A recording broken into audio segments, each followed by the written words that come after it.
Let's get a divorce. I married you to fulfill my grandfather's last wish. The only person I love is Shuyi.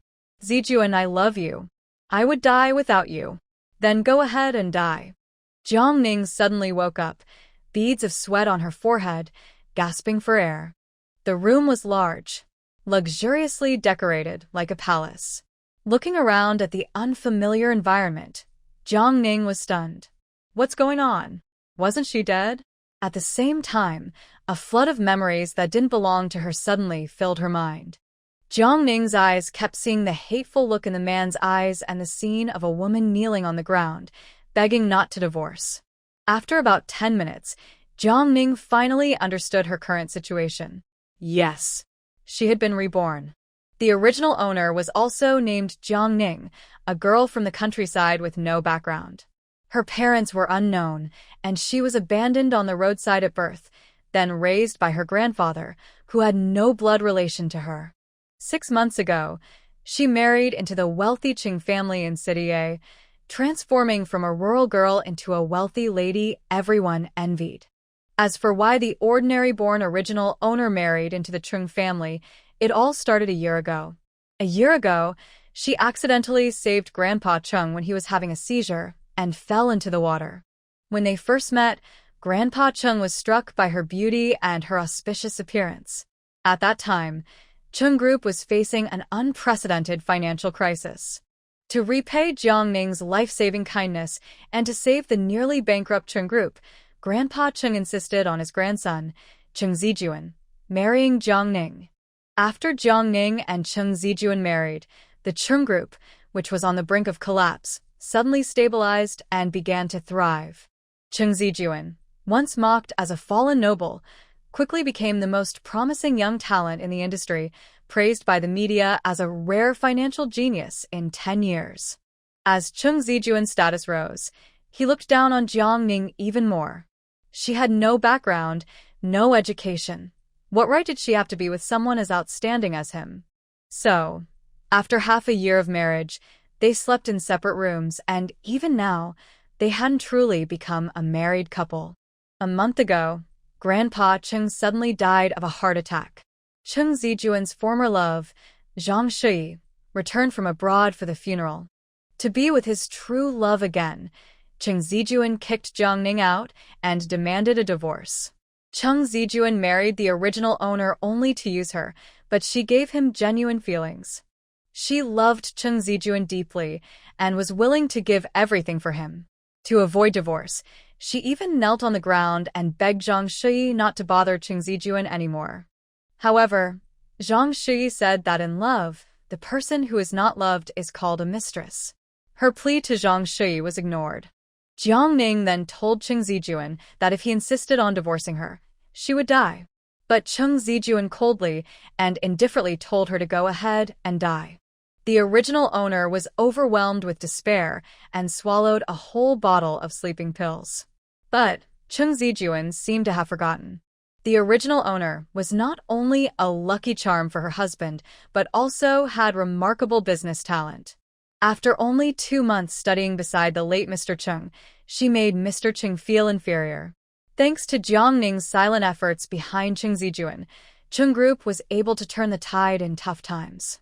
But to protect Chung Zijuan's reputation, she never took credit in front of others. Just a week ago, Jiangning stayed up late to revise the bidding plan for Chung Group.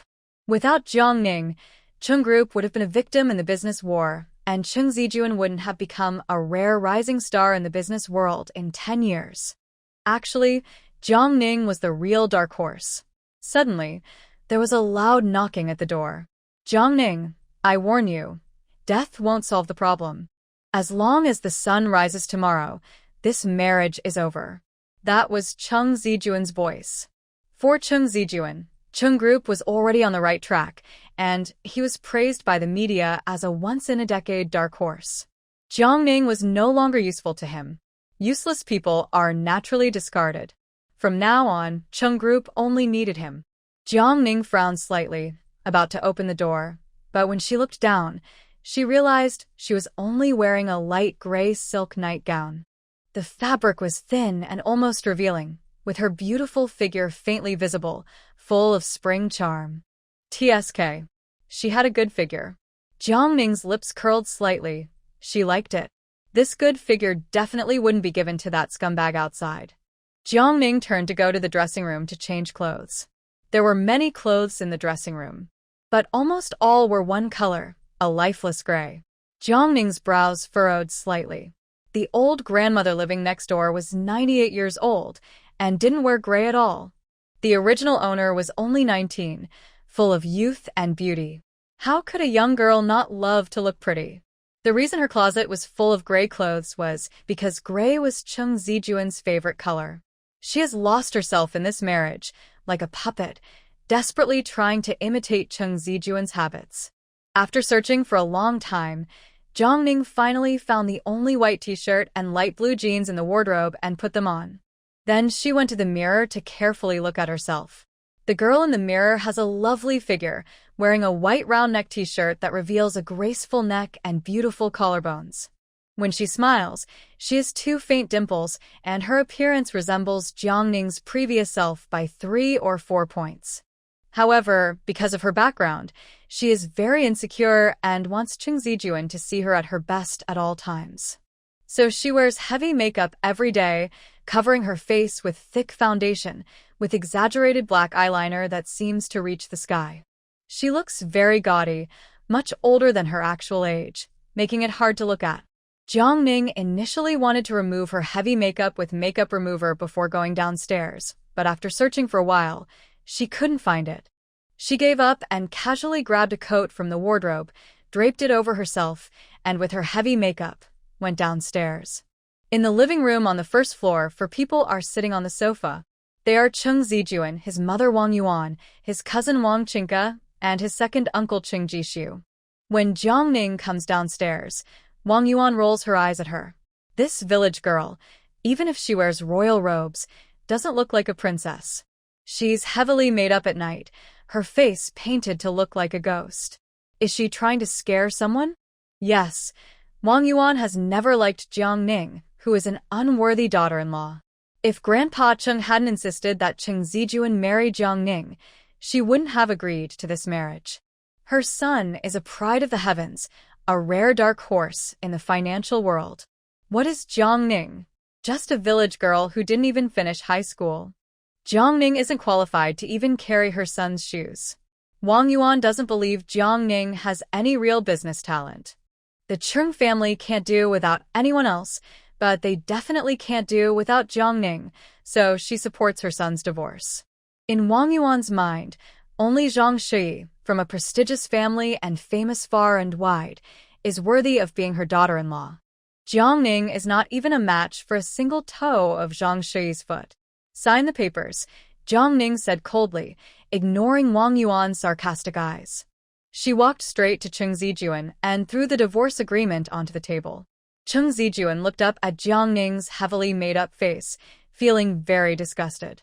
He then stood up, tightly gripping her wrist, and angrily said, "Jiang Ning, what exactly do you want to do?" Jiang Ning shook off Chung Zijuan's hand, her beautiful eyes filled with a hint of impatience. She looked at Chung Zijuan and raised her voice slightly. "Aren't you supposed to get a divorce?" "I've already signed the papers." "Divorce? The papers are signed?" At that moment, everyone in the living room thought they must be hearing things. To them, Jiang Ning should be crying, throwing a tantrum, or threatening to hang herself, something emotional. But she was so calm, simply saying she wanted a divorce. This is strange. It's too strange. Moreover, Jiang Ning was just a small girl from the countryside. If she divorced, she would go back to her old self. Does she really want a divorce? Is she willing to give up her position as Mrs. Chung and become a poor village girl again? Even Chung Zijuan was a bit stunned. Jiang Ning loved him deeply, so much that she lost herself. She even threatened suicide to avoid the divorce. Someone who loved him so much wouldn't agree to divorce easily. Something is wrong. Could there be a problem with the divorce agreement? Chung Zijuan picked up the divorce papers on the table and read them carefully, word by word. But after reading twice, he found no issues. And Jiang Ning had already signed on her side. How is this possible? Chung Zijuan tilted his head to look at Jiang Ning, his brows furrowed, showing impatience. Jiang Ning, what new trick are you playing now? He was truly fed up with Jiang Ning and had no time for her game of playing hard to get. New trick? Jiang Ning smiled faintly, her tone cold. Mr. Chung, if you're not going to listen, just donate your ears. I was blind before, thinking you were gold when you were just trash. Now that I see clearly, sign the papers immediately. Chung Zijuan narrowed his eyes. He was pretending. Jiang Ning was definitely pretending. Otherwise, she wouldn't be so calm. She was just trying to attract his attention with this tactic. Thinking about Jiang Ning's shameless methods, Chung Zijuan felt disgusted. He quickly signed the divorce papers and coldly said, "See you at the Civil Affairs Bureau at 8 a.m. Monday." Today was Friday. The bureau was closed on weekends. The divorce papers were in 2 copies. After receiving one, Jiang Ning put it in her bag and looked at Chung Zijuan with a cold gaze, as if she was looking at a stranger. I will be there on time. Almost everyone in the room was prepared for Jiang Ning to do something desperate, like trying to harm herself. But no one expected Jiang Ning to leave so cleanly and quickly. Wang Yuan squinted and looked at Chung Zijuan. This young village girl is definitely playing hard to get. Just wait. She probably won't go to the Civil Affairs Bureau to get a divorce certificate on Monday. Chung Jishu, who had been silent, spoke up at this moment. I don't think so. Compared to playing hard to get, Jiang Ning's appearance seemed more like she suddenly realized something. Wang Yuan snorted coldly. Second uncle, you are overestimating that young village girl. Having spent more than half a year with Jiang Ning, no one knew better than Wang Yuan how much she loved her precious son. Chung Jishu turned to look at Chung Zijuan and asked, Zijuan, are you really decided to get a divorce? Without her, what will happen to the group? Chung Jishu had heard some things about Jiang Ning from their older brother. He knew that this niece-in-law was quite capable. When their older brother was gravely ill, he even took his hand and told him that if Chung Zijuan ever made a mistake, he should divorce Jiang Ning and stop him. Now that Chung Zijuan suddenly decided to divorce, Chung Jishu felt very uneasy. Thinking of this, Chung Jishu carefully chose his words and then said, Zijuan, the Chung group has already suffered a big and can't withstand any more setbacks. Plus, the company is at an important growth stage. Without her, do you still think you can win the Sky Award? The Chung Group mainly develops online games. The Sky Award is the highest honor in the gaming industry, the ultimate recognition for game creators. Whether Chung Group can defeat its competitors and go international depends on whether they can win the Sky Award. But at this critical moment, Chung Zijuan actually wants to divorce Jiang Ning. This made Chung Jishu very worried. Hearing this, Chung Zijuan's anger flared up. He looked up at Chung Jishu and said, Second uncle, do you think I am not as important as a young village girl? Chung Zijuan never believed that Chung Group's turnaround was really because Jiang Ning was behind him. Besides editing his plans and reviewing documents, what else does Jiang Ning do? He, a talented student from the finance department at a university, is he really inferior to a young village girl? If Jiang Ning leaves, the company will only develop better. Chung Jishu frowned slightly, his words full of concern. Jiang Ning may come from a humble background, but her business talent is not something ordinary people can compare to. Hearing Chung Jishu's words, Wang Chinka's face was full of sarcasm. Business talent? What business talent can a young village girl have? Wang Chinka snorted coldly. Grandpa Chung, you're also getting senile. Truly talented person is my brother. He is the one who saved the Chung Group from the brink of collapse. What does that small village girl have to do with it? She didn't even finish high school. Do you really expect her to support the Chung Group? Also, don't forget, my brother's latest plan has also been approved by Lord Jiao. Maybe he could even become the first person in City A to cooperate with the Shun Group, not just win the Sky Award. Lord Jiao. He is only in his late 20s, but already a top figure in the powerful business world of China. At the same time, he is also the Prince Charming in the hearts of all unmarried young women in China. Wang Chinka naturally is no exception. And Chung Zijuan's latest plan received praise from Lord Jiao, which shows how impressive Cheng Zijuan's business talent really is. Hearing Wang Qingke, Cheng Zijuan felt a surge of pride. Yes, he is the talented person praised by Lord Jiao himself. His future will surely be bright. Next to him, Wang Yuan nodded. The niece was right. Jiang Ning didn't even finish high school. Where would she get her business skills?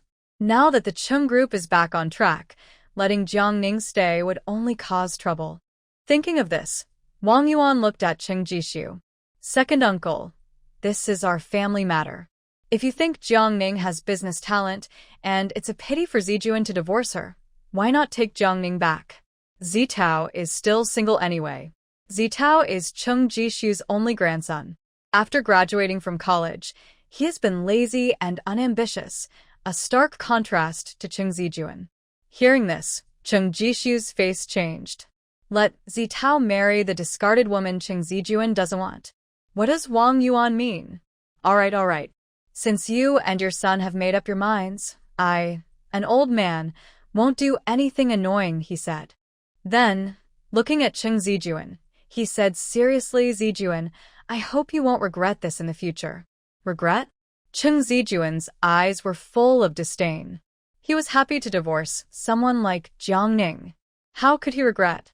Moreover, he now had an excellent plan in hand. As long as he successfully signed a contract with Shun Group using that plan, the whole city A would belong to the Cheng family. It was late at night. Jiang Ning, carrying her bag, was walking on an empty road.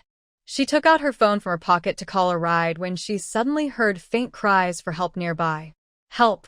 Help me! Iang ningus earstvitet. She quickly pinpointed the source of the sound and then hurried over. As I followed the sound, I ran into a dark alley and saw a few troublemakers bullying a girl. Her clothes were torn, revealing her fair skin, which looked very bright under the streetlight. Stop it! Iang ningshoted angrily. The girl being bullied immediately looked up. She saw a slender figure appear in front of her, standing against the light, wearing a baseball cap, with a cool stance. Although her face was not clear, she seemed like a hero arriving to help. The girl suddenly felt hopeful. Help me! The troublemakers turned around and saw another girl coming. One of them, with a tattoo, looked at her with a lecherous smile. Oh, another one coming to us. Brothers, tonight's our lucky night. Hearing this, the others also smirked maliciously. Let her go, Jiang Ning said firmly. The tattooed man's eyes glinted with intent. What if I don't? He reached out and touched the girl's chest. Jiang Ning didn't hesitate. She jumped up quickly, fast and fierce. In a flash, her skills were impressive. She fought swiftly and powerfully. Before the girl could react, half of the troublemakers had already fallen.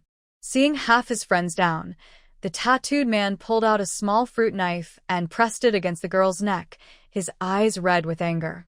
Don't come any closer, or I'll hurt her. The girl's previously calm face turned ghostly white again. She could feel her skin being cut by the sharp blade. It hurt. Jiang Ning, having just been reborn, was still slowly regaining her senses. Her original body wasn't very strong, and she had used most of her strength just now. While she was thinking about what to do next, a small stone flew from the other end of the alley and hit the tattooed man's leg. The man's knee hurt terribly, and he fell to the ground. At that moment, a swift figure appeared, tall and elegant, wearing a white shirt with the sleeves casually rolled up, revealing strong, muscular forearms. He was very skilled, taking down one troublemaker after another in just a few moves. Seizing the opportunity, Jiang Ning quickly stepped in front of the girl, took off her coat, and draped it over her to hide her from view. Her voice was gentle. Don't be afraid, it's over now. Her voice was like warm sunshine in winter, dispelling the cold and giving a sense of safety. The girl felt all her fear vanish. She hugged Jiang Ning tightly, crying softly, "Thank you. If it weren't for Jiang Ning, those thugs would have ruined her tonight." Bang! As the last fell to the ground, the man took a handkerchief from his suit pocket and carefully wiped his hands, as if there was no dust. The cold moonlight cast a silver glow on his face. He looked down slightly, with a cool gaze resting on Jiang Ning. His deep voice was smooth and magnetic, very pleasant to hear, not bad skills. Jiang Ning looked up slightly. In an instant, her eyes met a pair of deep phoenix eyes. The man had a very handsome face, elegant and noble, with a cold aura that was even more chilling than moonlight. Their eyes locked. His gaze was sharp, like a beast lurking in the dark, ready to strike deadly at any moment, cold and fierce with a hint of aloofness and hostility. But she was not afraid at all. She looked straight at him confidently, her tone light. "You're okay too." Did she not fear him? The man was clearly stunned for a moment. The man's name was Shun Jingyan. He was the 9th child in the Shun family, known as Shinjui. The old master and mistress of the Shun family had him by accident when they were 45. Because he was a late-born child, he was greatly loved. Shun Jingyan was also very ruthless in business. By 18, he had already made a name for himself in the business world. Now, at only 30, he was at the top of the wealthy elite, a true boss.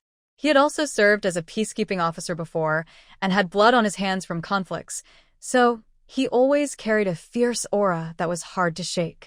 Usually, few people dared to meet his gaze. Jiang Ning was the first. Little brother-in-law. Yun Haotian caught up from behind and heard Jiang Ning's comment about Shin Jingyan.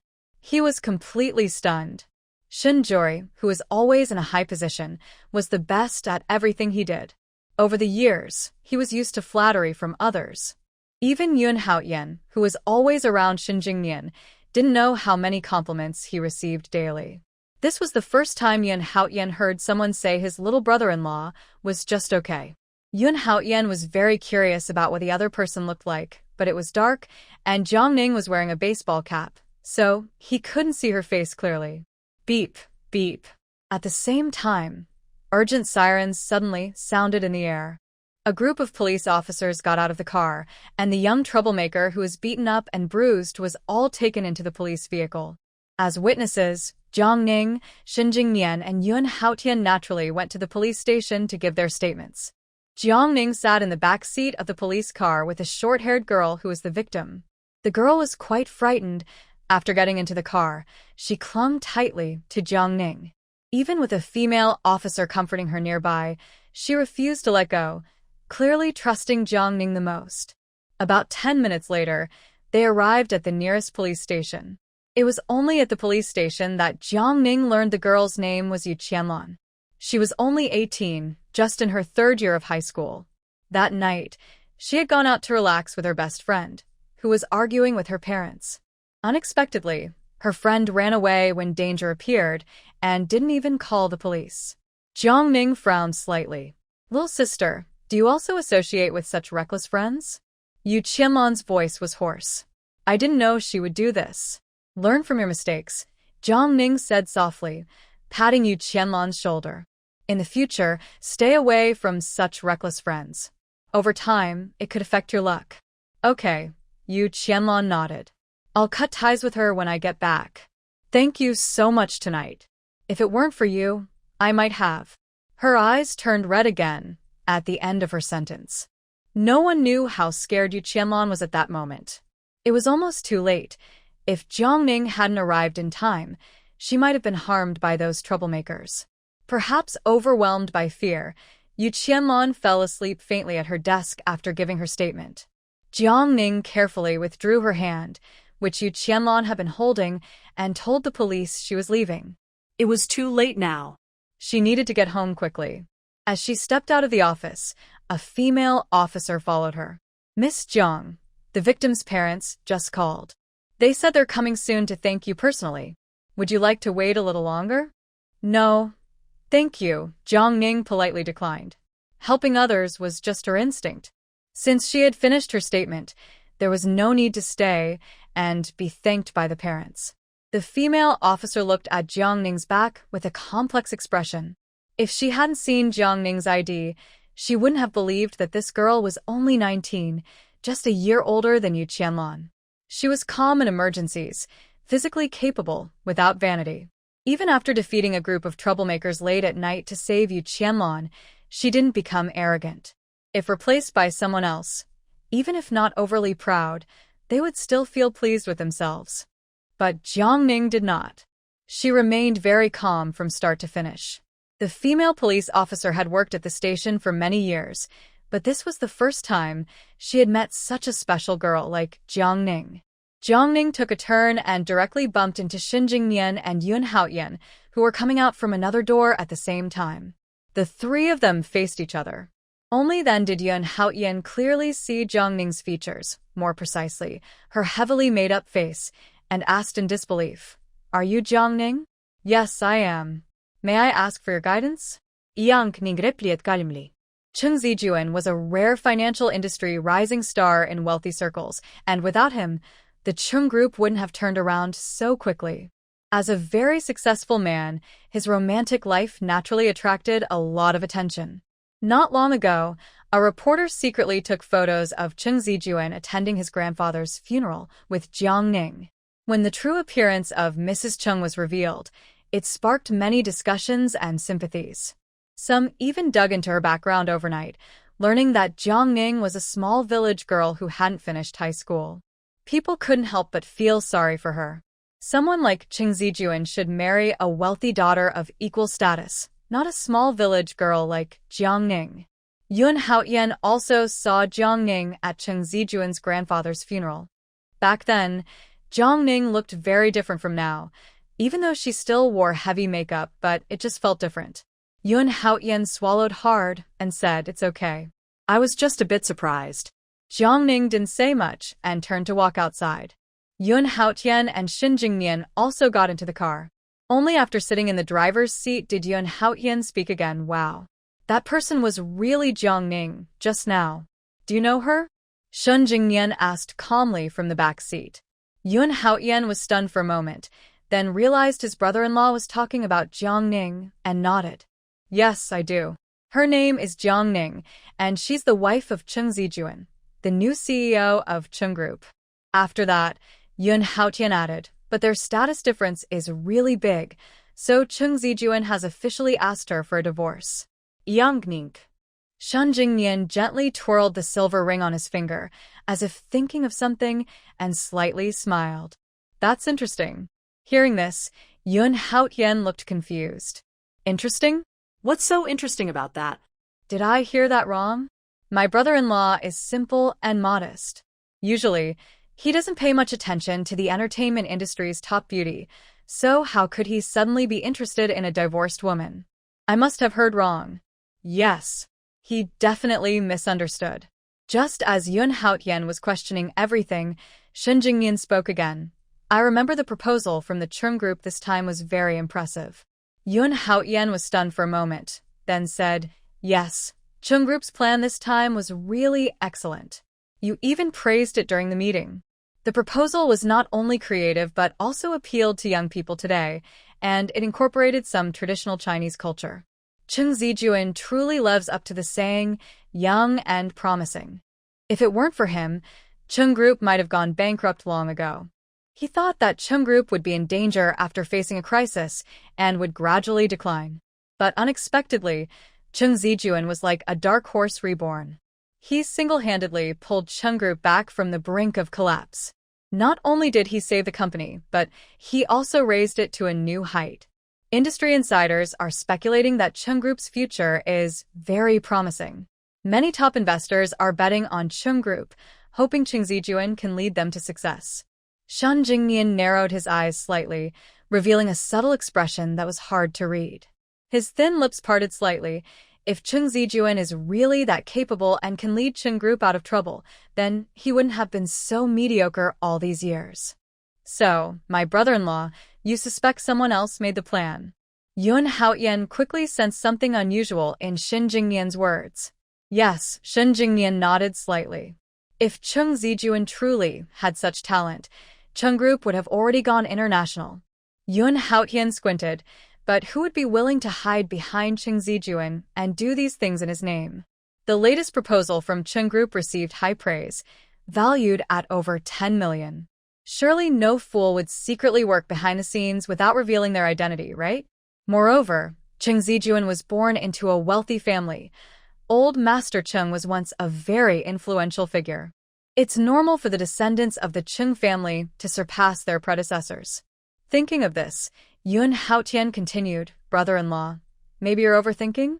Although Shin Jingnian is very capable, it's unlikely that just by glancing at Cheng Zijuan, he could determine what kind of person he is.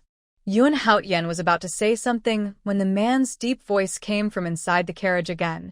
Check thoroughly. Make sure to find out who the tall figure behind Cheng Zijuan is. Moonlight shone through the window, casting a soft glow on Shin Jingnian's profile. He pursed his thin lips tightly, exuding an irresistible aura of strength that made breathing difficult and created a tense atmosphere. Even though Yun Haotian was his nephew, he dared not speak much at this moment. Instead, he instinctively bowed in respect, his tone very polite. All right, little uncle. I will arrange for someone to investigate this matter immediately. Yun Haotian admired talented people, especially promising juniors like Cheng Zijuan. Since his little uncle wanted to investigate, he would do so. Pure gold is not afraid of fire. He believed Cheng Zijuan would not disappoint him. Soon, his little uncle would realize that he had overthought everything. Thinking about how his little uncle would soon be proven wrong made Yun Haotian feel excited. Shun Jingnian stood above the clouds, sacred and untouchable. For many years, no one had ever embarrassed his little uncle, and he would be the first. Oh yeah. Meanwhile, Jiangning also returned to the house from her memories. It was a very ordinary community in City A. After Jiang Old Master adopted Jiangning, she had been living here. She took the elevator to the 8th floor and knocked on the door. Ding ding. After about a minute, the door opened. An elderly man in his early 60s, kind-faced, appeared. Seeing Jiangning standing at the door, he was momentarily stunned, then said in disbelief, Ning, why are you back so late? It was already past midnight. Jiang Old Master was 63 years old. Although his hair was graying, he was still healthy. A year ago, the original owner insisted on marrying Cheng Zijuan, which was strongly opposed by Jiang Old Master. He thought the original owner was too young and shouldn't give up her studies for a man. But she didn't listen and even argued fiercely with him, causing a serious rift between them. In the end, she forced him to agree by starving herself, and only then did Jiang Old Master reluctantly accept the marriage. Grandpa. Until Jiangning spoke. Old Mister. Jiang could hardly believe that what he was seeing was real. Excited, he pulled Jiangning into the house, but as soon as he held her hand, he suddenly remembered something. He quickly released her, acting like a guilty child, and said awkwardly, Ning, I'm sorry. Now her identity had changed. She was a young lady from a wealthy family, and he was just a cleaner in the community. He had thought she might get angry, so he was prepared for that. But to his surprise, Jiangning smiled and held his hand again, saying, Grandpa, I want to eat the hand-pulled noodles you make. Old Mr. Jiang was stunned. Since marrying into the Chung family, Jiangning had gradually changed. She started to look down on him, her grandfather, because he was from a humble background and worked as a cleaner. She even refused to acknowledge him in front of others. But now, seeing her hold his hand, old Mr. Jiang felt a lump in his throat. He said, All right, come in quickly. Grandpa will make you some hand-pulled noodles. Since Jiangning married into the Chung family, she had visited her grandfather fewer than 3 times. Her colleagues at work said old Mr. Jiang had raised a spoiled child. At this moment, old Mr. Jiang wished he could shout to the whole community that his granddaughter had come back to see him. Before entering the kitchen, old Mr. Jiang also turned on the air conditioner in the living room. It seemed like a small gesture, but it touched Jiangning deeply. Elderly people are used to being frugal. Even on a hot summer night of 38 degrees Celsius, they don't like to turn on the air conditioner. But they are willing to give their best to their grandchildren. She sat on the sofa, observing the layout of the living room. This small 2-bedroom apartment had few pieces of furniture, but it was very clean. On the coat rack near the door, there was an orange vest, which was old Mr. Jiang's work uniform. Old Mr. Jiang was very active. At 63 years old, he still worked as a cleaner in the community. He went to work at 7:30 in the morning and finished at 4:30 in the afternoon.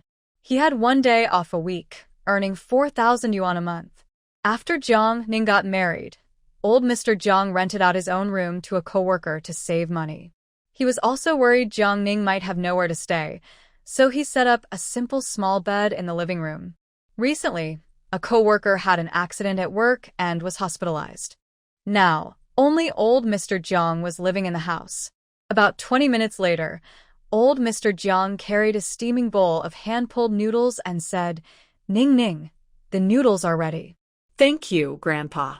Jiang Ning took the bowl and started eating noodles. Old Master Jiang looked at her with anticipation. "Ning Ning, is it delicious?" "Very tasty." Jiang Ning quickly swallowed the noodles and gave a thumbs up. "My grandpa's handmade noodles are the best in the world." Old Master Jiang immediately felt satisfied and squinted with a smile. "Then eat more, there's still more in the pot." Okay. Jiang Ning nodded slightly and continued eating. Old Master Jiang watched his granddaughter eat, his eyes full of tenderness. During her year at the Chung family, she must have suffered a lot to fit into the upper-class society. He remembered that in the past, his granddaughter didn't have such good manners when eating. But now, she eats so gracefully. Thinking about her sudden return in the middle of the night, old Master Jiang's eyes showed concern. He carefully chose his words and asked, "Ning Ning, did you suffer any unfair treatment at the Chung family?" Jiang Ning put down her bowl and looked at old Master Jiang. "Grandpa, I divorced Chung Zijuan." It was a simple sentence, but like a big stone thrown into a calm lake, it caused huge waves, making old Master Jiang's eyes widen. Divorced? Jiang Ning actually divorced. How could that be? Old Master Jiang couldn't believe his ears. After a long while, he finally found his voice and asked nervously, "Ning Ning, did they bully you at the Chung family?" "Don't be afraid, Grandpa is here. If they dare to hurt you, I will risk my life to stand up for you." A year ago, old Master Jiang opposed his granddaughter marrying Chung Zijuan. A year later, when he heard about the divorce, his first reaction wasn't that his granddaughter had brought it on herself, but that he needed to support her. Jiang Ning looked at old Master Jiang and spoke softly, "Grandpa, don't worry. No one can bully your granddaughter. I was too foolish before, mistaking that scoundrel Chung Zijuan for someone valuable. Now I'm clear-headed and will stay away from him. I want a better life." Hearing that her granddaughter wasn't bullied, old Master Jiang sighed in relief and asked, "So, you really divorced?" He still found it hard to believe. To him, his granddaughter was crazy in love with Chung Zijuan. During the period she refused to eat, she went 2 days without a single drop of water. If she loved him so much, how could she just divorce him? Jiang Ning didn't explain further. She simply took out the divorce agreement from her bag. "Look at this. I believe you are right. At my age, I should focus on studying hard, aim for an ideal university, follow my dreams, and make the most of my youth without wasting it or myself." 19 years old. The most beautiful age in life. It should be used to realize dreams, not to marry early. After seeing the divorce agreement, old Master Jiang finally realized that his granddaughter had not lied to him. At that moment, his hands were trembling. Jiang Ning looked at old Master Jiang and spoke clearly, "Grandpa, I was careless and stubborn before, which hurt you deeply. I'm sorry for all the upbringing you gave me over the years. From now on, I will study hard and take good care of you, so we can have a good life together." Old Master Jiang looked at his granddaughter in front of him. For a moment, he seemed to see the tiny baby in swaddling clothes. When he first found Jiang Ning, she was only a few months old, covered in blood. Everyone advised him not to take her home because she was too small and couldn't be fed without mother's milk. But it was winter, and no one wanted to adopt Jiang Ning. Old Master Jiang couldn't bear to leave her, so he took her home. Even though his son and daughter-in-law opposed his decision, he insisted. As a grandfather, he wished more than anything for Jiang Ning to live happily and peacefully. That's also why he chose the character Ning for her name, meaning peace. "Ning Ning, we are family. There's no need to talk about those fancy things. Since you've decided to start over, don't think too much. Grandpa now earns a salary every month, enough to support your college entrance exams and university studies. It's not late. You should adjust your mood, then go wash up and sleep. I've kept your room just for you. Even if Jiangning didn't get into a good university or bring him a better life, she would still be his granddaughter. His care for her was unconditional. Okay, Grandpa. Jiangning nodded and headed to her room. Old Master Jiang also went to the corner of the living room. Seeing him casually pull the curtain to set up a single bed for sleep, Jiangning felt a bit sad. She realized she needed to find a way to earn money quickly, improve her living conditions, and let old Master Jiang live in a luxurious single room. Back in her room, after taking a shower and removing her heavy makeup, Jiangning sat at her dressing table. Only then did she see her original face behind the makeup. In the mirror, the person looked fair as snow, with delicate eyebrows and starry eyes, a stunning beauty with a radiant, noble appearance. To her surprise, she had thought the original owner only resembled her about 70 or 80%, but now she saw that their faces were exactly the same. Even the small red mole below her eyebrows is exactly the same. It seems that her rebirth after the explosion might not be a coincidence. The next morning, at 6:30 a.m., after a simple wash-up, Jiangning changed into sports clothes and prepared to go for a morning run downstairs. Grandpa Jiang was already busy in the dining room. Jiangning greeted him with a smile. "Good morning, Grandpa." Hearing this, Grandpa Jiang turned to look at Jiangning, a bit surprised. "Ningning, why are you up so early?" "I'm going for a morning run," Jiangning replied. Her original body's health was not very good. She only had a fight last night, and now her whole body aches in the morning. Jiangning decided to train properly and restore her good physique from her past life. Morning run? Hearing this, a look of concern flashed in Grandpa Jiang's eyes. In the past, his granddaughter was carefree, sleeping whenever she wanted outside of school hours. But now, she's up at 6 in the morning and even going for a run. It's hard to imagine what her life has been like in the Chung family over the past year, trying to please them. After going downstairs, Jiangning first jogged around the neighborhood twice, then did a set of 5 animal frolics, and only returned home 2 hours later. Grandpa Jiang had already prepared breakfast, including freshly made meat buns, porridge, and a spicy, fragrant cabbage dish. Grandpa Jiang smiled and said, "Ningning, wash your hands quickly and get ready to eat." "Okay, Grandpa." Jiangning went to the bathroom to wash her hands. After washing, she came to the dining room and sat at the table with Grandpa Jiang to eat. Sunlight streamed in through the window, casting a gentle glow on the two of them. Grandpa Jiang ate and said, "Ningning, your Grandpa Zhou is still in the hospital. Since I have the day off today after breakfast, you can come with me to visit him." "Okay." Jiangning nodded and took a sip of porridge. After finishing her meal, Grandpa Jiang suddenly received a call about a last-minute overtime from his supervisor, so he had to leave Jiangning to go to the hospital first. Before leaving, Grandpa Jiang handed Jiangning a card. "Ningning, this is the money I usually save for you. The password is your birthday. Use this card for your daily expenses. Don't worry about running out of money. I have plenty of funds to support you. If you spend it all, just ask me for more." To ensure her security, besides paying rent, Grandpa Jiang deposits 1,500 yuan into her account each month. Jiangning looked at Grandpa Jiang and asked, "Grandpa, how much money is in this bank card?" "About 30,000 yuan, roughly." Old Master Jiang replied.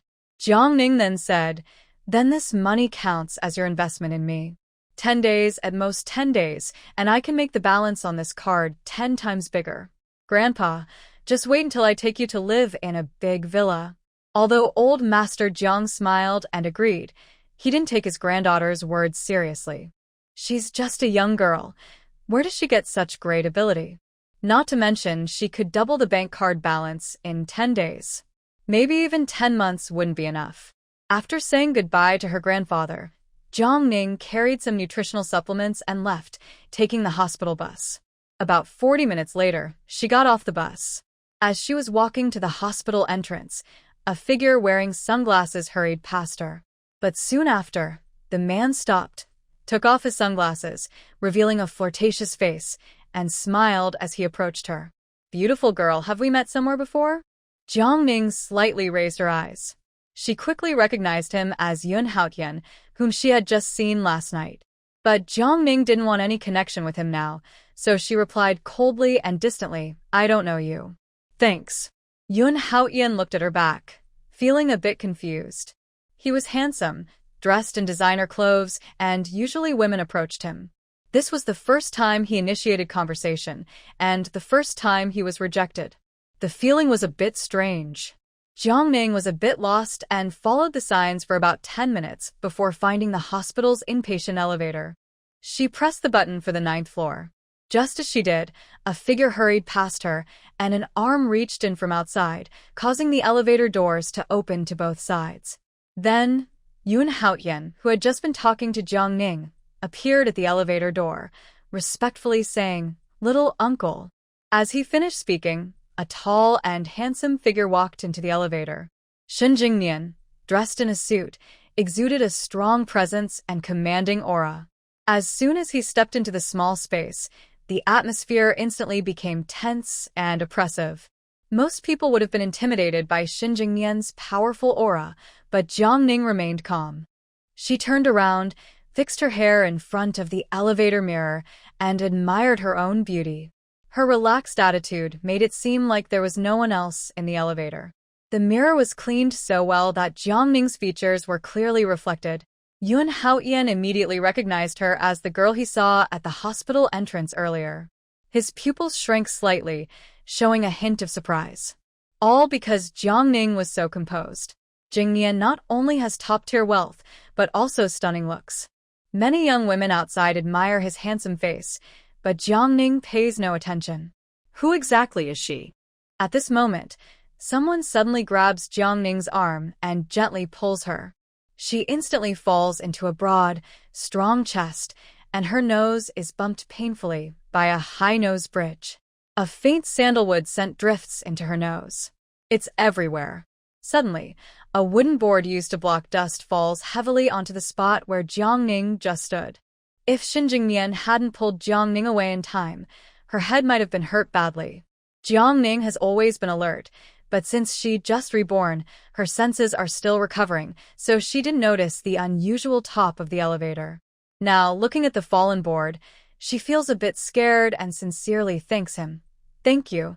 "It was nothing," Shen Jingnian replies calmly. When she looks up, Jiang Ning notices a thin layer of sweat on Shen Jingnian's forehead. Even though it's summer, the hospital keeps the room at about 20 degrees Celsius to prevent bacteria growth. He's only wearing a black silk shirt, so why is he sweating? Traditional Chinese medicine emphasizes observing, listening, asking, and feeling. Jiang Ning quickly notices something unusual and asks, "Have you been feeling restless lately? Do you feel dizzy in the mornings?" Surprised that Jiang Ning can see his problem just by a glance, Shen Jingnian slightly lowers his head. His delicate, noble eyes carry a commanding presence, even though he's trying to hide his sharpness, making others feel intimidating. After a moment, he calmly replies, "That's right." Jiang Ning's beautiful eyes narrow slightly. Heat is a form of evil that gathers, blocking your qi and blood. You've had these symptoms for 2 or 3 months.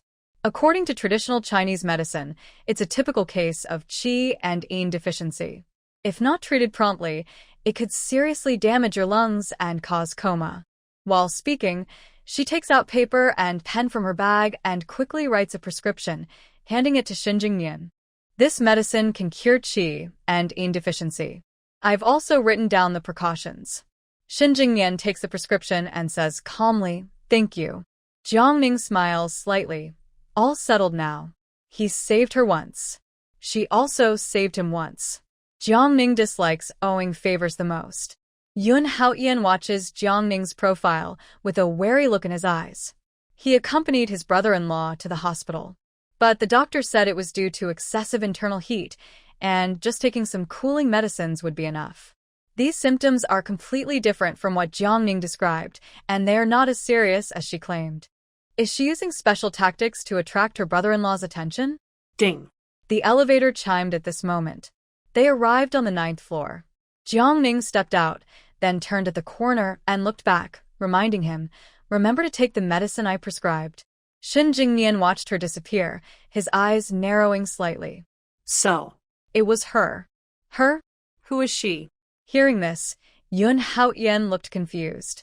Thinking about Shen Jingnian still being single and generally viewing women as dangerous, today he surprisingly saved Jiang Ning. This made Yun Haotian seem to have discovered a big secret. Little brother-in-law, do you like that girl you just saw? Are you in love at first sight? Love at first sight? Shen Jingnian, who is 1.92 meters tall, stood nearby with a strong presence. He reached out and tapped Yun Haotian's head, speaking coldly. There hasn't been a girl I like in this world yet. Also, I don't believe in marriage. Shen Jingnian is a firm non-marriage supporter. Over the years, he has never been in a relationship, never had a white moonlight or a vermilion mole. The person he loves most is himself.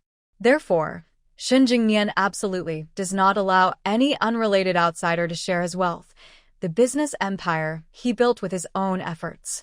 What belongs to him will always be his. Yun Haotian looked up at Shen Jingnian. Little brother-in-law, you shouldn't say that. Just because you haven't met someone you like now doesn't mean you won't in the future. If you do meet someone later, wouldn't that be embarrassing for yourself? Embarrassing myself? Only the weak worry about these things, Shen Jingnian said with a slight smile. I will always be loyal only to myself. Ding. The elevator arrived at the VIP floor. Shen Jingnian stepped out, and as he moved, he felt a dull discomfort in his chest.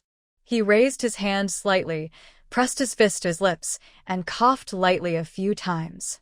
Seeming to remember something, Shen Jingnian handed the prescription to Yun Haotian. Send this prescription to Assistant Wang and ask him to arrange for the pharmacy to prepare and deliver the medicine daily. Yun Haotian widened his eyes. Little brother-in-law, are you really planning to take this mysterious medicine? I think that woman is just exaggerating. She's so young. Maybe she hasn't even passed the pharmacist exam. How could she have medical skills? What if she was sent by her family to harm you? Speaking here, Yun Haotian paused before continuing. How about I find a reliable traditional Chinese doctor to take a look? If your symptoms are really as she described, it's not too late to take this medicine. One should always be cautious of others' intentions. Shen Jingnian holds a high position and is likely feared by many. Some people resort to underhanded methods because they can't compete openly. Who knows if Jiang Ning was sent by the family? Soon, they arrived at a high-class VIP ward.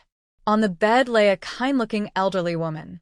When she saw Shen Jingnian and Yun Haotian come in, the nurse immediately helped her sit up. Jingnian, Xiaotian, you're here. Mom, take it slow, Shen Jingnian said as he confidently walked to the bedside and helped his mother sit up. Grandma. Yun Haotian respectfully called out from the side. The elderly woman in bed was Shen Jingnian's mother, Madame Shen. Madame Shen was 45 when Shen Jingnian was born. Now, Shen Jingnian had just turned 30, and Madame Shen was 75. Though advanced in age, she was in good spirits. After helping her sit up, Shen Jingnian sat by the bed, slowly peeling an apple. Yun Haotian then asked Grandma, how do you feel today? Madame Shen smiled and said, it's just some soft tissue bruising, not a broken bone. No need to worry too much. Recently, the old lady had a minor car accident while traveling. It wasn't serious, but due to her age, she needed to stay in the hospital for observation. Actually, your little uncle worries me a lot, she said, turning to Shen Jingnian. What's wrong with me? Shen Jingnian asked, confused. You're already so old, and you've never even held a girl's hand. Don't you think that's embarrassing? Old? He was not even 30 yet, but his mother spoke as if he were 70 or 80. Shen Jingnian pressed his temples. Mom, I told you, I'm not interested in marriage. Nonsense. Madame Shen interrupted him sharply, pointing at him and lecturing. Who doesn't get married? When your dad was alive, his biggest hope was to see you and your sister happy in this life, with your own family. Xiaotian is about to get married. Your sister is about to be a grandmother, and you're still single. How can I be at ease? Madame Shen and her husband had one son and one daughter. Shen Jingnian is the 9th in the extended family of the Shen clan, not because the old master and Madame Shen had 9 children. When she was pregnant with her daughter, Madame Shen had complications from a difficult birth and was diagnosed by the hospital as infertile. Surprisingly, at age 45, she suddenly became pregnant again. Having a child late in life made the couple very happy. They cherished this son like a treasure. Shen Jingnian did not disappoint them. Although born into wealth, he did not develop the spoiled, irresponsible personality typical of wealthy children. He was talented and had a remarkable talent for business. The only thing that worried Madame Shen was that her outstanding son was not interested in marriage. She was the old madam of the Shen family, but also just an ordinary mother. She hoped her son would marry and have children like others, so she could become a grandmother sooner and enjoy family life. She then said, "Even if you don't want to marry, you should at least date someone, right? You could try dating first. I'm not interested in dating. And since I don't want to marry, why should I bother with girls? What are you interested in then?" Madame Shen felt overwhelmed. Shen Jingnian slightly parted his lips, making money. Madame Shen frowned and angrily said, "Then just spend your life with money." Shen Jingnian nodded slightly. "That's exactly what I want." Madame Shen was furious, almost wanting to scold her son. But the culprit acted as if nothing had happened, handing her an apple. "Eat an apple. Stop bothering me." Madame Shen slapped away the apple from Shen Jingnian's hand. Shen Jingnian bent down and picked up the apple from the ground. "Mom, this apple costs 30 yuan. If you're angry, don't take it out on the money. Money, money, money. All you care about is money. You're so stingy you won't even throw away a broken apple. Others hold on to money to pass it on to their children. But you? After you die, there won't even be anyone to visit your grave. What's the point of hoarding those cold numbers?" Shen Jingnian slightly parted his lips again. "This cold number can help me reach the top of the Forbes Global Rich list." "Top one? So what? What's so great about that?" "Not having a wife and kids is the saddest thing. Many people envy being number one on Forbes, but no one envies a normal person with a happy family. You and my father have had a full life, but whose name is on the Forbes top one list?" Old Madame Shen rolled her eyes at him. All right, you're impressive. You're number one. Flying a plane over the sea." Yun Haotian laughed out loud at old Madame Shen's humorous remark. Grandma's fighting spirit is truly strong. Old Madame Shen looked at Shen Jingnian and squinted. "Heaven has its cycles. Everyone will meet someone they love, but can't have.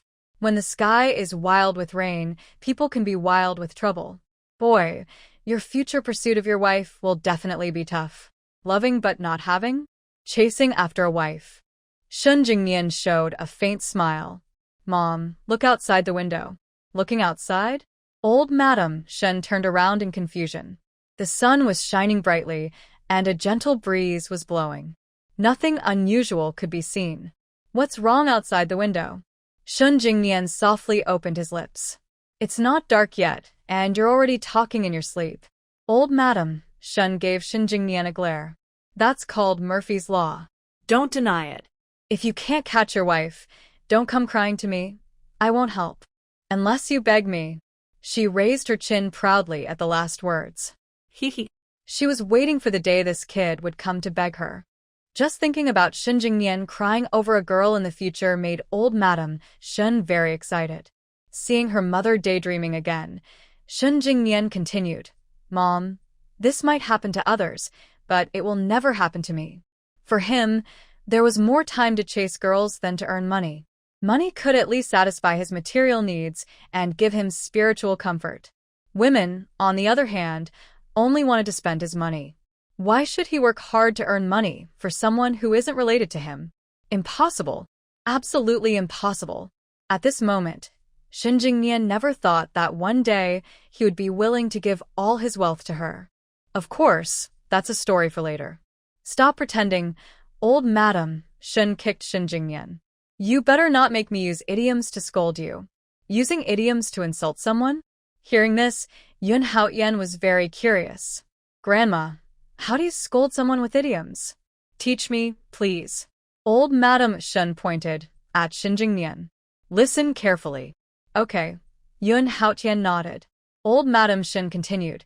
"He jumps over the wall in a hurry, Chickens fly when he jumps. He can't change his habit of eating, and when the rabbit dies, he cooks it. Ha ha ha. Yoon Hao-yen laughed so hard he couldn't straighten up. His grandma was simply too talented. In this world, only Madame Shin dares to point at Shin Jingnian's nose and call him a fool. However, Shin Jingnian does not dare to argue. Even if he were to beat Yoon Hao-yen to death, he wouldn't expect that in this world, not only Madame Shin would scold him as a fool, but in the future, a brave person would appear who would make Shin Jingnian call him dad willingly. Why are you laughing? Yoon Hao-yen was gloating when Madame Shin's slap hit his head. Do you think you're not a fool? Yoon Hao-yen. Fairy fights, and ordinary people suffer. On the other side, Jiang Ning carried some nutritional supplements and went to Grandpa Zhou's hospital room. The room had 4 people living in it. Jiang Ning was beautiful, with striking features. Even dressed simply in a white t-shirt and jeans, she couldn't hide her stunning look. As soon as she entered the room, everyone's attention was drawn to her, guessing who she was related to. Even Zhou Jinpeng, a co-worker of old Master Jiang, didn't recognize Jiang Ning without makeup. Until Jiang Ning approached Zhou Jinpeng and asked Grandpa Zhou, "Are you feeling better now? Grandpa Zhou? Is this girl calling him?" Zhou Jinpeng looked confused. "Little girl, do we know each other?" He didn't think he had a relative who was such a beautiful girl. "I'm Jiang Ning, Grandpa Zhou." "Jiang Ning?" Zhou Jinpeng repeated her name, feeling like he'd heard it somewhere before.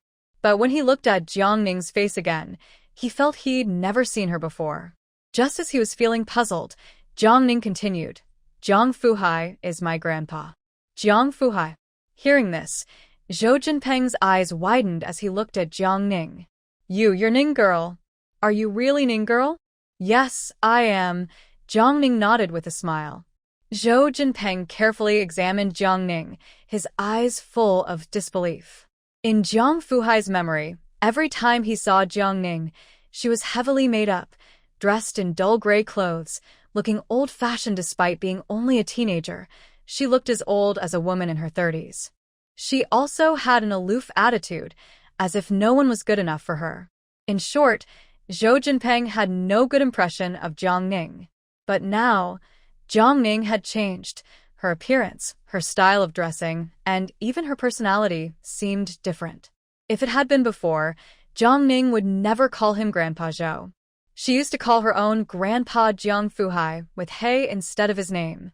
So, Zhou Jinpeng always said Jiang Fuhai raised a white-eyed wolf. But today, the white-eyed wolf seemed to have become a different person. Zhou Jinpeng suppressed his surprise and then asked, "What about your grandfather?" "My grandfather has something urgent to attend to and will come later," Jiang Ning replied. She placed the nutritional supplements on the bedside table. "Grandpa Zhou, these are all things my grandfather bought for you. I hope you get well soon." Zhou Jinpeng looked at Jiang Ning silently for a long time. He wondered what this girl had been through. Why had she suddenly changed like this? Despite his gaze, Jiang Ning didn't feel awkward. She took out a can of milk powder from the supplements. "Grandpa Zhou, let me prepare a cup of milk for you. It's rich in protein, calcium, iron, and other trace elements, which can help with your recovery." She quickly prepared a glass of milk. Zhou Jinpeng took the milk and finally responded, "Thank you, thank you." He couldn't quite understand what was going on with this girl. Still, he sincerely hoped she had truly changed and that old friend Jiang Fuhai could have a happy old age. After finishing the milk, Jiang Ning said, "Grandpa Zhou, your legs are not very convenient. I'll bring the wheelchair, so we can take a walk in the garden." Zhou Jinpeng, who had grown up poor and couldn't afford a wife, married a divorced woman with 3 children in middle age. Although his wife was remarried, Zhou Jinpeng didn't dislike her and treated her and the children very well. He gave all his earnings to his wife and worked hard at home. He thought that kindness could bring kindness in return. He worked hard to support his 3 children until they grew up and started their own lives. After his wife died, those children changed completely. They drove Zhou Jinpeng out of the house and brought back their biological father to support. Now, Zhou Jinpeng had nothing left. He had been in the hospital for many days, and no relatives had come to visit him. He didn't even think about walking in the garden. Hearing Jiang Ning say she wanted to take him for a walk in the garden warmed his heart. That Would be very kind of you, Zhou Jinping said, feeling a bit shy. It's no trouble. Jiang Ning pushed the wheelchair from outside the door. It was early summer, and the hospital garden was full of blooming flowers, very beautiful. The sun was a bit hot, so Jiang Ning moved the wheelchair to a pavilion to rest in the shade. The pavilion was large, and many people were sitting underneath, enjoying the cool. Among them, an older woman was chatting with a young couple holding a baby. Do you only have one daughter? Yes, the young mother nodded. The older woman continued, then you should hurry up and have a son too. The young father politely replied, we don't plan to have a second child. The older woman, upon hearing this, stood up excitedly. No second child?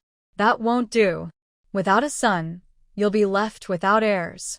You'll be condemned to the deepest after you die. Without a boy to support you, when you're old, there won't even be someone to take care of your remains. Isn't that sad? Auntie, now gender equality has been achieved. Your way of thinking is outdated. The young mother couldn't help but say. Gender equality? What nonsense are you talking about? Listen, young people, women will always be inferior to men. Think carefully, throughout history, how many women have contributed to the country or society. It's all thanks to men supporting them. After Shun Jingnian left, Madame Shun also came to the garden to get some air. Just as she reached the pavilion, she overheard this strange conversation.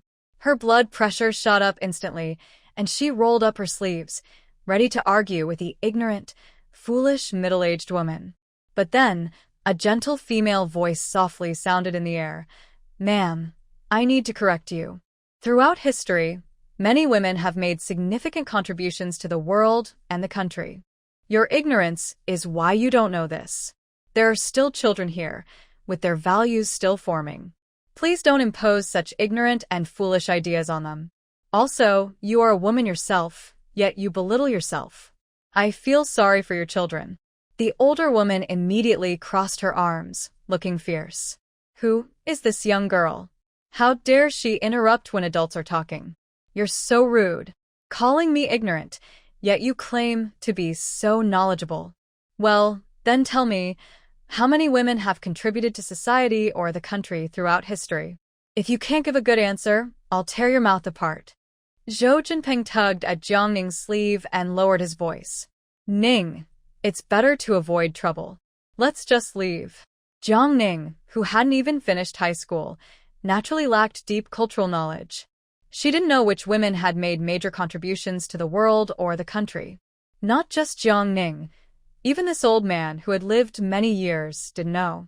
In her ignorance, she forced herself to speak out, but she would only be laughed at. Grandpa Zhou, you don't need to worry. Jiang Ning simply stood there, her waist straight and her presence commanding. Despite looking only 17 or 18, she gave everyone a sense of having experienced many hardships and challenges in life.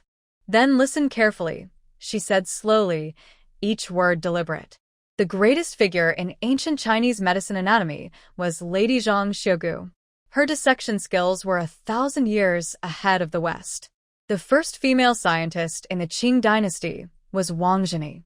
She was praised abroad as a woman scientist who laid the foundation for scientific development. She not only wrote on the lunar eclipse, but also, after studying Copernicus' theories, authored The Spherical Earth, becoming the first in the world to understand a universe by combining macro and micro perspectives. The legendary first female emperor, Wu Zetian, established the Wu Zhou regime, which was celebrated as the Zhangguan era, a time of great governance and prosperity. The first female general at the end of the Ming dynasty was Qin Liangyu.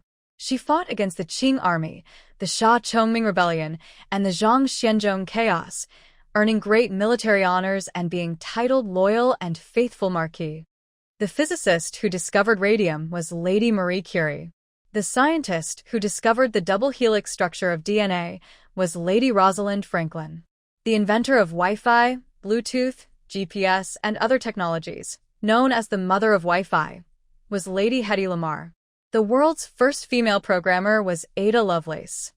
Jiang Ning's tone was calm but powerful, clearly listing the legendary women from history to the present. Everyone in the garden was stunned, faces full of amazement. No one expected that this young girl's knowledge was so vast.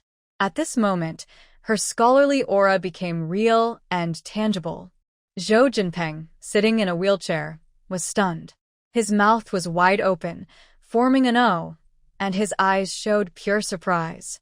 He had thought Jiang Ning was just pretending to be knowledgeable, but now he realized she was truly impressive. Claps suddenly erupted from everyone. Good. Well said, little girl. Can you believe it? Even now, some people still say girls are not as good as boys. That's just ridiculous. She's right, and I'm ashamed for my own children. Women are just as capable as men. A 17 or 18-year-old girl, even with her rich knowledge and broad understanding, might not have the courage to speak so confidently in front of so many people, remaining calm and composed. The proud older woman who had been boasting just moments ago suddenly wished she could disappear into the ground. She thought this young girl was just a little blonde girl, easy to handle. But she had hit a nerve. Thinking of this, the older woman wiped the cold sweat from her forehead, bent over, and quickly left the scene. Among the crowd, Madame Shen looked at Jiang Ning with a face full of shock. Her eyes showed admiration. She has met many people in her life, but someone like Jiang Ning was truly the first. This young girl, whether in talent, appearance, or temperament, is among the best. Most importantly, she is not proud of her excellence. She is modest and graceful, like a red plum in the snow or a pine tree in the mountains, able to bloom in cold and stand tall in wind and rain, surpassing others. At this moment, Madame Shin seemed to see her future daughter-in-law waving to her. If her silly son could marry such an excellent daughter-in-law, she would wake up smiling from her dreams. Afraid that someone might such a good daughter-in-law, Madame Shin stepped forward to greet her. But she quickly stopped herself. No. If she rushed over too suddenly, what if she scared her dear daughter-in-law? So, she decided to wait for a good opportunity. She had more important things to do now. Madame Shin took out her phone and made a call. Hello, Annie. I'm here, madam. Please go ahead, came the respectful voice on the other end. Madame Shin continued, help me book a swimming coach. I'll start lessons after I leave the hospital. A swimming coach? Swimming coach? Madam, are you planning to learn how to swim? The assistant sounded surprised. Who would learn to swim at over 70 years old? Yes, that's right. I want to learn to swim, Madame Shin said firmly, like a party member. She is a sensible mother-in-law. Even if she and her daughter-in-law fell into the water, she would get up by herself. Not only that, she could also help her dear daughter-in-law out of the water. Yay! She's amazing. She is the best in the universe. Having such a good daughter-in-law in the Shin family is like a blessing from the ancestors. Having her as a mother is like saving the galaxy in a past life. After hanging up, Madame Shin called Shin Jingnian. Before he could speak, she eagerly said, You little rascal, I tell you, having me as your mother is a great luck for you. You must have accumulated good karma in your past life. After praising Shin Jingnian, she hung up without giving him a chance to speak. Sitting inside the car, Shin Jingnian looked confused. What is the old lady up to now? Meanwhile, Snick, the driver pressed the brake and respectfully turned around. Ninth Master, Mr. Yun, we have arrived. Yun Haotian was the first to get out of the car. Brother-in-law, I'll go in first. Shin Jingnian nodded slightly. The car stopped in front of a grand villa. This is the residence of Beijing's top doctor, Lin Fuhua. Lin Fuhua is trained in the Huadua School of Medicine. He can turn bones into flesh, making him a legendary doctor and naturally very hard to see. Yun Haotian spent a six-figure sum to get an appointment for this afternoon at 3 o'clock. As soon as they entered the villa, they saw banners praising the doctor's healing skills on the walls. They arrived at the consultation office. Yun Haotian took out a prescription and handed it to Lin Fuhua. Please help me check if there's any problem with this prescription. Lin Fuhua took the prescription and looked at it carefully. May I ask who this prescription is for? Before seeing the patient, he couldn't be sure if there was an issue with the prescription. It's for me, a deep male voice replied from the air. Lin Fuhua slightly lifted his gaze and saw a tall figure walking in from outside. The man was about 1.9 meters tall, with a face like the stars, calm but commanding presence. Even Lin Fuhua, a respected doctor, felt a bit intimidated when he saw him. Such a strong aura. Lin Fuhua instinctively stood up. Please have a seat, sir. Shen Jingnian slightly leaned forward and sat in the chair opposite. Lin Fuhua thought carefully before speaking. May I ask your surname, sir? Shen. So, Mr. Shen. Lin Fuhua stroked his beard, then took out a pulse-taking tool from his medical box and placed it on the table. I will now check your pulse. Shen Jingnian placed his left hand on the pulse-taking tool. Lin Fuhua reached out and started to feel his pulse. After about half a minute, Lin Fuhua loosened Shen Jingnian's wrist and smiled. Mr. Shen, don't worry. Based on your pulse, your health is quite good. It's just that internal heat is a bit strong, causing sweating and slight cough. You just need to take some cooling and heat-reducing medicine to adjust. Yun Haotian's eyes lit up when he heard this. He had already told Shen Jingnian that the girl with yellow hair they met in the elevator was definitely a liar. Shen Jingnian refused to believe it. But this Dr. Lin really knew his stuff. You see, Shen Jingnian had undergone all kinds of tests at the hospital, blood tests, x-rays, to diagnose his illness. Here, with just a simple pulse check, the doctor accurately identified the true cause. Yun Haotian felt a shock in his heart and asked, Dr. Lin, are you sure my brother-in-law only needs to take some heat-clearing and fire-reducing medicine? Yes, Lin Fuhua nodded. Yun Haotian continued, but the person who prescribed this medicine says my brother-in-law has a typical condition of qi and yin deficiency.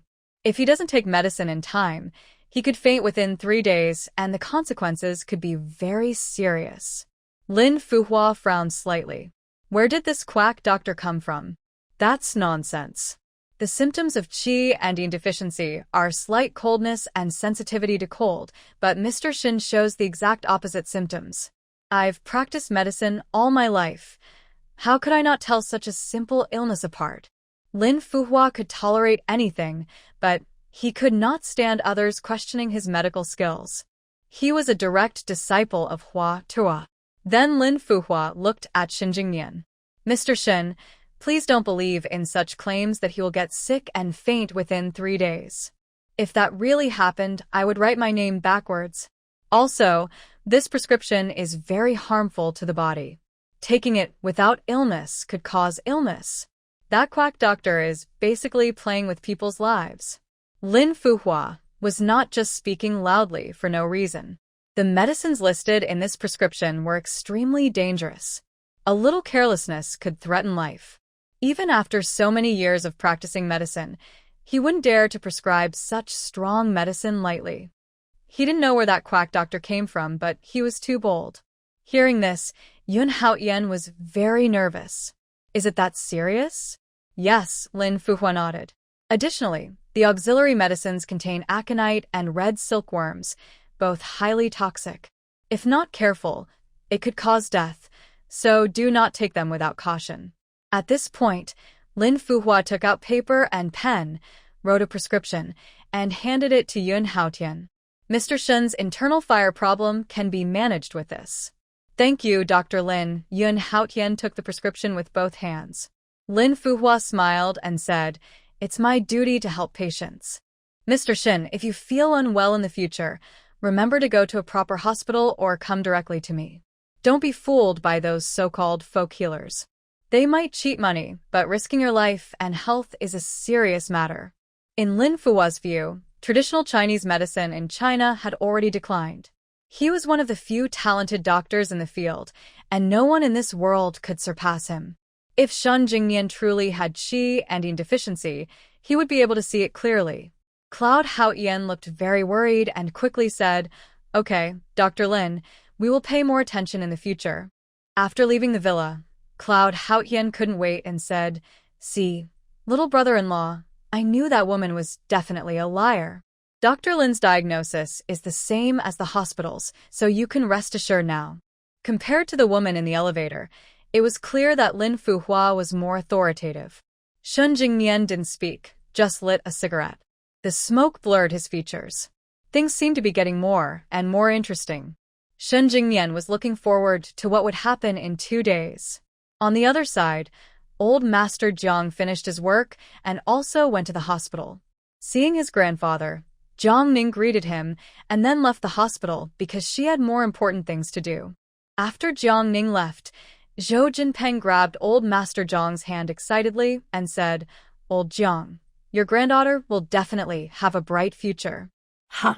Old Master Jiang was surprised. He found it hard to believe that his old friend was saying this.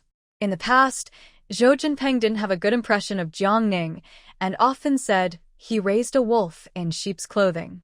Was today the day the sun rose from the west? Seeing Zhou Jinpeng looking confused, he quickly explained what happened in the morning. Since Jiang Ning's wonderful speech in the hospital garden, several people had come to ask Zhou Jinpeng about her. One person even claimed to be a talent scout wanting to recruit Jiang Ning as a star. But Jiang Ning wasn't interested in these things. After hearing the whole story, old Master Jiang smiled and said, "Ningning has been smart since she was little. I remember when she was just over 9 months old, I took her out to play. Her shoes fell off, and she started crying loudly. I was wondering why she was crying. When I looked back, I saw her shoes had fallen. As soon as I put her shoes back on, she stopped crying. But unfortunately, Jiang Ning met Cheng Xiaoyun. She suddenly seemed to change and started neglecting her studies, only thinking about marrying Cheng Zijuan. Since then, it seemed like the old bond between them had weakened. At the coffee shop, 3 well-dressed people sat by the window. One of them placed a folder on the table and looked at the person opposite with an apologetic expression. "Mr. Wang, I'm really sorry. Although we agreed to cooperate earlier, your company's plan is a bit disappointing. Furthermore, being a good person not only requires the ability to judge the situation but also having a good eye for investment. Wise people know that at this time, choosing the Chung Group is the right decision, not your company." Sorry. Under Cheng Zijuan's leadership, the Chung Group is now the most prominent in City A. Cheng Zijuan is even praised by the media as a rare rising star in 10 years. Meanwhile, Victory Games, run by Wang Xingli, has been declining steadily. They used to cooperate with Victory Games because they believed Victory could win this year's Skyward Award. But given the current situation, it's uncertain whether Victory Games can even deliver the bidding plan to the Shen Group on time, let alone win the award. Zhang Haoyu is a capable businessman. At this moment, he naturally knows that they should switch their partnership to the Chung Group. Wang Xingli was about to say something, but Li Lei, sitting next to Zhang Haoyu, continued. "President Wang, this is due to the circumstances, not because I, Li Lei, want to cause trouble. We started this company not to do charity work, and we can't just spend money recklessly. So, let's end our cooperation here." Wang Xingli looked at Li Lei in disbelief. "Mr. Li, you too are choosing the Chung Group?" Yes, Li Lei nodded plainly. "I have other matters to attend to. I'll take my leave now." Zhang Haoyu also stood up. "President Wang, I have other things to do. Let's meet again if fate allows." The phrase "if fate allows" was truly well chosen. Now, the Chung Group is like a bamboo that has broken through the ground, rising rapidly and far surpassing Victory Games. In less than a month, the Chung Group will completely replace Victory Games, win the Skyward Award, and stand at the top of City A. Meanwhile, Victory Games will likely declare bankruptcy. At that time, how could Wang Xingli face them again? So, the only option is to say farewell with hope to meet again someday. After Zhang Haoyu and Li Lei left, Wang Xingli hurriedly stood up from his seat. "Mr. Zhang, Mr. Li, please wait. I think we can still talk. We've worked together for so long. Also, today's signing was arranged earlier. If you leave just like that, where can I find a new partner quickly?" Zhang Haoyu paused and looked back at Wang Xingli with a sarcastic expression in his eyes. "President Wang, our cooperation was agreed upon earlier, but we haven't signed a formal contract. Without a signature, it has no legal effect. As adults, we should be aware of our limits. Some words should be spoken briefly. I hope you understand this." Wang Xingli frowned slightly. "President Zhang, Although we haven't signed a formal contract yet, I believe our relationship isn't fake. Just because I helped your company during its crisis back then, please give us another chance. Everyone faces setbacks and difficulties in life. If you help me get through this crisis and our game successfully wins the Celestial Award and goes to market, I, Wang Xingli, will remember your kindness. Back then, Zhang Haoyu's company faced a financial crisis, with investors pulling out and contracts being terminated. The company was almost falling apart. Wang Xingli's help was like a warm winter snow, helping Zhang Group survive the tough winter.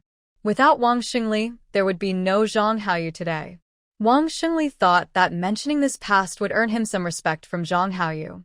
But unexpectedly, Zhang not only ignored him but also mocked, winning the Celestial Award and going public? Are you still dreaming, Mr. Wang? Can't you see the situation? City A is now under the control of the Chung Group. Your company is about to become a thing of the past. Only the Chung Group can win the Celestial Award now. Besides, I didn't ask you to help the Zhang family back then. You volunteered. Are you now trying to threaten us with revenge? Zhang Haoyu said with a sneer. Wang Xingli's eyes widened in disbelief. He never expected Zhang Haoyu to be such a person. He also didn't expect that the story of the farmer and the snake would happen to him. Indeed, only when a person is at their lowest can they see who truly stands by them. Li Lei looked at his watch and reminded, "Let's go, President Zhang. It's almost time to sign the contract with Chung Group. Why waste words with this kind of person?" Zhang Haoyu immediately left with Li Lei. Zhang Gaoyu, Li Lei. You too will regret this. Wang Xingli shouted angrily. Li Lei turned back and looked at Wang Xingli. Whether we will regret it or not is still unknown, but I know you, Wang Xingli, are about to become a lost dog. At the end, both Li Lei and Zhang Haoyu burst into laughter. Wang Xingli clenched his fists and slammed them the table. It was simply too much. Bang! The force was so strong that the coffee cups on the table trembled, and some brown liquid spilled out. Getting angry damages the liver. Why bother with ungrateful people? A sudden voice made Wang Xingli pause. He looked up slightly and saw a young girl sitting across from him, though he didn't notice when she arrived. The other person was wearing a white t-shirt, with her hair in a bun, looking youthful and beautiful, around 17 or 18 years old. "Young lady, do we know each other?" Jiang Ning smiled faintly without explaining and directly said, "I can help Joyful Games defeat the Chung Group, get through the crisis smoothly, reach the top, and win the Skyward Award." Defeat the Chung Group? Help Joyful Games survive the crisis? Reach the top? Win the Skyward Award? Wang Xingli looked at Jiang Ning with some helplessness and said, "Young lady, I see you're not very old, but your tone is quite confident." How old is Jiang Ning? She looks no more than 17 or 18. What does she know? At her age, she probably can't even understand the simplest financial reports. Jiang Ning just smiled faintly. "Mr. Wang, your company is now at a dead end. If you don't find a way to inject new blood and launch new games, you'll have to declare bankruptcy. Are you really willing? After all your hard work, do you want your company to be defeated by the Chung Group?" Her last words were truly piercing. Joyful Games was Wang Xingli's life's work. He had registered the company even before graduating. He thought Joyful Games would become a shining light in gaming history. But unexpectedly, Joyful Games might face collapse. This made Wang Xingli feel almost breathless with pain. "I'm young, but Mr. Wang, have you forgotten? When you started Joyful Games, you were only 20, Jiang Ning said, taking out her ID and placing it gently on the table. "Jiang Ning, Ninaten." Wang Xingli looked up again, carefully studying the girl sitting in front of him.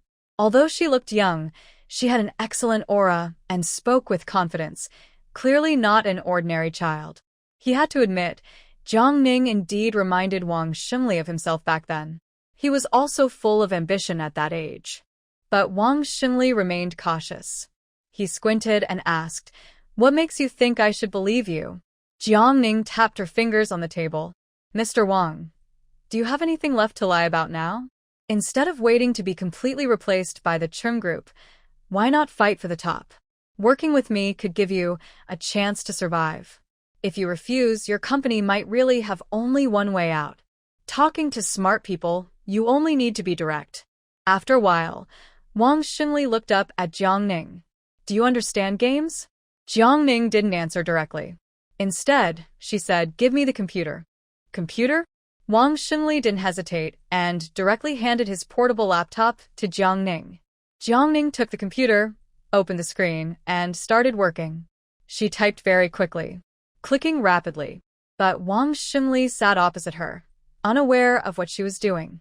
About 15 minutes later, Jiang Ning returned the laptop to Wang Xingli. This is my sincerity. Wang Xingli took the computer and, in the next moment, his eyes widened. 15 minutes. He never expected that Jiang Ning could create a small game app in just 15 minutes, and the game was very engaging. The only issue was that there were too few levels. This girl seemed to be quite talented. It was at this moment that Wang Xingli realized he hadn't told Jiang Ning the password when he handed her the computer. In other words, those 15 minutes included the time Jiang Ning took to unlock it. Knowing that he was also a computer player, his password and firewall wouldn't be simple. But Jiang Ning had unlocked it quietly and easily. She was a genius. Wang Xingli's previously discouraged face suddenly lit up with happiness. Truly, there's always a way out. But Wang Xingli remained calm and said, why do you want to help me? There are 2 reasons, Jiang Ning replied honestly. First, I have a grudge against the Chung family, so I want to ruin Chung Corporation. Second, I want to become a wealthy woman. Miss Jiang, welcome to our company, the exciting game. Wang Xingli stood up from his chair and extended his hand to Jiang Ning. Jiang Ning shook his hand. Looking forward to working together. Looking forward to working together, Wang Xingli continued, Miss Jiang, I'm really happy you joined us, but we're facing more than just talent loss. There's also funding shortages? Jiang Ning finished his sentence. Wang Xingli looked a bit embarrassed. Some problems aren't easy to ignore just because you don't want to face them. Yes. Jiang Ning simply smiled faintly. That's easy. I will solve your funding issues within 10 days. But I have one request. What is it? Wang Xingli asked immediately. Jiang Ning didn't beat around the bush. I want 50% of your company shares. Deal, no problem. Wang Xingli agreed, without hesitation. Jiang Ning was a rare talent, and she could also solve the funding problems of exciting game. As long as it can make her heart beat again, don't worry about 50% of the shares. Even if she wants 60%, Wang Xingli will unconditionally agree. Mr. Wang is a straightforward person. Wang Xingli continued, Miss Jiang, do you have time to go to the company with me? Let's go now and sign the contract. Yes, Jiang Ning nodded slightly. Wang Xingli drove, and as they left the coffee shop, he politely opened the back door for Jiang Ning. He looked more like a chauffeur than a company CEO. The company was not far from the coffee shop. In about 15 minutes, they arrived. After signing the contract, Wang Xingli personally saw Jiang Ning off. Outside the company, Jiang Ning stopped and said, just send me here. Tonight, I will send you the new plan and script. We aim to launch your 3A game within a month and then compete for the Sky Award. Okay, Wang Xingli nodded, his eyes full of hope. Jiang Ning added, also, I need 10 assistants. That's easy. I'll have them add you on WeChat later. Just tell them directly if you need anything. Good. After leaving the company, Jiang Ning went to the electronics market to buy a suitable computer. She looked at many options before finding one that suited her, though she still needed to assemble and modify it herself. The next day, Monday, Chung Zijuan woke up early, ready to go to the Civil Affairs Bureau to get a divorce certificate from Jiang Ning. When he saw Chung Zijuan coming downstairs, Wang Yuan hurried over. Zijuan, that little village girl will definitely cause a scene again today, maybe even try to threaten suicide publicly. Please don't divorce her. Don't be soft-hearted when the time comes. Their Chung family had finally escaped the entanglement with Jiang Ning, and they didn't want to go back to the same situation. Wang Yuan didn't want to be laughed at for having a village girl as a daughter-in-law anymore. God knows, although Chung Zijuan had recently been very successful and became a rising star in finance, She couldn't hold her head up in the wealthy lady circle. Others' daughters-in-law were from noble families, but hers hadn't even finished high school. Because of Jiang Ning, she was even cut out of the group photo. Honestly, Jiang Ning lowered their entire Qing family status. Cheng Zijuan nodded. Don't worry, Mom, I know. He wasn't stupid. Even if Jiang Ning really died at the Civil Affairs Bureau this time, he would still get the divorce certificate. After breakfast, Cheng Zijuan went to the Civil Affairs Bureau. It was almost 8 o'clock. There was still no sign of Jiang Ning in the air. Eager to see her, Cheng Zijuan slightly furrowed his brow, knowing that Jiang Ning would definitely not keep her promise. She loved him so much. How could she easily agree to divorce? Fortunately, Jiang Ning had already signed the divorce agreement. Even if she changed her mind and refused to divorce, it would be useless. At that moment, hiss. A taxi appeared in Cheng Zijuan's line of sight. The door opened. A slender leg stepped out of the car. Looking up along that long leg, he could see the girl's delicate features. She wore a light yellow V-neck top, revealing a graceful collarbone. Yellow is a color that can be hard to match with skin tone, and if not careful, it can make her look overly bright. But she, with her snow-white skin, made everything around her seem dull in comparison. Despite her plain appearance, she looked stunningly beautiful, breathtaking enough to make people stop breathing. Even Cheng Zijuan was drawn to her. Jiang Ning walked all the way to the Civil Affairs Bureau entrance. Seeing Cheng Zijuan still standing there, she frowned slightly. Cheng Zijuan, what are you staring at? Cheng Zijuan's eyes widened in surprise. This voice. How could it be so familiar? He slowly turned his head to look at Jiang Ning, and the surprise in his eyes almost overflowed. Is this Yang Ning? Having been married to Jiang Ning for a year, Cheng Zijuan had never known that beneath her natural look, she had such a face. Although he didn't want to admit it, but this Jiang Ning was truly beautiful. But Cheng Zijuan quickly realized what was happening. This must be Jiang Ning's new trick to play hard to get. No makeup. No more gray clothes. What is Jiang Ning doing? Is she going for a pure and innocent look? Trying to attract his attention with such a cheap method? She really is unchangeable. Thinking of this, Cheng Zijuan frowned with disgust. Jiang Ning, what exactly are you trying to do? Jiang Ning slightly turned her head and met Cheng Zijuan's gaze. Speaking with a look of helplessness, Cheng Zijuan, are you sick? Besides getting the divorce certificate, what else can I do at the Civil Affairs Bureau? Hearing the word divorce from Jiang Ning again, Cheng Zijuan's expression was full of disbelief. Divorce? Impossible.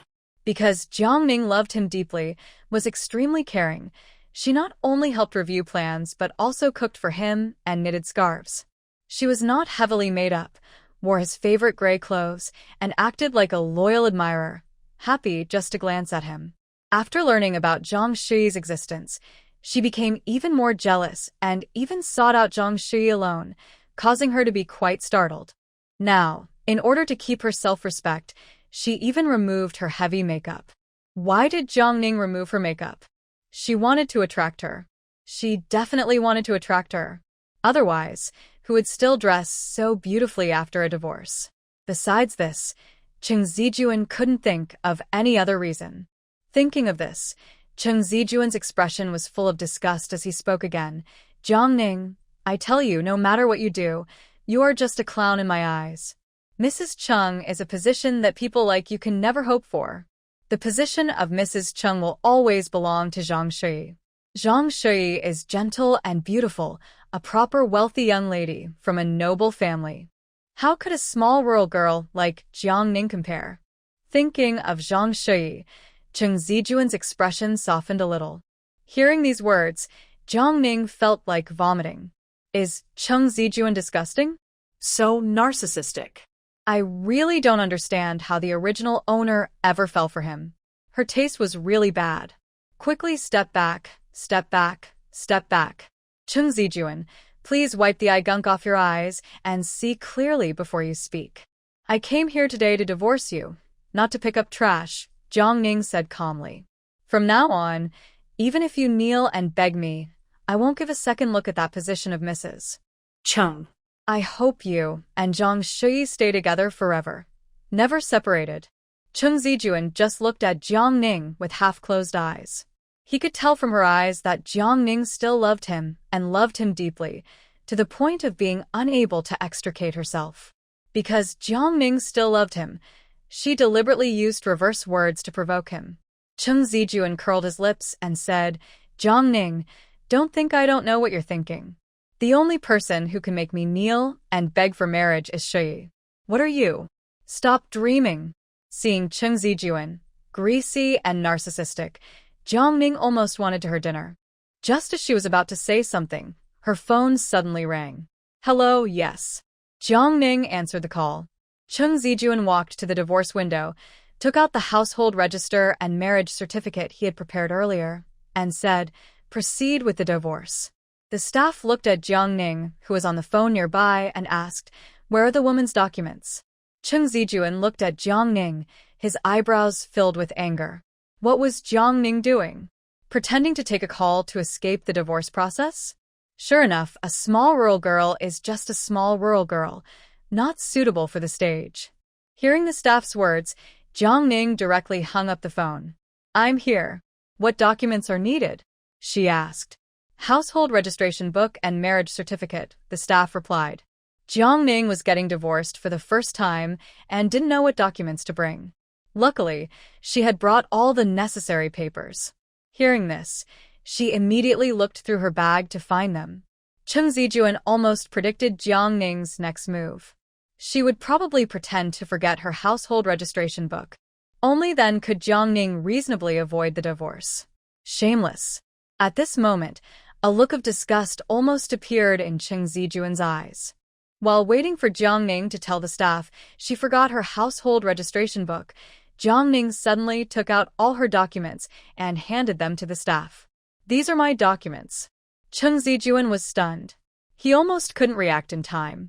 What was Jiang Ning doing? Why wasn't she playing by the usual rules? Did she really want a divorce?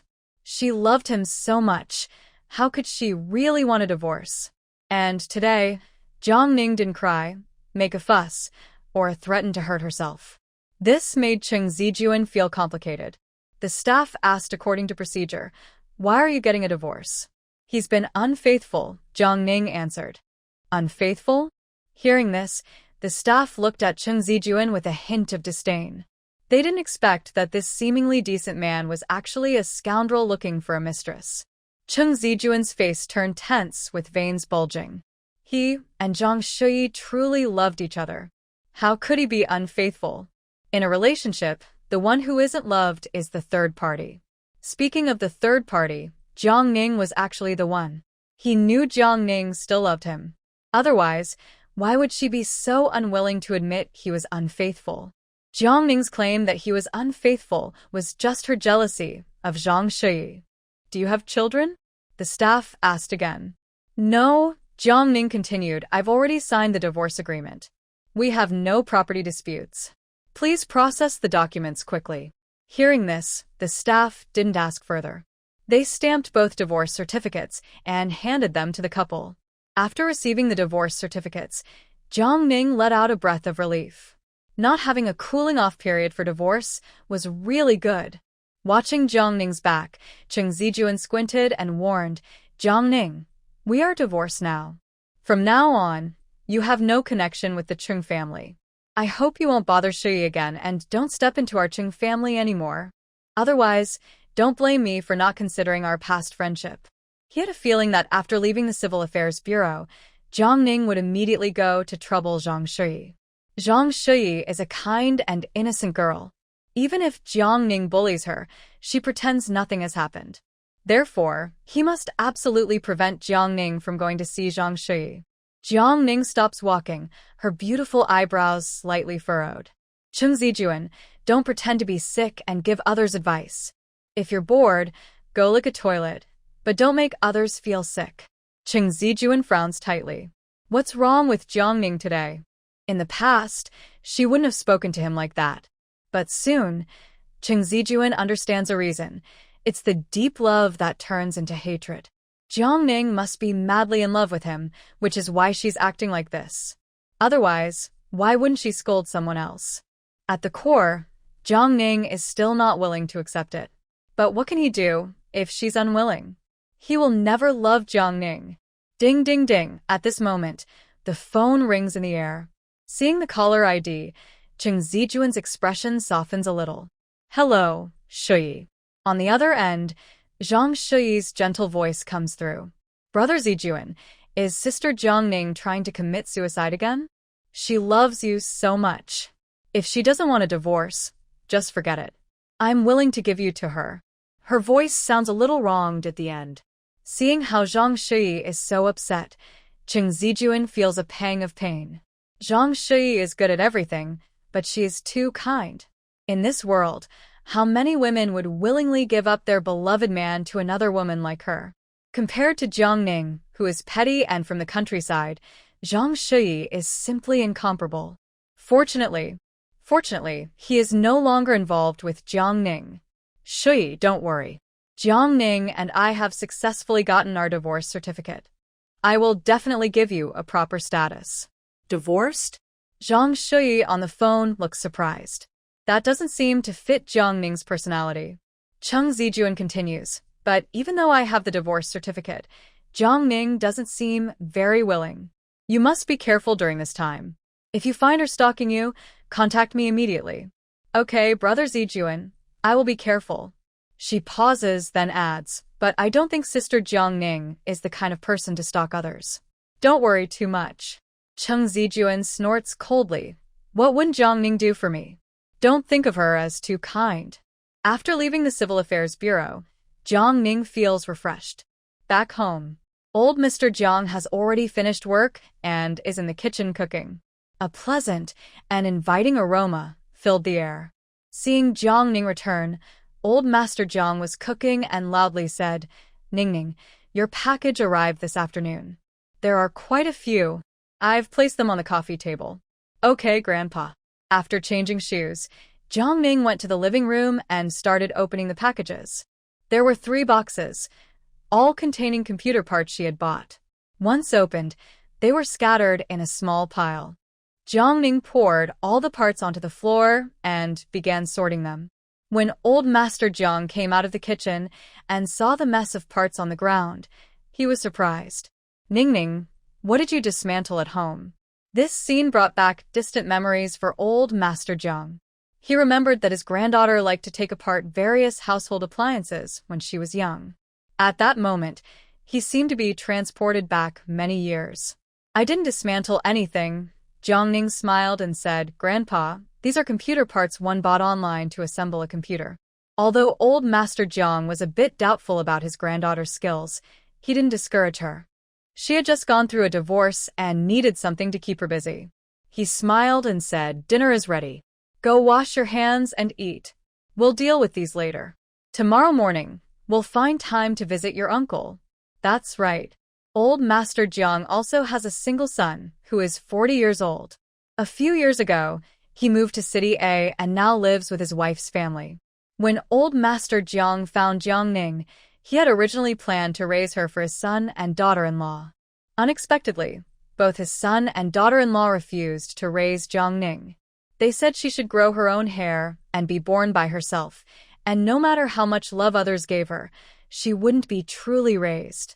But old Master Jiang couldn't bear to send Jiang Ning to an orphanage, so he raised her himself, and she has been with him ever since. All right. Jiang Ning nodded. In her memories of the original owner, her impression of her uncle and aunt was not deep.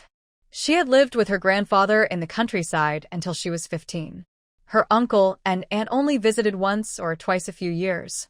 Later, she moved to City A with her grandfather and had only seen her uncle and aunt once or twice. After dinner, Jiang Ning continued assembling the computer, working until 9 o'clock in the evening. Only then did she have time to check her phone. She opened WeChat and saw 10 strangers had added her as a friend. That's when Jiang Ning remembered the important matter. She clicked to verify and accepted each request. Then she created a small group, adding everyone into it. She first sent a self-introduction. Hello everyone, I am Jiang Ning. Looking forward to working together. Handshake/emoticon. Hello, Miss Jiang. I am Amy. In the future, just send me messages directly on WeChat. Hello, Miss Jiang. I am Lucy. Hello, Miss Jiang. I am Magia. Next, I will introduce myself. After greeting, Jiang Ning sent the tasks everyone needed to complete to the group chat. Just send everything to me by 4 p.m. tomorrow. Thank you all for your hard work. Meanwhile, inside a cubicle on the third floor of the game company, Amy turned her chair to the next colleague and asked Lucy, "Do you know who Miss Jiang really is? Does she really have the ability to save our company from the brink of failure?" Lucy took a sip of iced coffee and squinted her eyes. It's hard to say for sure. Across from them, Kinko overheard their conversation and leaned in, lowering her voice. "Did you hear? President Zhang and President Li have already terminated their contracts with us. Not only that, but Director Xie from the 3A project team was also recruited away by the Chung group next door. I think our company is really in trouble this time." Lucy and Amy both widened their eyes. What? President Xie left? Xie Huijin is very talented and is a key pillar of the 3A project team. His departure is a big to both the game company and Wang Xingli. Sure. Kinko quickly put her finger to her lips. "Keep your voices down." Lucy swallowed nervously. Did President Xie really leave? Kinko nodded. Absolutely. Lucy sighed. Our company still had some hope, but now that President Xie is gone, we are completely hopeless.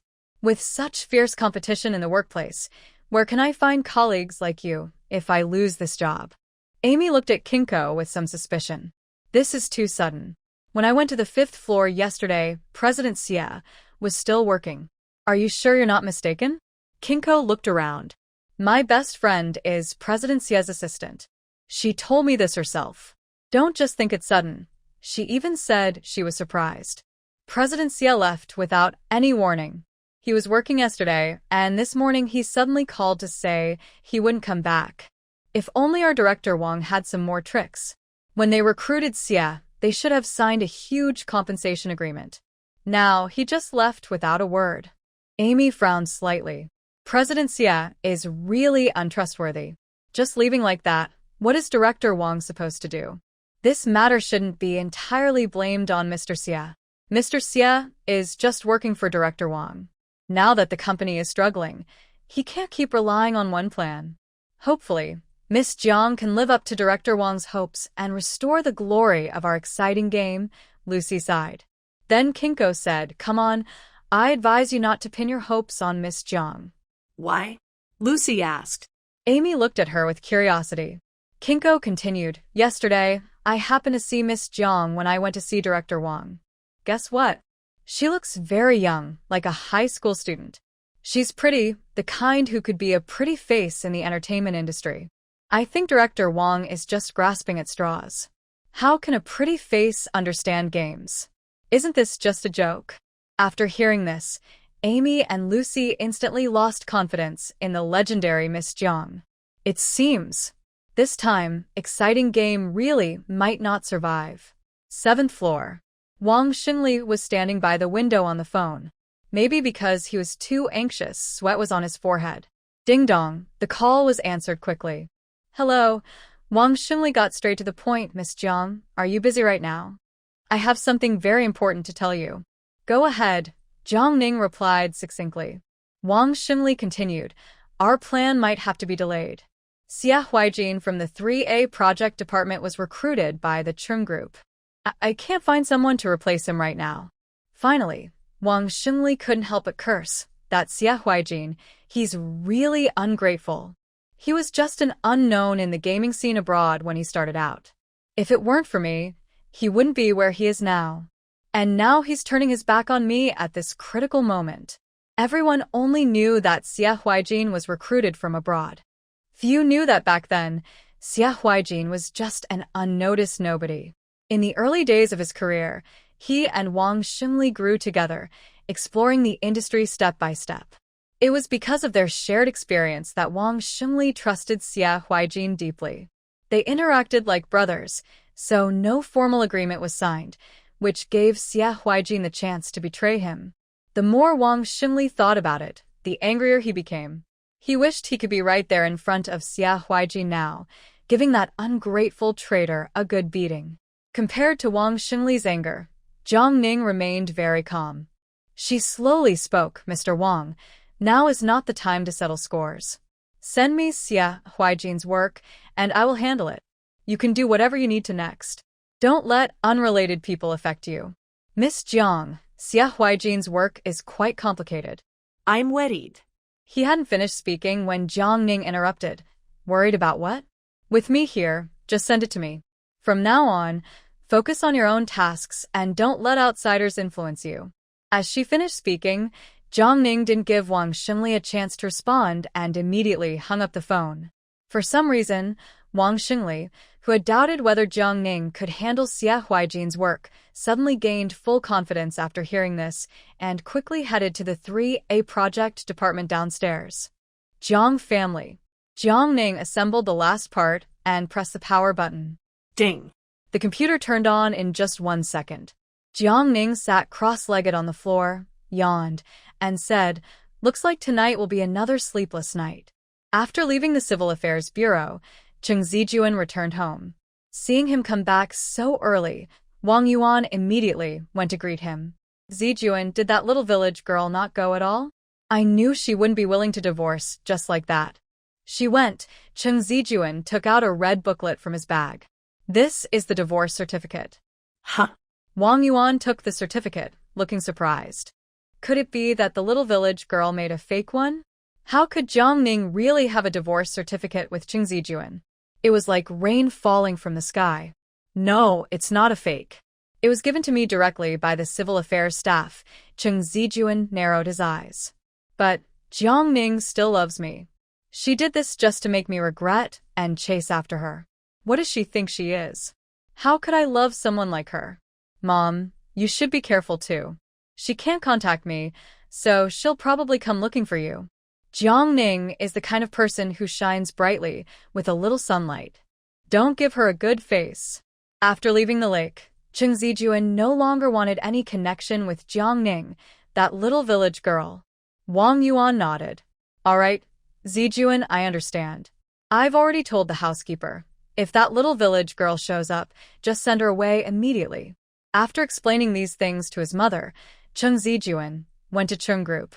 At 10:30 p.m., ding ding ding, there was a knocking sound in the air. "Come in." Cheng Zijuan placed the files aside. Lin Yuza walked in from outside.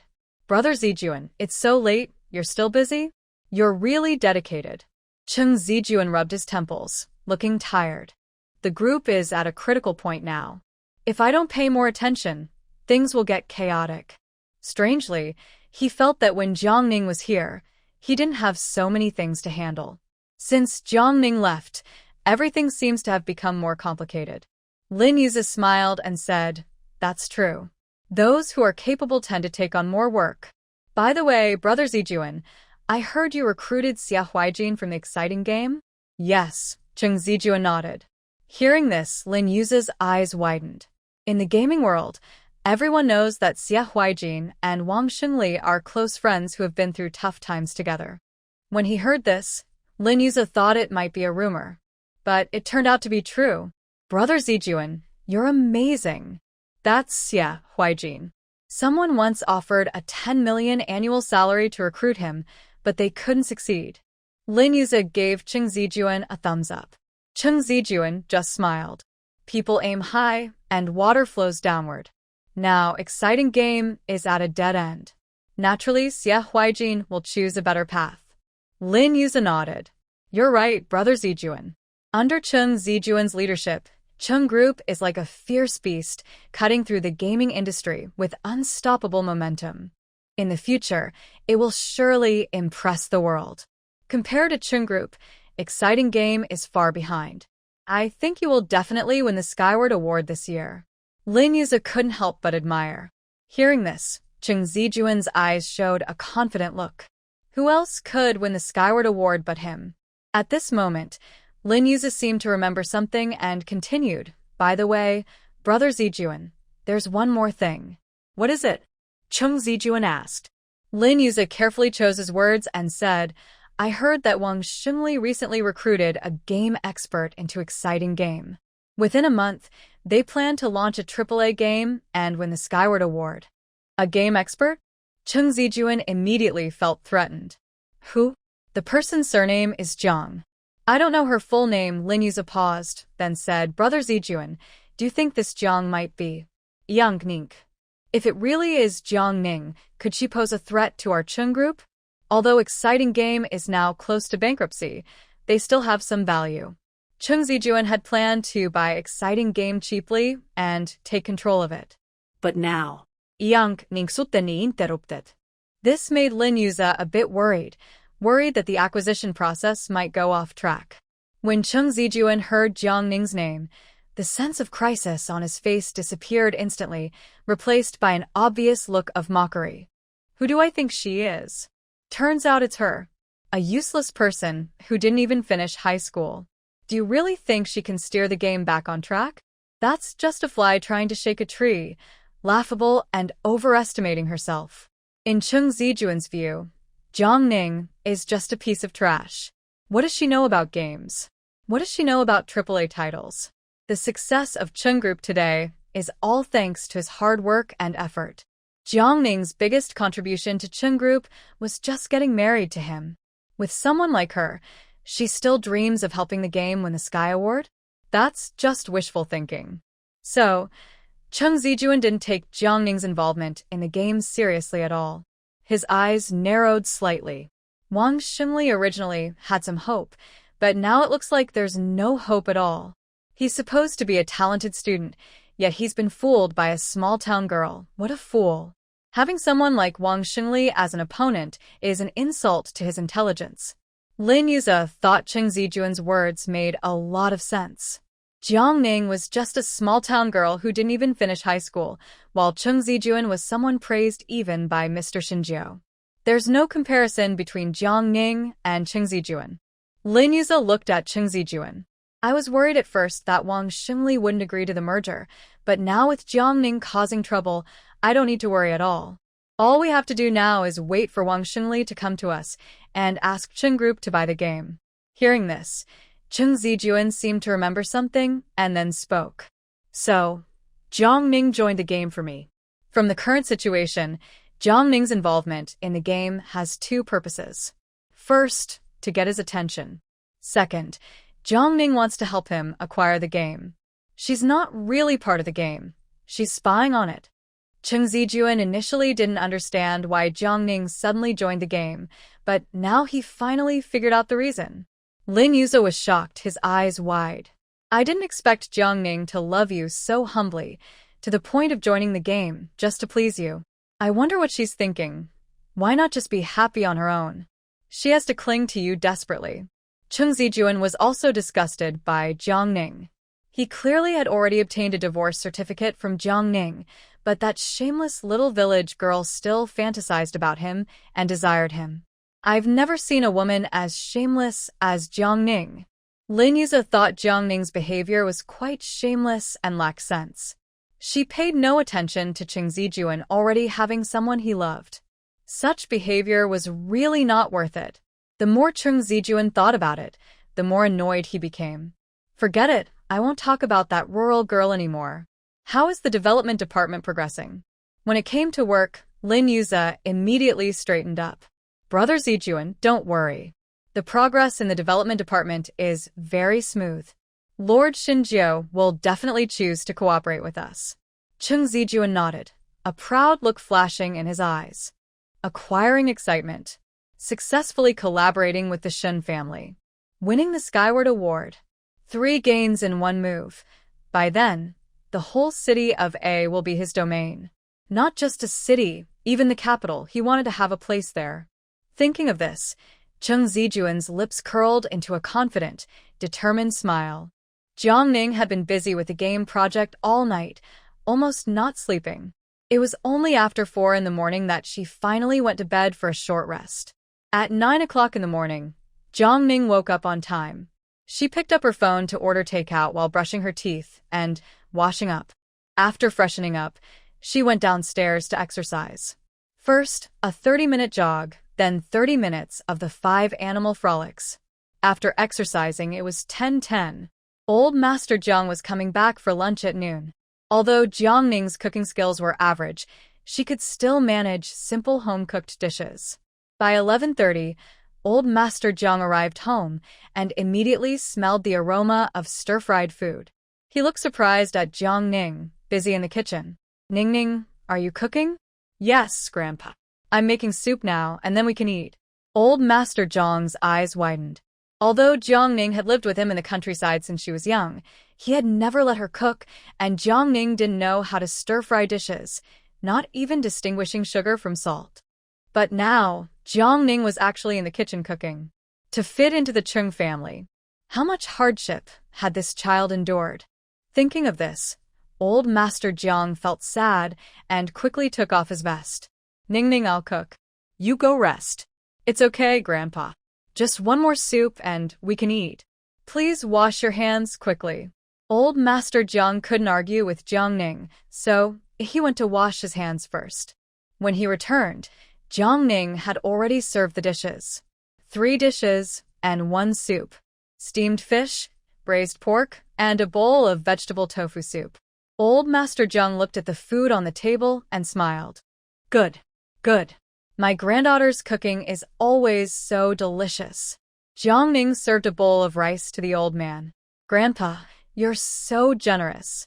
You haven't even eaten yet, and you already think it's tasty." The old man, Zhang Lao Yezi, took the bowl. "I can tell it's good." To show he wasn't exaggerating, Zhang Lao Yezi, who usually only eats 1 bowl, ate 2 bowls today. After eating, Jiang Ning went with the old man to visit her eldest uncle Jiang Dongxing's house. Their homes are 16 kilometers apart.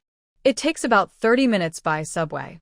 When they arrived at Jiang Dongxing's house, it was already past 1 p.m. The old man stood at the door and knocked. "Who's there?" "No need to knock. Can't you see there's a doorbell?" An elderly woman with gray hair impatiently opened the door. Seeing her, Zhang Lao Yezi immediately smiled. "Dear mother-in-law." This is He Inue, Jiang Dongxing's mother-in-law. He Inue looked at Zhang Lao Yezi with a hint of disdain in her eyes. "I wonder who wouldn't press the doorbell and just knocked loudly? Turns out it's you." Rural folks just don't know proper manners. It's embarrassing and shameful. Not pressing the doorbell probably means she didn't recognize it. Her gaze shifted to Jiang Ning behind Zhang Lao Yezi. Her expression changed quickly. "So Ning Ning is here too. Such a rare guest. Truly a rare guest. Come in quickly. Then she looked inside the house. "Sufang, Dongsheng, come out. We have distinguished guests." He Inue's sudden change was noticed by Jiang Ning. She quietly followed Zhang Lao Yezi into the house. Zhang Lao Yezi was about to change his shoes when He Sufang came out of the living room. Seeing Jiang Ning, her eyes showed surprise. Weren't they supposed to be estranged? How come they're getting along so quickly? Though she had her doubts, He Sufang didn't show it. She smiled and said, "Dad, why are you changing shoes at your own home?" "No need to change, no need to." She walked over to Jiang Ning, affectionately holding her hand. "Long time no see. Ning Ning, you look even more beautiful now." "Hello, Auntie," Jiang Ning politely greeted her. He Sufang was momentarily stunned. Today, Jiang Ning seemed especially different. This wealthy family really does nurture people well. Jiang Ning not only looked more beautiful, but also had a better aura. In the past, Jiang Ning seemed petty and timid, always cautious wherever she went. All right, He Sufang nodded, then looked at Zhang Lao Yezi with a teasing tone. "Dad, you too. You came to visit without telling us in advance. I could have asked Dongsheng to buy some dishes Ning Ning likes." Standing inside her son and daughter-in-law's luxurious house, old Mr. Jiang felt a bit uncomfortable. "Aren't we worried about bothering you? Ning Ning and I came here just to eat a good meal at home. It's no trouble at all. We're family," Jiang Dongsheng said as he walked over. "You must stay for dinner tonight. Ning Ning hasn't been home for so long." Yes, Dongsheng is right." He Inue quickly added, "Sufang, you and Dongsheng should stay and keep your dad and Ning Ning company. I'm going to buy some groceries." Shufang Okay, Mom. You go ahead. Remember to buy some seafood. Ning Ning likes it. Old Mr. Jiang hurriedly said he didn't need to buy groceries, but his son and daughter-in-law's warm enthusiasm made it hard for him to refuse. They sat down in the living room. Jiang Dongsheng and He Sufang hurried to make tea for old Mr. Jiang and Ning Ning. Suddenly, the door, which had been closed, opened. Mom and Dad, do we have guests at home? A young woman's voice asked from the doorway. Suo is back. He Sufang smiled and responded. Come in quickly. Your grandpa and sister Ning Ning are home. Hearing this, He Sua's face darkened. She is 1 year younger than Jiang Ning and is currently in her 3rd year of high school. Although they are not related by blood, they are considered sisters in name. She is a proper city girl from a wealthy family, loved by her parents and grandparents. The He family's conditions in City A are average, but Jiang Dongsheng and He Sufang have only one daughter, He Sua, whom they have always loved dearly.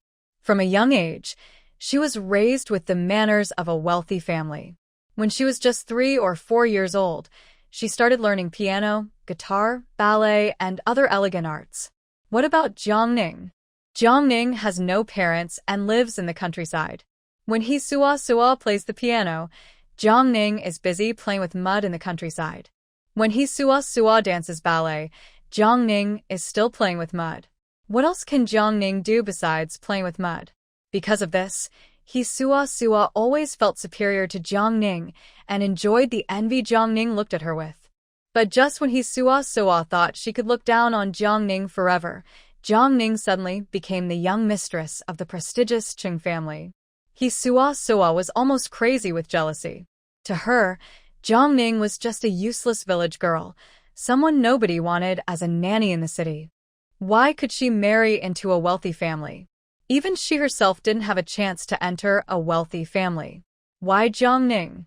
Seeing Jiang Ning now, He Sua felt complicated and uncomfortable, but she still forced a small smile.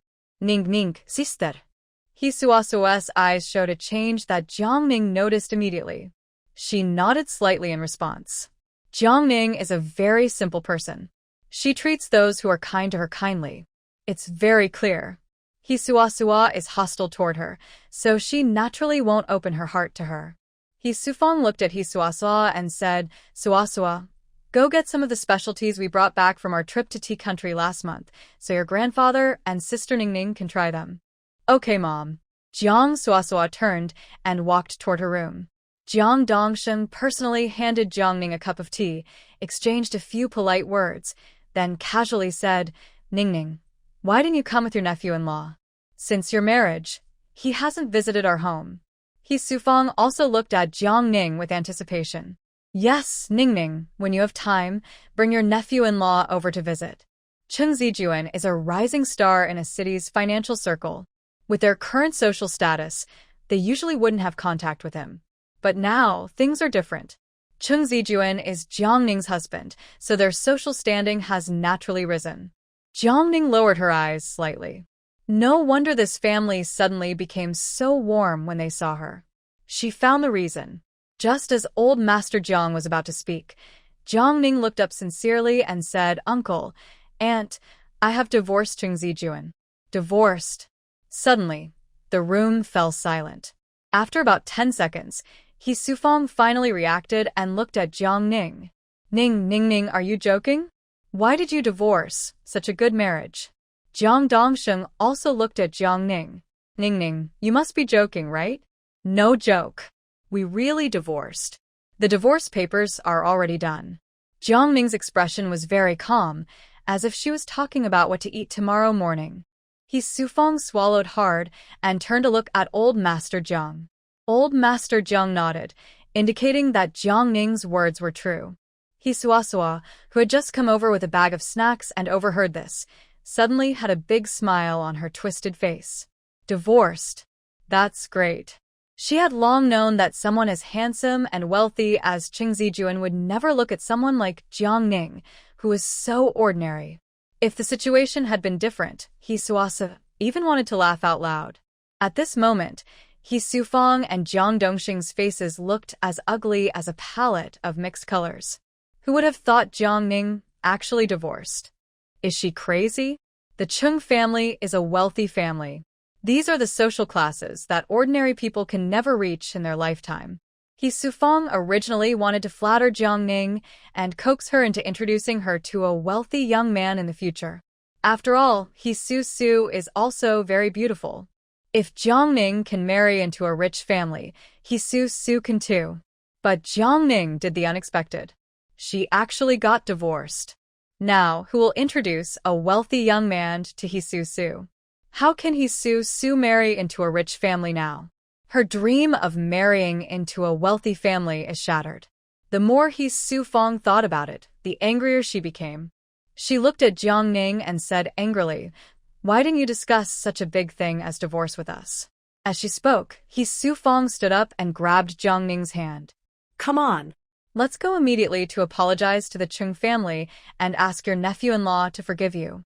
Divorce is my personal matter. Why should I discuss it with you? Jiang Ning shook off He Sufang's hand. She didn't seem to use much strength, but He Sufang was pushed back and almost lost her balance. Old Master Jiang immediately stood up and protected Jiang Ning behind him. Shufan. You're going too far. He Sufang was so angry she had a headache. At this point, old Jiang was still causing trouble. Seeing the tense atmosphere, Jiang Dongxing spoke at the right time. Sufang, Dad, everyone calm down. After speaking, Jiang Dongxing looked at Jiang Ning with a softer tone. Ning, you should also stay calm. It's not surprising that your eldest aunt is so angry. Divorce is indeed a big deal. You should at least inform the family. Also, a girl with a second marriage reputation isn't very good. Talk to your uncle and tell him why you divorced your nephew-in-law. Chung Zijuan was having an affair outside. Jiang Ning simply replied. Is that why Jiang Ning wants a divorce? Hearing this, Jiang Dongsheng was furious, but tried to suppress his anger and said as calmly as possible, Ning. In this society, it's common for men to cheat outside, especially wealthy men. It's normal for your nephew-in-law to have a few women outside. Who doesn't cheat? Marrying into a rich family is already a huge honor for someone like you. How can you be so ungrateful and want to divorce your nephew-in-law? To Jiang Dongsheng, Jiang Ning was making a mountain out of a molehill. She was delaying his daughter's bright future. If possible, Jiang Dongsheng wished he could immediately drag Jiang Ning in front of Chung Zijuan to apologize and admit her mistake. It's just that he had a woman outside? What's the big deal? Jiang Dongsheng, do you even listen to what you're saying? Do you still have your morals? Old Mr. Jiang angrily interrupted Jiang Dongsheng and said firmly, since Chung Zijuan was unfaithful in marriage, I support Ningning's decision to divorce him. Our Jiang family may be small and not as wealthy as the Chung family, but we must act honestly and openly. We cannot sink to the level of those scheming people. Then, old Mr. Jiang pointed at He Sufang and said, and you? Sufang, think about it. If today it was Dongsheng who was unfaithful, would you stay so calm? Don't you feel pain when the knife isn't in your own body? Old Mr. Jiang is usually a gentle man and rarely gets this angry in front of his son and daughter-in-law. His sudden outburst left Jiang Dongsheng and He Sufang stunned, too scared to speak. After a long moment, Jiang Dongsheng finally reacted and looked at his father. Dad, I didn't mean it that way. What do you mean then? Old Mr. Jiang sighed. Dongsheng, people can be poor, but they shouldn't lack ambition. Our family may not be as prominent as the Chengs right now, but I believe that with effort and hard work, we can surpass the Chung family. He Sufang snorted coldly. Dad, you're oversimplifying this. Do you know how hard it is for ordinary people to change their social class? Forget it. You wouldn't understand even if I told you. Who are the Chung family? Who are they? Why should we surpass the Chung family? Is it because of Ning, that rural girl who doesn't know anything? Not in this lifetime, not even in the next or the one after that, can Ning surpass the Chung family. Thinking about Ning already divorced, He Sufang felt a headache and pinched her temples. It's not that hard at this moment, Jiang Ning spoke calmly. What did you say? He Sufang and Jiang Dongxing both looked confused by Jiang Ning's words. Jiang Ning simply looked at the couple and said, "Clearly, I said, surpassing the Chung family isn't difficult." For Jiang Ning, this was hardly a challenge. But He Sufang scoffed loudly. Even He Suasua beside her showed a mocking expression in her eyes. Does Jiang Ning understand what she's saying? Does she really think her luck, marrying into a wealthy family, makes her impressive? She's just a discarded second-hand person now. Not just that, it's hard for Jiang Ning to even marry a normal man now. Who would want to marry a divorced woman? And Jiang Ning is still dreaming about surpassing the Chung family, completely unrealistic. She's daydreaming. I believe in Ning Ning. Old Master Jiang looked at Jiang Ning with a firm and determined expression. As long as we work hard, we can definitely surpass the Chung family in the future. Even Jiang Dongsheng rolled his eyes in frustration. He didn't want to say much and simply asked, "Dad, you said you had something to discuss with us when you came. What is it?" Jiang Dongsheng's tone was less friendly than before. Thinking about the main issue, Old Master Jiang's anger eased a bit. Well, Ningning has already divorced Chung Zijuan. But she's still so young and needs to continue studying.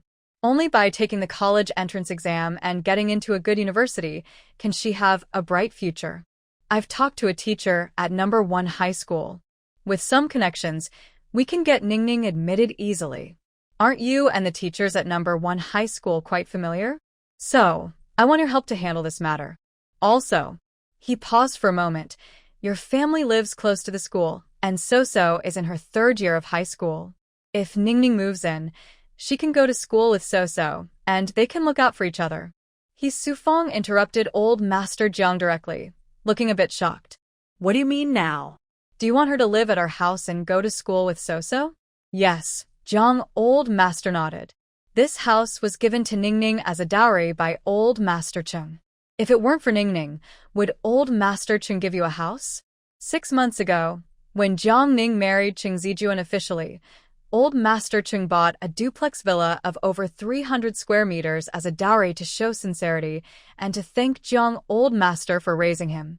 The house has 8 rooms in total, both upstairs and downstairs, covering 200 square meters, plus a large garden. It's in a prime location, right in the school district, just a few hundred meters from the high school. If Jiang Ning moves in, it will be very convenient for her to go to school, and there's enough space for her to live comfortably without feeling crowded. Before this, Jiang Dongsheng and his wife had been living in an old, rundown house in City A, struggling financially. Hearing this, He Sufang was furious. Living in her house? Why should she? That old man's idea was too naive. She would never allow Jiang Ning, an outsider, to live in her home. Although the house was given to Jiang Ning as a dowry by Old Master Chung, so what? Old Master Chung was gone, and the property deed was in her and Jiang Dongsheng's names. Since their names were on the deed, the house had nothing to do with Jiang Ning. Now Jiang Ning wanted to fight her for the house. Not a chance.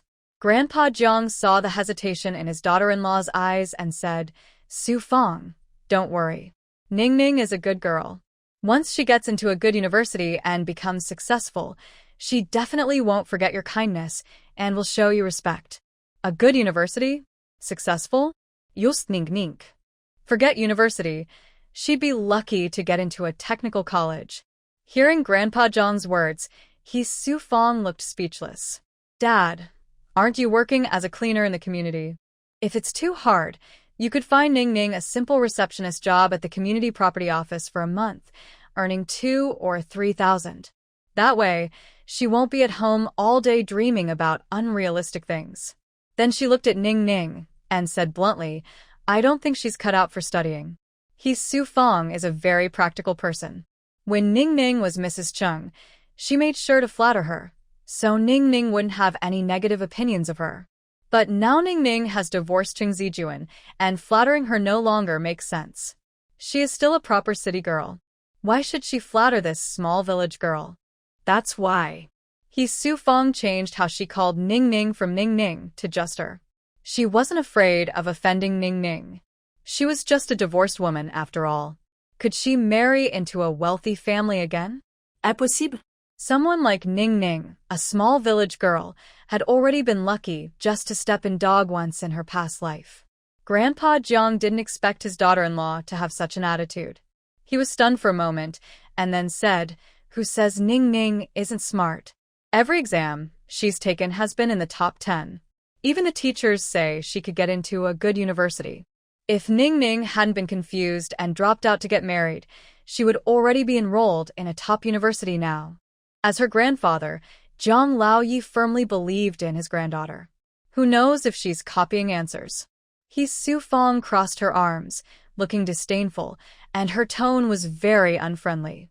She even dreams of getting into #1 middle school? Dream on. That's #1 middle school. Even Sua didn't get in. She had to ask relatives and friends for help to get in. Why does Ning Ning deserve to get in? Grandpa Jiang frowned slightly, catching the implied meaning of her words, and asked, "Su Fong, after saying so much, do you not want Ning Ning to live in your house?" Su Fong rolled her eyes. That old fool was so stupid. He listened for so long, and only now understood what she meant. "Dad, my meaning is very clear. Do you really want me to break this fragile barrier? Our family of 5 is living well, and if a stranger suddenly appears, would you be comfortable with that?" Old Master Jiang isn't here to argue with his daughter-in-law today. He just wants Jiang Ning to have a good learning environment and a bright future. So, even knowing his daughter-in-law's opinion, he still bravely says, "Su Fong, Ning Ning isn't a stranger." Not a stranger? Su Fong interrupts him sharply, her tone aggressive.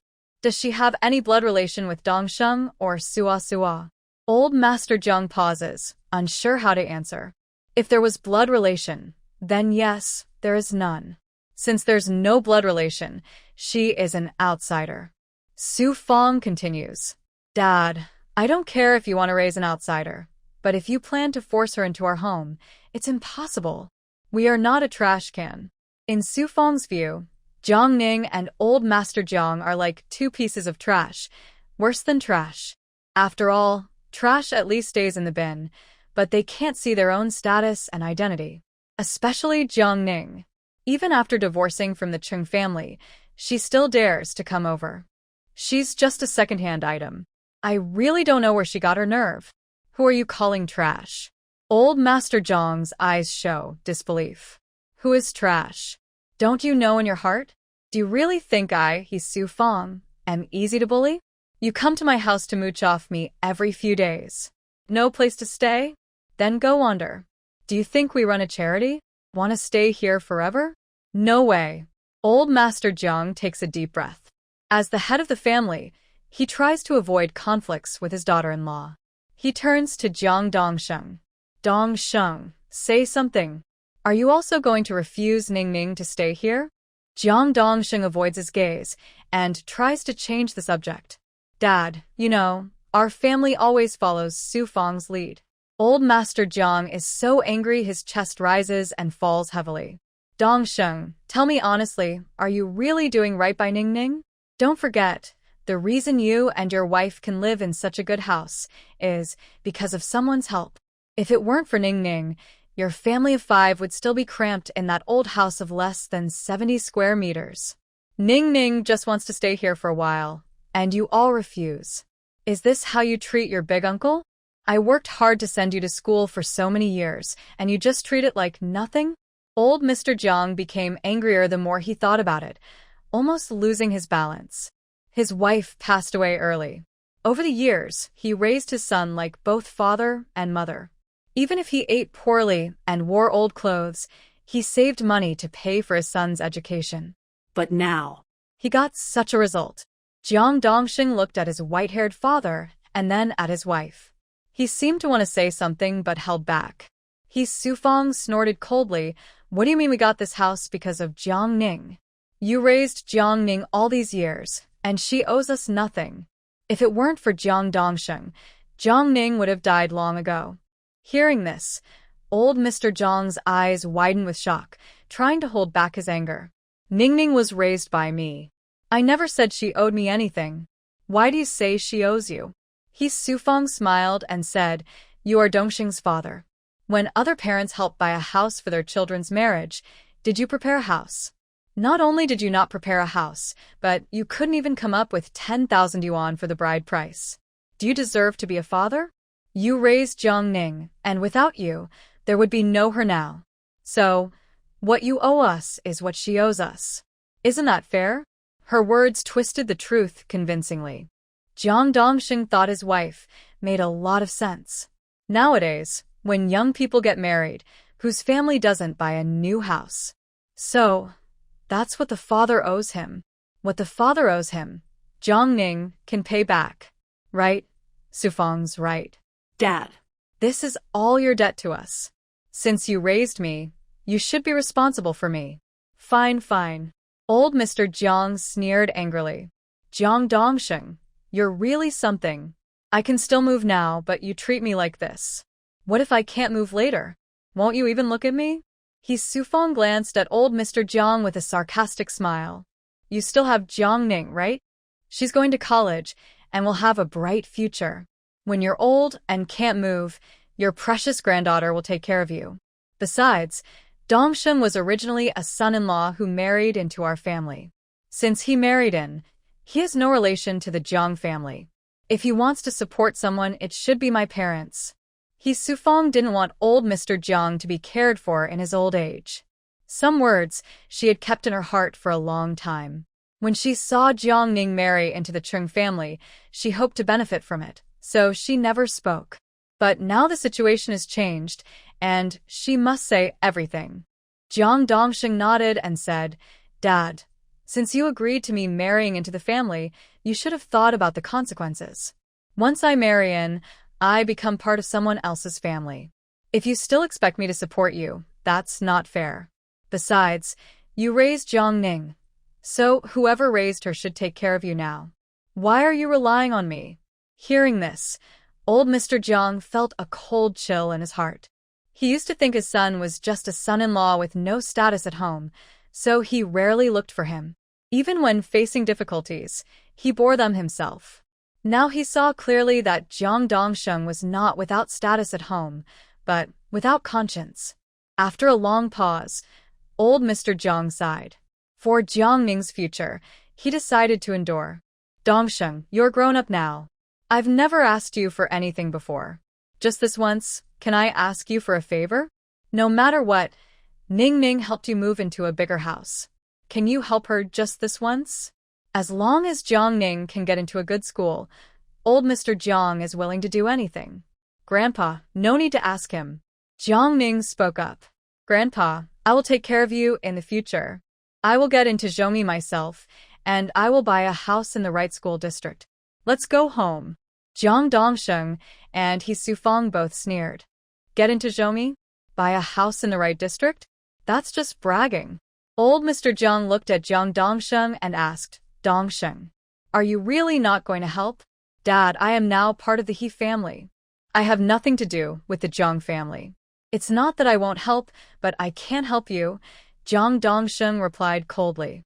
He knew very well that both his father and Jiang Ning were bottomless pits. If he agreed to help this time, there would be endless requests for help afterward.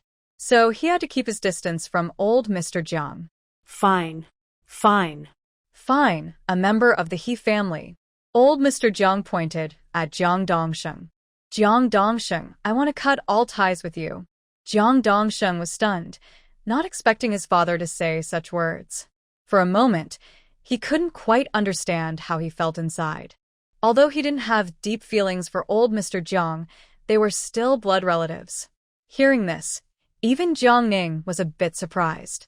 She slightly turned her head and looked at old Mr. Jiang. The elderly man, over 60, now like a withered tree swaying in the storm, seemed powerless against the wind and rain, but still stood straight with a determined gaze. Sufang heard this and immediately became happy. Jiang Ning was now like a stone in a pit, with no chance to turn things around. The old man had completely lost his usefulness. She was eager to cut ties with such a person so they wouldn't be burdened by him in the future. Then let's cut ties. Who's afraid of whom? Anyway, we have you as a father, but it's the same as not having one. Hearing Sufang's words, Jiang Dongsheng instantly gained confidence.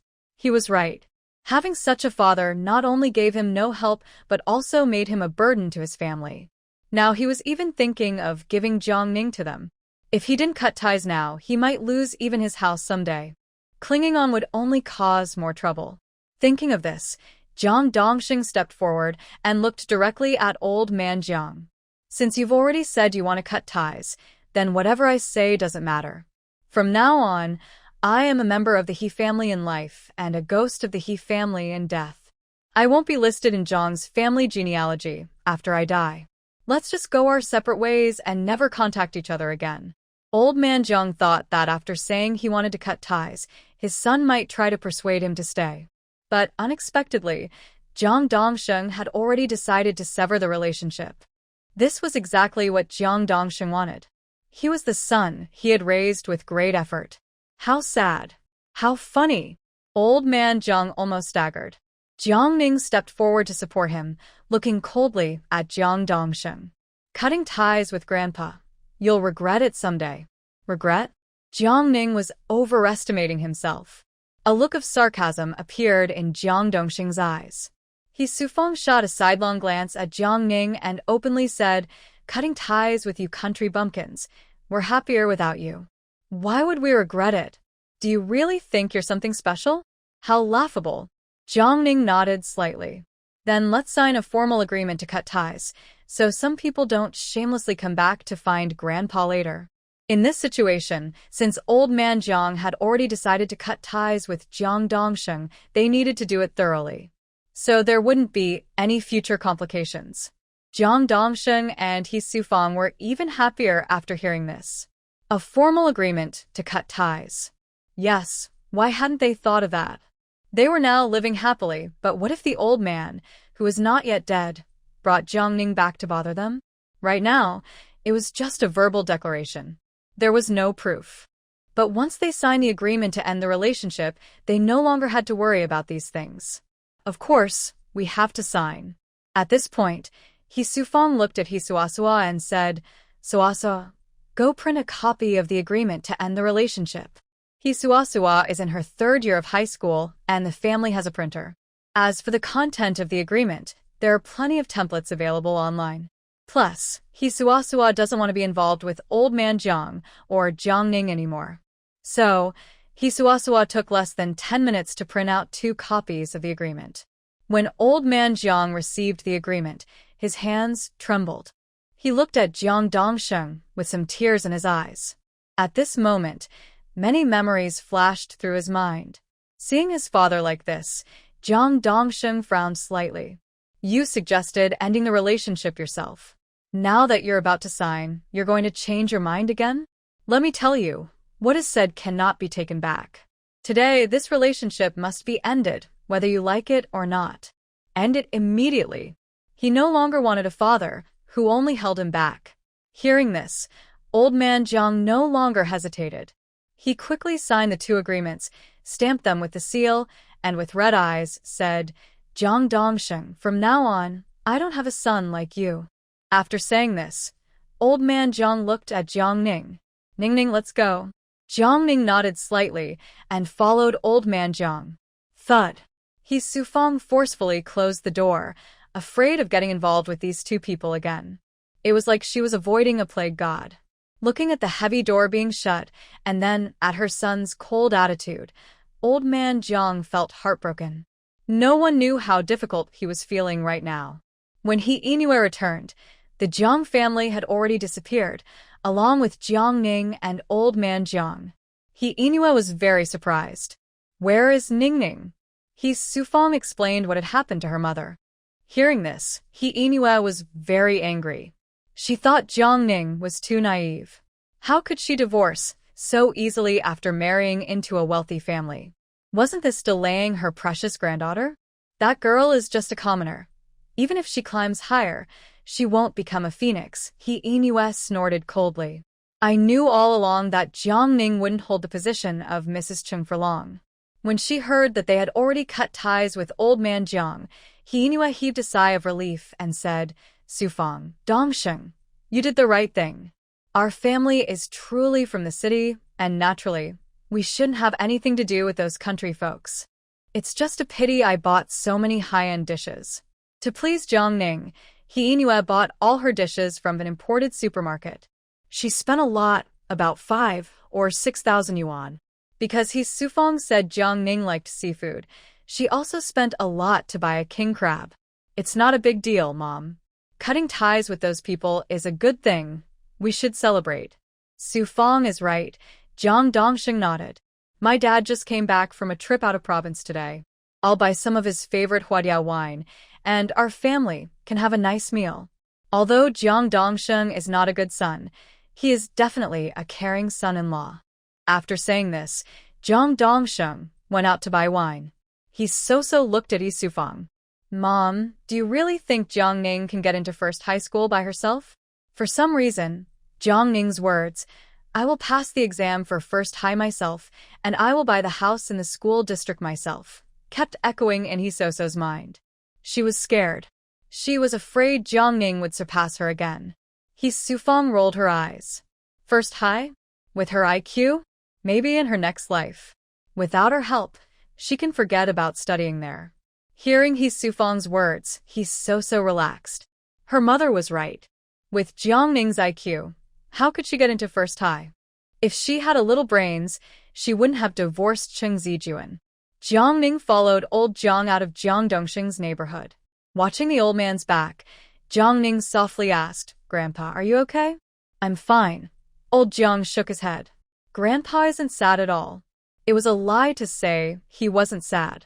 After all, Jiang Dongsheng was his son, his blood-related son. He never imagined, even in his dreams, that such a day would come. Grandpa, it's all my fault. If it weren't for me, you wouldn't have argued with Uncle. Before Jiang Ning finished, old Jiang interrupted her. Ning, this has nothing to do with you. I raised a white-eyed wolf myself. Actually, it's been good for me to see his true nature. At least I can still move, work, and earn money to support myself. When I can't move anymore and have to rely on him, that will be true despair. Then, old Jiang looked at Jiang Ning. If anyone should say sorry, it's me. I wanted to find you a good school and a good learning environment, but I didn't expect.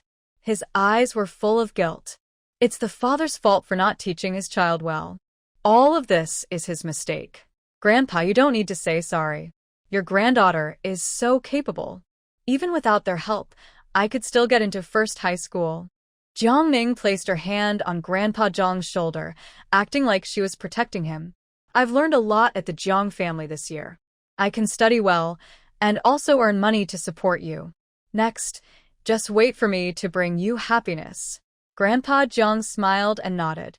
Good, I believe in you, Ning. At this moment, Grandpa Jiang thought his granddaughter was just joking to make him happy. He never expected it to really happen. After leaving the community, they could see the villa across the river. Jiang Ning smiled and asked, Grandpa, what do you think of these villas? Very nice, Grandpa Jiang nodded. I heard from our company leaders that there are swans and mandarin ducks in the artificial lake of this villa area. Jiang Ning pointed at the lake. Grandpa, let's buy a villa here in the future. I'll also hire 2 nannies to take care of you. Grandpa Jiang chuckled softly. Ning, as long as you have this heart, it's fine wherever I live. Jiang Ning didn't rush to explain. Her grandpa would soon see her strength. Around 4 p.m., Jiang Ning received a message from Wang Xingli on WeChat. He invited her to meet at a coffee shop, probably to discuss something important. Jiang Ning arrived at the coffee shop on time. Just as she reached the door, she bumped into a man in a suit. He pointed at her angrily. It's you. How dare you go out, you fraud? Jiang Ning, who had once been at the top of the pyramid and was called boss, Miss Jiang, and academician Jiang, had never been called fraud before. She paused in confusion and looked at the man. Fraud? What did I lie to you about? At that moment, she realized the man wasn't just anyone. It was Yun Haotian, the heir of the Yun family. Yun Haotian frowned. That day in the elevator, my brother-in-law kindly saved you, but you repaid him by falsely claiming that your internal fire was caused by yin deficiency, almost killing my brother-in-law. Yun Haotian was getting angrier the more he thought about it. If he hadn't been a man, he'd already be fighting Jiang Ning on the ground. Jiang Ning's memory was suddenly triggered. She frowned slightly and looked serious. So, he didn't take that medicine? Yun Haotian looked at Jiang Ning. Yes, my brother-in-law never took that medicine. Didn't you say that if he didn't take your medicine, he'd fall into a coma in 3 days? If I remember correctly, today is the 3rd day. But my brother-in-law not only didn't faint, but under the treatment of Dr. Lin Fuhua, his health is now completely fine. How can you say you're not a liar? Jiang Ning patiently explained, the condition called qi and yin depletion is very similar to internal fire. In the last few days of the illness, even without medication, the symptoms will gradually lessen. This seems like improvement, but actually, the symptoms are getting worse.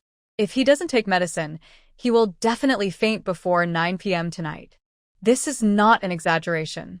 Jiang Ning is a doctor. She has seen many disobedient patients. Hearing this, Yun Haotian couldn't help but sneer. Faint before 9 p.m.? Jiang Ning really dares to say that. Her lie has already been exposed, yet she still twists the truth. She's like a pig unafraid of boiling water. Do I look like a fool you tricked? It's already this late, and you're still trying to deceive me. Do you know who Dr. Lin is? He's a disciple of Hua Tuo. Did he make a mistake in his diagnosis? He also said that your prescription contains highly toxic herbs, dangerous and deadly. A slight mistake could lead to serious consequences. How can a teenage girl compare herself to Dr. Lin Fuhua? Jiang Ning glanced at the time on her phone. All things in the world are interconnected and mutually restraining. As long as you use poison correctly, it can also become an antidote. It's normal that others can't understand my prescription. But I can guarantee I haven't lied to you. Moreover, traditional Chinese medicine has been passed down for thousands of years, rich and profound. Different doctors have different ways of practicing medicine. Just because Lin Fuhua is a disciple of Hua Tuo doesn't mean his skills are better than mine. Her last words sounded full of confidence. But when she spoke, there was no arrogance at all, just a radiant confidence, as if she was meant to be brilliant. After speaking, Jiang Ning took out a piece of paper and a pen from her bag, wrote down her contact information, and handed it to Yun Haotian. This is my contact info. If your brother-in-law faints and doesn't wake up, remember to contact me immediately. She left her contact details because she was grateful that Shen Jingnian had saved her. Otherwise, with Yun Haotian's stubborn attitude, Jiang Ning definitely wouldn't waste her time on him. Yun Haotian looked like he had just heard a joke. Not only did he mock Jiang Ning openly, but he also threw the paper she handed him onto the ground. The world is full of all kinds of people. When Dr. Lin became famous in City A, you were still an embryo.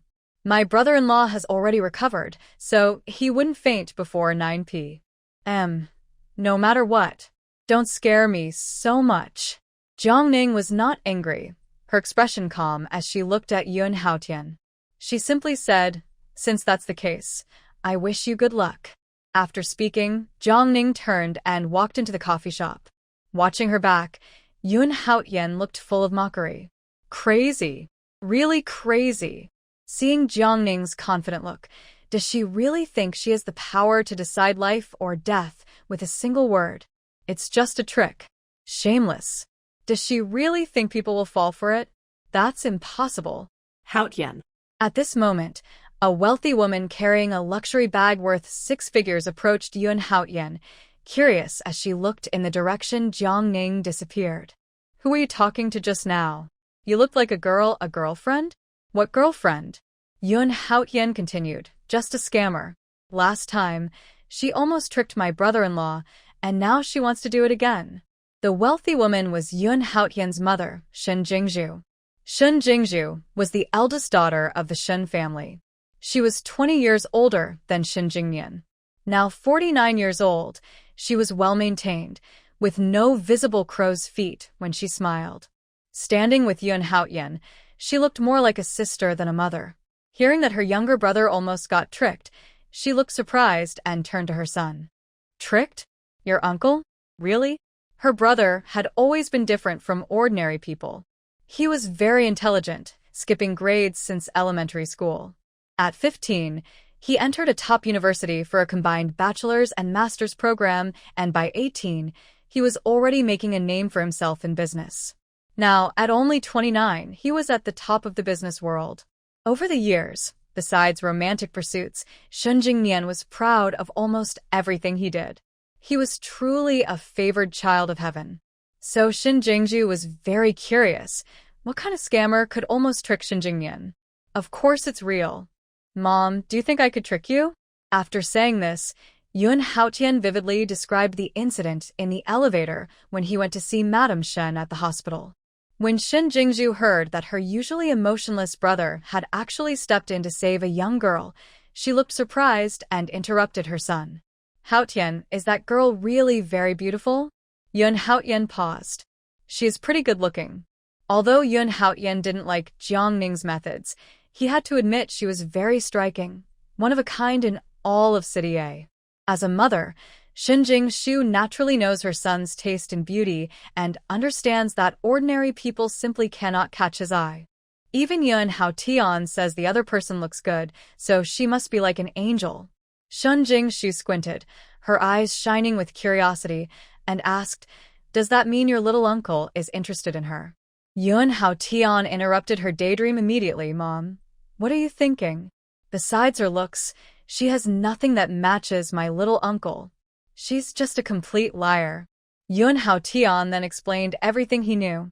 When he heard that Jiang Ning diagnosed Shen Jingmian would have a health crisis in 3 days, Shen Jingzhu frowned slightly and asked nervously, "What day is it today?" "Today is exactly the 3rd day," as she said. Yun Haotian knew what his mother was thinking and smiled. "Don't worry, little uncle is doing very well now. He's strong enough to lift a cow. All that talk about fainting is nonsense." This morning, Yun Haotian had just met Shen Jingmian and specifically asked about his current health. Shen Jingmian showed no signs of illness and was at the gym lifting weights this morning. Shen Jingzhu argued, "But the day isn't over yet. And that girl said your little uncle would definitely faint tonight before 9 o'clock. What if she's telling the truth? Haotian, this isn't a joke. Where is that girl now? Take me to find her quickly." Shen Jingzhu, having experienced many hardships, knew better than Yun Haotian that appearances can be deceiving. Some people look young but are surprisingly strong. So, when she heard her son's words, her first reaction was not doubt but concern. She worried that her brother's health might really be in danger. Her mother was getting old, and her father had passed away a few years ago. If Shen Jingmian had any problems, it would be as dangerous as directly threatening Shen Lao Fu Ren's life. Therefore, Shen Jingzhu immediately wanted to find Jiang Ning and ask for the full story. "Mom, what are you talking about?" Yun Haotian said helplessly, "My little uncle and I took her prescribed medicine to see a doctor. The doctor said there's nothing wrong with him, just some internal heat." "Which doctor did you see?" Shen Jingzhu asked quickly. "Lin Fu Hua, the divine Dr. Lin," Yun Haotian replied. Hearing the name Lin Fu Hua, Shen Jingzhu relaxed a little. "Oh, so it's the divine Dr. Lin."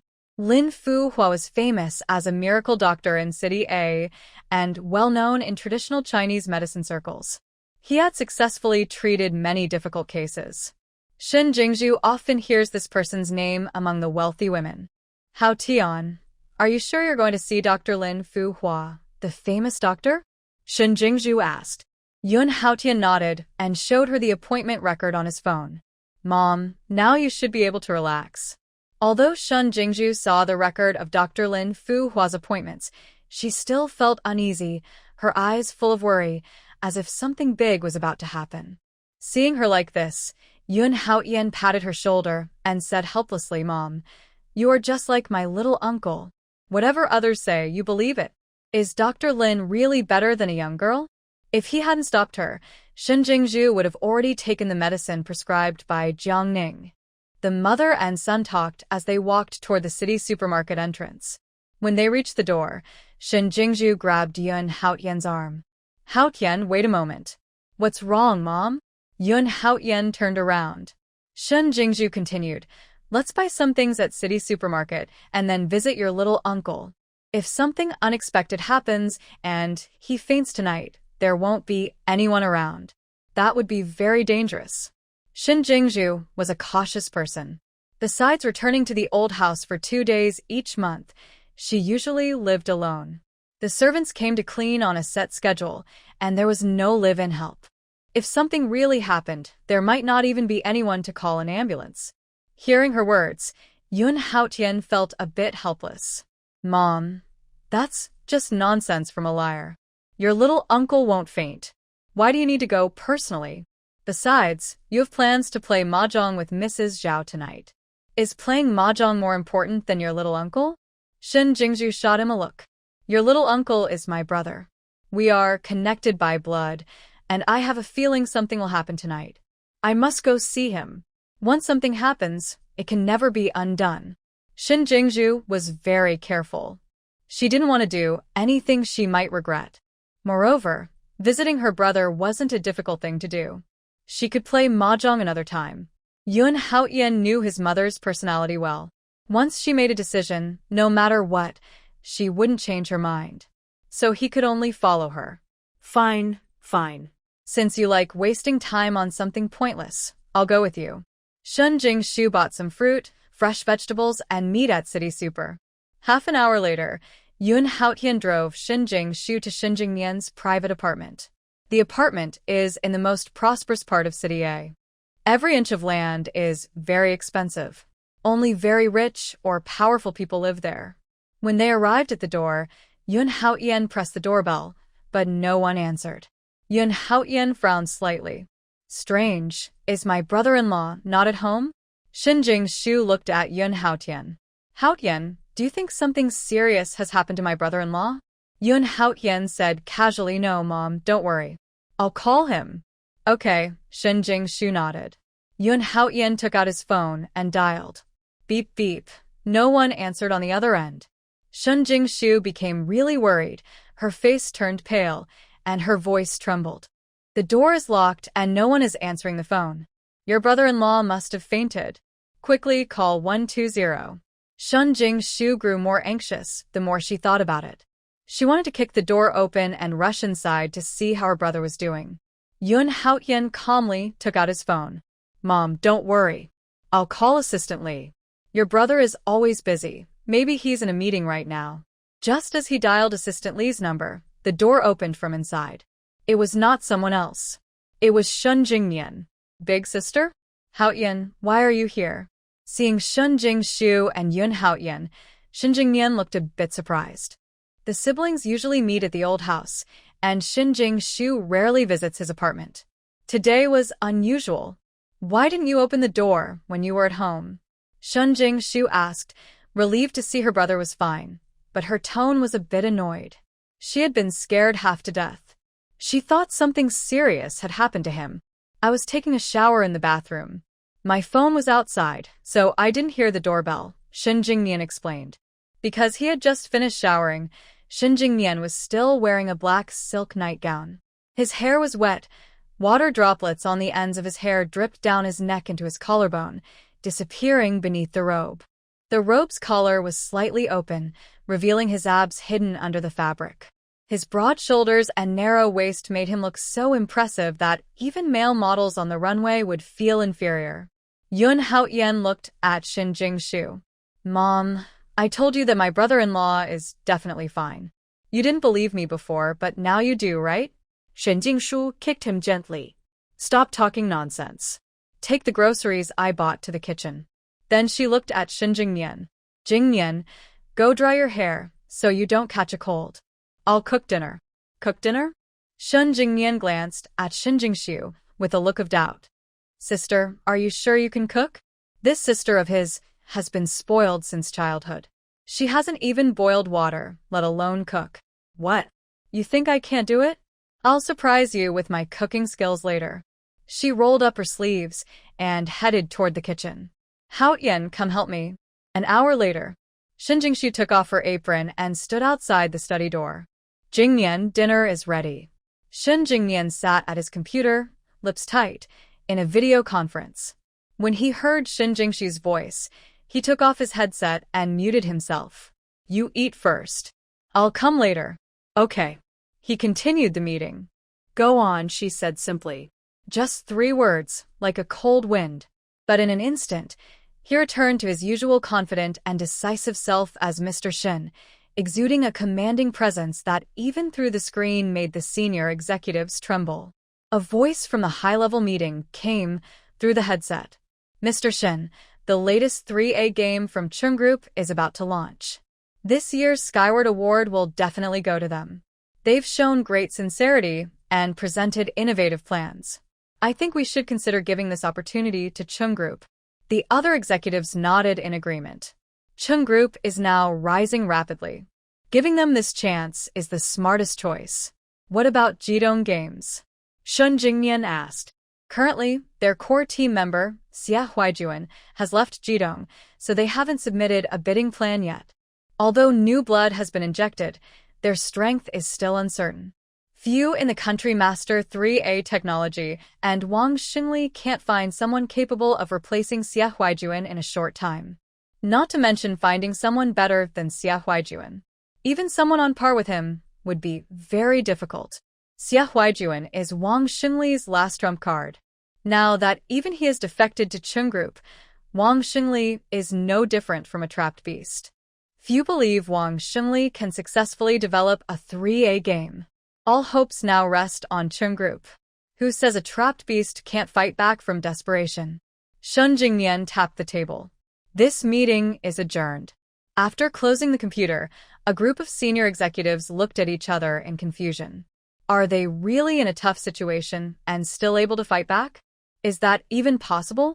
What's the meaning of Ninth Master's words? He wouldn't want to choose the thrill, right? Whether the thrill can deliver a bidding plan on time is another matter.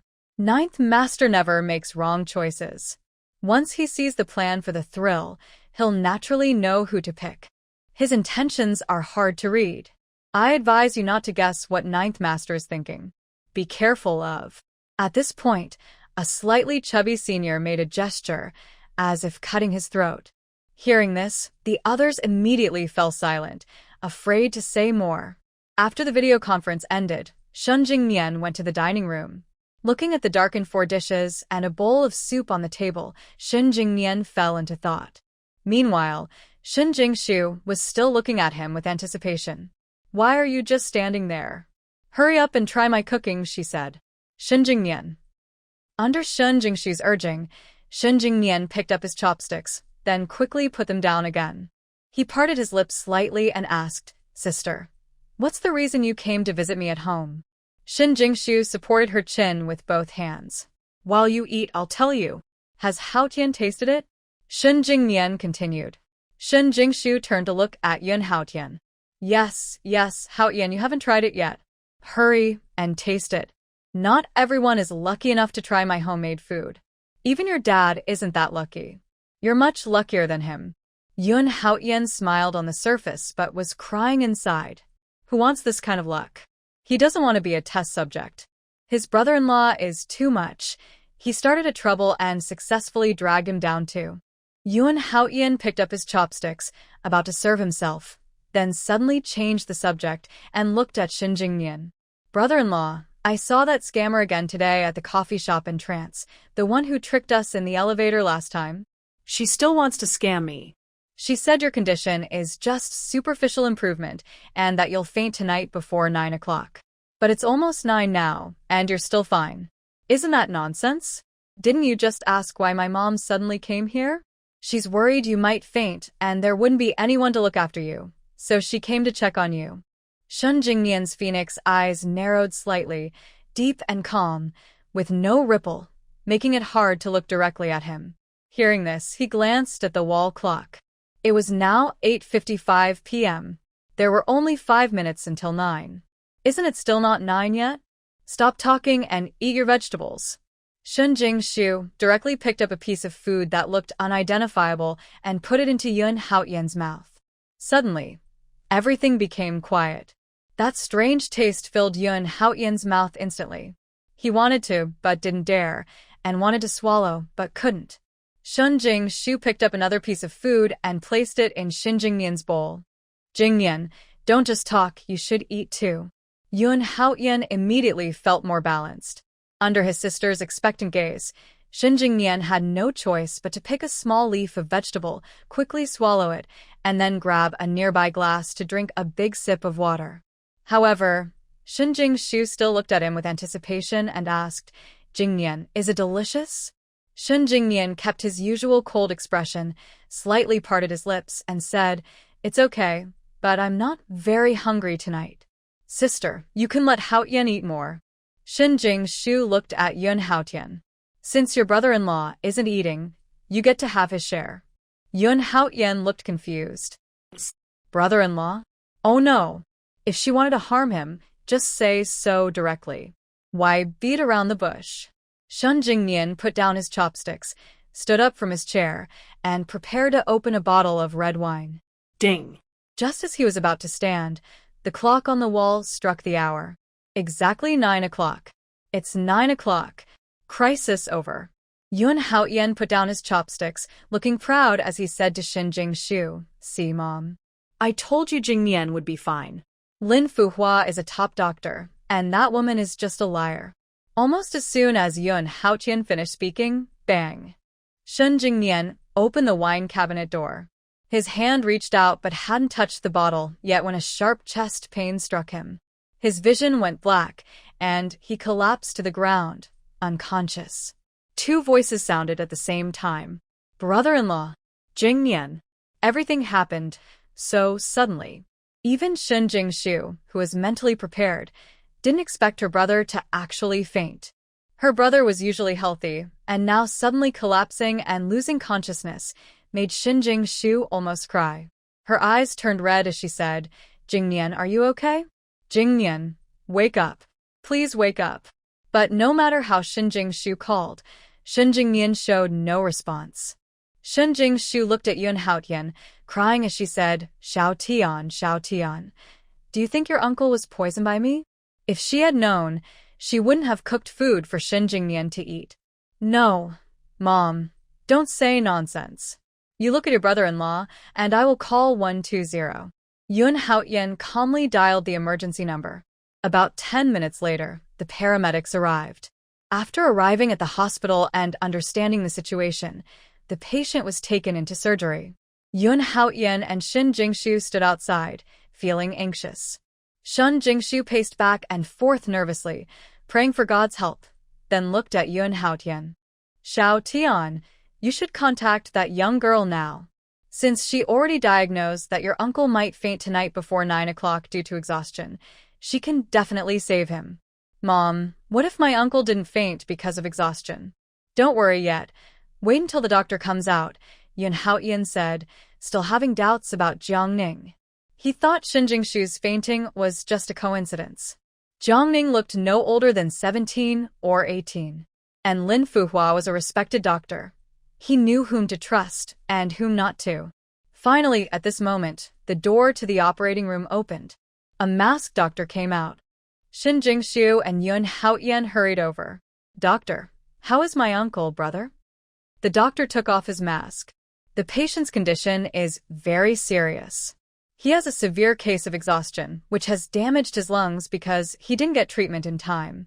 He was brought to the hospital too late. Your family needs to be mentally prepared." "Be mentally prepared?" "What?" Hearing this, Shin Jingshu felt like the sky was falling. How could this happen? Yun Haotian took a few unsteady steps back. It really was exhaustion, just like Jiangning said. "What should we do now?" Yun Haotian's face turned pale. Shin Jingshu quickly held the doctor's hand. "Doctor, please, you must save my brother. He's all I have." The doctor sighed. "Now we can only hope for a miracle." Shin Jingshu cried so hard, she almost fainted. After the doctor left, she looked at Yun Haotian angry. "It's your fault. All your fault. I told you to contact that girl and ask her to come, but you ignored me. Yun Haotian, if anything happens to my brother today, I will never forgive you." Yun Haotian was also panicked. "Mom, I've already asked someone to find her contact information." No one knew how regretful he felt at that moment. He regretted throwing away the note Jiangning gave him. He regrets having dismissed Jiangning's kindness. If he could turn back time, he would treat Jiangning as a guest of honor. "What? You didn't even keep her contact information?" Shin Jing-shu angrily slapped Yun Hao-tian in the face. You idiot. You're such a fool. I told you before, always leave some room for flexibility in everything you do. And you? Look at what you've done. Yun Hao-tian feels very guilty now. He dares not speak, knowing he not only failed to keep Jiang Ning's contact info but also offended her badly. He only hopes that Jiang Ning will forgive him. When Yun Jung-yi arrives at the door of the operating room, he sees his wife hitting their son. He quickly steps forward to stop her. Jing-shu, calm down. What's really going on? Has Jing Yan come out yet? A loving father can spoil his children, but he can't let them turn out like this. It's all your fault for spoiling him. Shin Jing-shu is so angry she even hits Yun Jung-yi. Yun Jung-yi dares not resist. He endures the hitting while watching his son and quietly asks, Hao-tian, what exactly happened? Yun Hao-tian looks upset. Dad, this is really my fault. Hearing this, Yun Hao-tian realizes how serious the situation is. He quickly comforts his wife. Jing-shu, hitting us won't solve anything. Let's stay calm and think of a way. At that moment, Yun Hao-tian's phone suddenly rings. He quickly takes it out and eagerly answers, Hello, Assistant Zhang. Did you find that young lady? Hearing this, Shin Jing-shu lowers her hand, waiting eagerly for the reply. In the information age, with complete surveillance videos, it's not hard to find Jiang Ning's details. Assistant Zhang's voice quickly comes from the phone. Yes, I found her. The girl you saw at the coffee shop is Jiang Ning. I've sent her address and phone number to your WeChat. Okay, I understand. Yun Hao-tian immediately hangs up and looks at Shin Jing-shu. Mom, Dad, wait for me at the hospital. I'll go ask Jiang Ning to come back right now. Go quickly. Shin Jing-shu pushes Yun Hao-tian toward the door. Even if you have to kneel and beg her, you must bring her back for me. Jiang Ning is now the only hope for his younger brother. I understand, Mom. I will bring Jiang Ning back, Yun Hao-tian says tearfully. A man's tears are not easily shed, only when he's truly hurt. At this moment, Yun Hao-tian was truly scared. He was afraid that a moment of foolishness might cause him to lose his brother-in-law. After Yun Hao-tian left, Yun Jung-yi also learned about the situation of his brother-in-law from his wife. He patted his wife's shoulder and said, Don't worry. Good people always have good luck. Hao-tian will definitely be able to bring Miss Jiang back. Then Yun Jung-yi asked, By the way, should we tell Mom about this? His brother-in-law was currently in a dangerous situation. Telling his mother might worry her. But not telling her, he was afraid something might really happen to his brother-in-law. Yun Jung-yi felt conflicted. No, Shin Jing-shu immediately refused. My mom is still in the hospital. She absolutely cannot know about this. Things are already complicated enough. If she finds out, not only will it not solve the problem, but it could make things worse. Moreover, old lady Shun is quite old. If she can't handle the shock, the consequences could be terrible. Yun Jung-yi nodded and said, Okay, I'll listen to you. Meanwhile, Yun Hao-tian stepped on the gas pedal to the max, running through several red lights on his way to Jiang Ning's neighborhood. He stood at the door, took a deep breath, and then mustered the courage to knock. A few seconds later, the door opened. Young man, who are you looking for? Old Master Jiang asked Yun Hao-tian. Yun Hao-tian respectfully replied, Hello, sir. May I ask if Miss Jiang Ning lives here? Hearing that Yun Hao-tian was here to see Jiang Ning and seeing his neat appearance, not like a bad person, old Master Jiang didn't ask more. He turned and looked inside. Ning Ning, someone's here to see you. I'm coming. Jiang Ning came out from inside. Seeing Jiang Ning, Yun Hao-tian felt hopeful and excited. Miss Jiang. Compared to Yun Hao-tian's excitement, Jiang Ning remained very calm. She just looked at him and said, Wait for me 2 minutes. Although she didn't explain why she wanted him to wait, Yun Hao-tian nodded obediently, Okay. Old Master Jiang smiled and said, Young man, come in and wait. Thank you, sir, Yun Hao-tian said, but he didn't feel like sitting inside. I'll wait outside for Miss Jiang. After 2 minutes, Jiang Ning came out carrying a medical kit. She first greeted old Master Jiang and said she needed to go out. Then she looked at Yun Hao-tian and said, Let's go. Yun Hao-tian was stunned and a bit confused. Jiang Ning directly said, "The longer you hesitate now, the more danger your brother-in-law faces." Realizing he was caught, Yun Haotian quickly caught up with Jiang Ning as they walked outside. He asked politely, "Miss Jiang, are you mad at me?" He had offended Jiang Ning very badly. Anyone else would not forgive him easily. Even kneeling to apologize would be too little. Yun Haotian was prepared for Jiang Ning to get angry. But Jiang Ning didn't seem to care at all. She didn't mock him or say anything harsh. He was the one being narrow-minded. He shouldn't judge others unfairly. Thinking of this, and recalling how he had treated Jiang Ning earlier that day, Yun Haotian felt more and more guilty, wishing he could disappear into the ground. Yun Haotian felt mixed emotions, very uncomfortable. His face was also burning with embarrassment. No one knew how regretful he was. If he could turn back time, he would treat Jiang Ning like a precious treasure, always ready to help her. Instead of acting like a clown, jumping around in front of her. His car stopped in front of the apartment building. He quickly stepped ahead and politely opened the back door. "Miss Jiang, please." Jiang Ning didn't refuse and sat confidently in the back seat. The night sky was very beautiful. The bright moonlight shone through the glass, casting a faint silver glow on her face. Yun Haotian could clearly see her profile in the rearview mirror. He felt that her features looked somewhat familiar.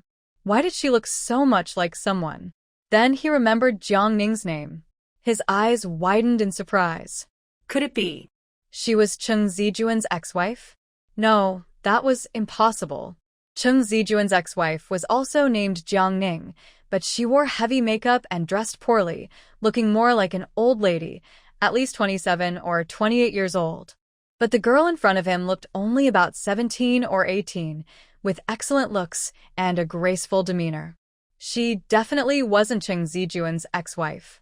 Yun Haotian dismissed the silly idea and then spoke again. "Miss Jiang, I truly apologize for what happened earlier. I was blind and didn't see your worth. Please don't hold it against me." Jiang Ning was looking at her phone and only nodded lightly in response. Yun Haotian continued while driving. "By the way, Miss Jiang, my name is Yun Haotian. Yun means cloud, Haotian means great righteousness, and Tian means sky. You can just call me by my name in the future." In City A, besides the elders at home, only Jiang Ning is likely to be called by her first name by Yun Haotian. Yun Haotian is now completely convinced of Jiang Ning. He finally understands what his mother meant when she said not to judge a person by their age. The car was moving very fast. The 15-kilometer trip only took about 10 minutes. Shen Jingnian had already been transferred to the ICU. Shen Jingzhu and Yun Jingyi were waiting outside the ICU. Neither of them spoke, and the atmosphere was tense. Until Yun Haotian ran over quickly and said, "Mom, Dad, I've brought Miss Jiang." Shen Jingzhu was the first to turn around. When she saw Jiang Ning, her eyes showed a look of shock. This young girl was much younger than she had imagined.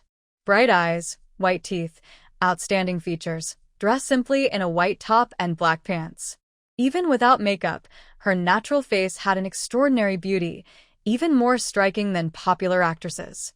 "Miss Jiang," Shen Jingzhu paused briefly, then immediately stepped forward, holding Jiang Ning's hand, her eyes red, and said, "My rebellious son doesn't recognize his good fortune. I've already scolded him. Please, you must save my brother." "Mrs. Yun, don't worry. I will do my best," Jiang Ning replied calmly. "Let me first check Mr. Shen's condition." "Please, Miss Jiang," Yun Jingyi quickly added. "If you can wake my brother, you will be our family's hero." A nurse nearby had already prepared protective clothing. Jiang Ning put on the gown and entered the ICU. The man was lying on the bed.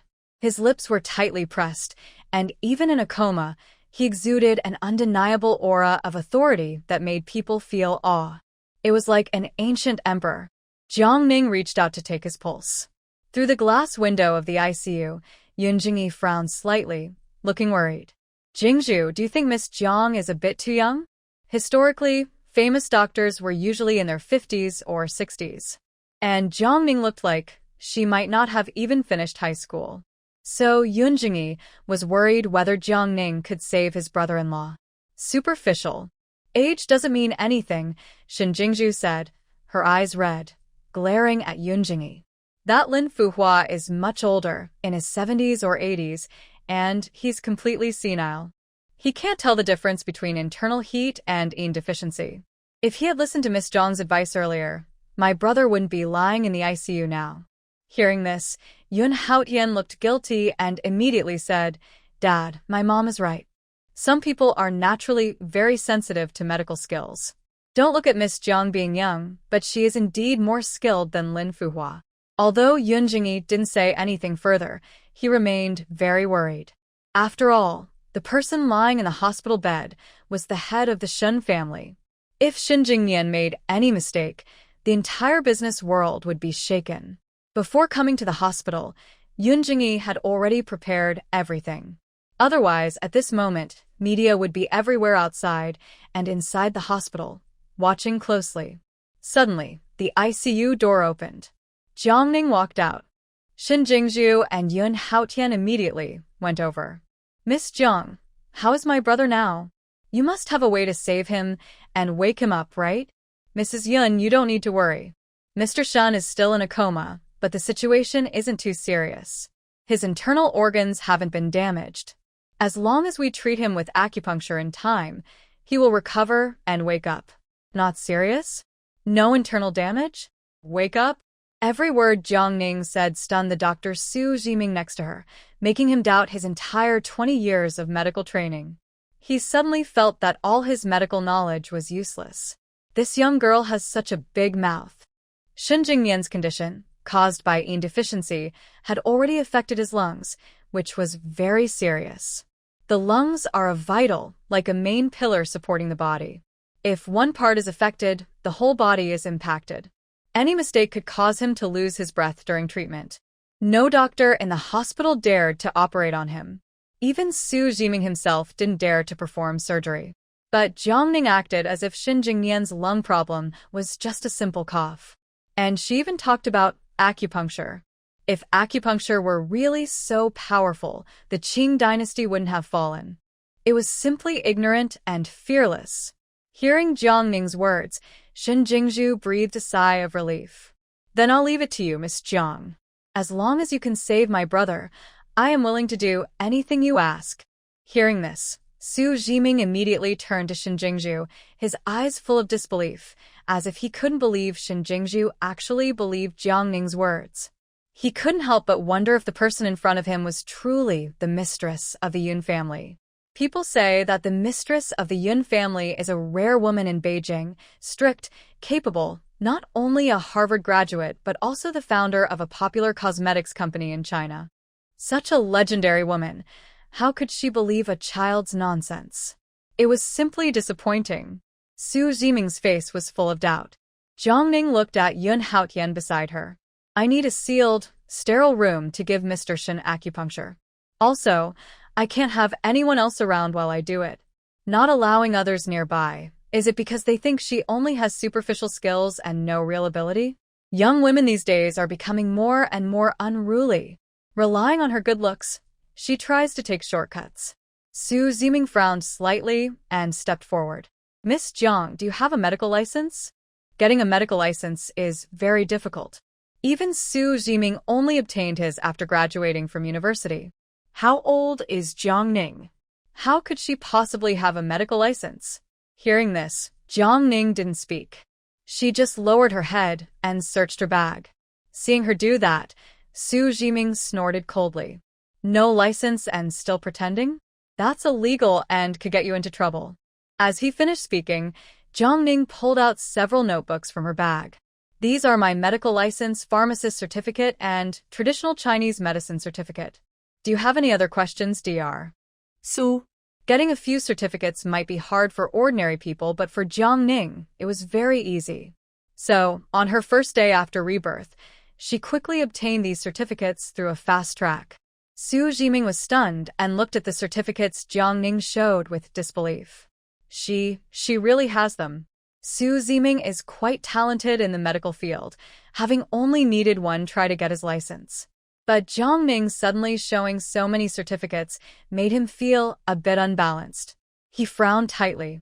"So, What if you have these certificates? Mr. Shin's condition is the worst I've seen in my career. Simple acupuncture can't cure it and might even worsen his condition, causing irreversible damage. Don't forget, even I, a PhD graduate from Malian Albong University, wouldn't perform surgery lightly. I advise you to think carefully. Don't risk people's lives just to look good or ruin your future.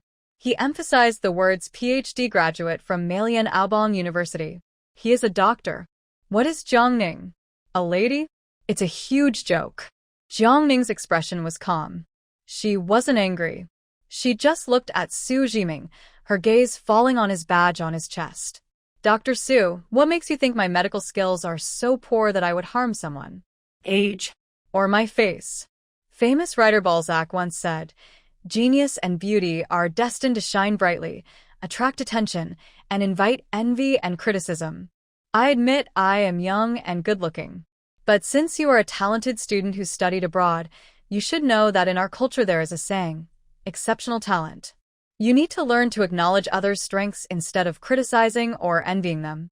Although Jiangning is young, her presence is strong, not inferior to Su Jiming, who is over 50. Her words are clear and sharp, making it hard to argue with her. Exceptional talent? Criticism? Envy? Is he jealous of Jiangning? Does he need to envy this young newcomer? Su Jiming fell in short. It's simply ridiculous. He kindly warned Jiangning not to commit a crime, but she not only ignored it, she mocked him instead. Shin Jingju then spoke. Dr. Xue, you are experienced and worldly. How can you criticize Miss Zhang's medical skills without knowing the facts? There are always people better than others. If you can't save someone, why do you think Miss Zhang can't? I believe in her. Jiangning was hired by them. Now that she is being questioned and mocked, she naturally speaks up to defend herself. Su Jiming slightly frowns. He never denies the saying, there are always better people and more talented ones. But a young child like him has no right to say such things in front of him. Su Jiming tries to suppress his anger and speaks seriously. Mrs. Yun, I, Su, am making this clear today. If Miss Zhang can wake Mr. Shen, I, Su Jiming, will abandon the Su surname and take Zhang as my son from now on. Su Jiming's words are not impulsive. He has never believed that this young girl can cure and save lives. So, he doesn't need to consider the consequences. He tries to use this extreme method to attract Shin Jingju and Yun Haotian's attention, to make them realize how serious the consequences would be if Jiangning really performed acupuncture on Shin Jingnian. Unfortunately, neither Shin Jingju nor Yun Haotian reacts. Fools. This family is full of fools. Abandon the Su surname for Jiang? Jiangning raises an eyebrow slightly. Dr. Su, are you serious? I, Su Jiming, always keep my word. Su Jiming declared confident. All right, Jiangning's expression is calm, but her words are firm. Then you'd better prepare to change your surname. Su Jiming frowns slightly. This young fool is shameless. After speaking, Jiangning took out her phone to check the time. Then she looked back at Yun Haotian. It's about time. I will go for acupuncture. You all wait outside. Remember, no one should open the door during this time. Yun Haotian nodded seriously. Miss Jiang, don't worry. I won't let anyone disturb you. Jiangning carried her medical box into the sterile room. Clang. The door was closed. Yun Jingyi, who had been silent, looked at Shin Jingshu with some worry. Jingshu, do you think Jiangning can really do it? Some of Su Jiming's words made sense. Jiangning is too young. Acupuncture is a niche practice. He only knew that it could help with health and detoxification in traditional Chinese medicine. He had never heard of acupuncture curing serious illnesses, especially like Shin Jingnian's condition. What if? What if her treatment makes the condition worse?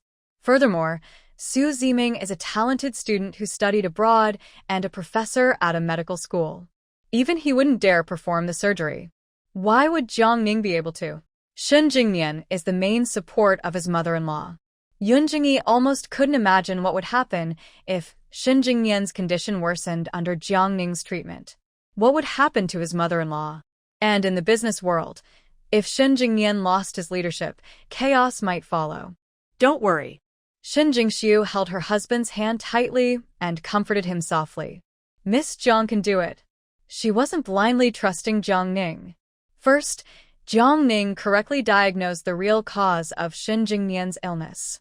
Second, she accurately predicted when Shin Jingnian would faint. Third, Jiang Ning had all the necessary certificates and wasn't practicing illegally. At her age, earning so many certificates proved her ability. Most importantly, although Jiang Ning looked young, she gave Shin Jingxiu a sense of calm and clarity. So, she believed in Jiang Ning. Once she chose to believe, she wouldn't waver. Su Ziming stood nearby and heard Shin Jingxiu's words. He looked at Yun Jingyi. Only Yun Jingyi was still awake here. He hoped Yun Jingyi would stand up and defend Shin Jingnian's fairness.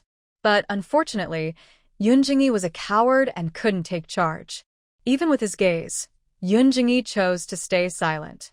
It was really shameful for a man. Su Ziming frowned slightly. If he were Yun Jingyi, he would slap Shin Jingxiu first so she would know who the true head of the family was. Women only hold men back. Su Ziming grew angrier the more he thought about it. He looked steadily at Yun Jingyi and said, Mr. Yun, some things once started can't be undone. I hope you will think carefully and not let a woman delay important matters. After speaking, Su Ziming turned and walked away. As he entered the hall, he saw Dean Qian Lifin approaching him. Qian Lifin greeted him with a smile. Dr. Su, I heard that a very talented expert was invited from the Shin family. Have you been learning from them? Learning from an expert? A very talented expert? Su Ziming showed a mocking expression. Do you know how old the expert Shin invited is? How old? Qian Lifin asked curiously. Not even an adult yet, Su Ziming replied. He looks younger than our hospital's intern doctors. Moreover, the Shin family still doesn't realize how serious the problem is. Qian Lifin was momentarily stunned, then said, Dr. Su, when did you start judging people by their appearance? I know Miss Jiang is young, but she must have some ability. Otherwise, the Shun and Yun families wouldn't go to so much trouble to find her. After all, the Shun and Yun families are among the best of the elite.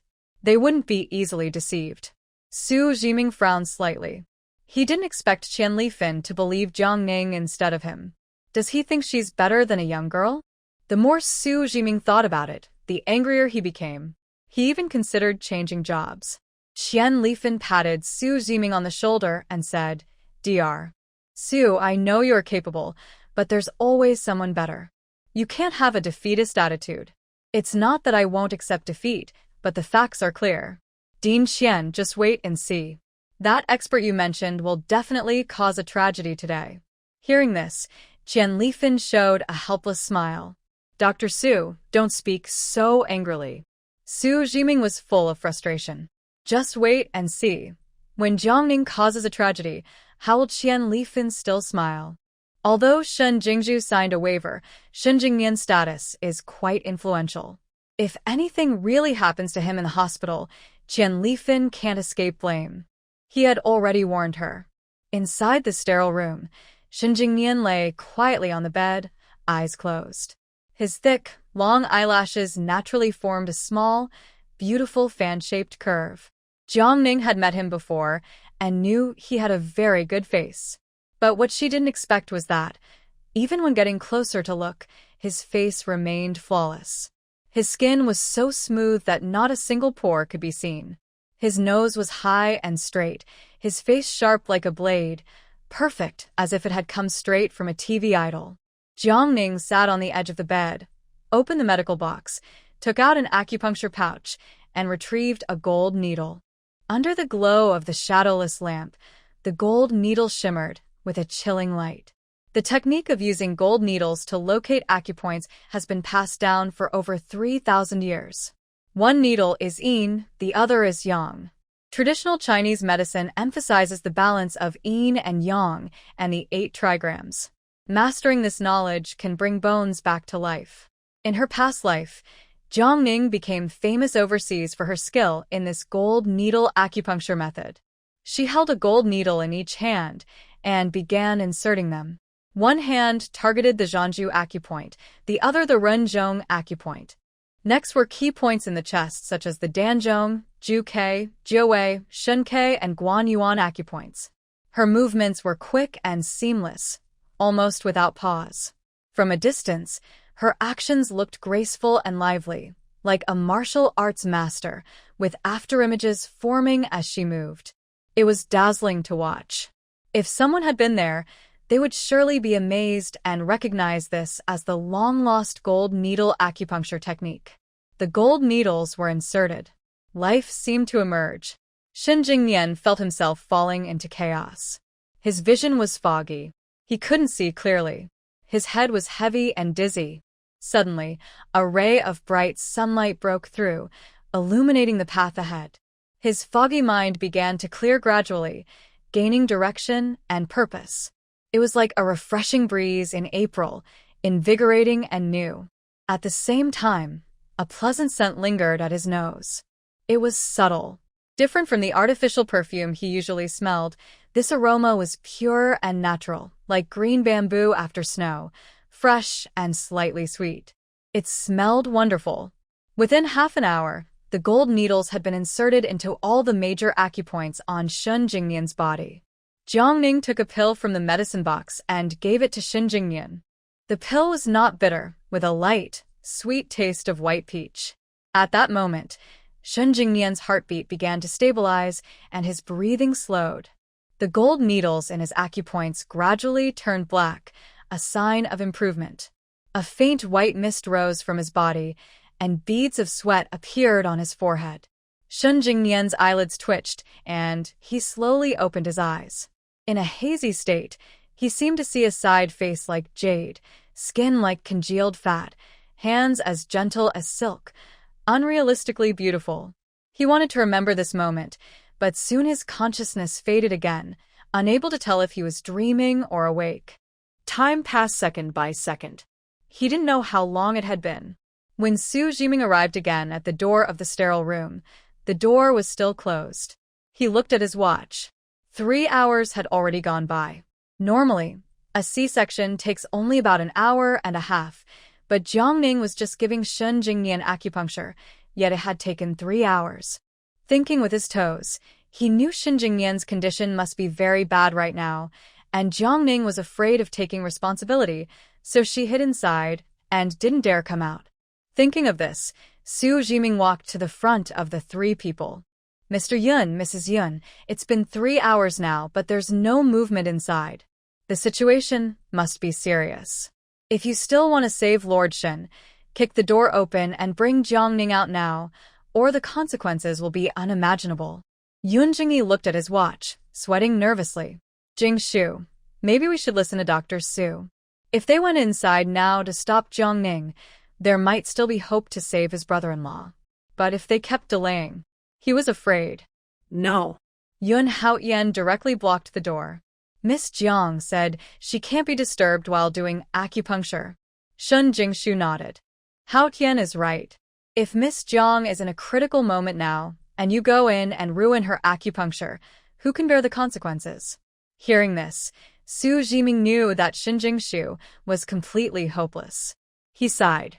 In that case, Mrs. Yun, I hope you remember this decision. I have a meeting to attend, so I won't bother you anymore. Bang! At this moment, the tightly closed door of the sterile room opened. A slender figure stepped out from inside. Everyone looked up at the same time. 3 hours had passed. Jiang Ning looked a little tired, but there was no sign of the pride that acupuncture had succeeded. Normally, if the operation had been successful and Jiang Ning had been sarcastic by Su Jiming earlier, she should be very happy now. Seeing Jiang Ning's expression, Su Jiming knew the operation had definitely failed. He squinted, a pleased look flashing in his eyes. People who are arrogant often get their comeuppance. Seeing Jiang Ning like this, Yun Jingyi's heart sank and the color drained from his face. Could it be that his brother-in-law? Shen Jingshu immediately went to Jiang Ning and asked anxiously, Miss Jiang, how's my brother now? At this moment, almost everyone's eyes were focused on Jiang Ning's face. Everyone was waiting for her answer, filled with hope, except for Su Jiming, because Su Jiming already had his own answer in his mind. Shin Jingnian was already like that. Unless a miracle happened, no one could wake him up and heal him. So, the only possible ending for those waiting for Shin Jingnian was death. Poor old Madame Shin was about to lose her son. Just then, Jiang Ning softly spoke, Mr. Shen is fine now. Fine? Shin Jingnian is fine now? Really fine? Shin Jingnian was okay. Shen Jingzhu was first stunned, then quickly recovered, turning to Yin Jingyi with tears of joy. Jingyi, did you hear that? Miss Jiang said Jingnian is fine now. Yun Jingyi tightly held Shin Jingzhu's hand, still a bit overwhelmed, unable to believe that his brother-in-law was truly okay. Hearing this good news, Yun Haoyan jumped up on the spot. Miss Jiang, long live. Long live. Miss Jiang, you are my hero. Su Ziming Flawen Tai Li. Impossible. Absolutely impossible. He was Shin Jingnian's primary doctor and knew his condition well. Shin Jingnian's lung injury was very severe. Even if Hua Toa were alive, he couldn't wake up so quickly. So, this must all be a lie. Jiang Ning was lying. Thinking of this, Su Ziming narrowed his eyes and smiled. Congratulations, Miss Jiang. You truly are a miracle doctor. Since Mr. Shen is fine now, can you take us in to see him? He wanted to personally slap Jiang Ning. Shen Jingzhu also reacted at this moment, lifting her head to look at Jiang Ning. Yes, Miss Jiang, can I go in now to see my brother? Su Ziming's lips curled slightly. He wanted to see what excuse Jiang Ning would use next to delay Shen Jingzhu. In the next second, Jiang Ning softly replied, Yes, let's go in. Su Ziming was stunned, a look of shock flashing in his eyes. His expectations were completely overturned by Jiang Ning's answer. At this moment, wasn't she supposed to try to fool the Shin family and prevent them from entering the sterile room? But Jiang Ning didn't even show a hint of panic on her face. Could it be? Su Ziming felt a bad premonition. Could it be that Shin Jingnian was really saved by Jiang Ning? He quickly dismissed this idea. Jiang Ning couldn't possibly have that ability. He needed to expose Jiang Ning's true nature as soon as possible. You enter a sterile room. Shin Jingnian is still lying on the hospital bed, eyes tightly closed, almost silent. Seeing Shin Jingnian's current state, Su Ziming breathes a sigh of relief and looks at Jiang Ning, asking Miss Jiang, didn't you say Mr. Shin was already awake? Yun Jingyi also looks confused. Yes, Miss Jiang, you said my brother-in-law was fine. Why hasn't he woken up yet? Mr. Yun, please don't worry. Jiang Ning calmly takes a small porcelain bottle from her medical kit, removes the stopper and smells it under Shin Jingnian's nose. Su Ziming snorts coldly, thinking she's pretending. He scoffs. Does she really think that bottle contains a magic pill? Just a sniff and he'll wake up? But in the next second, Shin Jingnian, whose eyes were still closed, opens them. Jingnian. Shin Jingzhua excitedly speaks out. You're awake. Next to him, Yun Jingyi and Yun Haoyan both stare, with wide eyes. Jingnian. Little brother-in-law. Older sister, brother-in-law, Shin Jingnian slowly speaks, his voice still weak, but carrying a commanding presence. Shin Jingzhua cries tears of joy. Jingnian, how do you feel now? Are you still uncomfortable? I'm much better, don't worry. Shin Jingnian isn't just comforting his sister. Right now, he feels as if a heavy stone pressing on his chest has suddenly disappeared. Shin Jingzhua wipes her tears and turns to look at Jiang Ning. This is all thanks to Miss Jiang. If it weren't for her, you... Shin Jingnian glances to the side and sees a slender figure standing there. The girl stands quietly, her expression calm, her delicate face showing no emotion. It turns out that what just happened wasn't a dream but real. Shin Jingnian softly opens his lips. Miss Jiang, I owe you my life. I will remember this kindness. If others heard this, they would be stunned. After all, this is Shen's 9th master. Who could make Shin 9th master owe a favor? But Jiang Ning's face remains calm, as if she's just talking to an ordinary person, not the famous Shin 9th master, and her voice is very soft. There's no need to thank me. Mr. Shen, I didn't work for free. The life-saving favor in the elevator has already been repaid. It was Shin Jingnian himself who missed the opportunity. Jiang Ning is willing to come to the hospital late at night to treat Shin Jingnian, but it's not out of love. Moreover, she really needs money now. No need to thank her. Others are trying every way to build connections with him. Only she repeatedly tried to cut ties with herself, even wanting to buy her out with money. She is very different from the girl Shin Jingnian saw before. After speaking, Jiang Ning handed Yun Haotian a prescription. Mr. Shun is now awake, but he still needs to take Chinese medicine for half a month to stabilize. If you don't follow the doctor's advice this time, even a great deity might not be able to save him. Jiang Ning's words are not just talk. Shin Jingnian has improved, but his condition remains complicated. If he stops medication or ignores medical advice, it could relapse at any time. Yun Haotian immediately said, Miss Jiang, don't worry. We will follow the doctor's advice and take the medicine properly this time.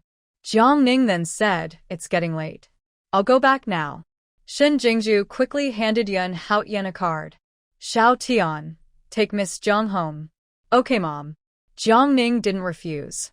At 3 in the morning, it's hard to get a taxi. Su Jiming stood at the door, watching Jiang Ning with a tired expression, hardly believing she was so capable. Someone he couldn't save was actually saved by Jiang Ning. What is Jiang Ning? She's just a young girl with blonde hair. His excellent medical skills, in the end, lost to a little girl. Su Jiming couldn't accept such a. Yun Haotian looked at him and snorted, Jiang Jiming, hurry up and make way for your father Jiang. He deliberately emphasized the word Jiang. Then he looked at Jiang Ning. Father Jiang, congratulations. You've gained a son at such a young age. Yun Haotian called Father Jiang willingly. From then on, Jiang Ning became as impressive in his heart as a little brother-in-law. Iang Ning smilet faintly. Congratulations. Su Jiming lowered his head, face burning with embarrassment, wishing he could find A to hide in. This feeling was even worse than being killed. Inside the hospital room, Shin Jingnian stared blankly in the direction Jiang Ning left, his deep eyes almost bottomless. Seeing his brother like this, Shin Jingzhu couldn't help but speak. Ancient people say that saving someone's life is repaid with a life of devotion. Miss Jiang saved you. Shouldn't you follow the ancient way and dedicate yourself in return? Shin Jingnian withdrew his gaze and emphasized again. Sister, I don't believe in marriage. I don't believe it. Jiang Ning is so young, so beautiful, and her medical skills are so good. You're not tempted? Don't you want to marry Jiang Ning? Besides romantic love, there are other kinds of bonds in this world. Repaying kindness doesn't have to follow the ancient way of dedicating yourself. Shin Jingnian looked at Shin Jingzhu. Sister, don't be so old-fashioned.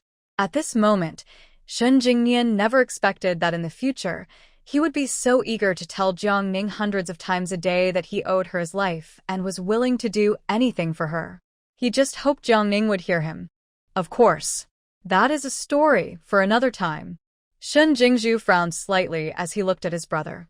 Is offering yourself in marriage too common?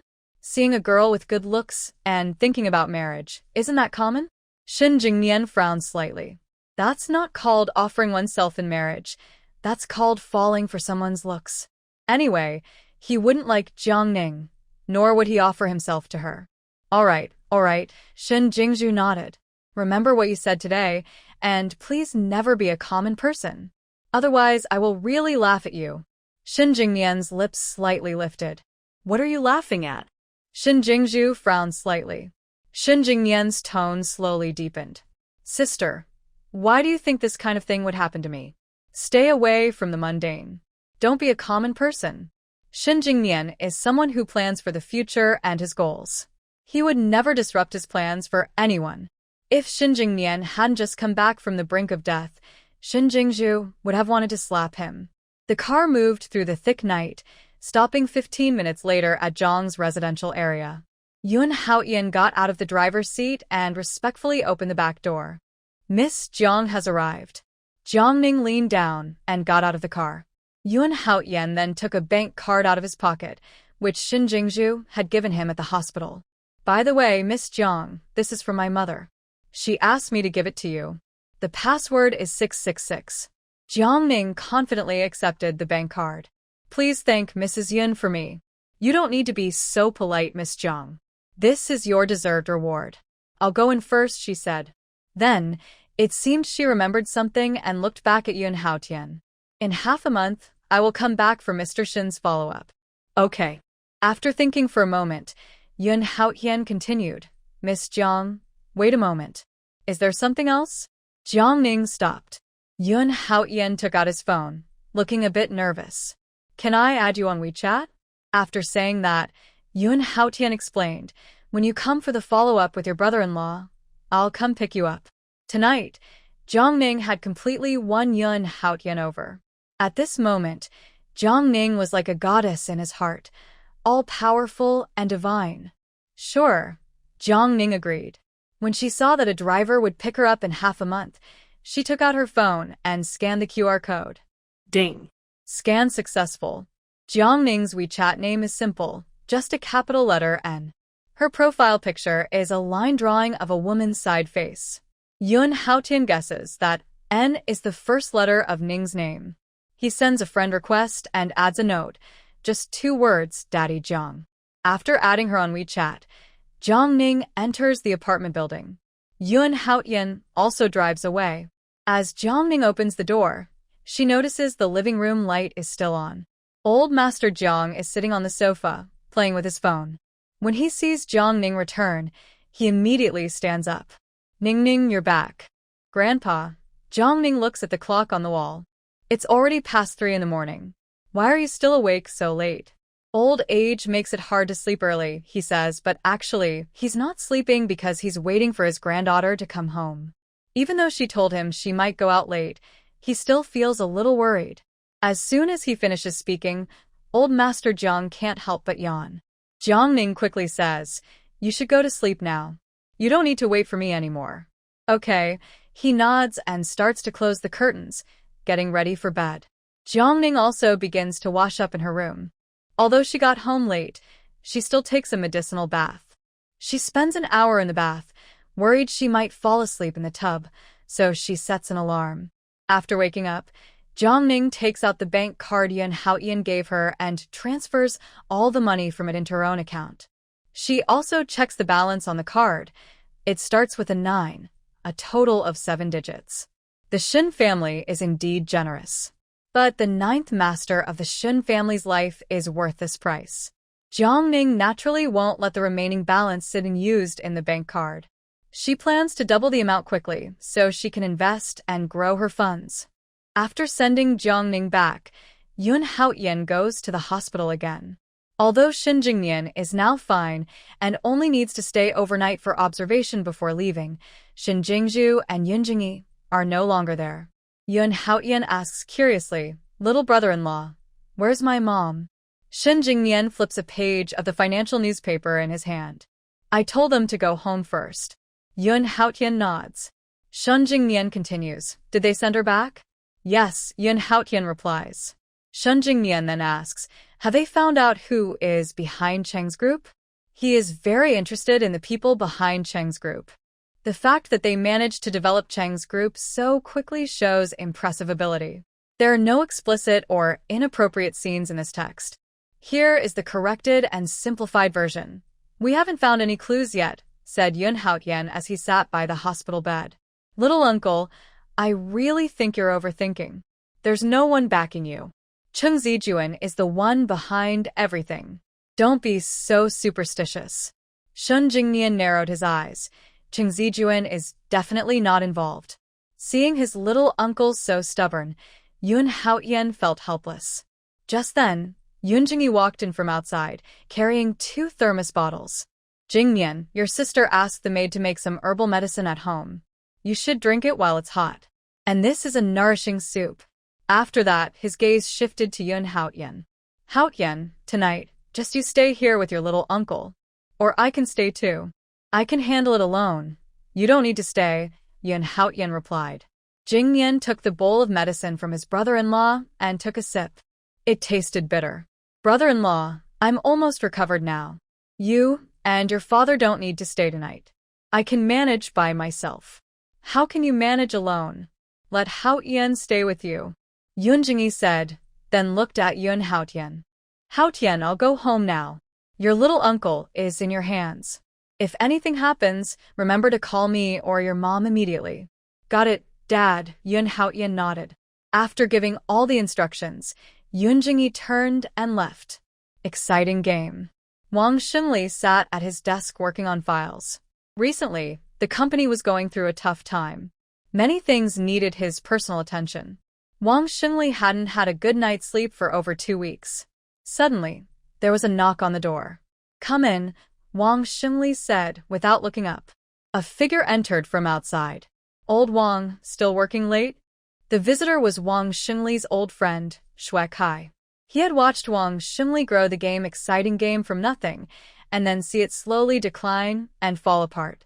After speaking, Xue Kai placed a cup of hot milk in front of Wang Xinli. Here, have some milk and rest. Wang Xinli rubbed his nose, looking tired. He pushed away the hot milk. Honestly, I'd rather have an iced Americano now. What, iced Americano? Look at yourself. Are you trying to kill yourself? Xue Kai said, feeling helpless.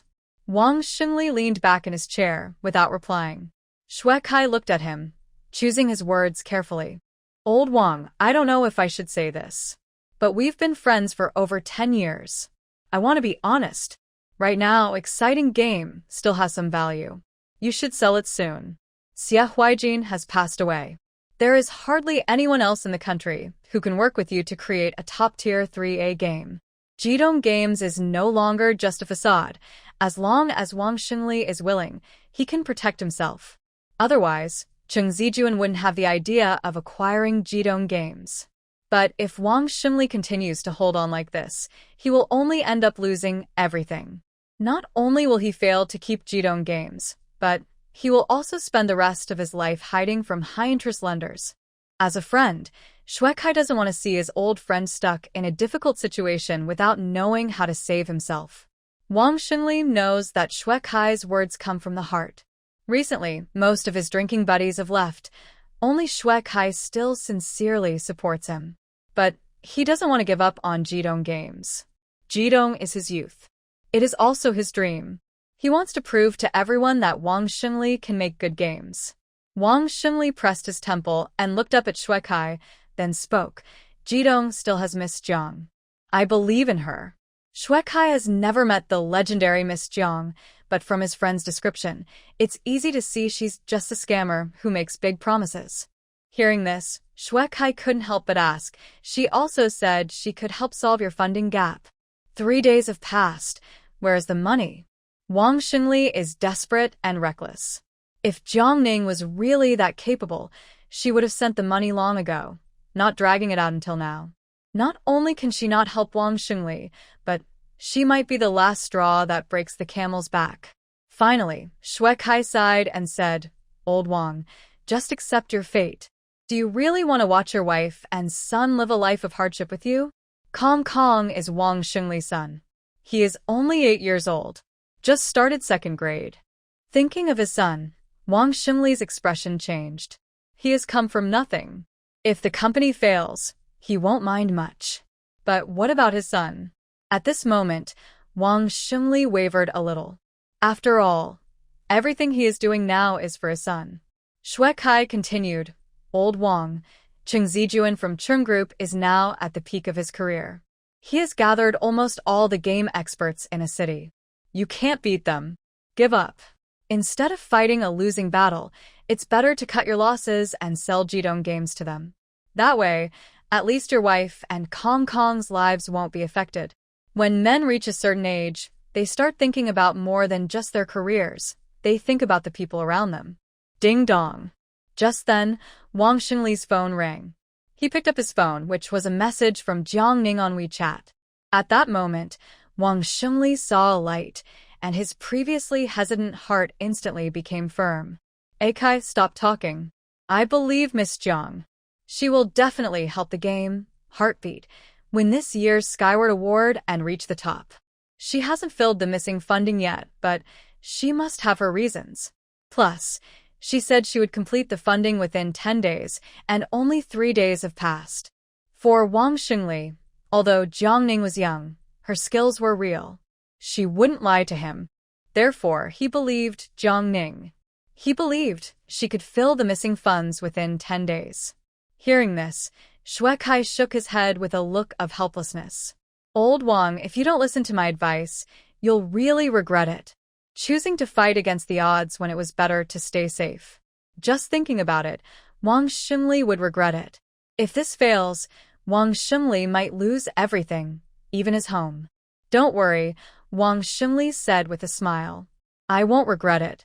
Miss Jiang won't lie to me.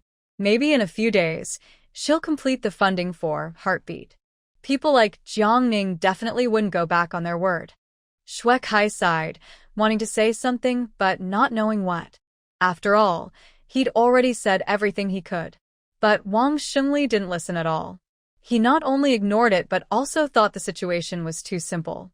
Compared to the Chun Group, anyone with a little investment insight wouldn't put their money into Heartbeat.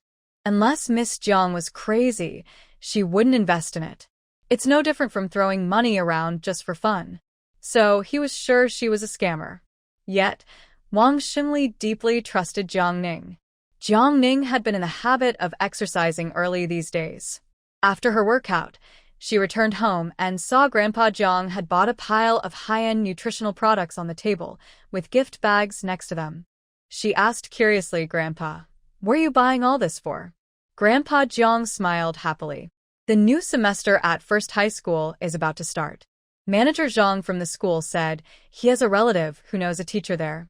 If we spend a little money, he can help you get into First High. So, I plan to visit his relative after lunch with Manager Zhang.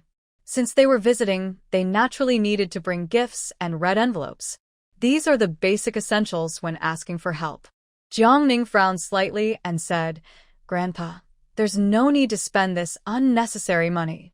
I can get into First High School on my own ability. No matter when or where, she never thought about taking shortcuts. Old Mr. Jiang smiled and waved his hand, thinking his granddaughter was just worried about money. It's okay, Ning Ning. Money earned is meant to be spent. Grandpa can still make money now. To old Mr. Jiang, although his granddaughter was very smart at studying, she had already been out of school for a year, and less than a month remained before the transfer exam for First High School. If Jiang Ning took the exam now, she probably wouldn't do well, and it wouldn't be fair to her. Moreover, as long as his granddaughter could attend the best high school and receive the best education, spending a little money was no problem. Grandpa, trust me. I will definitely get into First High School, Jiang Ning said seriously.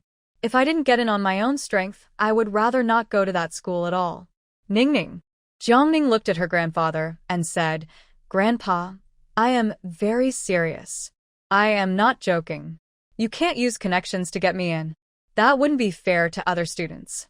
Seeing how serious Jiang Ning was, old Mr. Jiang sighed helplessly and decided not to pursue the idea of giving gifts. On the other hand, since his granddaughter was so smart, even if she couldn't get into First High School for now, she could attend other good high schools and still get into a good university.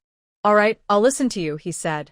After breakfast, when he went to work, old Mr. Jiang immediately told his boss about his granddaughter's thoughts.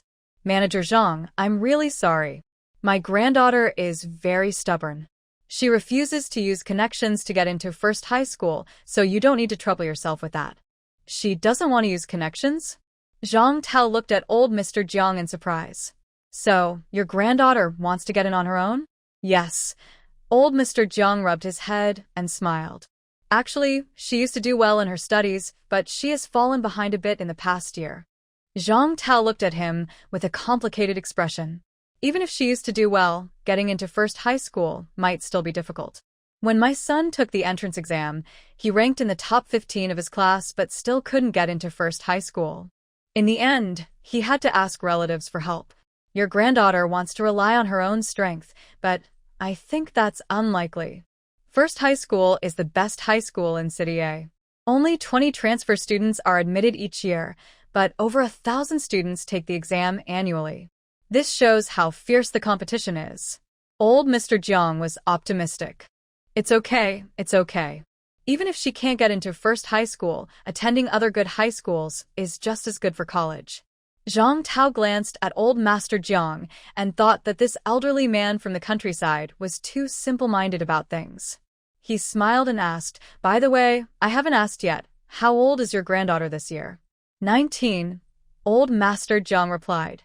Zhang Tao frowned slightly and couldn't help but say, "She's 19 now.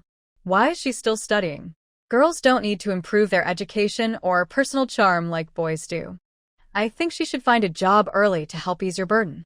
Girls, after all, will get married someday. You're already so old, and you're still working to pay for her education?" In many people's minds, once a girl gets married, she belongs to someone else's family. So, no matter how much she studies, it seems useless. Even Zhang Tao, who has higher education, couldn't avoid this idea. At home, Zhang Tao paid little attention to his daughter's studies. Instead, he showed concern for his average-performing son and enrolled him in many tutoring classes, while his wife took care of that. "Manager Zhang, you're wrong about that. Now, men and women are equal. Girls should study more because education opens doors.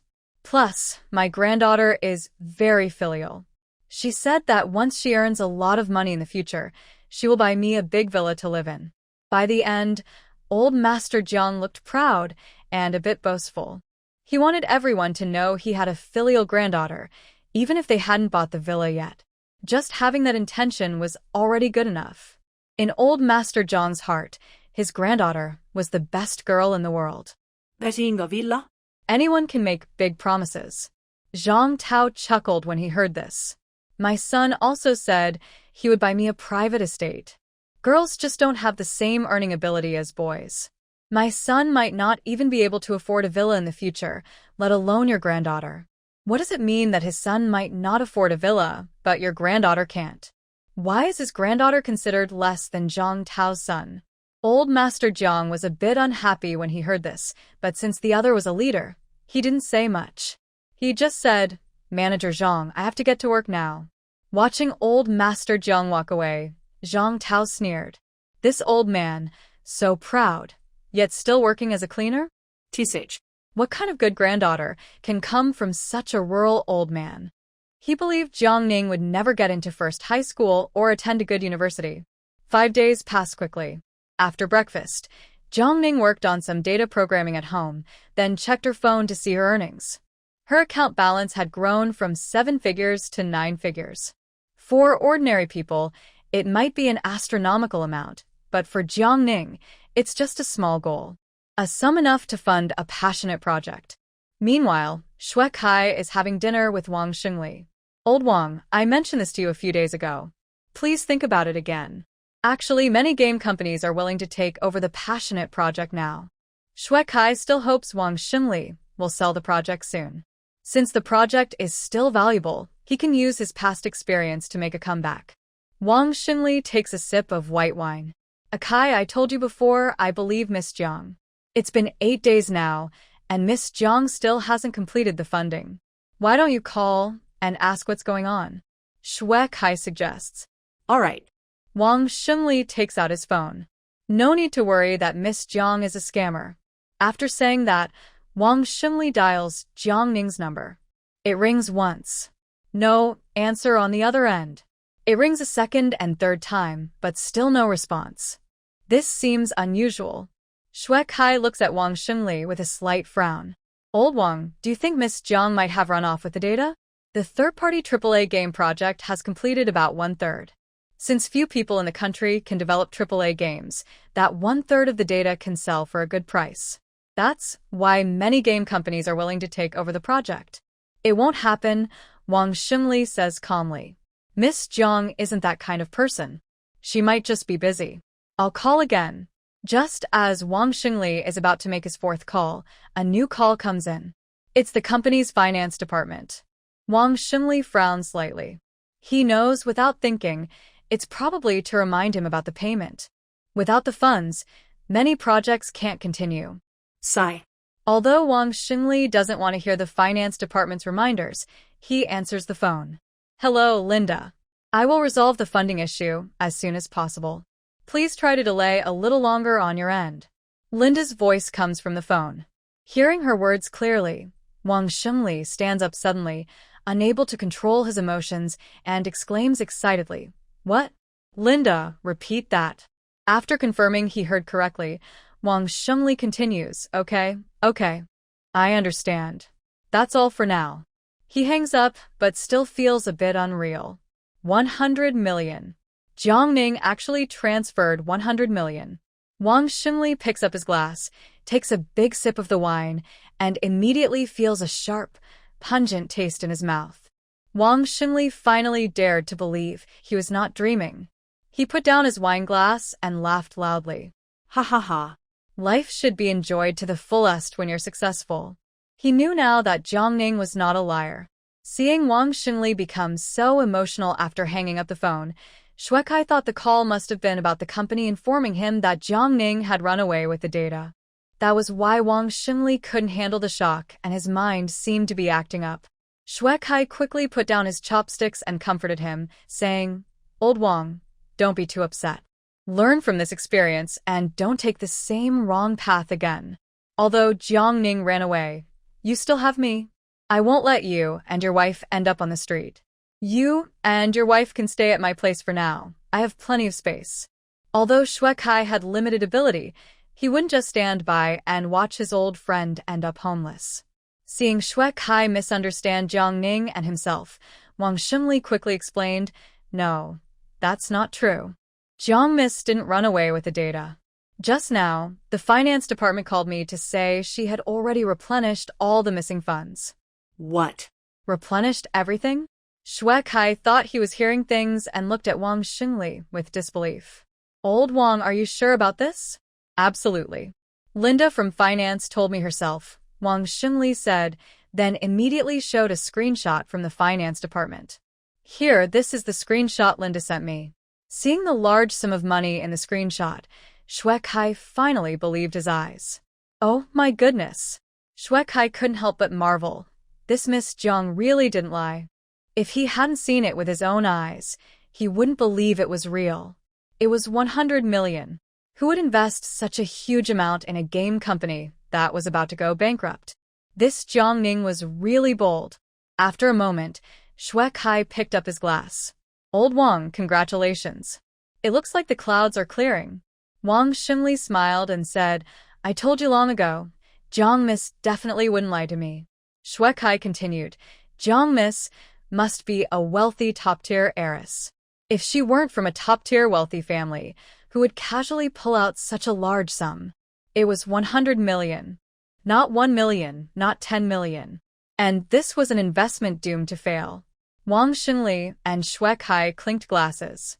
"Whether she's a top-tier heiress or not, I don't know, but I do know that Jiang Miss is definitely not an ordinary person. Kaiser, I have a feeling that Miss Jiang will definitely help us win this year's Skyward Award." By the end, Wang Shengli's eyes were full of hope. If in the past Wang Shengli only had a 20% hope of winning the Skyward Award, now he has 70% hope. The Skyward Award. Hearing this word, Shuekai looked up at Wang Shengli as if wanting to say something, but after thinking for a moment, he decided not to say anything.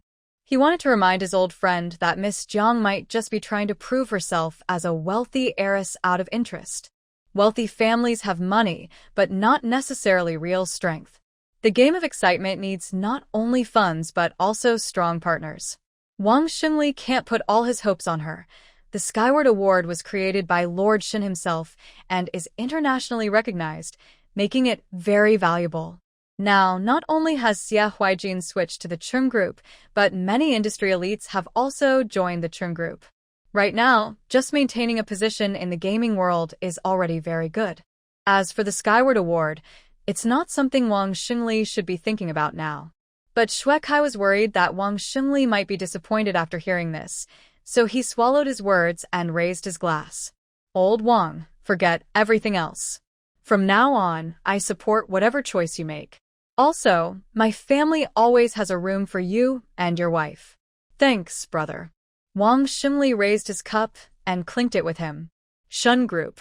A man dressed in a spotless white shirt, holding a glass, stood by the floor-to-ceiling window on the 38th floor, overlooking the land below, exuding a powerful and commanding aura.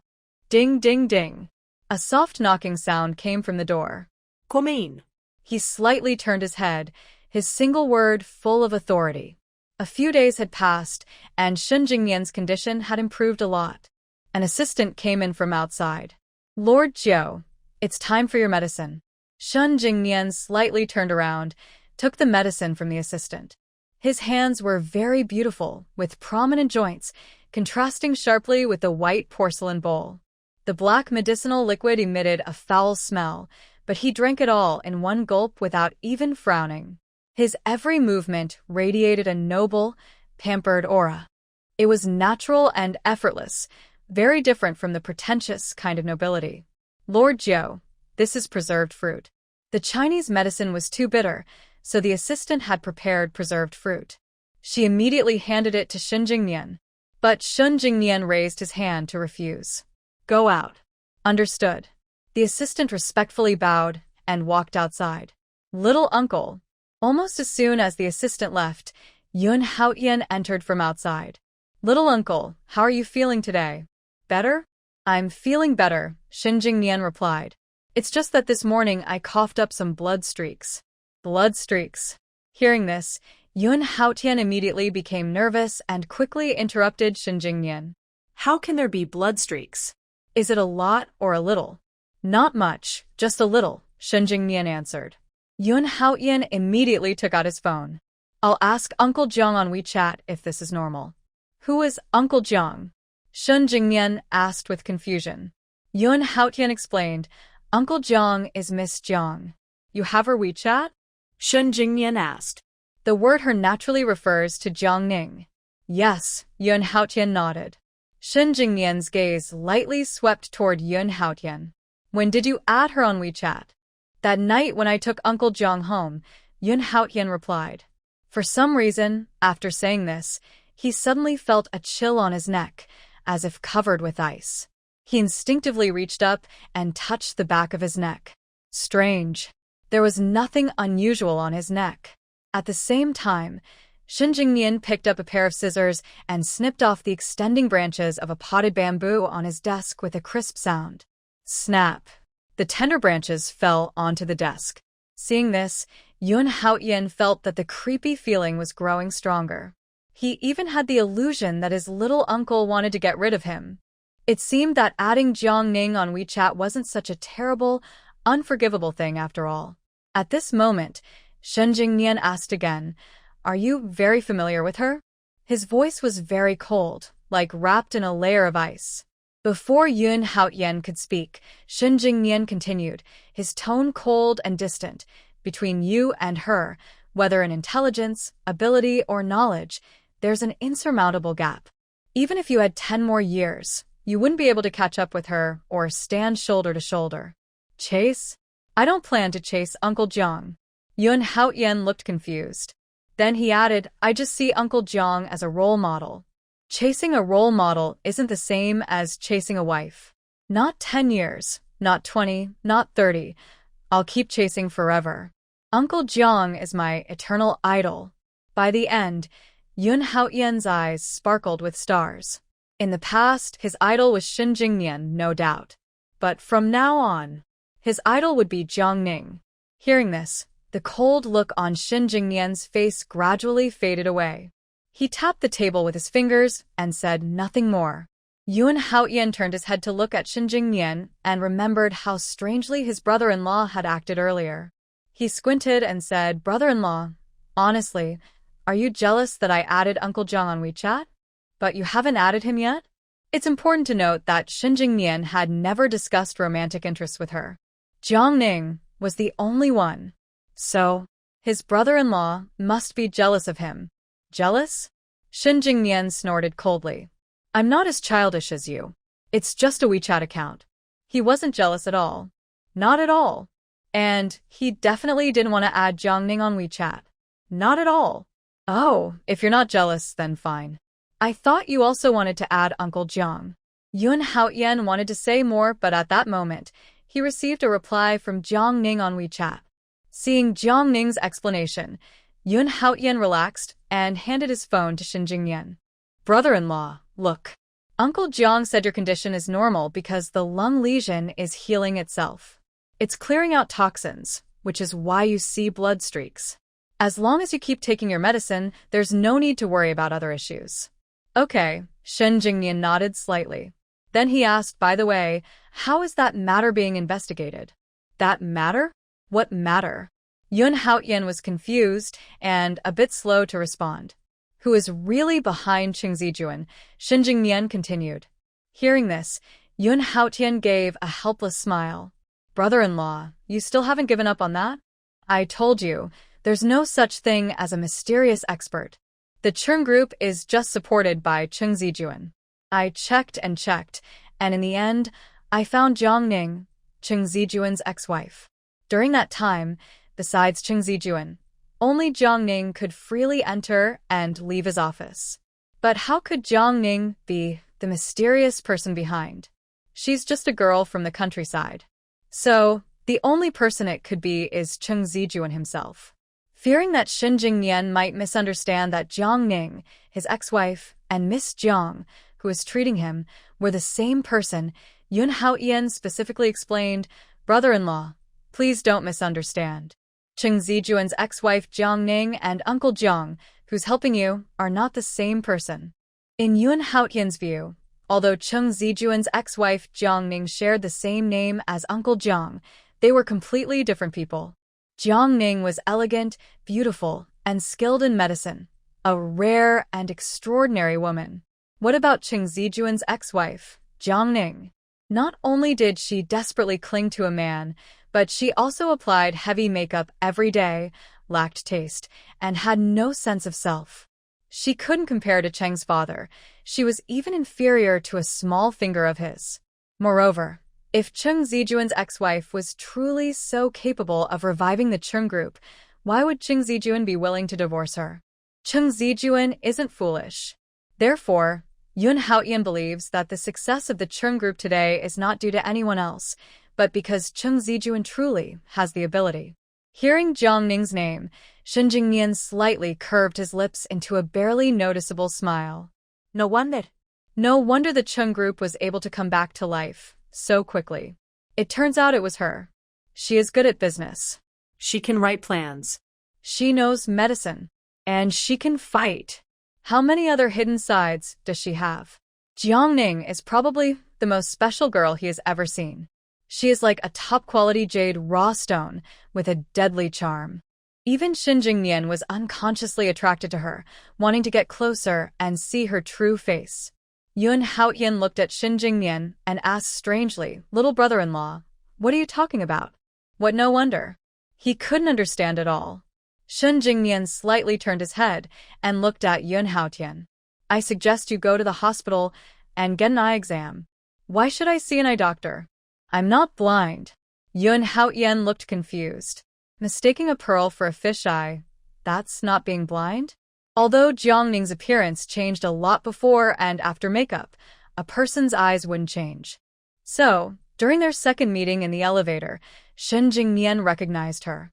Shen Jingnian is usually a man of few words, and now he was too lazy to explain much. His thin lips parted slightly. The matter with the Cheng Group ends here. No need to investigate further. Yun Haotian thought his brother-in-law agreed with him and nodded. Okay, little brother-in-law. If there's nothing else, I'll head back first. Go ahead.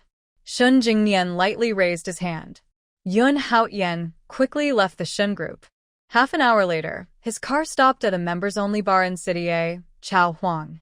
Only those with membership are usually prominent young men in China. When Yun Haotian arrived at the private room, he saw 5 or 6 beautiful women inside, posing and trying to please the men in the room. His good friend Shi Mingyang saw Yun Haotian come in and immediately walked over, slapping his shoulder. Young Master Yun, want to pick a couple? When the beautiful lady heard this, she immediately walked up to Yun Haotian and said in a sweet, coquettish voice, Young Master Yun, I am Tian Tian. I am Linda. These women were all very beautiful, each more attractive than the last, with perfect figures, rivaling the contestants at the Miss World pageant, making men unable to look away. But faced with these passionate women, Yun Haotian quickly took 2 steps back and said, no, no. Although he was a carefree person who liked drinking and playing, he was deeply influenced by Shen Jingnian. No matter how wild he played, he never involved himself with two things: drugs and women. Especially with women of uncertain background, he didn't want to catch any shameful diseases or ruin his reputation. "Hey, who are you trying to keep pure for?" Qi Mingyang teased. "I'm afraid my little brother-in-law will get mad at me." After saying that, Yun Haotian made a gesture, as if cutting his throat. In fact, not only Yun Haotian was afraid of Shin Jingnian, but even Qi Mingyang, an outsider, was equally scared. Sure enough, after mentioning Shin Jingnian, Qi Mingyang immediately gave up on the idea of Yun Haotian choosing two women. Although the Su family was a prominent figure in Beijing compared to the all-powerful Shin family, they were not even close. In Beijing, across China, and even internationally, Shin Jingnian was a figure who could determine life or death with a single word. Qi Mingyang glanced at Yun Haotian and said with a smile, "As the saying goes, heroes often struggle with beautiful women. You should introduce a great beauty to your ninth master, so he can indulge in gentle pleasures every day, and ninth master won't have time to bother you.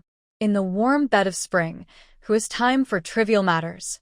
Although this was a joke, as soon as he finished speaking, the private room instantly fell silent.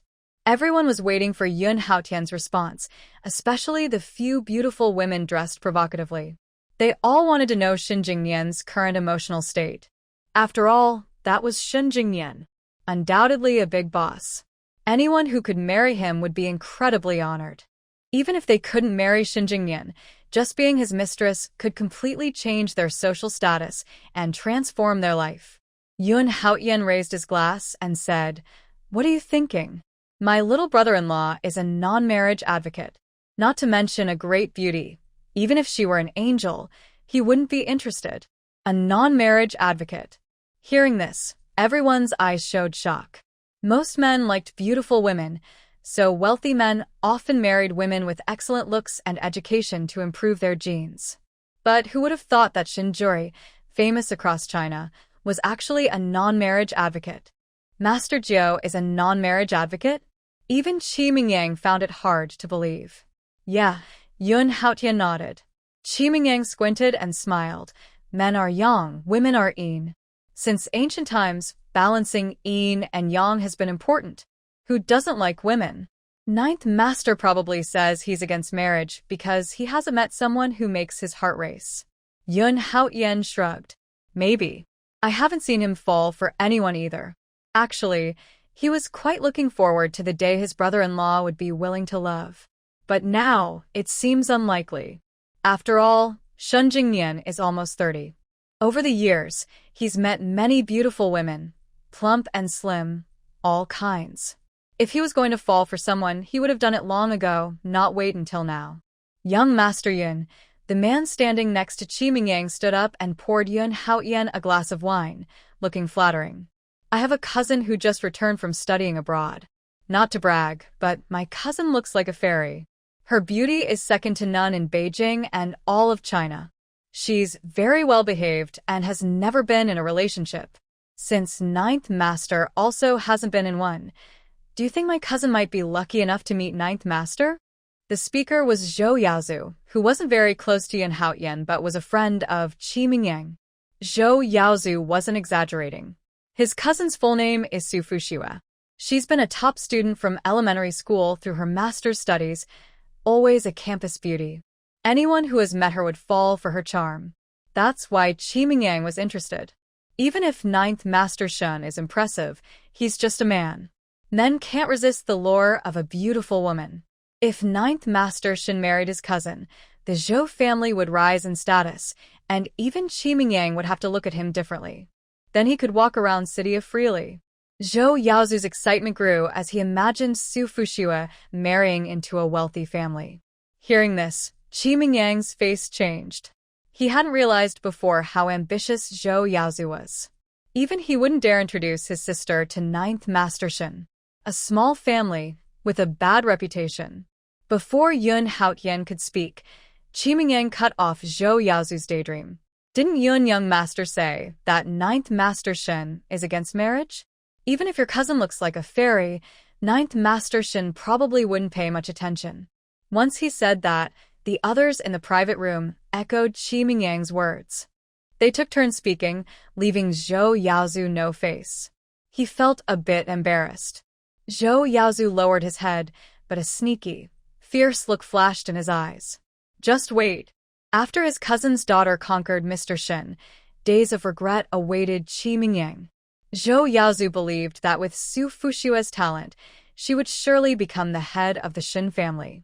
At 3 a.m. Yun Haotian, visibly drunk, arrived at the underground parking lot of the bar. The driver had been waiting for a while. Seeing Yun Haotian approach, he immediately greeted him, "Young master." "Young master." The driver's voice was just loud enough to catch Cheng Zijuan's attention. Cheng Zijuan was there for a business meeting. Hearing this, he loosened his tie and looked toward the source of the voice. He initially thought the person was just an ordinary wealthy family from City A. But unexpectedly, he saw Yun Haotian. Cheng Zijuan quickly became excited, afraid he might be mistaken. First, he rubbed his eyes, then opened them again to confirm he wasn't hallucinating. Once sure, he strode over respectfully and said, "Young Master Yun." The parking garage lights were dim. Plus, Yun Haotian had been drinking, so he didn't recognize who it was. Cheng Zijuan immediately saw the doubt in Yun Haotian's eyes and introduced himself. "Hello, young Master Yun. I am Cheng Zijuan from Cheng Group." Hearing this, Yun Haotian recognized him quickly. He admired talented people and extended his hand proactively. "So you're President Cheng. Nice to meet you." Cheng Zijuan was surprised that someone as distinguished as Yun Haotian would shake hands with him voluntarily. He felt honored and tried to control his heartbeat. "Thank you, young Master Yun, for remembering a small person like me." Yun Haotian's tone was calm. "President Cheng, you're too modest. Your bid proposal was even approved by my brother-in-law himself. In City A, few proposals could earn Shen Jingnian's approval. Cheng Zijuan was the first."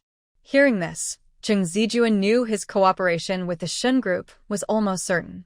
Still, he wasn't too worried and asked, "Young Master Yun, I must admit, since the last bidding event, I've been quite anxious.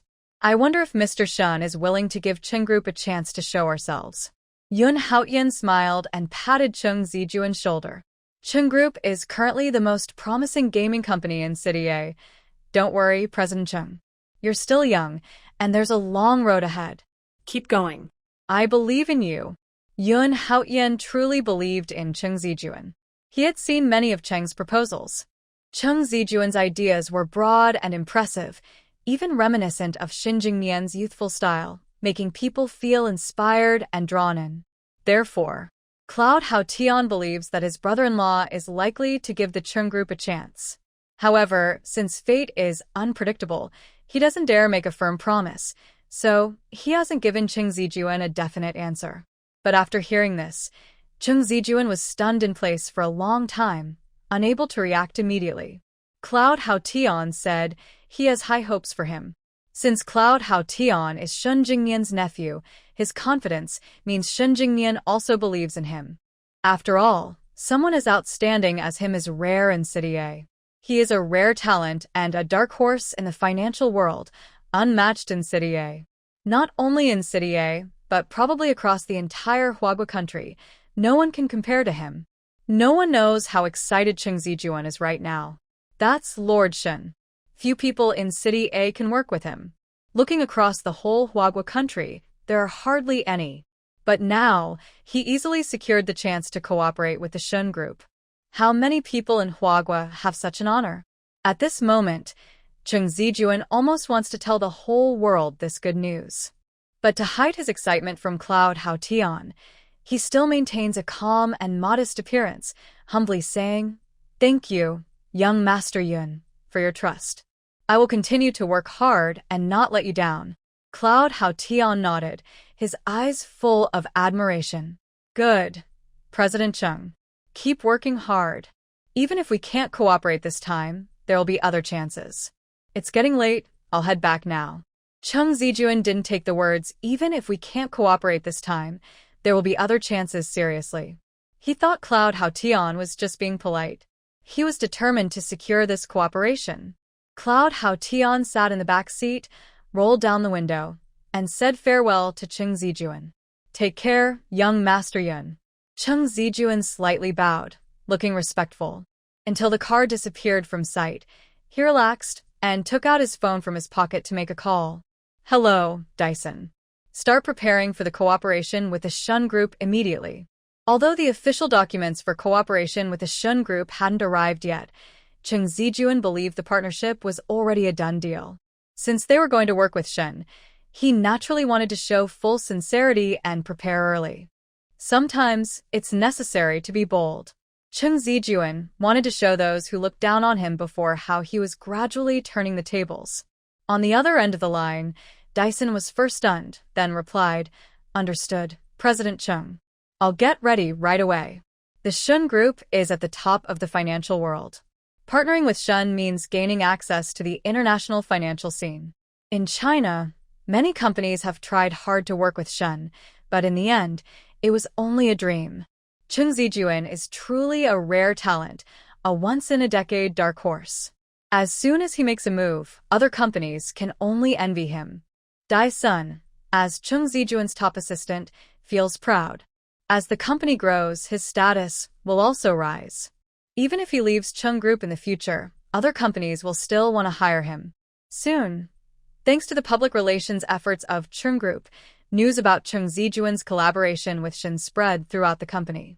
The next day, as Cheng Zijuan entered the office, he overheard employees whispering about him. "Our CEO is really impressive."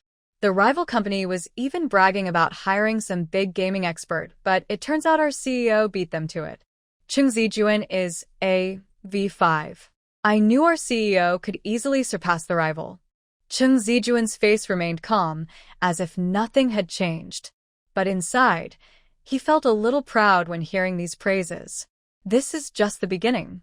Once he successfully partners with Shun and wins the Skyward Award, he will dominate not only city but the entire East China region. He will stand at the peak, looking down on everyone like ants. Meanwhile, at Joyful Games, Wang Xinli sat at his desk handling documents. Bang bang, there was a knock on the door. "Come in." Wang Xinli looked up. "Director Wang." "Vice President Ma." Wang Xinli gestured. "Sit down." Vice President Ma sat across from him, looking hesitant. Wang Xinli handed him a cigarette. "Just say what you want to say."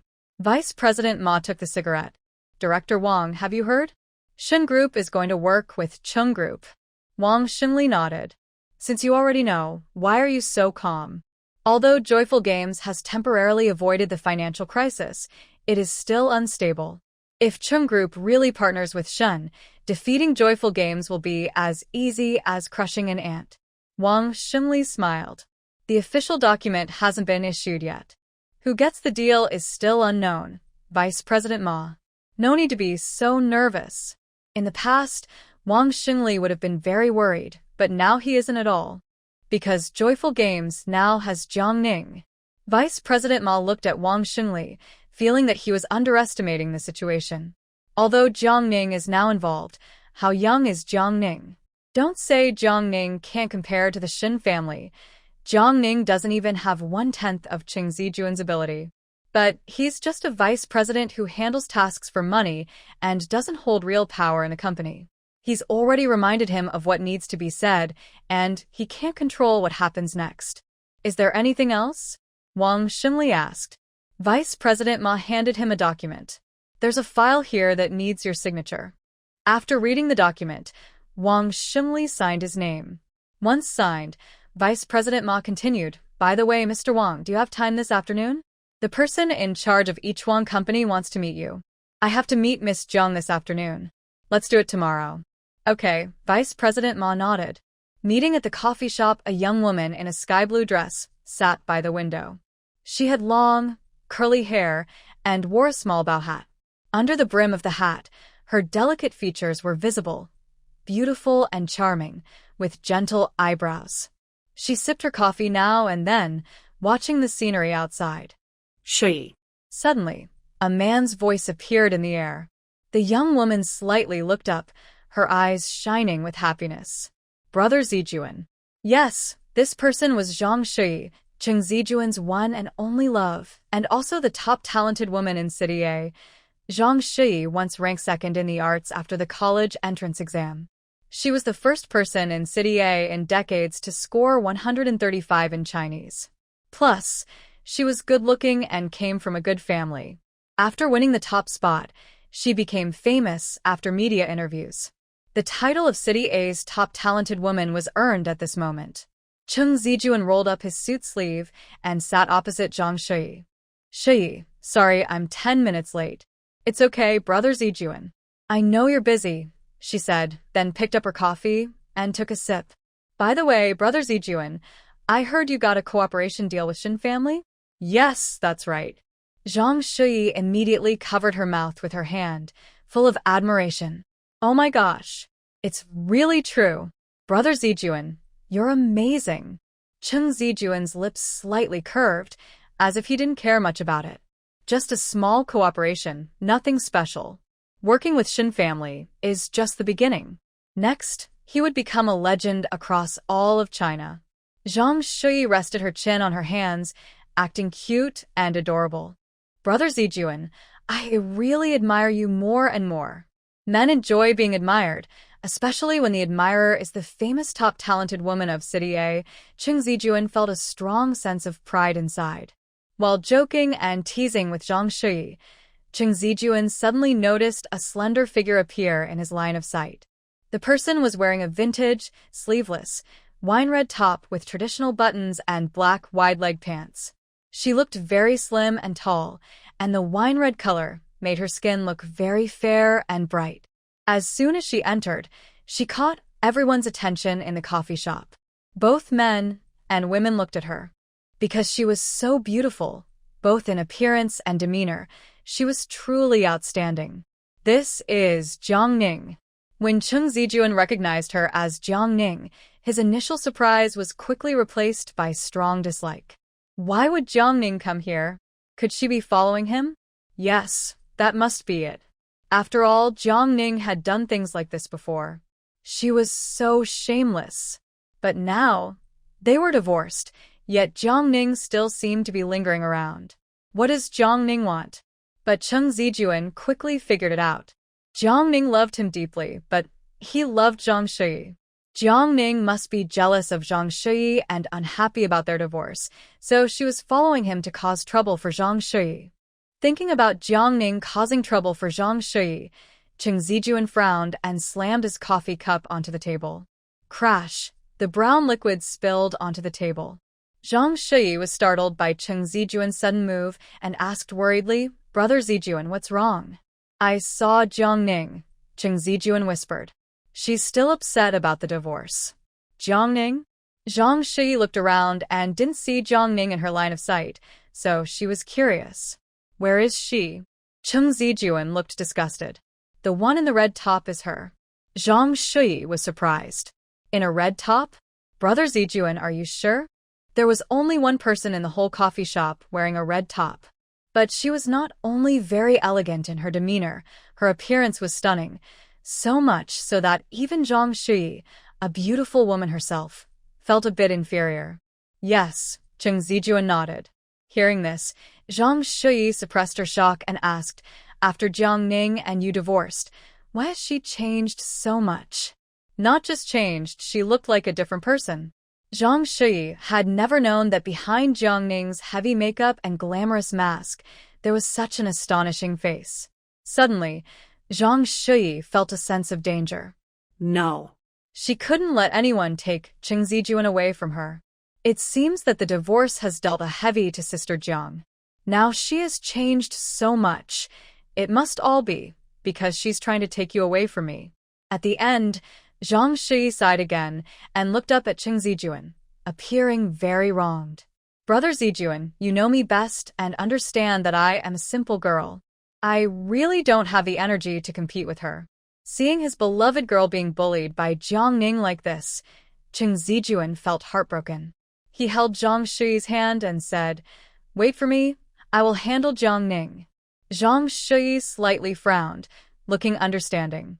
No, Brother Zijuan, actually Sister Jiang is also having a hard time. She does all this because she loves you too much. Please, for my sake, don't cause her trouble, okay? You asked me not to trouble her, but have you thought about how hard it is for her when she troubles you? You care about her pride, but she never cares about yours. After speaking, Chung Zijuan walked straight up to Jiang Ning, blocking her way with his hand and looking down on her. He pointed at her and asked, Jiang Ning, what do you really want? We're already divorced. The only person I love is Shuyi. Can't you stop shamelessly following me? I want you to apologize to Shuyi immediately and promise never to appear in front of her again. Otherwise, we won't even be friends anymore. Chung Zijuan's last words carried a strong warning. Based on how much Jiang Ning loves him, she must be very scared now, right? If they can't even be friends, then they will be strangers from now on. Is Jiang Ning willing to only be a stranger to him? She definitely wouldn't want that. Next, just the last 3 words, and Jiang Ning will be so frightened she'll kneel and apologize, crying and begging for forgiveness, then break down and apologize to Zhang Shuyi. Thinking of this, Chung Zijuan couldn't help feeling a bit proud. Although Jiang Ning's behavior towards him was disgusting, it's undeniable that she has an incredibly beautiful face. When she kneels and apologizes, he imagines the men in the cafe will envy him, right?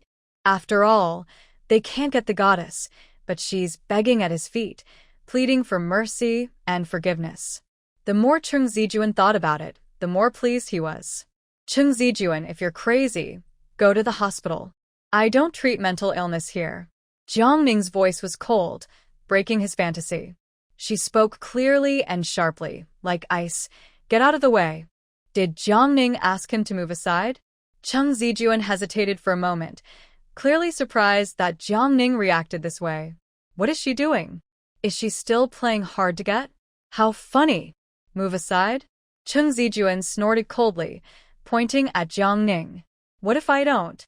Also, Jiang Ning, I warn you one last time. If you don't go apologize to Shuyi, I really won't look at you again. Not moving? Then you'd better not regret it. Jiang Ning raised an eyebrow slightly. Seeing Jiang Ning like this, Chung Zijuan's eyes showed disdain.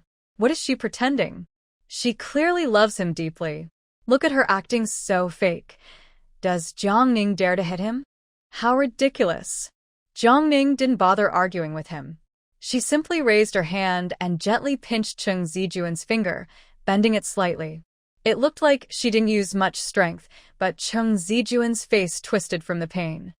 A sound of bones breaking filled the air. Ah! Chung Zijuan let out a scream. It hurts so much. It's extremely painful. Pain that tears the heart apart. Chung Zijuan felt as if his finger was about to break. Jiang Ning really dared to hit him. Is Jiang Ning crazy? This scene not only shocked Chung Zijuan, but even Zhang Shuyi's eyes widened. What's wrong with Jiang Ning? Her appearance has changed completely, and her attitude toward Chung Zijuan has turned 180 degrees. She thought Jiang Ning would rush to him, confess her love, but Jiang Ning did the opposite. Zhang Shuyi's sense of crisis grew stronger. Her fists clenched tightly. Jiang Ning's eyes showed impatience as she looked at Chung Zijuan and warned clearly, Chung Zijuan, I'll say it again. I don't like you, and I'm not stalking you. Who you want to be with has nothing to do with me. Stop pretending to seek attention from me. If you come to say these nonsense things again, don't expect to have his hand anymore. Her last words were icy and cold, making Chung Zijuan tremble unconsciously, feeling a strange sense of unease. No way. Jiang Ning wouldn't stop liking him. The person Jiang Ning loves most is him. After saying that, Jiang Ning released Chung Zijuan's hand, took a white handkerchief from her pocket, and carefully wiped her fingers. She looked as if she had touched something disgusting. After wiping her fingers, she threw the handkerchief directly into the trash can, then turned to look at Wang Xingli sitting nearby. There are too many crazy dogs here. Let's find another place. Understood, Miss Jiang. Wang Xingli immediately followed Jiang Ning. Seeing Jiang Ning's back as she leaves, and then looking at Wang Xingli following behind, Chung Zijuan seems to understand something. Is Jiang Ning putting on a show for Wang Xingli? After all, Jiang Ning is currently acting as a business spy in the game of Heartbeat, so she naturally can't let Wang Xingli discover her true relationship with him. Yes. It must be like that. Just wait. Thinking about Jiang Ning planning to give him business intelligence from Heartbeat to please him, Cheng Zijuan feels much better. Brother Zijuan, are you okay? Does your hand still hurt? Zhang Shui reacts at this moment, hurriedly coming over to Cheng Zijuan with concern on her face. I'm fine. Cheng Zijuan takes a deep breath and gently presses his swollen left hand. What's wrong with Sister Jiang? Even if she wanted to attract your attention or play hard to get, she shouldn't have gone so far. Zhang Shui deliberately emphasizes the words play hard to get. Zhang Shui is almost disgusted by Jiang Ning. Jiang Ning is just a shameless, scheming woman. Cheng Zijuan has officially divorced Jiang Ning and is now with Zhang Shui. What do you call Jiang Ning's behavior? It's called being cheap. It's called a mistress. A mistress who ruins others' relationships. Shameless. Cheng Zijuan belongs to her and can only be hers. Jiang Ning has no right to take him away. A sinister light flashes in Zhang Shui's lowered eyes. Cheng Zijuan enjoys the feeling of two women fighting over him. He smiles, hugging Zhang Shui, and then says, Jiang Ning in my heart is just a clown. You are my true love. I know you were wrong today.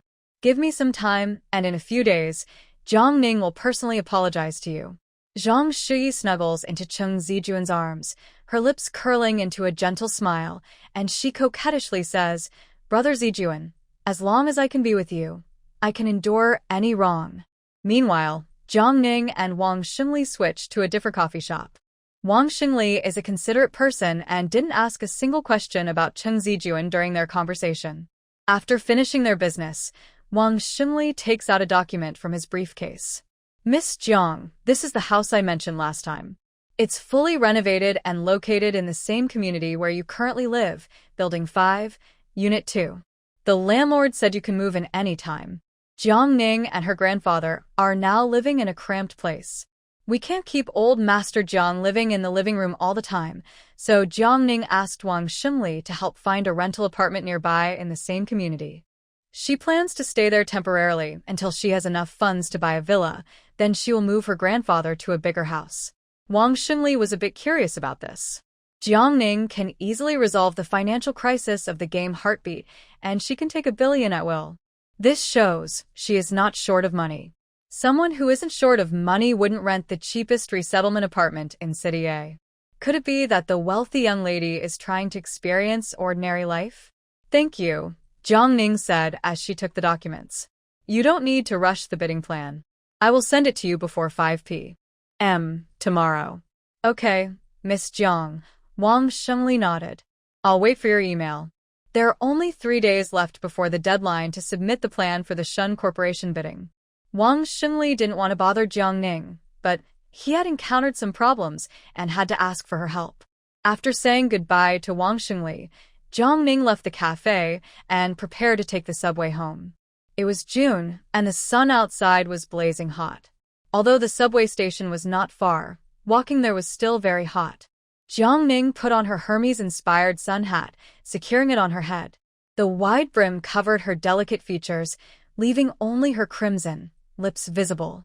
The gentle breeze blew her hair into disarray. Her wine-red top matched the red bow on her hat, and even just her silhouette was breathtakingly beautiful. Many passers-by took out their phones to capture this stunning back view. One young woman couldn't resist recording a short video and casually uploaded it to Quyin platform with the caption, "At number 129 Ningde Road, I unexpectedly met the most beautiful back this summer." After posting, she turned off her phone. Meanwhile, a flashy Maybach quickly drove past the street. The man lazily leaned on the back seat, his long legs crossed, and his slender fingers holding a newspaper. His posture was relaxed, but exuded a strong aura of privilege. Yun Haotian sat next to Shin Jingnian. Brother-in-law, you're too straightforward. Miss Su just asked you to give her a ride home and you didn't even look at her once. Shin Jingnian turned a page of the newspaper resting on his long legs, his voice cold and indifferent. Don't you know my rules? Yes.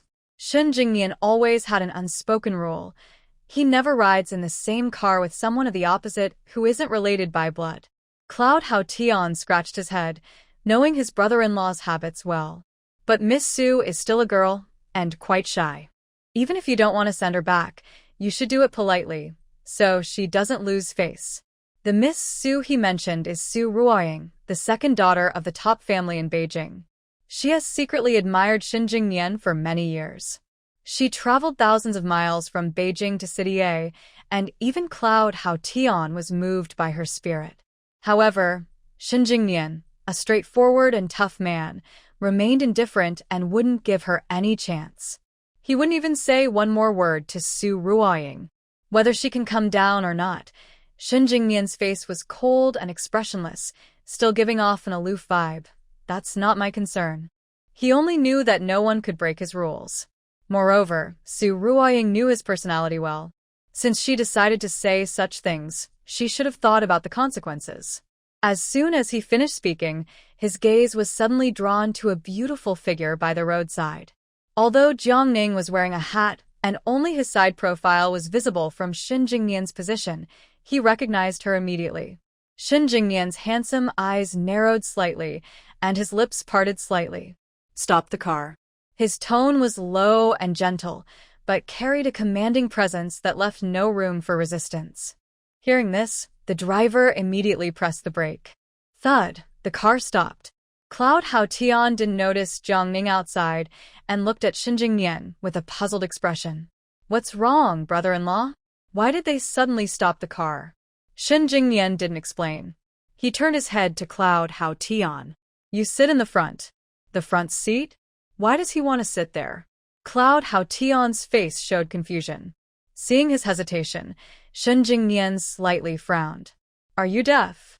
Cloud Hao Tian immediately opened the right door. Oh, right away. Shin Jingnian also opened his door, leaned out, and said, Miss Jiang. Miss Jiang. Hearing this, Cloud Hao Tian paused and immediately turned his head. Sure enough, he saw Jiang Ning's back. Brother Jiang. He almost blurted out.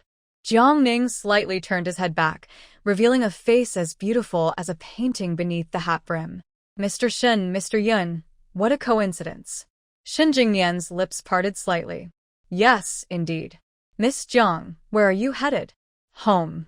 Shin Jingnian nodded slightly. The sun is so hot. If you don't mind, I can ask the driver to give you a ride. Cloud Hao Tian. Sending Jiang Ning home? Did brother-in-law forget his own rules? Is there also a convenient route? Jiang Ning's house and Shin's house are in different directions. Moreover, Su Ruoying was almost crying just now, and Shin Jingnian didn't agree to give her a ride home. Most importantly, the Su family and the Shin family are truly in the same direction. But Shin Jingnian didn't even glance at Su Ruoying. If Su Ruoying saw this scene, she would definitely be furious. Jiang Ning looked up at the bright sun overhead. Is it convenient? Yes, it's convenient, Shin Jingnian replied softly. We don't have any urgent matters. Then it's a big help. Thank you, Jiang Ning said lightly. Shin Jingnian opened the back door of the car. Please. Yun Haotian's gaze fell on Shin Jingnian's hand on the car door, his expression complicated. Could it be? His brother-in-law suddenly asking to sit in the front seat was to make room for Jiang's dad? Wow. Wow. Is his brother-in-law trying to flirt with someone much younger? Has a miracle happened? No wonder the usual route became just a convenient route. No wonder his brother-in-law forgot his manners when he saw Jiang Ning. It turns out he's not against sitting in the same car with someone of the opposite. He just hasn't met the right person. Realizing this, Yun Haotian's expression instantly became very interesting. Inside the car, Jiang Ning and Shin Jingnian sat side by side. They weren't too close or too far apart. Shin Jingnian's nose carried a faint scent of green bamboo from her. It smelled very good. Much better than artificial perfume. Maybe afraid Jiang Ning would feel uncomfortable, Shin Jingnian opened the car fridge. There's water and coffee inside. Miss Jiang, feel free to take whatever you want, no need to be polite. The fridge was quite large, but it only contained 2 drinks, water and American coffee. As stiff as Shin Jingnian, the experienced official. Thank you. Jiang Ning politely declined. I'm not thirsty. Shin Jingnian closed the fridge door. About 20 minutes later, The car arrived at Jiangning's neighborhood. She opened the door and got out. Thank you, Mr. Shen, for bringing me back today. You're welcome. Miss Jiang is my lifesaver, Shen Jingnian replied. Jiangning smiled slightly. You paid. I saved someone, so it's only right. No need to call it a life-saving favor. I'll treat you to dinner sometime. Okay, Shen Jingnian nodded slightly. Then he took out his phone. Open the QR code to add as a friend. Let's add WeChat. I'm always free. Yang Nink. She was just being polite casually. This person really isn't shy at all. Yun Haotian was even more stunned. He originally only suspected that his brother-in-law was interested in Mr. Jiang. Now, it's almost certain. Wow. A rare event indeed. Just a few days ago, Shen Jingnian said he wasn't jealous that he added Jiang Ning on WeChat. But now? This little brother-in-law, who usually doesn't care about worldly things, actually took the initiative to ask Jiang Ning for WeChat. To know, Su Ruoying had been chasing Shen Jingnian for over 10 years, but never managed to add him on WeChat. Jiang Ning took out his phone and scanned Shen Jingnian's QR code. Ding. Friend added successfully. Shen Jingnian, who always looks aloof and unapproachable, even his WeChat name and avatar show a strict, serious style. His WeChat name is his real name. His avatar is the logo of the Shen Group. Jiang Ning didn't bother with a nickname, turned off his phone, and put his hat back on. Then I'll go back first. Okay. Shen Jingnian nodded slightly and turned to walk toward the car. Inside the car, Yun Haotian still sat in the passenger seat, looking restless, constantly glancing back at Shen Jingnian, as if he wanted to say something but hesitated. Shen Jingnian didn't bother to pay attention to him and continued reading his unfinished newspaper. About 10 minutes later, Yun Haotian couldn't hold back anymore and asked brother-in-law, "Do you like Mr. Jiang?" "No." Shen Jingnian didn't lift his head, focusing on the newspaper. "Then why did you take the initiative to bring Mr. Jiang back? Your rules? You said you don't like sitting in the same car with someone of the opposite?" When dealing with Su Ruoying, he always talked about rules. But when it came to Mr. Jiang, he lost all rules and principles. He even asked for WeChat voluntarily. She's different from others. Different? Yun Haotian chuckled. See, brother-in-law, you've admitted that Mr. Jiang is different from others. If she's different, doesn't that mean you like her? Brother-in-law, stop pretending. She's my lifesaver, Shen Jingnian said calmly. So, to me, she's different from others. Yun Haotian narrowed his eyes. Is it that simple? What else? Shen Jingnian turned a page in his treasure book. You think everyone is like you, with a love-struck mind? Yun Haotian was a bit unconvinced. Grandma said, our family members all have a bit of a love-struck mind, regardless of gender. When you fall in love, you might even be more love-struck than me. Dream on, Shen Jingnian sneered. I only have a business mind, no love-struck mind. Yun Haotian snorted softly. Brother-in-law, you're talking too early. You might regret it. Regret? Shen Jingnian turned a page in the newspaper. Those two words are not in my dictionary. Whether at school or in business, Shen Jingnian has never experienced a setback. Only people without self-control worry about failing. Yun Haotian looked back at Shen Jingnian. Little brother-in-law, I'll be waiting for you to stumble. After saying this, Yun Haotian's gaze fell on the car refrigerator, and he couldn't help but speak. Little brother-in-law, the drinks in the fridge need to be updated. Girls like drinks, milk tea, and soda. Who would drink all that bitter iced American coffee you put in there? Let me tell you secretly, Miss Jiang's favorite drink is cola. He discovered this a while ago by observing her social media. She had posted 2 pictures of meals, each with a can of cola beside her. Shen Jingnian spoke calmly. What she likes to drink has nothing to do with me. I'm not her suitor. Yun Haotian shrugged. Suit yourself. I was just giving a suggestion. About 30 minutes later, the car stopped in front of a grand, historic building. On the sign above the gate, 2 characters were written in regular script. Shen Garden. This place is in the center of City A, where land is very expensive. Yet Shen Garden covers over 80 acres, with pavilions, towers, rockeries, and flowing water. It's a genuine private 5A scenic spot. Because the old lady of the Shun family loves lively places, nearly half of Shun Garden is open to the public. But Shun Jingnian prefers quiet. After he became an adult, he moved out. He only comes back about once a month, usually during festivals, to have a meal with his grandmother. Today is the day old lady Shun is discharged from the hospital and returning home. Inside the hall, after hearing that Shun Jingnian had just gone through a life-and-death ordeal, which scared old lady Shun quite a bit, she immediately grabbed Shun Jingzhu's hand. Jingzhu, such a big thing happened. Why didn't you tell me? Where is Jingnian now? Is he really okay? He's really fine. I just sent him a message on WeChat. Hao Yan said they're on their way back now. Don't worry, Mom. Although Shun Jingzhu said her brother was fine, old lady Shun still felt a little uneasy. Old people aren't afraid of getting sick. What they fear most is trouble with their children. Finally, when Shun Jingnian's figure appeared, old lady Shun breathed a sigh of relief. She hurried over to him, took his hand, and said, Jingnian, I heard your sister say you weren't feeling well a few days ago. You even saw a traditional Chinese doctor for acupuncture. Are you feeling better now? Are fine, Mom? I'm feeling much better now.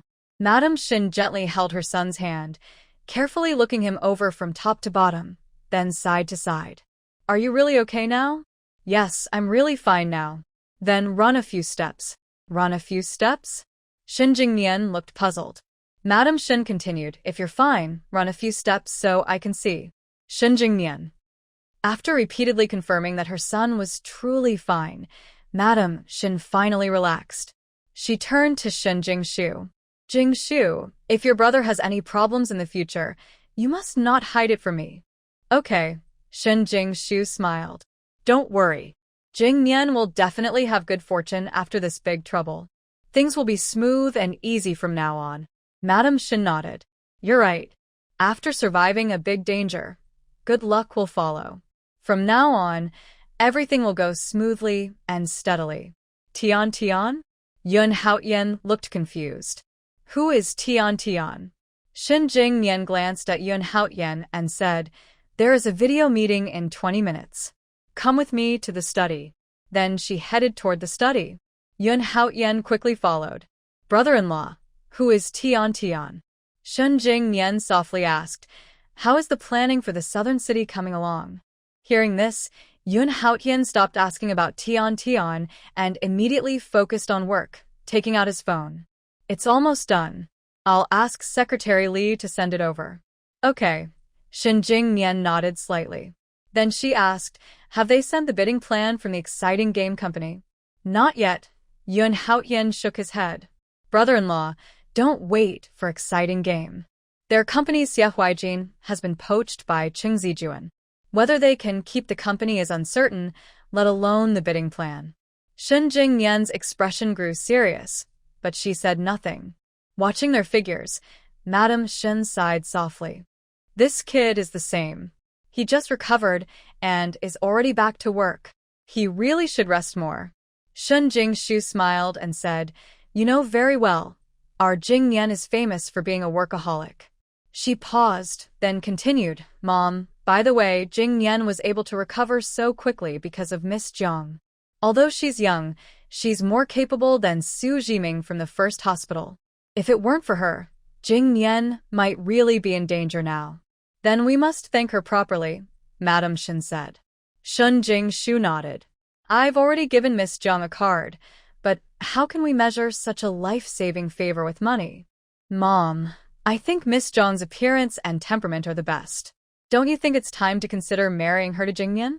Shun Jingshu really likes Jiangning, so she mentioned this in front of her mother. In the past, upon hearing this, Madam Shun would definitely be curious about the legendary Miss Jiang and would help her daughter match Jingnian with her. But now, Madam Shun has someone else in mind, so she smiled and said, a girl studying medicine is usually a bit reserved.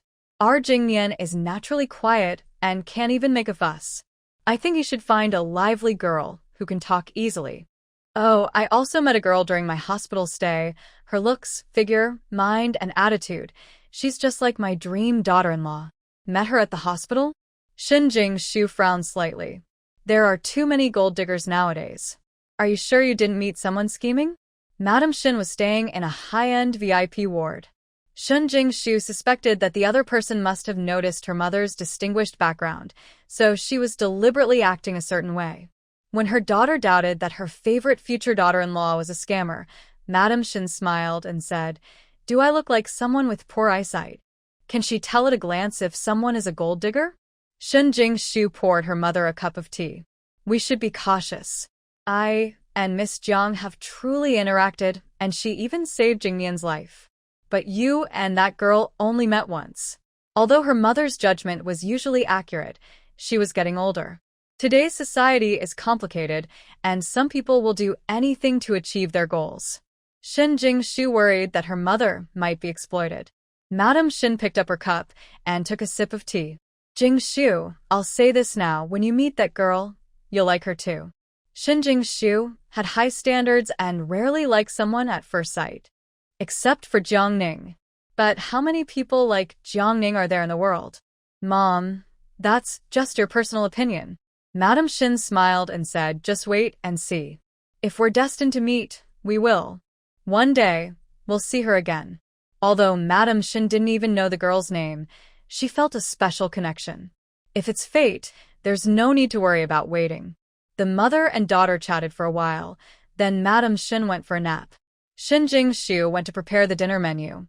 After finishing the menu, she specifically called her personal maid who always takes care of her mother. "Aunt Wang, the old lady is getting older and sometimes forgets things. Please watch her closely and make sure she isn't tricked by outsiders. If anything unusual happens, contact me immediately." Aunt Wang nodded. "Yes, miss. I will pay attention." Shin Jing-shu has always been good at winning people's hearts. After giving some instructions, she casually handed Aunt Wang a red envelope. "I heard your son is getting married soon. This is a small gift from me." "Thank you, miss." Meanwhile, at the Jiang family home, Zhou Jinpeng was discharged today and returned home. To celebrate his recovery, old Master Jiang put on his reading glasses and started planning what to cook for dinner. Grandpa. Jiang Ning came back from outside and pushed the door open. "Ning Ning is back." Old Master Jiang immediately took off his glasses. "Are you hungry? Grandpa will start cooking right away." Jiang Ning followed him into the kitchen, washing her hands as she spoke. "Grandpa, I need to tell you something." "What is it?" Old Master Jiang asked. "I found a new 3-bedroom apartment in Building 5 of our community. We can move there anytime." Worried that old Master Jiang might not agree to move, Jiang Ning added, "I've already paid the rent and deposit."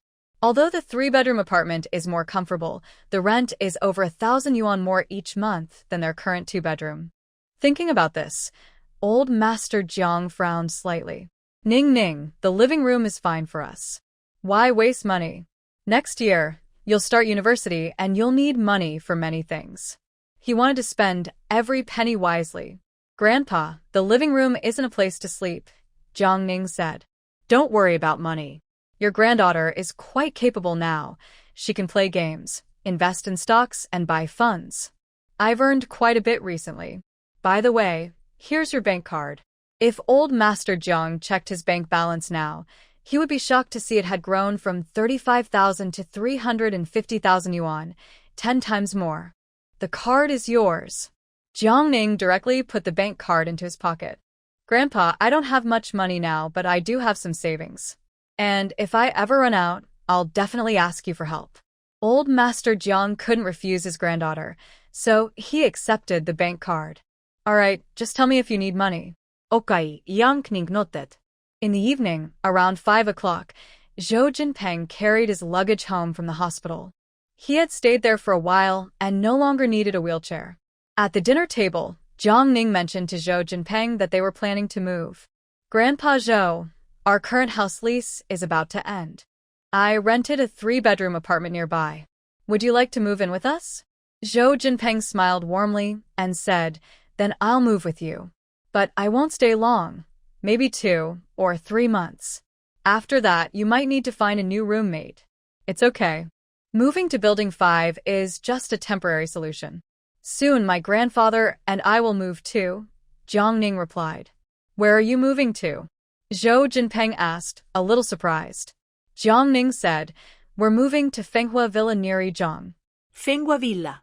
Zhou Jinpeng paused, uncertain, and asked, "Isn't Fenghua Villa a villa community?" "Yes." Jiang Ning nodded slightly. Zhou Jinpeng continued, "The rent for a villa must be very expensive, right? Can old Jiang and Jiang Ning afford it?" No rent. "I plan to buy a villa for my grandfather to retire in," Jiang Ning said calmly. Buy? "Retire?" Zhou Jinpeng's eyes widened. "Ning, do you have that much money?" "Not right now, but I will soon," Jiang Ning replied. Not now? Soon? Hearing this, Zhou Jinpeng realized Jiang Ning was bragging. He raised his glass and said, "Then I wish you an early success in your goal and hope you and your grandfather live well." Clearly, Zhou Jinpeng didn't take Jiang Ning's words about buying a villa seriously. She's just a young girl. How could she afford a villa worth millions? That's no different from dreaming. Old Jiang didn't believe Jiang Ning either. To him, it was enough that his granddaughter had such ambitions. Whether she bought a villa or not was secondary.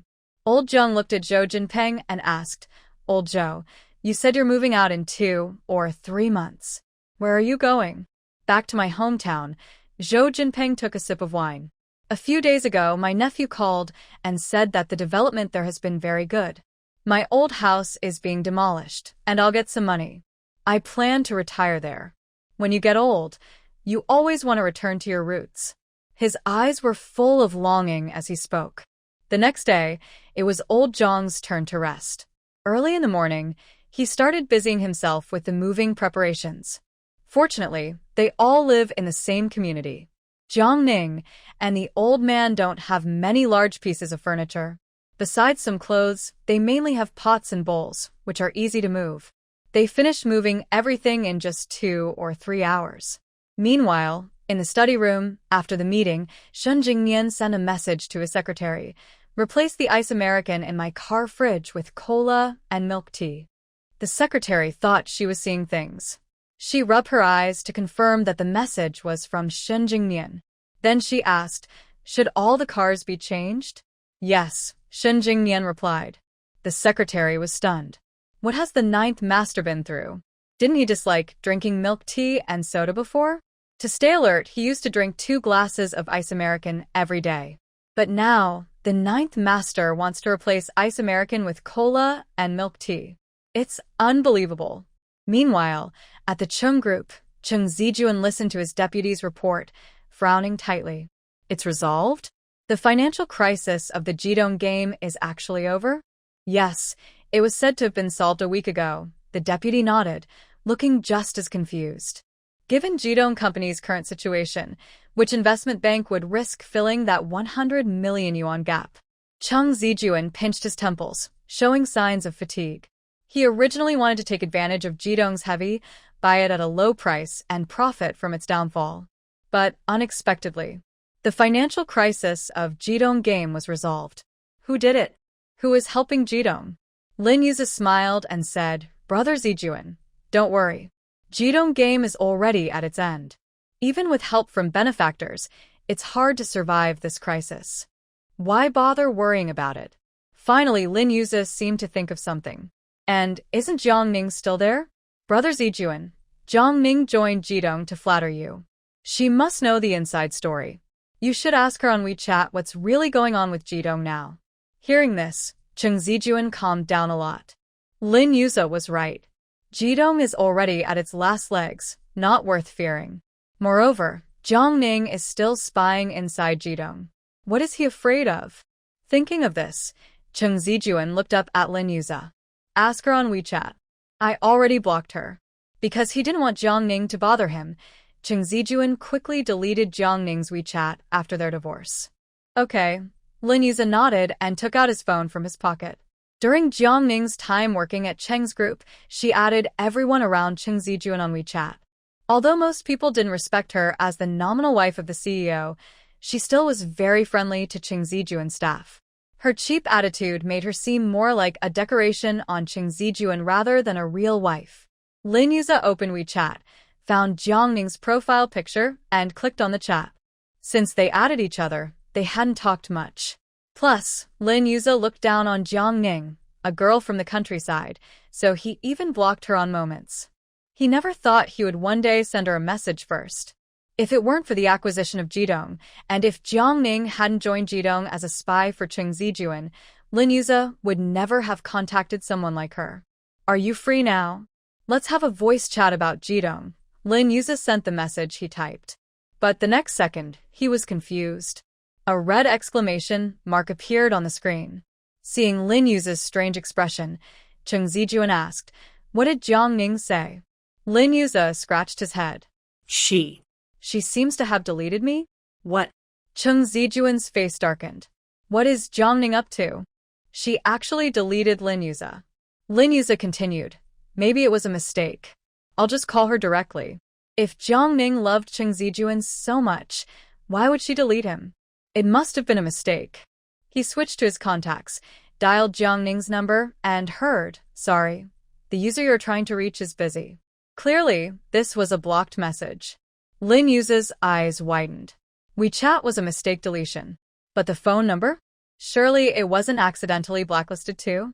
Feeling complicated, Lin Yuza hung up and looked at Cheng Zijuan, somewhat in disbelief. Brother Zijuan, Jiang Ning. She really deleted me. And she even blocked my calls. Cheng Zijuan irritably tugged at his tie. What does Jiang Ning want? Is she trying to force me to remarry with this? Jiang Ning clearly joined Jidong because of him, but now she was pretending not to care. Isn't she trying to force him to remarry? Yes. It must be so. She really thinks this can threaten him? How laughable. Lin Yuza then said, maybe I should change a number and call her. No need. Cheng Zijuan immediately refused. If you change a number and call her now, she'll just climb higher on the ladder. When she realizes no one cares about her, she'll naturally come to us on her own. Cheng Zijuan now wanted to show Jiang Ning with actions that Mrs. Cheng's position will always belong to Zhang Shui. He wouldn't spoil Jiang Ning. And he definitely wouldn't remarry her. Lin Yuza gave Cheng Zijuan a thumbs up. Wow. That's so high. Brother Zijuan, for someone like Jiang Ning, such a shameless little village girl. That's how it should be. Guess how many days it will take her to contact us voluntarily? I say 3 days. No, 2 days. Within 2 days, she'll definitely come to ask you to remarry. 2 days? Cheng Zijuan looked at Lin Yuza with a disdainful expression. You're overestimating her. Without surprises, she'll come to find you tonight. Just have her send the updates from Jidong over then. I won't meet her in person. Does Jiang Ning want to use Jidong to manipulate him and get back together? No way. Hearing this, Lin Yuza nodded. Okay, Brother Zijuan, I understand. That evening, Lin Yuza sat at the dining table, eating while looking at his phone. Seeing this, Lin's mother was a bit excited. Yuza, are you in love? No. Lin's mother was speechless. If you're not in love, why are you always on your phone? It was obvious that Lin Yuza was waiting for a reply from the girl he liked. Then Lin's mother squinted, as if she had discovered a big secret. Oh, I see. You must have a girl you like. Are you trying to pursue her now? Want me to give you a couple of tips? What are you talking about? Lin Yuza explained. I'm waiting for Jiang Ning's call. Yang Ning. Lin's mother was stunned for a moment, then looked uncertain. Jiang Ning, that's the rural wife chosen by old Master Cheng for Cheng Zijuan? Yes, Lin Yuza nodded. That's right. Hearing this, Lin's mother looked confused. Why are you waiting for her call? Didn't Zijuan already divorce her? Lin's mother didn't have a good impression of Jiang Ning. If it weren't for the overly superstitious old Master Cheng, she, a rural girl, wouldn't have been able to become Mrs. Cheng. And for Jiang Ning, a rural girl, to catch old Master Cheng's eye, she must have used a lot of tricks. Lin's mother disliked women like Jiang Ning, those scheming types. Lin Yuza quickly finished his meal. This is work, so don't ask too many questions. I've eaten, so I'm going upstairs now. Lin's mother looked at Lin Yuza's back with a slight frown. What work could you have with Jiang Ning? She's just a girl from a small village. What does she know? Upstairs, Lin Yuza kept staring at his phone without moving. But the phone screen showed no response. He glanced at the time. It was 7:30 p.m. He decided to wait a bit longer. By around 8 or 9 o'clock, Jiang Ning would definitely call him. Thinking this, Lin Yuza packed his clothes and prepared to take a shower.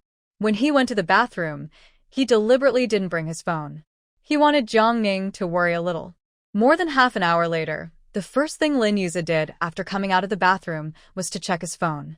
He knew without checking that Jiang Ning had probably called him many times during that half hour. He didn't answer the calls, so Jiang Ning must be very anxious. Haha. But when he picked up his phone, Lin Yuza was stunned. The screen was very quiet, no calls at all. What was going on? Jiang Ning hadn't contacted him at all. Lin Yuza hurriedly opened WeChat. It was also very quiet there, no friend requests. He thought, just a little more time. Jiang Ning will definitely contact me soon. He comforted himself in his mind. Cheng's group was about to cooperate with Shun's group. He had to focus on launching the new game for the Skyward Award, plus a bunch of other things waiting for him. He couldn't put all his attention on Jiang Ning. More than 3 hours passed.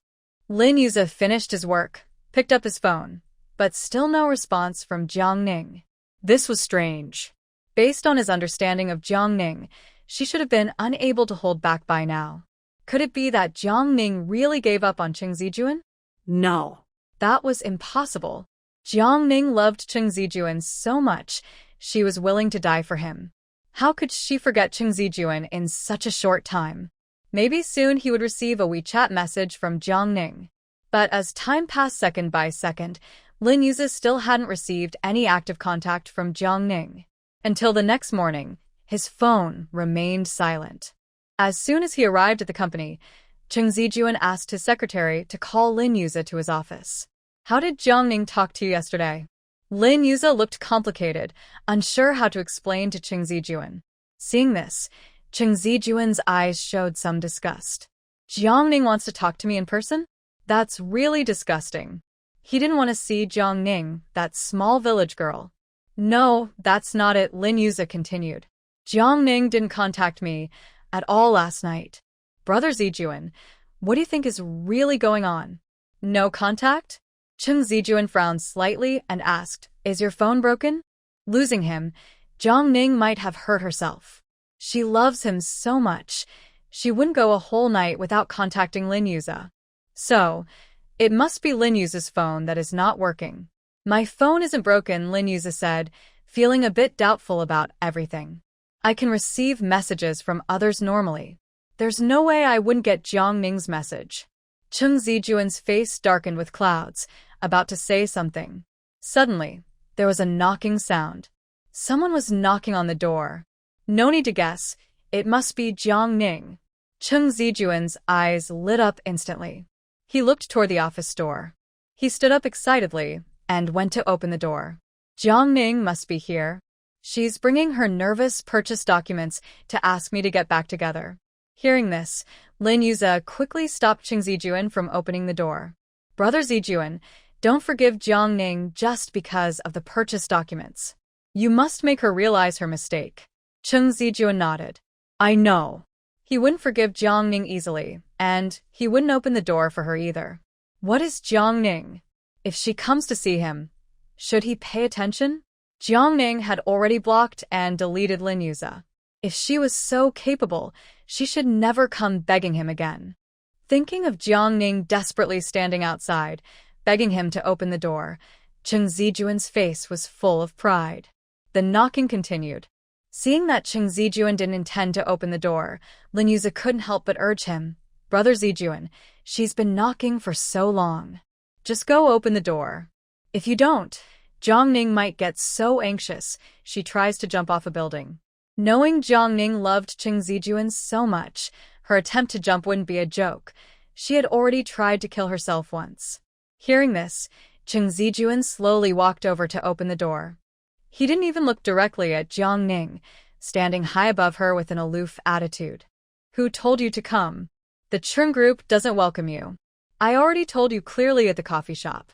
From now on, even if you kneel and beg me, I won't look at you again. Seeing Cheng Zijuan like this, the secretary was stunned for a moment, then asked confusedly, President Cheng, what are you talking about? Cheng Zijuan initially thought he would hear Jiang Ning begging on her knees, but instead he heard the secretary's voice. He immediately turned around and, upon seeing the secretary's face, was shocked and asked, "Is it you?" "It's not Jiang Ning." Chung Zijuan never expected that the person coming was not Jiang Ning. The secretary licked his lips nervously and said, "President Chung, I'm here to remind you that the meeting time has arrived." Thinking about how he just lost his composure in front of the secretary, Chung Zijuan's face turned pale. He shouted angrily, "Get out. Leave now."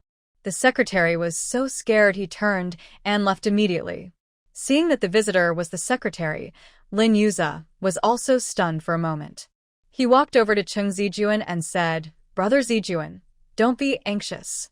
I think Jiang Ning's real goal is probably to make us come to her willingly. Maybe I should go find her knight? Right now, the acquisition of Jingdong is urgent. He must find Jiang Ning and understand the situation with the Jingdong game."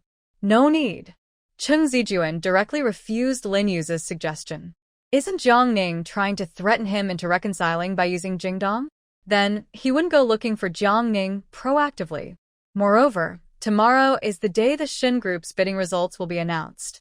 He needs to prepare well, go into the meeting in the best state of mind, and then sign the contract with Lord Shen in front of everyone's eyes, becoming the envy of all. As long as he successfully cooperates with the Shin Group, even if he can't acquire Jingdong, it won't cause much loss to the Chung Group. He wants to see, once he has a smooth partnership with Shin Group, what else can Jiang Ning use to threaten him? Could it be that Jiang Ning, that small-town girl, can help Jingdong get a cooperation deal with Shin Group? Thinking of this, Chung Zijuan turned to Lin Yuza and said, "Contact the entertainment reporter and spread the news that I am cooperating with Shin Group. Once this news is out, after the bidding ends tomorrow morning, many media reporters will surely be waiting downstairs at Shin Group to interview him. After all, no one in City A has ever partnered with Shin Group before. At that time, he will once again become the pride of the entire city." "Okay, Brother Zijuan," Lin Yuza nodded. "I'll arrange it right away." Jingdong game. Top floor office. The secretary knocked and entered. Director Wang, the senior assistant from Shin Group, called, urging us to submit the bidding plan. Wang Xingli looked at his watch. "There are 2 hours left until Jiang Ning's deadline. Reply to the senior assistant that we will deliver on time." "Understood, Director Wang." After the secretary left, another man in the office spoke. "Old Wang, are you still waiting for Miss Jiang?" This person is named Li Bingcheng.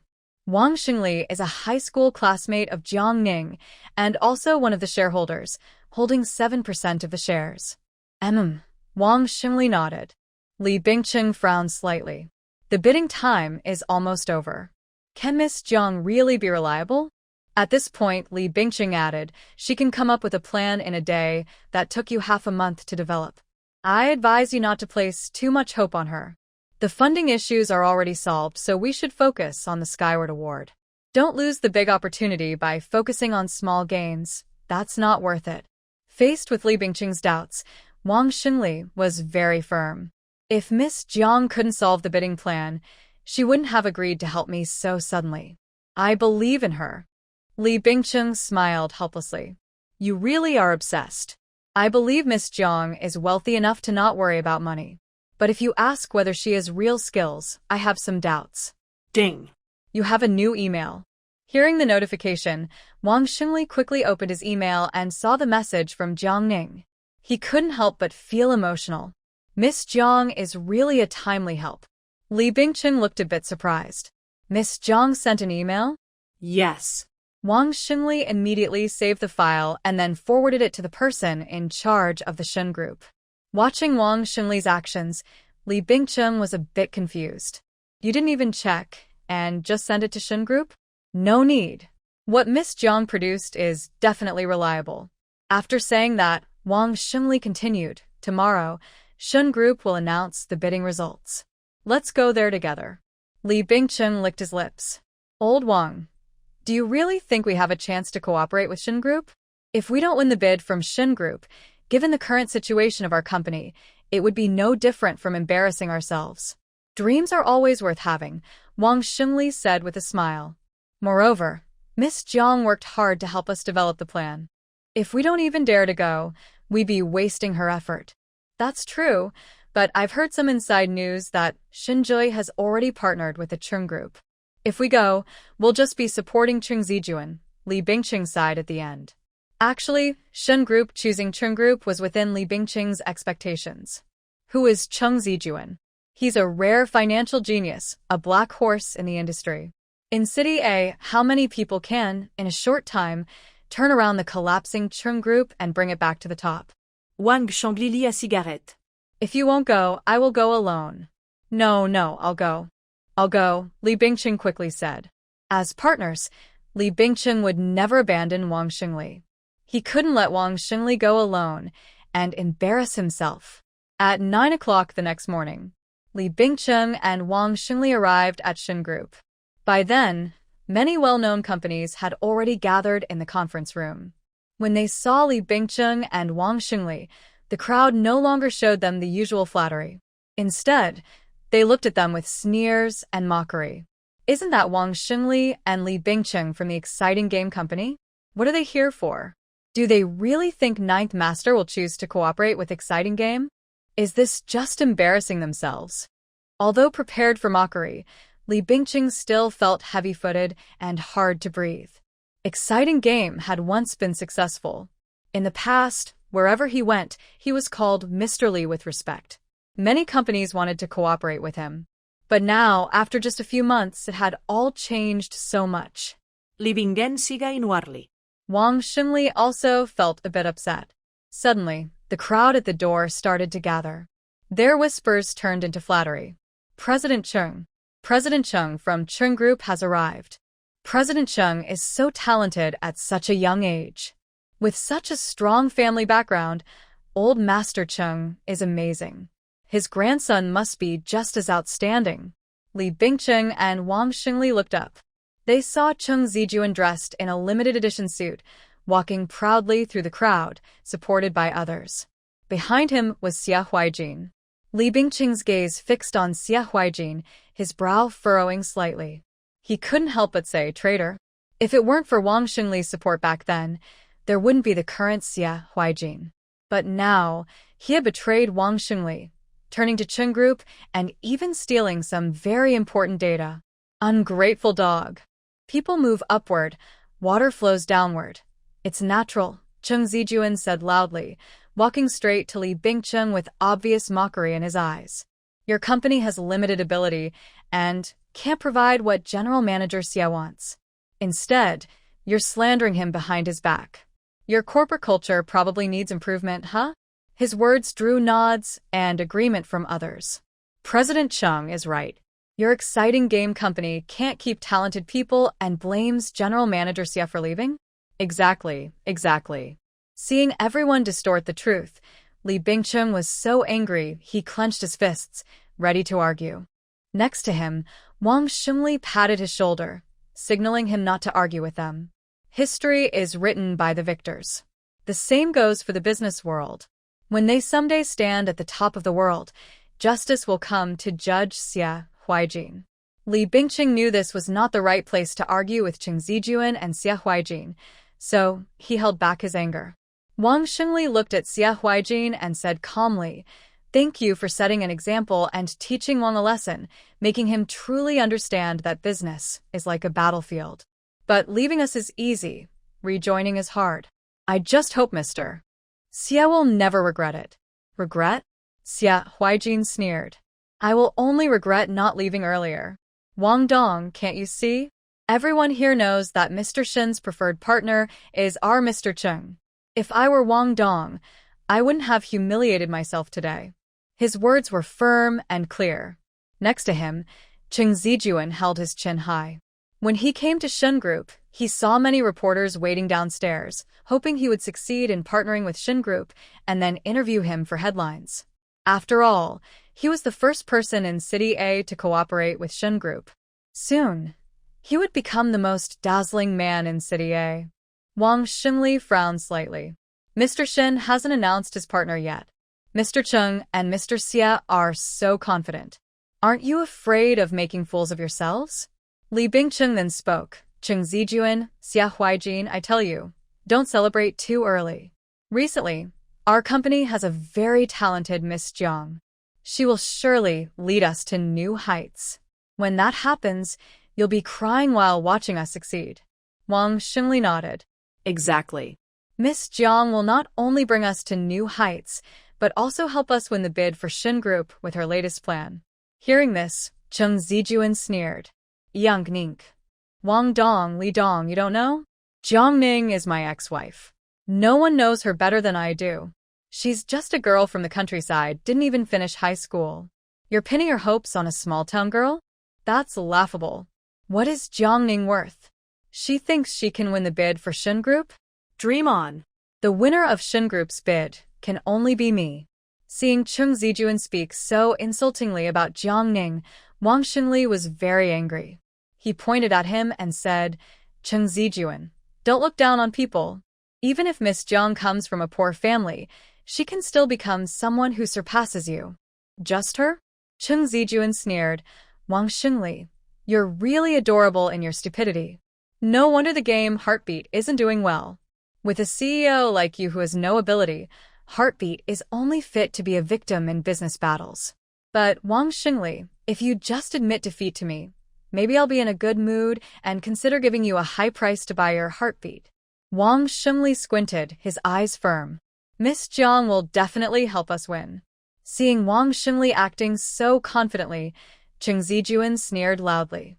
Everyone, please be quiet. At this moment, a deep voice suddenly sounded in the noisy meeting hall. Everyone stopped talking and looked toward the conference table. They saw Yun Haotian standing on the stage, slightly bowing, holding a microphone. Hello, everyone.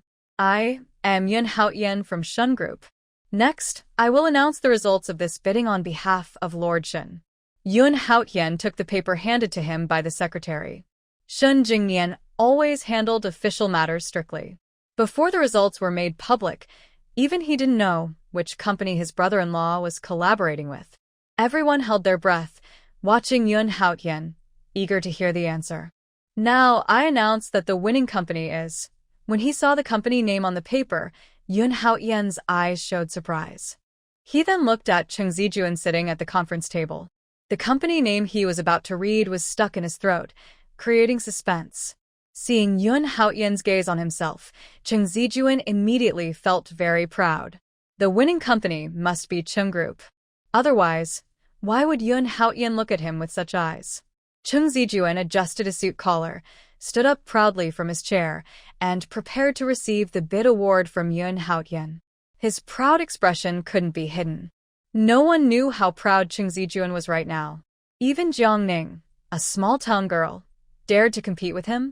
He was overestimating himself. He was not only a rare black horse in the finance world in 10 years, but also the first person in City A to cooperate with Lord Shin. It was obvious that everyone in the meeting hall was very jealous of him. But next, Yun Haotian's voice made Cheng Zijuan feel like he had been struck by lightning, causing him to stand frozen in place. The entire hall also fell silent, because the company Yun Haotian announced was Heartbeat Games. Heartbeat Games? How could it be Heartbeat Games? Cheng Zijuan's face turned pale, with no blood at all, and he looked at Yun Haotian in disbelief. General Yun, are you joking with us? Everyone in the hall also looked at Yun Haotian with confusion. Heartbeat Games is about to go bankrupt. How could Shun Jury choose them? Cheng Zijuan lost to a company that is almost bankrupt. This is too unbelievable. I'm not joking, although Yun Haotian was also confused now and didn't understand why Shin Jingnian chose Heartbeat Games. This was his brother-in-law's decision, so he couldn't oppose it. This time, the winning bid indeed went to Heartbeat Games. Now, Cheng Zijuan completely couldn't stand it. He felt like a joke. Why is this happening? Clearly, his plan was the most innovative. Why did Shin Jury choose Heartbeat Games? Even Wang Xingli was a bit stunned that he actually won the bid. Although he was confident in Jiang Ning, he still couldn't believe it when he got the bid. Remember, this is Shin Group, #1 in the business world. Beside him, Li Bingqing looked like he had seen a ghost. To make sure he wasn't dreaming, he trembled as he moved his hand to his thigh and pinched himself hard. Ouch. It hurts. It hurts. This isn't a dream. Realizing this, Li Bingcheng was overjoyed. He truly didn't expect that the mysterious Miss Jiang, whom he had never met, would actually help them secure Shun Group's cooperation. While Wang Xingli was still a bit stunned, Yun Haotian had already walked over to him and extended his right hand. Director Wang, congratulations. Thank you, General Yun. Wang Xingli stood up, a bit overwhelmed, and shook Yun Haotian's hand. Thank you, Joy, for giving us Heartbeat Games a chance. Then please, Director Wang, come with me to sign the contract. Okay. Wang Xingli immediately followed Yun Haotian. Li Bingcheng also followed. Before leaving, he didn't forget to glance at Xia Huaijuan and Cheng Zijuan. That small look was full of pride. Xia Huaijuan's situation was no better than Cheng Zijuan's. His face was pale, his steps unsteady, almost fainting. They had thought their Cheng Group would smoothly win the bid from Shun Group and become the biggest winner. I didn't expect this. In the end, the person who got the Shun Group's plan was actually Jingdong.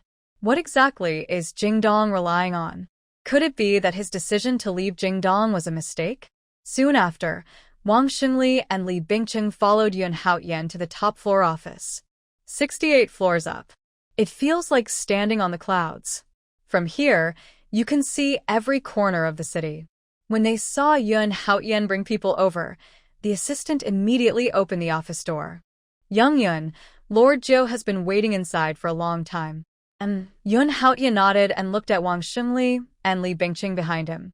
Let's go in. Yes, young Yun. They were both a little nervous about meeting the legendary Lord Jiushun. Lord Jiushun is always mysterious. He never gives interviews, and even when the company wins patents, he has Yun Haotian accept the awards for him. No reporter has ever dared to secretly take photos of him. Wang Xingli remembered a small newspaper once sneaking a photo of Lord Jiushun to attract attention. In less than 2 days, that newspaper disappeared without a trace. The top office area was large. After walking around for about 2 or 3 minutes, they finally reached the CEO's office. Yun Haotian was the first to enter and respectfully said, "Brother-in-law, the person in charge of Jingdong Games has arrived." Shun Jingnian nodded slightly, "Go out first." Yun Haotian slightly bowed and headed outside. Only then did Wang Xingli dare to look up at the man sitting in the office chair like a king. Seeing this, Wang Xingli couldn't hide his shock. Shen Jingnian was only wearing a white shirt, with black dress pants covering his long legs. His delicate features were as sharp as if carved by a knife, perfect and flawless. In the past, Wang Xingli thought the domineering CEO in idol dramas was exaggerated. In reality, CEOs who climb the business ladder can't be so young and handsome. But today, seeing Shen Jingnian, he realized that idol dramas were still conservative. After all, Shen Jingnian's appearance and aura probably outshine those popular young actors by a few streets. Wang Xingli had never imagined that, besides Jiang Ning, there was a second person in this world who could give him such a shock. He suppressed his surprise and respectfully said, "Lord Jiushun, I am Wang Xingli, the person in charge of Jingdong Games. This is Li Bingcheng, one of Jingdong Games' shareholders." Li Bingcheng immediately stepped forward and also respectfully said, "Lord Jiushun, I am Li Bingcheng." Skin Jingnian pressed the unfinished cigarette into the ashtray and lightly opened his lips. "You two don't need to be so formal. Please sit down." Wang Xingli and Li Bingcheng exchanged a cautious glance before carefully sitting on the nearby chairs. At this moment, Sun Jingnian's secretary brought out a contract. "Mr. Wang, Mr. Li, here is the contract. Please review it. If everything looks good, you can sign directly.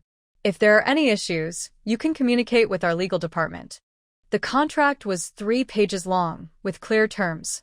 After confirming there were no problems or loopholes, Wang Xingli signed the contract and stood up, looking at Sun Jingnian. "Thank you, Mr. Shen, for giving us a chance. I promise, our game will not disappoint you." Sun Jingnian simply looked at Wang Xingli with a deep, calm voice. "Based on your company's proposal, I believe you won't let me down. May I ask who is responsible for creating the plan?" His gaze fell on both men, calm but carrying an invisible pressure that made Wang Xingli and Li Bingqing feel tense and breathless. After a moment, Wang Xingli said, "Thank you, Mr. Sheng, for trusting us. The person who prepared the plan is our new shareholder, Miss Jiang. She's very low-key and doesn't like to show herself, so her name isn't on the plan. Usually plans are signed with a name. Miss Jiang?" Xing Jingnian's eyes narrowed slightly, and a face with delicate features appeared in his mind. Could it be her? Until they signed the contract and left the 68th floor office, Li Bingqing still felt it was all too unreal. He suppressed his excitement. "Old Wang, are we really working with Mr. Shin?" "Yes," Wang Xingli nodded. Li Binggen siga. "Miss Jiang is really impressive. If I heard correctly just now, even Mr. Shin praised her plan personally. Unbelievable." Wang Xingli smiled. "I told you before, Miss Jiang is very capable. You just didn't believe it." Li Bingqing scratched his head. "I just didn't expect a girl in her teens to have such skills." Li Bingqing's sister is the same age as Jiang Ning, and she still asks the family for pocket money. Sigh. People really can be more annoying than others. "Oh, old Wang, there's one more thing." Li Bingqing suddenly remembered and lowered his voice. "Did Cheng Zijuan really say that Miss Jiang is his ex-wife? Is that true? Because Cheng Zijuan and Jiang Ning have very different backgrounds. Everyone in City A knows that Cheng Zijuan married a rural girl from a small village. However, Cheng Zijuan's ex-wife from the countryside is said to be talentless and lacking virtue. She always wears heavy makeup, and even if she climbed a tree, she couldn't look like a phoenix. She is simply not suitable for high society, which is why Cheng Zijuan chose to divorce her." Li Bingqing simply cannot believe that Miss Jiang, the new shareholder of the group, could be connected to Cheng Zijuan's ex-wife. He also can't imagine that a girl who didn't even finish high school could help Ji Dong secure a partnership with the Shin family. It's too unbelievable. Wang Xingli shook his head. "I don't know all the details, but I feel that Miss Jiang is different from Cheng Zijuan's ex-wife. She is very pretty, and I've never seen her wear heavy makeup. Also, don't laugh at me, but even though I'm older than Miss Jiang, I feel nervous every time I see her, like I'm seeing a high-ranking leader." Wang Xingli's respect for Jiang Ning is genuine and sincere. He then said, "If Miss Jiang really is Cheng Zijuan's ex-wife, then I can only say Cheng Zijuan will regret it very soon. If Cheng Zijuan's ex-wife is indeed Jiang Ning, and if the Cheng Group recovers from its crisis overnight and reaches new heights, then the person behind the scenes must be Jiang Ning. Cheng Zijuan, who threw away the fortune teller and drove away the wealth god from the Cheng Group, must be feeling regretful now." Then Wang Xingli looked at Li Bingqing and said, "In any case, no matter who Miss Jiang is, as long as we follow her and do as she plans, I believe she will lead Ji Dong to the top." "Yes," Li Bingqing nodded. "Old Wang, you're right. He is now full of confidence that Ji Dong will reach the peak." Ding. As they spoke, the elevator arrived on the first floor. At the same time, the elevator door across from them opened. Cheng Zijuan and Xia Huijin stepped out. Seeing Wang Xingli and Li Bingqing, Cheng Zijuan's face turned sour as if he had eaten a bitter lemon. How come he saw Wang Xingli and Li Bingqing as soon as he got downstairs? So unlucky. Li Bingqing smiled and looked at them. "Oh. Isn't this Cheng Zong and Xia Zong? What a coincidence. What a coincidence." In response to Li Bingqing's deliberate sarcasm, Cheng Zijuan forced out a sentence from between his teeth. "The days are long. Don't be too proud too soon." Compared to him, what is Ji Dong's game? He is truly the favored one of heaven. And Jiang Ning loves him so much, she definitely wouldn't sincerely cooperate with Ji Dong. Jiang Ning must be planning to give him a surprise. Yes. Certainly it is like this. Yes, the days are still long. In the future, our company will continue to win awards and reach the top. Li Bingqing skillfully responded to Xia Huijin's teasing words, returning them exactly as they were. "As for your Cheng Group, I wish you success." Xia Huijin's face twisted with anger. "Li Bingqing, how long do you think you can be proud? Just wait. With our general manager Cheng here, your company won't last long." Li Bingqing pretended to be scared, patting his chest. Oh, I'm so scared. Since you're so powerful, why didn't the ninth master choose to work with you? Instead, he chose us, because you can't compare to us. Hearing this, Chung Zijuan looked full of humiliation, his fists clenched tightly. Let's go. Xia Huijin immediately followed Chung Zijuan. But just as they reached the door, Chung Zijuan was surrounded by a group of reporters. Many microphones were shoved toward him, all eager to get the top story. They pushed to be in front of the camera. General Manager Chung, as the first person in City A to cooperate with Shin Group, how do you feel? Can you share your thoughts with us? Congratulations on your successful partnership with Shin Group. Could the viewers at home see the contract you signed with Shin? Hearing the questions, Chung Zijuan's face grew paler, his lips pressed tightly together, unsure how to answer. Suddenly, a young female reporter pushed to the front, holding a microphone in front of Chung Zijuan, and asked sharply, General Manager Chung, why are you not speaking? Are you too excited about the cooperation with Shin? The news about the partnership with Shin Group was deliberately leaked by Chung Zijuan. To perfectly handle the interview, Chung Zijuan stayed up all night practicing his speech about the cooperation, thinking he could shine on camera. But unexpectedly, he ended up shooting himself in the foot. It was like rubbing his face on the ground. If he had lost to someone else, it would be understandable. But he dared to lose to a company that was nowhere near Chung Group. At this moment, facing the camera, Chung Zijuan wished he could find a hole to hide in. His face turned red and white, showing his embarrassment. Meanwhile, the reporters in the front kept asking, Mr. Chung, could you say something? Why are you silent? Did something go wrong with the cooperation? Chung Zijuan's face was full of shame. Xia Huijin desperately pushed to the front of Chung Zijuan, blocking all the cameras. Sorry, everyone. Our President Chung is feeling unwell today and cannot do an interview. Next time, when we win the Skyward Award, we will accept your questions then. This collaboration with Shun Group was just an accident. But the Skyward Award is different. The Skyward Award is a game voted on by all internet users. That garbage company, Jidong, wouldn't even make the list, let alone win the award. So, the Skyward Award was firmly in the hands of the Chung Group. Faced with Xia Huijin's response, the female reporter in front wanted to ask more, but suddenly someone shouted from the crowd. Director Wang is here.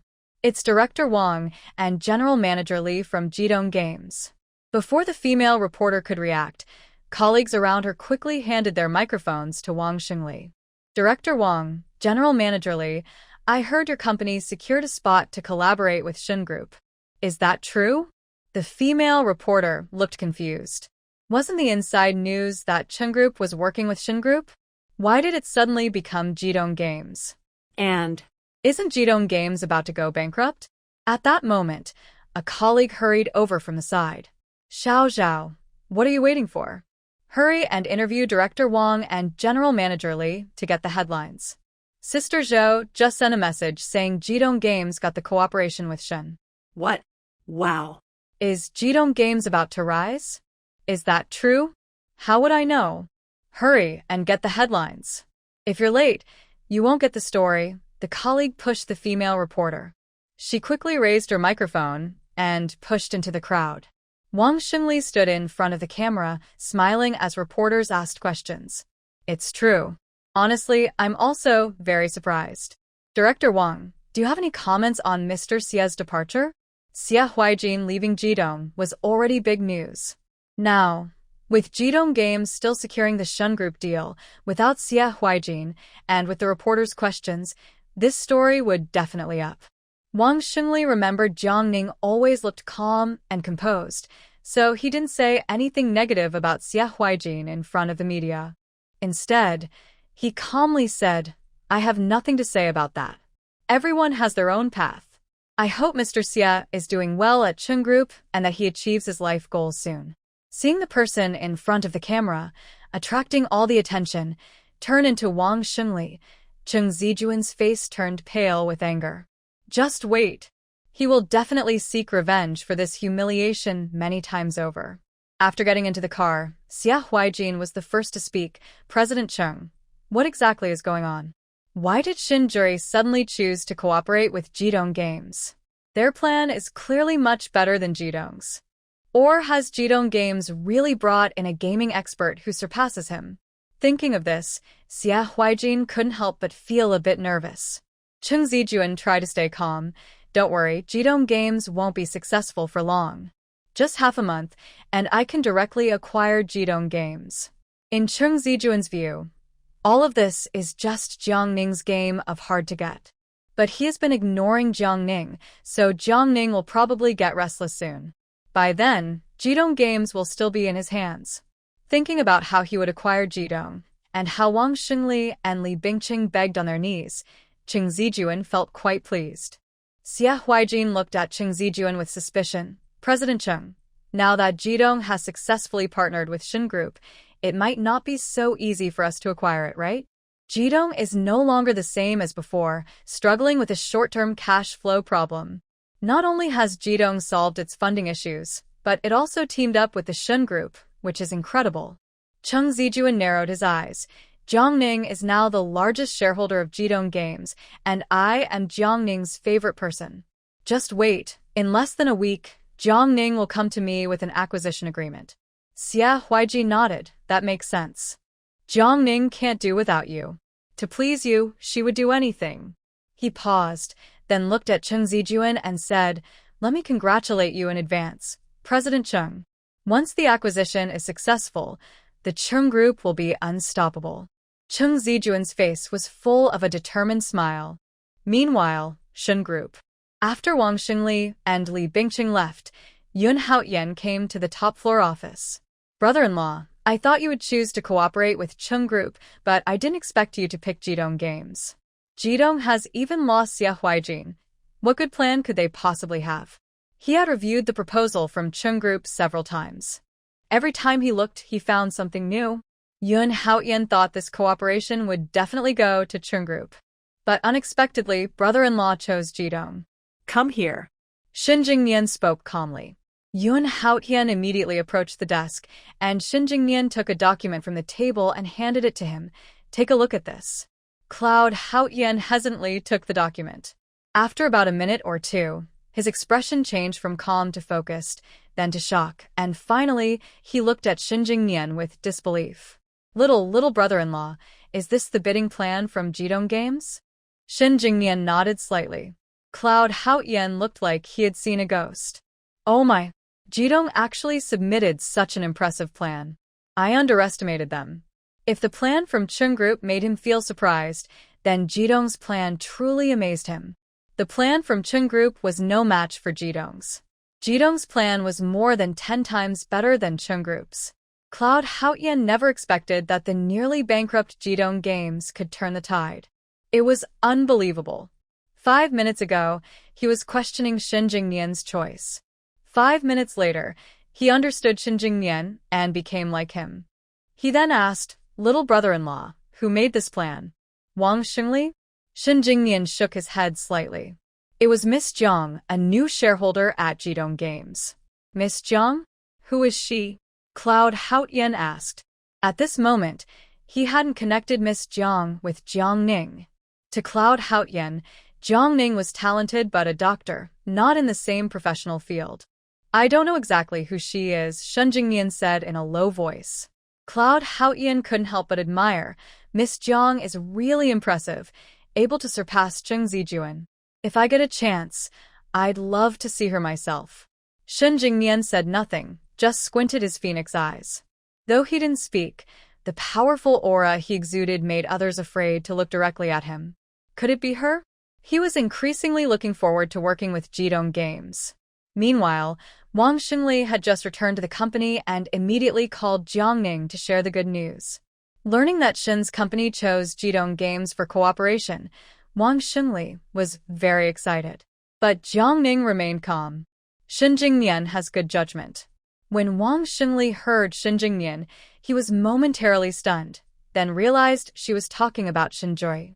Sure enough, Miss Jiang was truly remarkable. Everyone respected Shinjui when they mentioned him. Except her.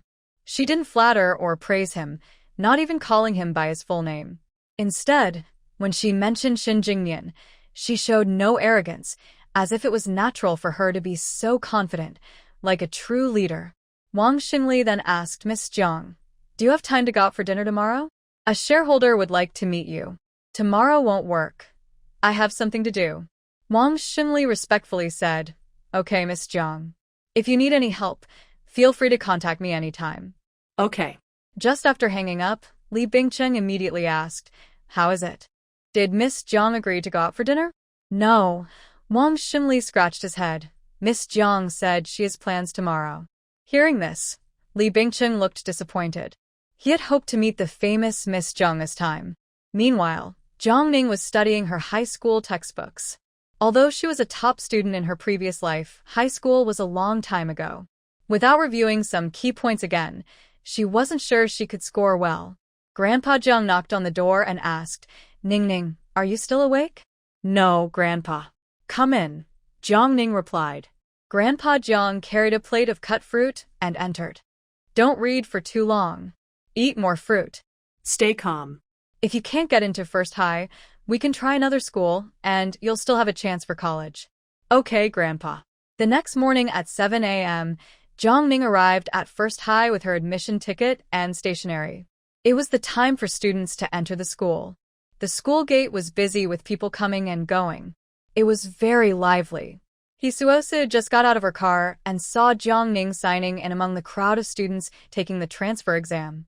She had her hair in a ponytail, standing out like a crane among chickens, especially eye-catching. The morning sunlight filtered through the leaves, shining on her side face. She was dressed simply in a white shirt, light-colored jeans, and white shoes. Her pure and simple outfit couldn't hide her stunning beauty. Hisuosa looked at Jiang Ning and couldn't help feeling a twinge of envy. Such a beautiful face. Why did it have to be Jiang Ning's? If it were on her face, she wouldn't be useless like Jiang Ning. Even though Jiang Ning was married into the Cheng family, she couldn't hold her position. Sure enough, a swan is a swan. No matter how much it tries to imitate, it can never become a real swan. Bah. A lifetime of poverty. "Why are you looking at me, Suosu?" Hisuafong walked a bit and saw that Hisuosa hadn't caught up, so she looked back at her daughter with curiosity. "Mom, look, Jiang Ning is here to take the transfer exam." Hisuosa pointed in Jiang Ning's direction. Hisufong looked in the direction of her daughter's gaze and remembered how old man Jiang once confidently claimed that Jiang Ning could get into First High School on her own ability. Then she snorted coldly and spoke disdainfully. "That little village girl Jiang Ning thinks First High is just their countryside school. Does she really believe anyone can get in?" In Hisufong's eyes, Jiang Ning was not only a clueless small-town girl, but also an unworthy, unlucky child from an improper family. She was even inferior to Hisuasua's hair. Hisuasua could do ballet, play the piano, and had many talents. What could Jiang Ning do? At best, she was just a clown cheering for Hisuasua on stage. Someone like her dreaming of entering First High? That's just a daydream. Shameless. Hisufong withdrew her gaze and looked at her beloved daughter. "Let's go, Suasa." "Don't look at her. Getting involved with someone like that will only make you look bad." "Okay, Mom." Hisuasua nodded and followed Hisufong. After walking a few steps, they met a classmate. Hisuasua linked her arm with Hisufong's and greeted her. "Su Lin, what a coincidence." In the past, Hisuasa wouldn't have taken the initiative to greet her. Su Lin's family was very wealthy, and her mother wore all designer brands. The He family, however, was average. To afford extracurricular classes, Hisufong's clothes were never more than 200 yuan per set. Hisuasua was very proud and didn't want others to see her mother's modest background. But now, everything was different. Since the Chung family helped, the He family had moved into a new house and received a 300,000 yuan gift. Jiang Dongxing used this money to rent a storefront for business. The He family was no longer the same as before. Hisuasua now wore clothes worth over 2,000 yuan, and even the bag she carried was worth 20,000. Su Lin smiled and asked Hisuasua, "Suasua, is this your aunt?" Hisuasua nodded, her eyes shining with pride. "Yes, this is my mom." Su Lin looked at Hisufong's bag. "Auntie, your bag is really nice." It must be expensive, right? Just then, Jiang Ning passed by. He Sufang deliberately raised her voice. It's not much, just over 20,000 yuan. He Sufang wanted Jiang Ning to know that she and He Suasua were now in different worlds. A small-town girl like Jiang Ning could only stay in the mud all her life.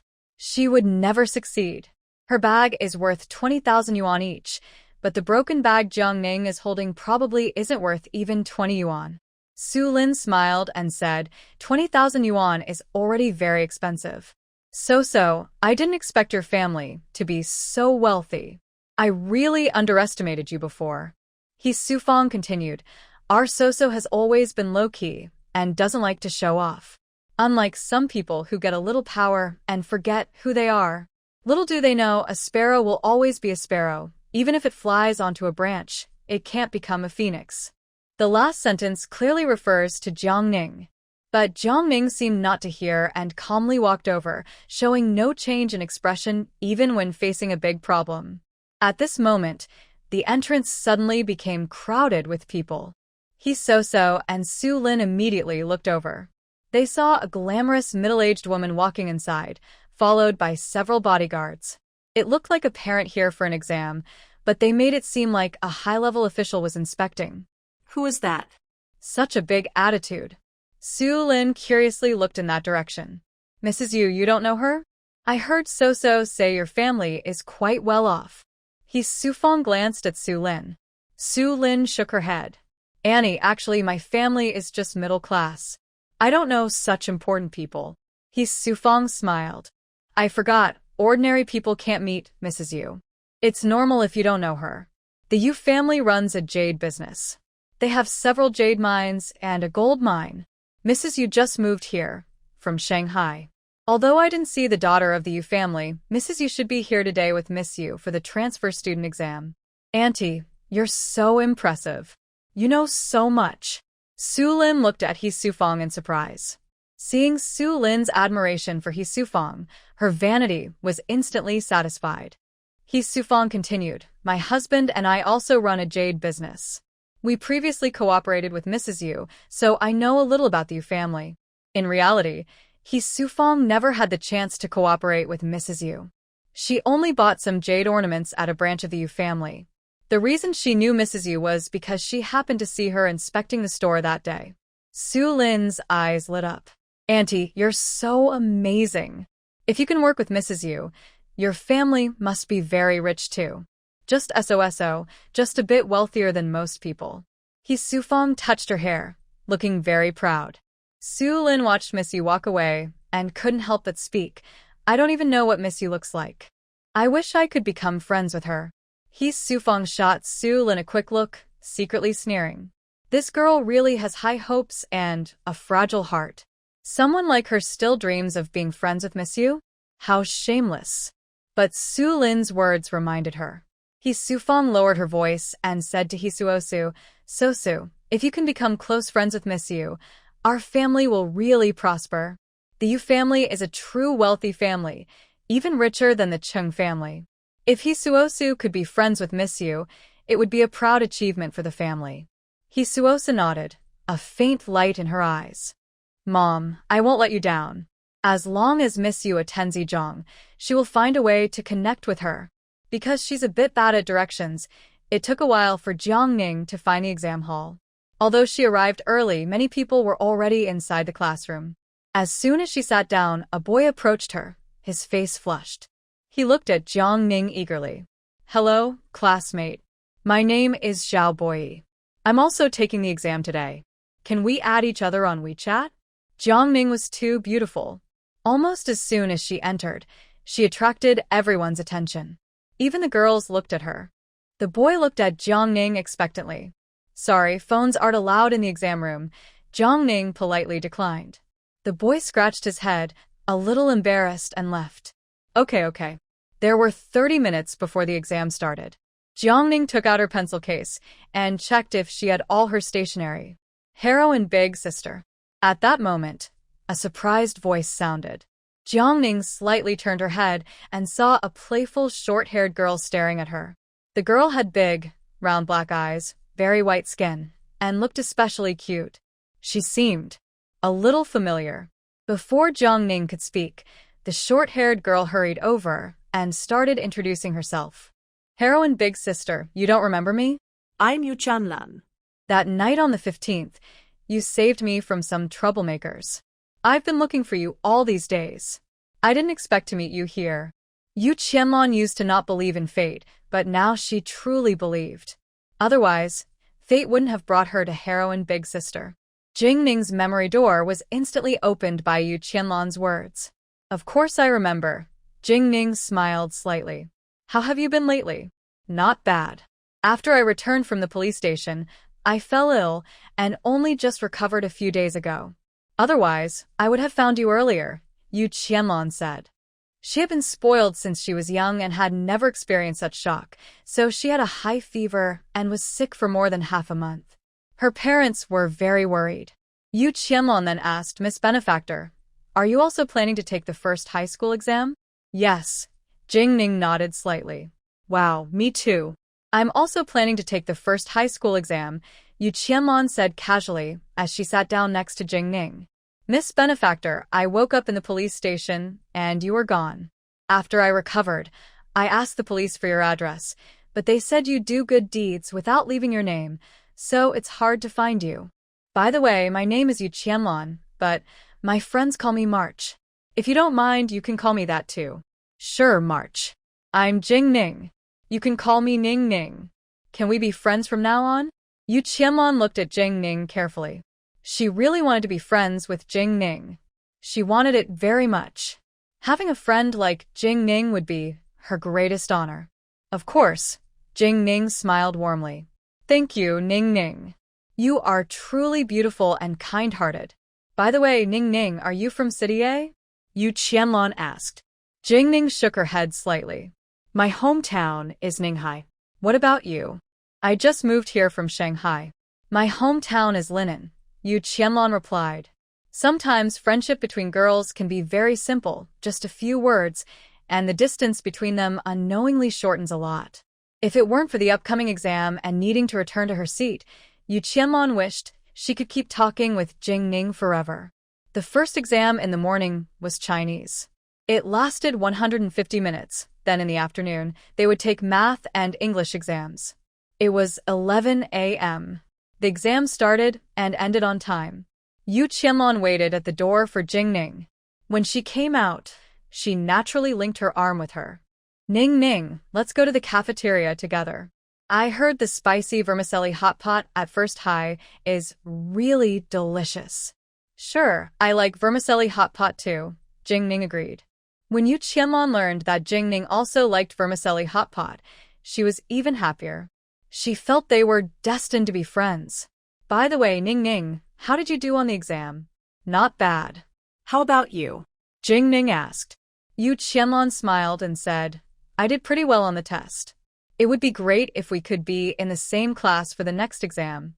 When they arrived at the cafeteria, the two of them queued together to eat the vermicelli hot pot. It was right after exams ended, and the third-floor cafeteria was crowded. Neither of them was in a hurry. They chatted while waiting in line. Yu Qianlong was talking about something, and Jiang Ning's face was full of smiles. She looked like blooming flowers shining brightly. A boy was pushed by his good friend to stand beside Jiang Ning. He nervously asked classmate, which class are you in? Can we exchange WeChat contacts? Iyank ning politeli deklinet. You're the sixth one, Yu Qianlong quietly said. Sixth what? Jiang Ning turned her head in confusion. Yu Qianlong continued, we've been in the cafeteria for less than 20 minutes, and you've already been approached 6 times for WeChat. So this is the power of beauty. After saying that, Yu Qianlong asked, Ning Ning, you look so pretty. Do you already have a boyfriend? No. Jiang Ning replied seriously, I just want to study hard now. Then she can get into a good university and let old Master Jiang show off. Yu Qianlong asked, have you ever been in love before? No, but I've been married, Jiang Ning said. Yu Qianlong chuckled. Ning Ning, are you joking? I'm not joking.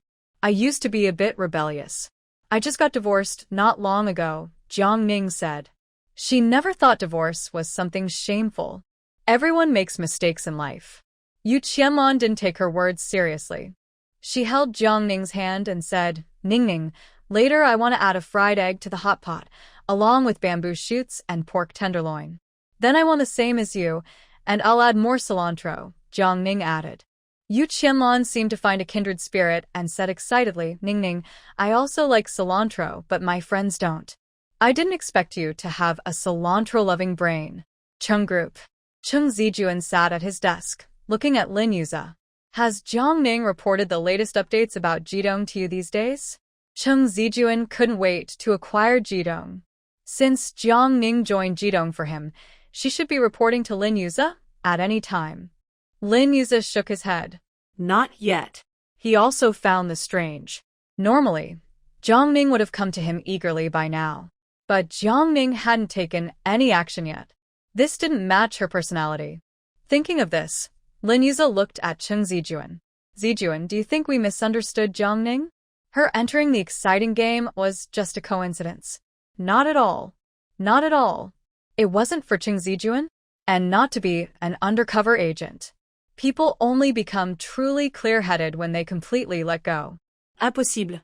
Chung Zijuan immediately denied Lin Yuza's words. "I am the person she loves most in her life."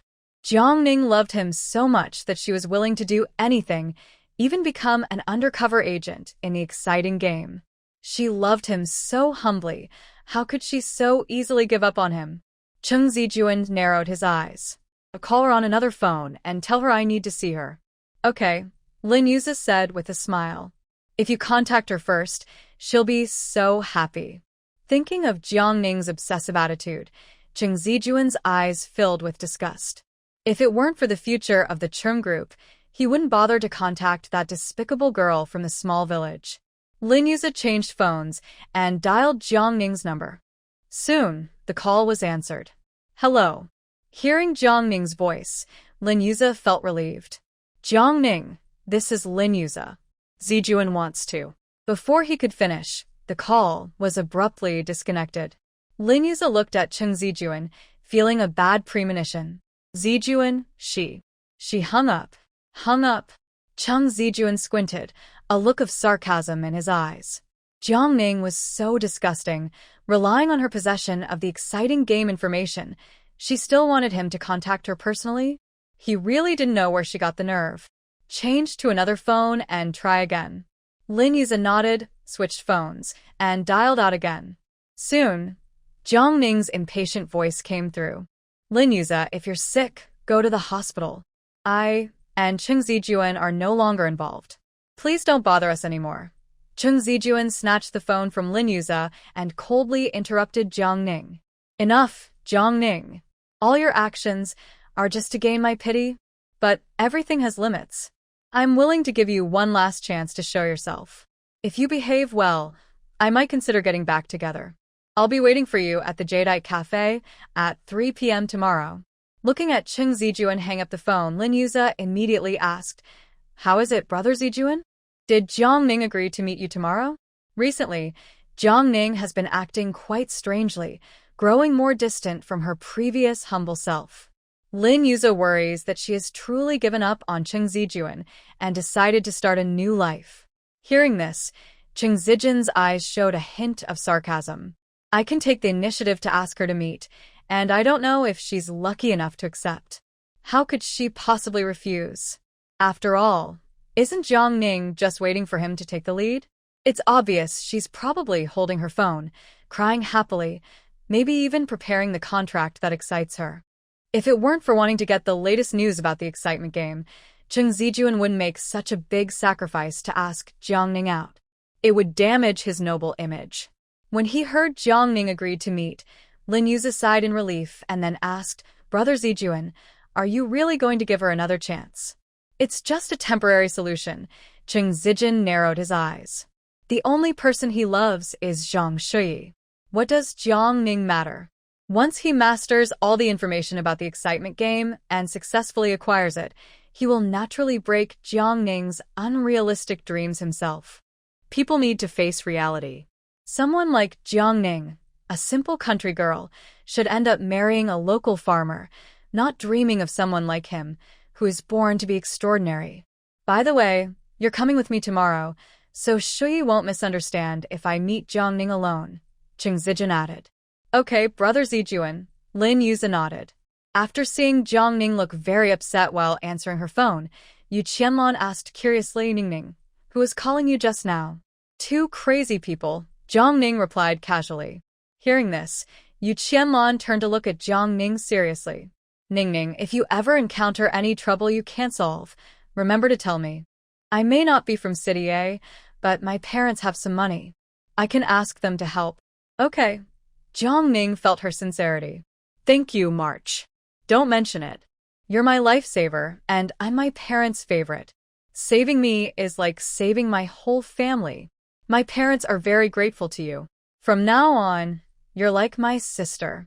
As she spoke, Yu Qianlong tiptoed and put her hand on Jiangning's shoulder, acting like close siblings. Yu Qianlong truly treats Jiangning like a real sister. Although they haven't known each other for long, Yu Qianlong can feel that Jiangning is a very kind girl. Whenever she sees Jiangning, she can't help but want to get closer and talk more. Jiangning's eyes are pure, not worldly, and free of scheming.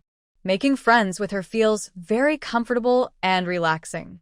Jiangning smiles softly, with two cute dimples on her cheeks, and says, yes, from now on, we are good sisters. When she learns that Jiangning needs to take the subway home, Yu Qianlong says, my home is in this direction too. I'll take the subway with you. Okay.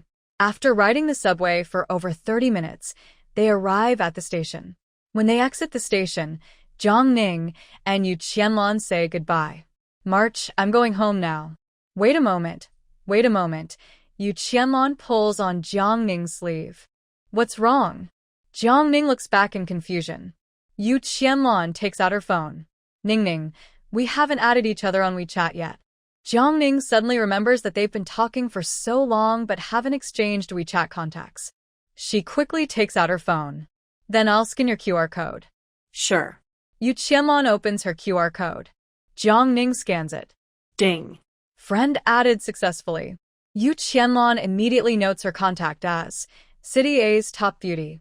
Jiangning notes her as March. After adding each other on WeChat, they agree to meet at 6 a.m. the next morning to take the subway here again. 10 minutes later, Jiangning returns home. Old Mr. Jiang immediately takes her backpack. Ningning, you worked hard. How did your exam go today? It went okay, Jiangning replies. Zhou Jinpeng walks out of the house. I heard that the score line for number 1 high school is very high. Out of 750 points, at least 600 are needed to get in. Ningning, you'd better prepare for other options. If you can't get into number 1 high school, then consider other high schools. Jiangning smiles and says, I can't guarantee anything else, but 600 points should be fine. Zhou Jinpeng doesn't say anything, just looks at Jiangning. Although her personality has changed a lot, there's one thing that still isn't good. She likes to boast. Saying 600 points sounds easy, but how many students actually score 600 or above in the college entrance exam each year? She hasn't been to school for a year. Does she still remember the key knowledge points? Hearing this, Zhou Jinpeng immediately turns around. Ningning, if you can score 600 points, I'll reward you with 10,000 yuan. Okay, Jiangning says with a bright smile, if I don't get 600 points, I'll pay Grandpa Zhou 10,000 yuan. Zhou Jinpeng nods. Then, let's make this a gentleman's agreement. Old Master Jiang didn't take his granddaughter's bet with his old friend seriously. He brought the food from the kitchen to the table and said, Ningning, go wash your hands and eat. Today, Grandpa made your favorite carp tofu soup. Okay, Grandpa. Jiangning went to the bathroom to wash her hands. Meanwhile, at the Yin family, Shin Jingshu was sitting on the sofa applying nail polish. When Yun Haotian came home, she immediately put down her nail polish, walked kindly to his side, and took off his suit jacket. Son, you're back. You've worked hard all day. Yun Haotian. Miss Shun, please don't do that. I'm a bit nervous. Shin Jingshu reached out and patted Yun Haotian lightly. Arrange for Miss Jiang to come over for a simple meal. Of course. Shin Jingshu's main goal wasn't just about having a meal. On one hand, she wanted to match Jiangning with Shin Jingyan. On the other hand, she wanted her mother to see firsthand how excellent her chosen sister-in-law was. Sure. Should Zhang's father come to our house or go to Shin Garden? Let's go to Shin Garden. It feels more formal. Okay. Yun Haotian nodded and started to walk upstairs. He said, I'll send a message to Zhang's father now. Shin Jingshu opened her phone and began choosing what to wear when Jiang Ning came, along with her mother. Jiang Ning was a distinguished guest of the Shin family. Of course, they couldn't be careless. Not only should her clothes be elegant, but the drinks and refreshments also had to be of the highest quality. They even cleaned Shin Garden thoroughly. A few minutes later, Yun Haotian came downstairs. Shan Jingshu eagerly asked, when did Miss Jiang say she would come? Yun Haotian looked disappointed. Mom, Zhang's father said she's been quite busy lately and probably doesn't have time. He asked me to tell you she received your invitation. Shin Jingshu was stunned. She hadn't expected Jiang Ning to politely refuse her invitation. Many people outside wanted to become guests at Shin Garden but had no way to get in. Yet Jiang Ning easily declined. And if someone had saved Shin Jingnian, they would likely boast about it afterward, creating a miracle doctor image. But Jiang Ning hadn't. She had always been quiet, so quiet that it seemed like she wasn't the one who saved that night. This girl was truly special. She seemed completely free of worldly greed or ulterior motives. The more Shin Jingshu thought about it, the more she felt Jiang Ning was a rare good girl. She didn't want her brother to miss out on her. She looked at her son and said, ask Jiang Ning again in a few days if she's free. Make sure to invite her to our house as a guest. Okay, I will try my best. At this point, Yun Haotian seemed to remember something. By the way, Mom, Father Jiang will come for the small uncle's follow-up exam in a few days. Can't she just go directly to Shin Garden then? Really? Miss Jiang is coming to check on your small uncle? Of course, it's true. Yun Haotian nodded. That's great. Remember to personally go and pick up Miss Jiang to Shin Garden when the time comes. Shin Jingshu's face was full of excitement. Okay, Mom. The next afternoon, Cheng Zijuan and Lin Yuza arrived at the coffee shop 10 minutes early. As soon as they got out of the car, Lin Yuza smiled and said, Brother Zijuan, Jiang Ning must have arrived early. Knowing Jiang Ning's personality, she would have come hours earlier to wait and flatter Cheng Zijuan. Thinking about facing Jiang Ning, a small village girl, Cheng Zijuan's eyes showed a look of disgust. Yuza, sit next to me later. Don't give Jiang Ning any chance to get close to me. Based on how much Jiang Ning loves him, she would try every way to approach him, to get close. The thought of Jiang Ning actively trying to get near him made Cheng Zijuan want it. Yes, okay, Brother Zijuan, with me here, you can rest assured. Soon, the two entered the coffee shop. Jade Coffee is Chung family's business. To buy the shop, Cheng Zijuan specifically told the manager that it would close to the public after 2 o'clock. Right now, the shop was empty and very quiet. Cheng Zijuan frowned slightly and looked at the manager. Where is Jiang Ning? The manager respectfully replied, Mr. Cheng, Miss Jiang hasn't arrived yet. Not arrived? This answer made Cheng Zijuan pause. She still hasn't arrived? What is Jiang Ning doing? Is she trying to play hard to get again? Using her lateness to attract his attention? Thinking of this, Cheng Zijuan's face was full of disgust as he looked at the manager. When Jiang Ning arrives later, tell her to come directly upstairs to find me. Yes, Mr. Cheng. The manager nodded. Cheng Zijuan and Lin Yuza went upstairs. The waiter immediately brought 2 cups of the most expensive coffee in the shop. It was soon 3 o'clock, but Jiang Ning still hadn't arrived. Lin Yuza couldn't help but speak up. Brother Zijuan, Jiang Ning, she probably won't come, right? Not coming? Cheng Zijuan sneered coldly. Unless Jiang Ning is dead, she won't miss it. She's just playing hard to get. Time passed quickly. More than an hour later, Jiang Ning still hadn't arrived. Lin Yuza looked out the window and couldn't help but speak again. It's almost 4:30 now, Brother Zijuan. Are we overthinking this? Jiang Ning definitely won't come. She has truly moved on from you. In the past, Jiang Ning would just come early to the coffee shop and wait foolishly for Cheng Zijuan. She would never be late. So, Jiangning might really have let go of Chung Zijuan. Impossible. Jiangning is just trying to force me to remarry her with this trick. She really thinks I'll fall for it? He is the person Jiangning loves the most. How could Jiangning possibly forget him? Thinking of this, Chung Zijuan's face turned cold as he stood up from his chair and looked at Lin Yuza. Jiangning will definitely come today, but I don't want to see her anymore. You keep waiting here. When Jiangning arrives, have her personally bring the purchase contract for the game to the company to find me and give me a reasonable explanation. Otherwise, she will never step into the Chung group again. Chung Zijuan was really angry. He didn't understand what Jiangning was up to. She was deliberately late to prove how important she was to him. Little did he know, in his heart, Jiangning was just a piece of trash. If it weren't for wanting full control of the game, he wouldn't even want to look at Jiangning. Hearing Chung Zijuan's words, Lin Yuza looked complicated. He carefully chose his words and said, "Brother Zijuan, it seems Jiangning really isn't the same person she used to be." Chung Zijuan thought using this way to threaten Jiangning might not work as well as he hoped. There's a saying, when there's no man in your heart, drawing your sword is natural and divine. Obviously, Jiangning was in that situation now. Not the Jiangning from before? Then which Jiangning is she? Chung Zijuan thought Lin Yuza was overcomplicating things. Are you expecting her to turn from that village girl who can't even stand on the stage into something else? No matter how much she changes, she can't escape her vile nature. Lin Yuza looked at Chung Zijuan. Brother Zijuan, stay calm and think carefully. If Jiangning really wanted to remarry you, she wouldn't skip the appointment today. According to Jiangning's personality, if she truly still loved Chung Zijuan, she would have come running after his call. She wouldn't have waited until now. She won't not come. Chung Zijuan narrowed his eyes and looked at Lin Yuza. Your job now is to tell her what I said. Let her stop playing these games of pretending to be indifferent. I'm tired of it. Everything should be done in moderation. I'm only giving her one chance.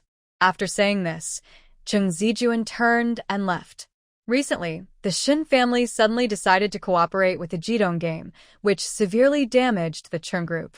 There were many matters waiting for him to handle at the company, so he had no time to wait for Jiangning here. Jing City, the Shi family estate. Inside a solemn Buddhist temple, the elderly Mrs. Shi, with white hair, knelt on a mat, clasping her hands together with great devotion. She spoke sincerely, "Please, Bodhisattva, help me find my poor daughter-in-law and granddaughter soon. Have mercy on me, so I can finally fulfill my dream of enjoying my grandchildren." At the end, Mrs. Shi bowed her head deeply on the ground. She looked up again at the Buddha statue, her eyes very red and swollen, her forehead also inflamed. I have always kept a pure heart, praying and fasting. Why is the heavens punishing me like this? I should be surrounded by children and grandchildren, enjoying family happiness, but my son has been lying in bed for 19 years, and my daughter-in-law is still missing. I don't even know if my poor granddaughter is alive or dead. If I did something wrong in my past life, Bodhisattva, just punish me. I can endure skinning and torture, even the 18 levels of. But why are you punishing my poor granddaughter? Leaving her to suffer outside, enduring hardships? What did the innocent child do wrong? Why did the innocent child have to suffer? By the end, Mrs. Shi was crying with tears streaming down her face, her voice almost hoarse. Mom, don't kneel anymore. Get up quickly. Just then, Shiryu, the eldest daughter of the Shi family, came inside from outside and hurriedly helped Mrs. Shi to stand. Your health isn't good, and you've been kneeling since morning. How can your body handle this? 19 years ago, Mrs. Shi's eldest son, Shi Nanqing, took his wife, Si Huashang, and their 3-month-old daughter, Shi Sheng, back to their hometown to pay respects to ancestors. Unexpectedly, while passing through a dangerous mountain road, they had a car accident, and their vehicle rolled off a cliff. Shi Nanqing's family of 3 was thrown out of the car. The driver died instantly. After the accident, Shi Nanqing became a vegetable, remaining in a coma on his hospital bed for 19 years. Si Huashang and their 3-month-old daughter disappeared without a trace, and no news has been heard since. People said Si Huashang and baby Shisheng were eaten by wild animals in the mountains, but Mrs. Shi refused to believe it. Over the years, she has been searching tirelessly for her daughter-in-law and granddaughter. In Mrs. Shi's view, if they are alive, she must see their bodies. As long as she doesn't see their corpses, she believes they are still alive. Perhaps Si Huashang only lost her memory because of that car accident. She is living very well with her child. She hopes to find the last remaining bloodline of the Shi family as soon as possible. Over the years, Grandma Shi has been helping poor villages, donating to mountain children and funding schools. She spends about 100 million yuan each year on charity work. Shengbao, my Shengbao, when will you come home to see Grandma? Grandma Shi holds her daughter's hand, almost crying. Shengbao is her granddaughter's nickname. Grandma Shi loves her very much and saw her as the future successor of the Shi family. She planned for her granddaughter to take over the large family business. But before she grew up, a big change happened. Actually, Grandma Shi is not usually a crying person. After losing her husband early on, she endured great pressure, supporting the entire Shi group and raising her 2 children. In middle age, her son became a vegetable, and her daughter-in-law and granddaughter disappeared without a trace. Despite this, she kept going, believing she would find her son and daughter-in-law someday and reunite her family. But now, 19 years have passed. She has changed from a young woman of 42 to a 61-year-old old lady. She feels her hope is fading little by little. She feels her body getting worse each day. That feeling is very hopeless. She doesn't know if she will live to see her granddaughter come home. Every time she dreams of finding her daughter-in-law and granddaughter. But when she wakes up, she realizes it was just a dream. No one understands how that feels. No one can truly empathize with her. She longs so much to find her granddaughter. In these 19 years, many girls have come to the family to seek recognition. Some even look similar to Shi Nanqing. But after DNA tests, Grandma Shi was very disappointed. Shengbao will come back. Shengbao will definitely come back. Shi hugs her mother tightly, her eyes red. She will come back. And you still have Anan. Anan is your granddaughter too. She will be filial and make you happy. Anan is Shi Nanyu's daughter, full name Tangan. She is 22 years old, talented in many areas, and a typical wealthy young lady. Anan is Anan, Shengbao is Shengbao. Although both are my Shi family's blood, they are still different. Grandma Shi wipes her tears. But Anan is not Shengbao. They are different. She only wants her Shengbao. No one else can take her place. No one can replace her Shengbao. Hearing this, Shi Nanyue slightly lowered her eyes, making it hard to see her inner thoughts. Grandma Shi didn't notice the subtle change in her daughter's expression and continued, Xiaoyu, come with me to see your brother. Although Shi Nanqing is currently in a coma, Grandma Shi visits her son for an hour every day.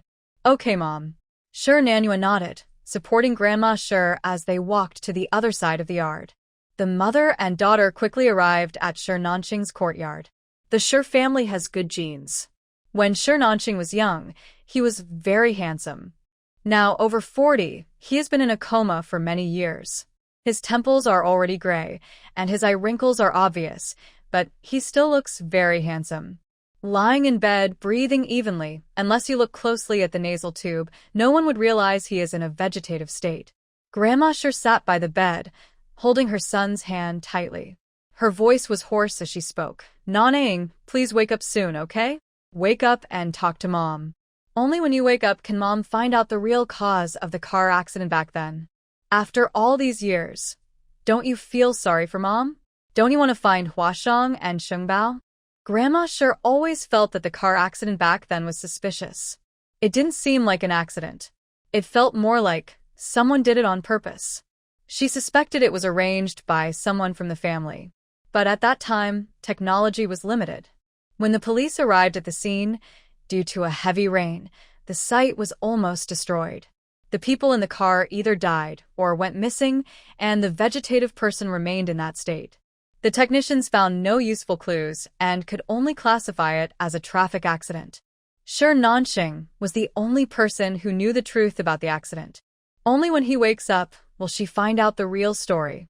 And the person behind the scenes will face justice. Shi stood behind Grandma Shi, listening to her words. Her eyes also turned red. She leaned slightly forward, holding Shi Nanxing's hand. Nanxing, please wake up. Do you know? Sister has been waiting for this day for 19 years. Just then, a servant came over with a bag of medicine. Shi wiped her tears. I'll give Nanxing his medicine. The servant handed the medicine to Shi. The medicine had already been crushed in advance. Shi took it, dissolved it in water, and fed it into Shi Nanxing's stomach through the nasal tube. Her movements were skillful, clearly experienced in giving medication to Shi Nanxing. In fact, Shi Nanhwa has a very close relationship with her younger brother. She personally gives him medicine almost every 2 or 3 days. Grandmother Shi watched her son and couldn't help but shed tears. Nanxing, my son, you've been lying in bed all this time. How can I live like this? How can I go on? After helping Shi Nanxing take his medicine, Shi Nanhwa quickly comforted her grandmother. Mom, please don't cry. If Nanxing knew you were crying all the time, he wouldn't feel good either. Grandmother Shi turned to look at her. Xiaoya, tell me, do you think your brother can wake up someday? Her eyes were full of hope. Yes, definitely, Shi Nanhwa nodded. Mom, the doctor said as long as we don't give up on Nanxing and keep calling his name, a miracle will happen. A miracle. Hearing this, Grandmother Shi's eyes showed a strange feeling. She was thinking, if miracles were that easy to happen, they wouldn't be called miracles.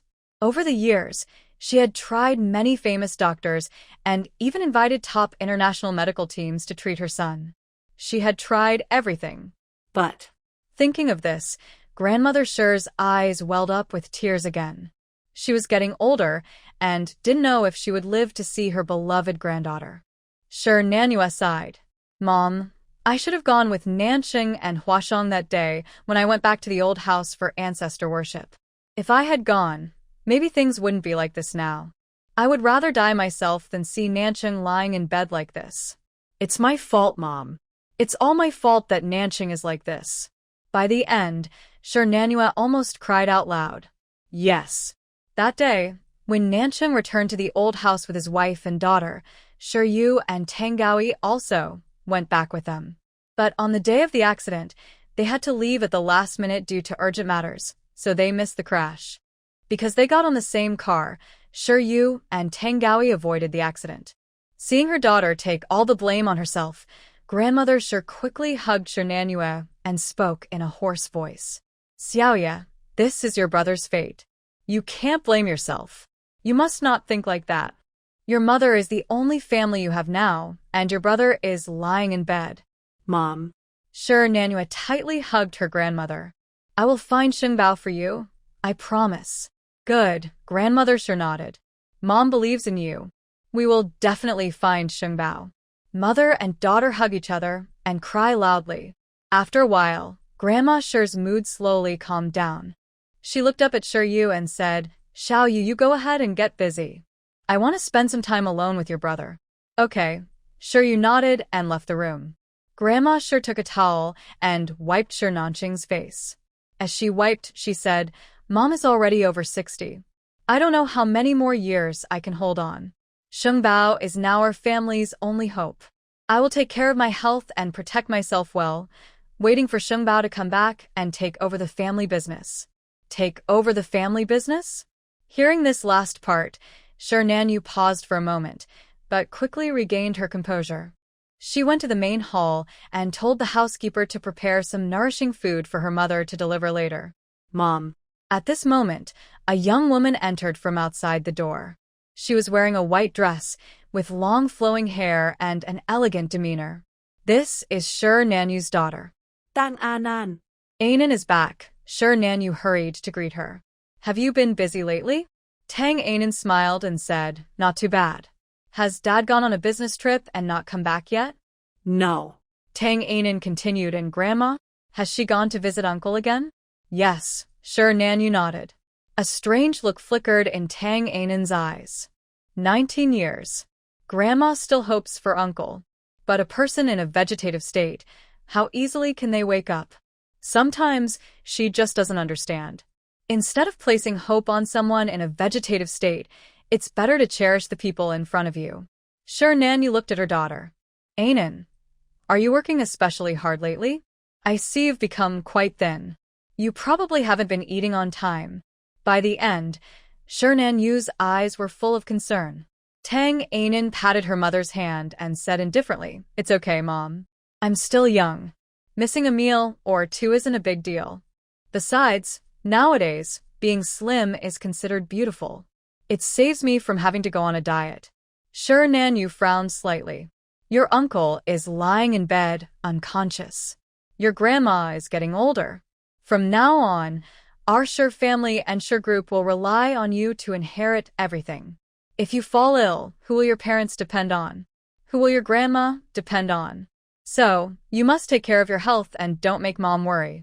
Parents' love for their children runs deep and far-reaching.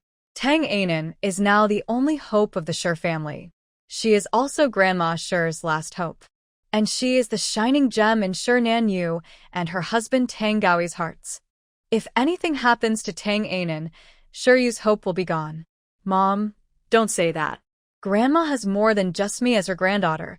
She also has Shersheng."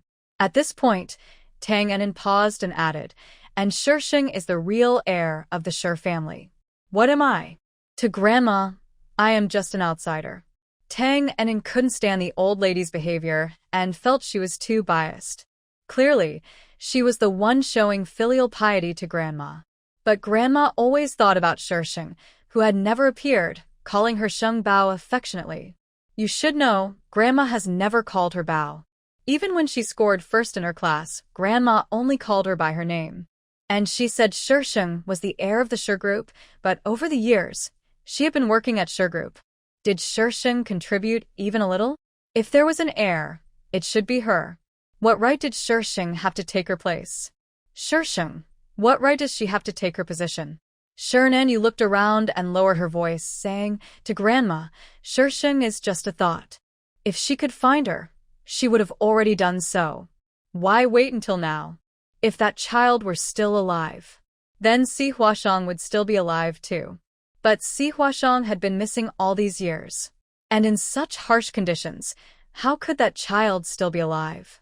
It was just Grandma fooling herself. So, the heir of the Sher family could only be her daughter, Tang Ainan. Tang Ainan narrowed her eyes. "Mom, do you really think Shersheng can't be found?" Shernan Yu looked around and said softly, "When the incident happened, Shersheng was only 3 months old. In the wilderness, she probably would have been eaten by wolves long ago. How could she still be found? I kept telling Grandma that Shersheng might still be alive, but I was just comforting her." Tang Ainan lowered her voice. "Even if Shersheng can't be found, Uncle might wake up. Then." In the end, Tang Ainan felt uneasy. She was afraid her belongings might be taken away by others. "Although I hope your uncle can wake up if he could, why wait until now?" Shernan Yu helped her daughter straighten her wrinkled clothes. "Just focus on working well at the group and wait peacefully to take over. Don't think too much." Tang Ainan thought her mother made sense. "Mom, I'll go back to my room now." "Hurry up," Shernan Yu nodded and watched her daughter go back. "Later, I'll ask Aunt Zhang to cook some bird's nests for you." Watching her daughter's figure, Shernan Yu's eyes were full of pride. Her daughter is not only beautiful but also very talented and highly praised at the Sher group. She will surely succeed in taking over the Sher family and the group in the future. Meanwhile, in City A, Lin Yuza waited in the coffee shop for a very long time until the manager came over to remind him, "Mr. Lin, it's already midnight." Lin Yuza immediately took out his phone. When he looked at it, he realized how late it was. "Has Miss Jiang come by?" he asked. "No," the manager shook his head. Lin Yuza frowned slightly. "It seems Jiang Ning really won't come. Give me your phone." The manager was surprised for a moment, but then took his phone out of his pocket and handed it to Lin Yuza. Lin Yuza took the phone and dialed Jiang Ning's number. "Hello?" Jiang Ning's voice came through. I'm Lin Yus. I've already explained everything I needed to. Please don't call me again with a different number to bother me, Jiang Ning said, deliberately lowering her voice because it was late. I'm not interested in competing with Zhang Shiyi for anything. Please tell Cheng Zijuan to look in the mirror more and stop being so narcissistic. Then she hung up. Lin Yuza looked at the disconnected call and became even more sure of his judgment. Jiang Ning really had moved on from Cheng Zijuan. She no longer loved him. Thinking of this, Lin Yuza sent the recording he just saved to his WeChat and then got up to leave the coffee shop. At 12:30 a.m., Lin Yuza arrived at Cheng Zijuan's office in the Cheng Group. Cheng Zijuan was still inside, working on some documents. Lin Yuza knocked on the door. Who's there? It's me, Zijuan, Lin Yuza said. Cheng Zijuan, who had been busy all evening, finally remembered that he had asked Lin Yuza to wait in the coffee shop for Jiang Ning. Now he thought Lin Yuza had brought Jiang Ning to apologize. He immediately put down his documents, looked up at the door, and said, "Come in." Lin Yuza pushed the door open. "Zijuan," he called. Seeing only Lin Yuza enter, Cheng Zijuan frowned slightly. "Where's Jiang Ning? Could it be that she's afraid he won't forgive her and is too scared to come in?" Yes, Jiang Ning was probably hiding outside, trembling. Cheng Zijuan narrowed his eyes, looked toward the door with a mocking expression, and said, "Now you're afraid and hiding outside? If you're so scared, why did you do those disgusting things?" It took him a while before he spoke. "Brother Zijuan, you misunderstood. I waited for her all night, but Jiang Ning never came to meet me. She didn't come to meet him. Jiang Ning actually didn't show up." Hearing this, Cheng Zijuan was stunned and even wondered if he was hearing things. "You're mistaken, right? How could Jiang Ning not come? Jiang Ning really didn't come." Cheng Zijuan was so angry his head hurt. Soon, it seemed he thought of something and said, "She had a car accident. Jiang Ning must be anxious to see me, and she had an accident on her way here. Yes, that must be it. Brother Zijuan, she didn't have an accident. Stop fooling yourself. How do you know she didn't have an accident? You're not her." Lin Yuza continued, "Because I already called her at the coffee shop." At this point, Lin Yuza took out his phone. "Here's a recording, listen to it." As brothers and partners, Lin Yuza hoped Cheng Zijuan could accept reality and face the current difficulties of the Cheng Group rationally, so they might still have a chance to win the Sky Award. He finished speaking and played the recording. Soon, Jiang Ning's voice, tinged with frustration, filled the air. "I've already made everything clear. Please don't call me with a different number to bother me again. I have no interest in fighting with Zhang Shiyi over a mess. Please tell Cheng Zijuan to look in the mirror more and stop being so narcissistic." Bang. After hearing this, Cheng Zijuan smashed a vase. He was crazy. Was Jiang Ning crazy? Was she deliberately speaking in reverse to provoke him? Lin Yuza sighed, "Brother Zijuan, maybe Jiang Ning has really moved on. So, now trying to find her to buy the Heartbeat project is useless." Impossible. Cheng Zijuan, as if mad, grabbed Lin Yuza by the collar, his eyes bloodshot, and said, "Do you know how much she loved me before? You don't. She loved me so much, she was willing to die. Do you understand? You don't understand at all. But love can fade. Brother Zijuan, when she loved you, she could sacrifice herself unconditionally, but you didn't cherish it. She no longer loves you now. Face reality." Although some words were harsh, Lin Yuza had to say them. He wanted Cheng Zijuan to understand that Jiang Ning's path was no longer open to him. Not loving him anymore? How could Jiang Ning possibly stop loving him? He was Jiang Ning's white moonlight, her red mole. Jiang Ning loved him just as he loved Zhang Shiyi. No matter what happened, he would always love Zhang Shiyi. So, Jiang Ning would always love him too. Nonsense. Zijuan pushed Lin Yuza away and said, "You're talking nonsense. Jiang Ning definitely still loves me. Just wait and see. She will soon send me the game information for the excitement game, come begging and flattering me." Lin Yuza frowned slightly and was too tired to say anything. "Zijuan, you should calm down and think carefully." After speaking, Lin Yuza turned and left. Zijuan slammed his fist on the desk, veins bulging on his face.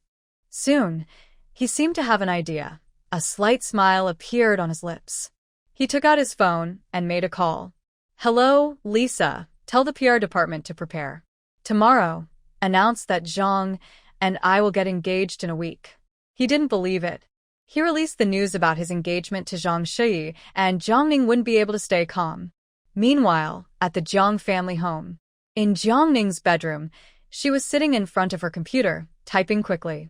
Her fingers moved so fast that only shadows of her hands could be seen. Ding. Soon, the screen showed the word complete. Jiangning clicked save, then logged into WeChat to message Wang Xingli. The game progress is 80% finished. Please inform the PR department. In the next few days, the official website can release some game content videos to prepare for the game's launch. After sending the message, Jiangning also sent him a zipped file. The zip contained all the exciting game clips she had captured over the past few days. She thought Wang Xingli was already asleep, but he replied instantly, "Okay, Miss Jiang. I will arrange it right away."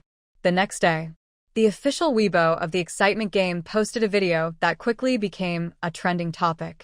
Wow. Wow. Has the excitement game unlocked a new level? It actually achieved the 3A technology usually only seen in foreign games.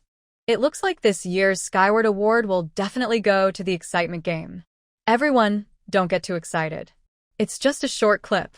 The real game hasn't been released yet. Who knows if it's just a bluff? Exactly.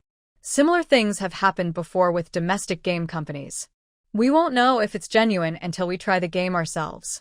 I think this excitement game is probably just like those annoying companies that create hype on purpose to attract attention. 3A games aren't easy to make. Not just in China, but only a few companies worldwide can do it. It's simple. Excitement Game is just afraid they can't compete with the Chung family group, so they only made a fake video claiming they achieved the 3A gaming dream. Yeah. They know they can't beat the Chung family, so they're just doing this on purpose. President Chung. Something bad has happened. Xia Huijin hurriedly ran to Chung Zijuan's office. Chung Zijuan massaged his temples. What is it? Have you seen the trending topics on Weibo? The game company Jidong Games posted a video of their game. It seems they've really completed the country's first AAA game. As he spoke, Xia Huijin handed Chung Zijuan his phone. When he saw the trending topics, Xia Huijin almost blacked out.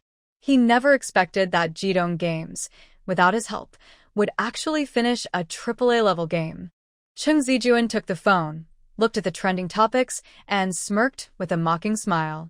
If they truly achieved AAA quality, they wouldn't be trying to attract attention on Weibo. People are the same. The more they lack, the more they show off. It's obvious. Jidong Games just wants to create some buzz before officially releasing the game. Otherwise, who would download their low-quality game? But Jidong Games seems to have forgotten. Having hype alone isn't enough. They also need strength. Without real strength, on the day of release, they'll just become the laughingstock. And besides, what right does Jidong Games have to claim they've made a AAA game? Is it because of Jiangning, that small-town girl? How ridiculous. Just wait and see. Chung Zijuan continued. Their shameful days are still ahead. With Chung Zijuan's words, Xia Huijin gradually calmed down. Chung Zijuan was right. Making a AAA game isn't simple. Even he can only achieve an entry-level level. Jidong Games is now a disorganized mess. How could they possibly finish a AAA game so easily? Anything else? Chung Zijuan turned to look at Xia Huijin. No, nothing else. Xia Huijin was about to leave when he suddenly remembered something. President Chung, I heard you're about to get engaged to Miss Zhang. Congratulations. Thank you. Remember to attend my and Shui's engagement party on time. Yes, President Chung. Shin Group. Top floor office. Yuan Haoyan excitedly entered and handed his phone to Xin Jingnian. Brother-in-law, look at this. This is the latest video from Jidong.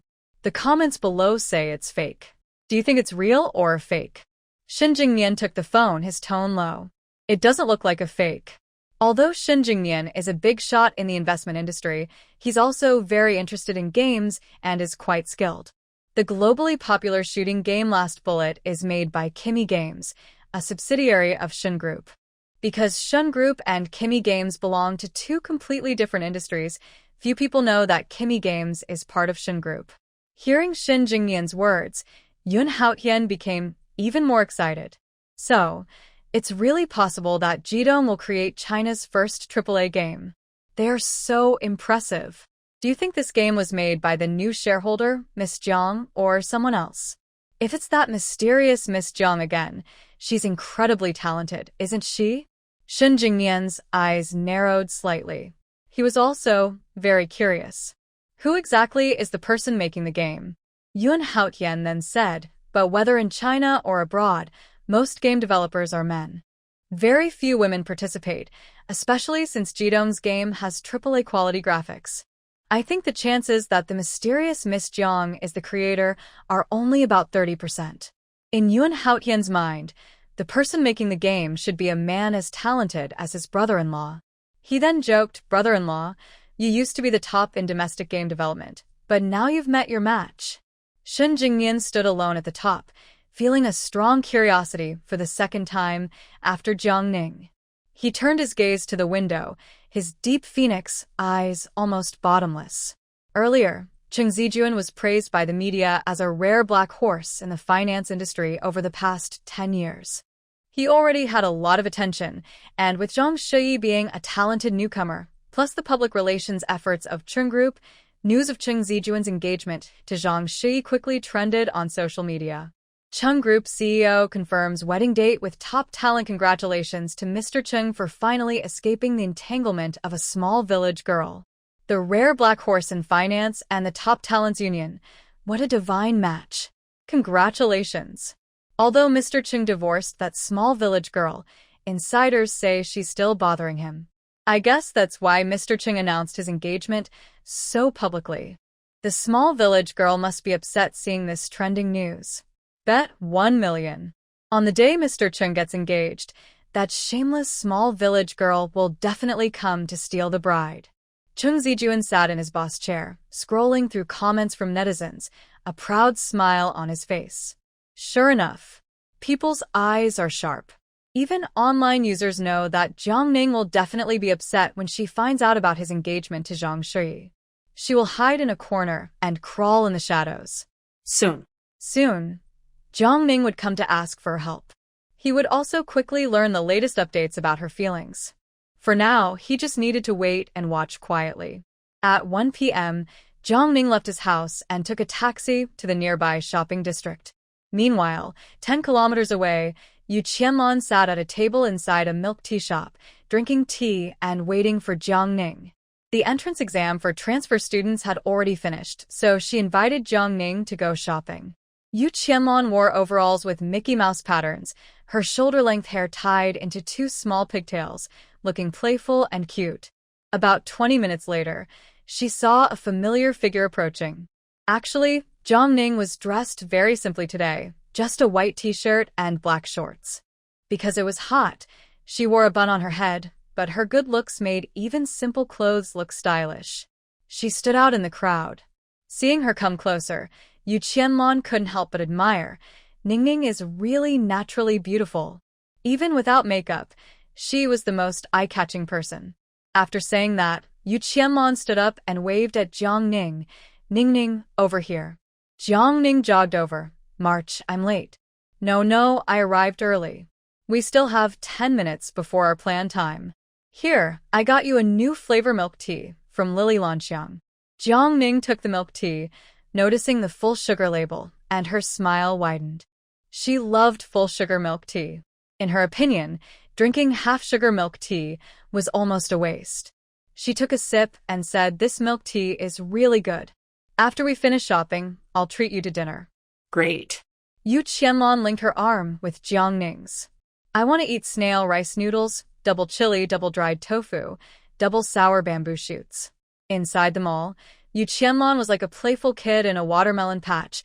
She wanted to look at everything, touch everything, and even pulled Jiang Ning into a boutique to guess the prices. Jiang Ning hadn't relaxed like this in a long time. She followed Yu Qianlong, smiling happily. It was the first time she realized how fun shopping with a girl could be.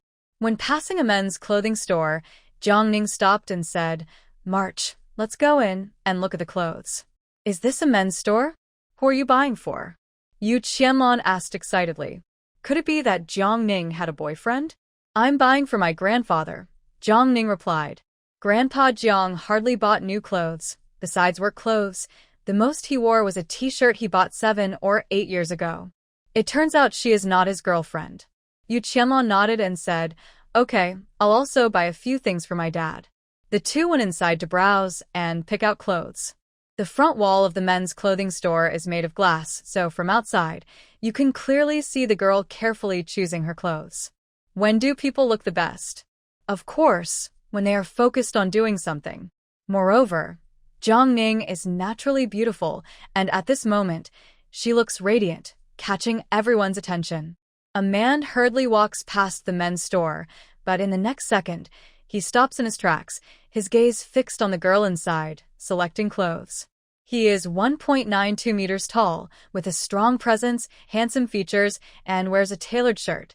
He looks like a powerful CEO from a TV drama, drawing many eyes. As some young girls passing by stop to look at him, he, however, is watching her through the glass. For a moment, it seems the man has thought of something, his brow furrowing slightly. Men's clothing store? She's buying men's clothes? For whom? "Jing Nian, let's go," Shen Jingzhu's voice urges from behind. Coming, Shen Jingnian finally reacts and follows Shen Jingzhu. "Big sister, will you buy clothes for brother-in-law?" "Of course," Shen Jingzhu nods, then asks curiously, "Why do you ask?" Shen Jingnian doesn't know what's wrong with him. He just feels a bit stuffy inside. "It's nothing, just asking." Shen Jingzhu doesn't press further. "Have you been in contact with Miss Jiang lately?" No. Shen Jingzhu rolls her eyes and says with disdain, "How can you expect to win a girl like that?" Before Shen Jingnian can answer, she continues, "I don't know what Miss Jiang has been busy with recently. Last time I asked Xiao Tian to invite her over for dinner, she said she was busy." Shen Jingnian slightly frowns, his long eyelashes hiding his emotions. "So, Miss Jiang has time to go shopping and buy clothes for her boyfriend, but no time for a date?" Wang Qingke and Wang Yuan are also shopping inside the mall. As soon as they step out of the store, they see Jiang and Yu Qianlong coming out with shopping bags. Their eyes meet, and Wang Qingke is stunned. How has Jiang changed so much? Wang Yuan also looks surprised. If she hadn't seen it with her own eyes, she wouldn't believe that this person is the same girl who used to be a plain, poorly dressed country girl with no charm. But soon, a strong feeling of disgust replaces the surprise in Wang Yuan's eyes. Jiang must have seen the news about her son's engagement on Weibo, so she's been stalking her, hoping to get her to help reunite with Qing Zijuan. Shameless. Wang Yuan looked disgusted, as if she had eaten something terrible. She took a few steps forward and said, "Jiang, you need to learn to accept your fate. Things that don't belong to you, don't even think about them. Also, W's high-end shopping mall isn't a place for someone like you." Jiang simply looked at Wang Yuan with a calm tone. "If even 2 dogs, one red and one yellow, can go into that mall, why can't I?" Today, Wang Yuan and Wang Qing were dressed in red and yellow. The 2 dogs Jiang mentioned naturally referred to them. Wang Yuan was so angry she was trembling all over. How dare Jiang call them dogs? This was completely different from what she expected. In Wang Yuan's view, after seeing her, Jiang should have been submissive and flattering her, not acting so arrogantly. Does Jiang still want to remarry Qing Zijuan? Wang Qing stepped forward and stood beside Wang Yuan, looking at Jiang. "Who are you calling a dog?" Compared to Wang Qing's anger, Jiang remained very calm. "I'm calling both of you dogs. If you didn't hear me clearly, I can carve it on your tombstone." "Jiang," Wang Qing said angrily, "look carefully at who is standing in front of you. I advise you to wake up. Kneel down now and apologize to my aunt. If not, I will go back and tell my brother about this. If he finds out you're treating my aunt like this, he will never forgive you in this lifetime." After saying this, Wang Qing raised her chin high, ready to accept Jiang apology. She had even brought up Qing Zijuan. Jiangning must be terrified now. But, suddenly, Bang! Wang Qing was pushed to the ground by a strong force. Then came Jiangning's voice. Good dogs, get out of the way.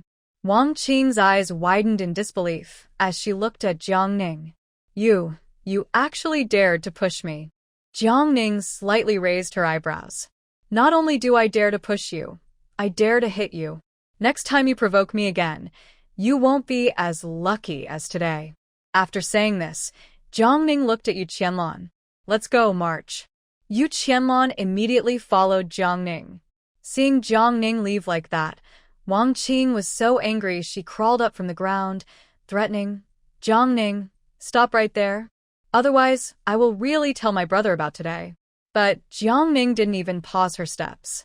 Wang Qing was so angry she stomped her feet and turned to look at Wang Yuan. Auntie, I think Jiangning has really lost her mind. She dares to treat us like this. But Wang Yuan seemed to ignore Wang Qing's words. She just looked ahead, her face filled with shock instead of anger, covering her mouth in disbelief. Oh my God. Wang Qing looked confused and asked, Auntie, what's wrong? Wang Yuan cleared her throat and pointed at the figure ahead. That's Mrs. Yun. Mrs. Yun? Wang Qing asked further. Which Mrs. Yun? There are quite a few people with the surname Yun in City A. She's Mrs. Yun, the head lady of the Yun family, Yun Jingzhu. The Yun family is the top noble family in the capital. And Shun Jingzhu is also Shun Jingnian's sister. It can be said that Shun Jingzhu was born favored by fate, with her brother supporting her from her maiden family and her husband caring for her in her married life. The biggest hardship she might have faced was giving birth. Hearing this, Wang Qing's eyes widened. The Chung family is only somewhat famous in City A. But the Shun and Yun families are truly prestigious and influential. If she could speak even a few words to Shun Jingzhu, it would be a blessing she had worked for many lifetimes to earn. Wang Yuan tried to stay calm. I saw Mrs. Yun once at a charity dinner before, and I was lucky enough to speak with her a few times. Mrs. Yun must remember me. Qing, follow me. Let's go say hello to Mrs. Yun. Okay. Wang Qing immediately followed Wang Yuan. Knowing that Yun Haoyan, the heir of the Yun family, was around her age and still single, if Shun Jingzhu saw her as obedient, smart, and pretty, she might choose her as the future daughter-in-law of the Shun family. Marrying into the Yun family would completely change her social status. The more Wang Qing thought about it, the more excited she became. Mrs. Yun. Wang Yuan stepped forward with flattery. Mrs. Yun, I am Wang Yuan, the mother of Chung Zijuan from Chung Group. We met at the charity dinner on the 9th of last month. She continued, this is my niece, Wang Qingka. Wang Qingka respectfully spoke, Mrs. Yun, my name is Wang. Shun Jingzhu, being a high-ranking person, was used to being treated with respect wherever she went. People like Wang Yuan and Wang Qingka encountered her countless times daily. Somewhat impatient, she raised her hand and showed no courtesy, dismissing them outright. Enough. I don't know you, and I'm not interested in knowing your names. Failing to make a connection and being coldly dismissed by Shun Jingzhu, Wang Qingka felt a cold sweat run down her back, wishing she could find a hole to hide in. Wang Yuan was also very nervous. She had thought that Shun Jingzhu, knowing she was Chung Zijuan's mother, would give her some face, but to her surprise, at that moment, Shun Jingzhu suddenly spotted a slender figure in the crowd. Her cold expression was replaced with surprise. Miss Jiang. Wang Qingka and Wang Yuan clearly saw Jiangning ahead. Both of them froze in place. Could Shun Jingzhu be calling Jiangning? No. Impossible. Jiangning is just a small village girl who can't hold her own in high society. There are many people with the surname Jiang who are important. So, it must just be a coincidence of the same surname. How could a noble lady like Shun Jingzhu be so friendly to a village girl? Wang Yuan and Wang Qing increasingly believe that Shun Jingzhu is definitely not calling Jiangning. Remember, Shun Jingzhu looks down on the Chung family. What is Jiangning worth? When Jiangning in the crowd hears someone calling her, she slightly turns her head and sees Shun Jingzhu. She then turns around and walks over. Madam Yun. Seeing this, Wang Yuan and Wang Qing both look speechless. This little village girl is so full of herself. Does she really think Shin Jingshu is calling her? How shameless.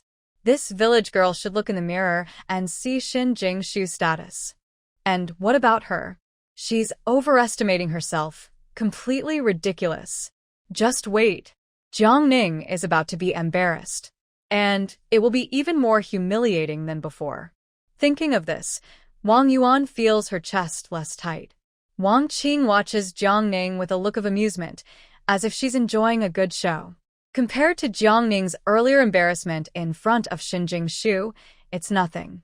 While Wang Yuan and Wang Qing wait for Shin Jingshu to make Jiang Ning feel awkward, Shin Jingshu warmly approaches her.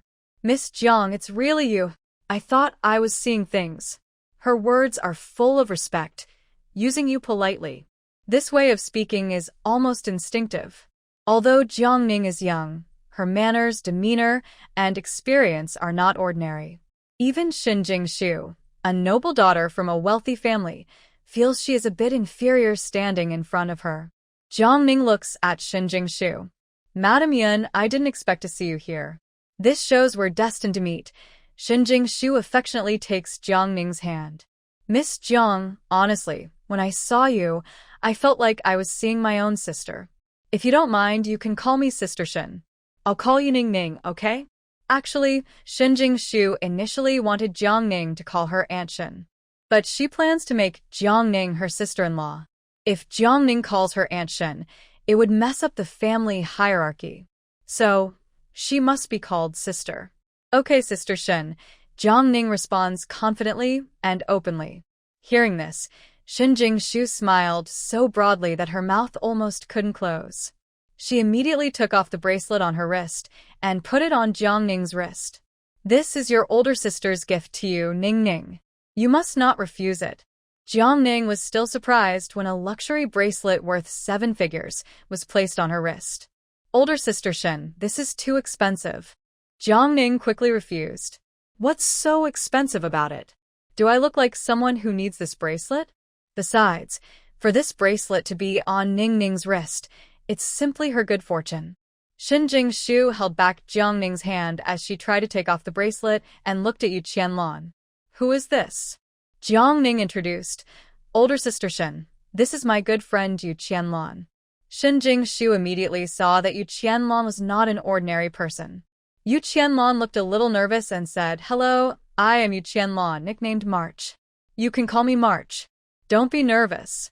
Since she's Ning Ning's good friend, she is also my sister. Shin Jingshu smiled warmly. March, just call me Sister Shin like Ning Ning does. Okay, Sister Shin, Yu Qianlan nodded. Seeing this scene, Wang Yuan and Wang Qingke's faces turned pale. Neither of them could believe their eyes. How could this be? Why is Shin Jingshu so warm to Jiang Ning? She even asked Jiang Ning to call her sister and gave her a bracelet worth over 100,000. Could it be? Does Jiang Ning have some hidden identity? Wang Qingke, standing nearby, was almost overwhelmed with jealousy. She could hardly stand steadily. Her face lost all color. At this moment, Wang Qingke was not only very jealous of Jiang Ning but also very surprised. Shin Jingshu didn't even look at her. What does Jiang Ning, a small village girl, have that could catch Shin Jingshu's eye? What is going on? Jiang Ning was just a humble village girl. What right did she have to look down on her? Wang Qingke clenched her fists tightly. Because she was gripping too hard, her palms were cut by her sharp nails, bleeding bright red, but she was unaware. Shin Jingshu was too enthusiastic, insisting on inviting Jiang Ning and Yu Qianlan to dinner. Jiang Ning couldn't refuse, so she had to go along.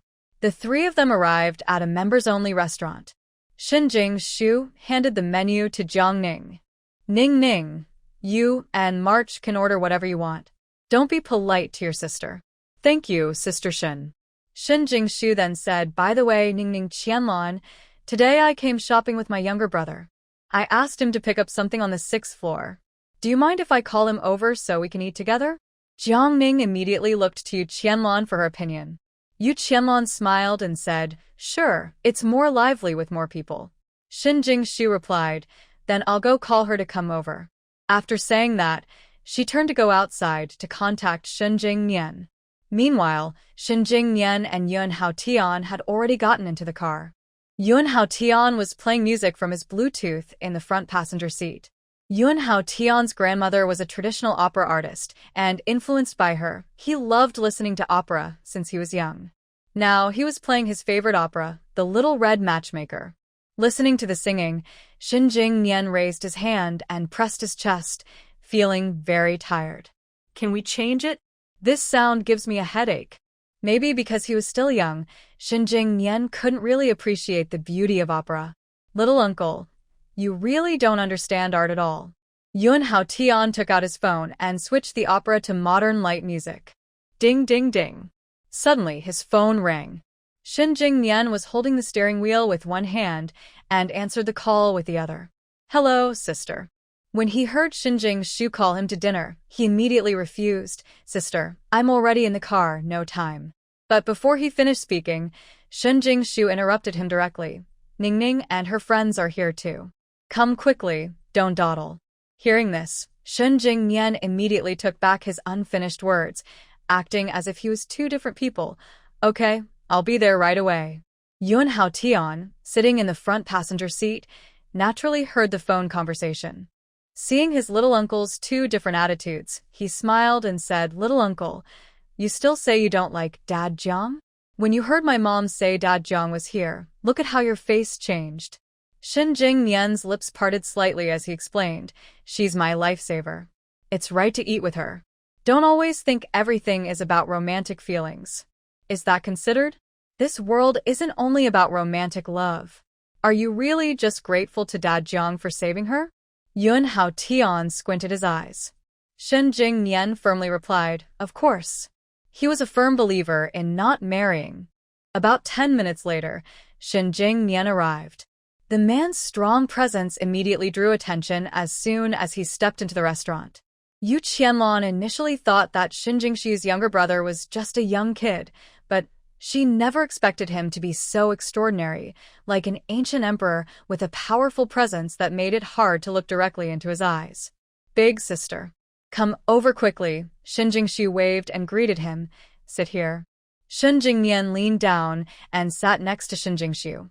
As soon as he sat down, Yu Qianlong felt a strong pressure coming from the air around him. She was glad that Shin Jingnian was sitting opposite Jiang Ning, not her. Otherwise, she might have been scared to death. Thinking of this, Yu Qianlong secretly glanced at Jiang Ning. But she saw that Jiang Ning showed no sign of nervousness at all. As expected, a big shot is truly a big shot. Yu Qianlong silently praised her good friend in her heart. At the dining table, Shin Jingshu continued to introduce, "Jingnian, this is Ningning's friend, March." Shin Jingnian nodded slightly. "Hello, I am Shin Jingnian." It was a simple introduction, but he carried a strong aura of authority, which made Yu Qianlong feel very nervous, her palms sweating. "Hello, Mr. Shin, I am Yu Qianlong." The conversation didn't fall into silence. Shin Jingshu was lively. Although she was over 40, she had no barrier with teenage girls. With her mediating, Yu Qianlong felt much more relaxed. Jiang Ning, though usually not very talkative, naturally started chatting more when she found someone she connected with. The three of them talked happily and got along well. Shin Jingnian, on the other hand, became the background figure. He lazily leaned back in his chair, his gaze casually falling on Jiang Ning. The girl was chatting animatedly, her tone relaxed. Whatever Shin Jingshu talked about, she could respond with a few words, eating green bean cake at the same time. She didn't act pretentiously like other wealthy young ladies who would cut a small piece of cake into many tiny pieces. She ate almost half in one bite, graceful and charming without any awkwardness. This natural elegance came from her bones, impossible to copy. She was on her 6th piece. Shin Jingnian raised an eyebrow slightly. Was the green bean cake really that good? He couldn't help but reach out and take a piece from the plate. Handmade green bean cake isn't too sweet, with a faint milky aroma, truly delicious. Unconsciously, Shin Jingnian ate 2 pieces in a row. Just as he was about to reach for a third, Jiang Ning's hand also reached out at the same time. She didn't look over here. Her hand, which was supposed to land on the mung bean cake, instead landed on his hand. Even more surprisingly, she gently pinched it. Shen Jingnian has a special constitution, so his hands are usually cool. Her palms, warm and hot, created a mix of cold and heat. This sensation, like a lightning strike, made a tingling feeling run from their hands all over their bodies. Both of them were stunned. Jiang Ning looked up in surprise and met Shen Jingnian's equally surprised eyes. They looked at each other. Bang, bang, bang. Their hearts pounded like a storm hitting the window, and the room suddenly felt warmer. Jiang Ning quickly pulled back her hand. Sorry. It's okay. Compared to Jiang Ning's embarrassment, Shen Jingnian seemed unaffected, picking up a piece of mung bean cake and calmly tasting it. He was very composed. So calm that it was as if he wasn't the one whose hand was just touched.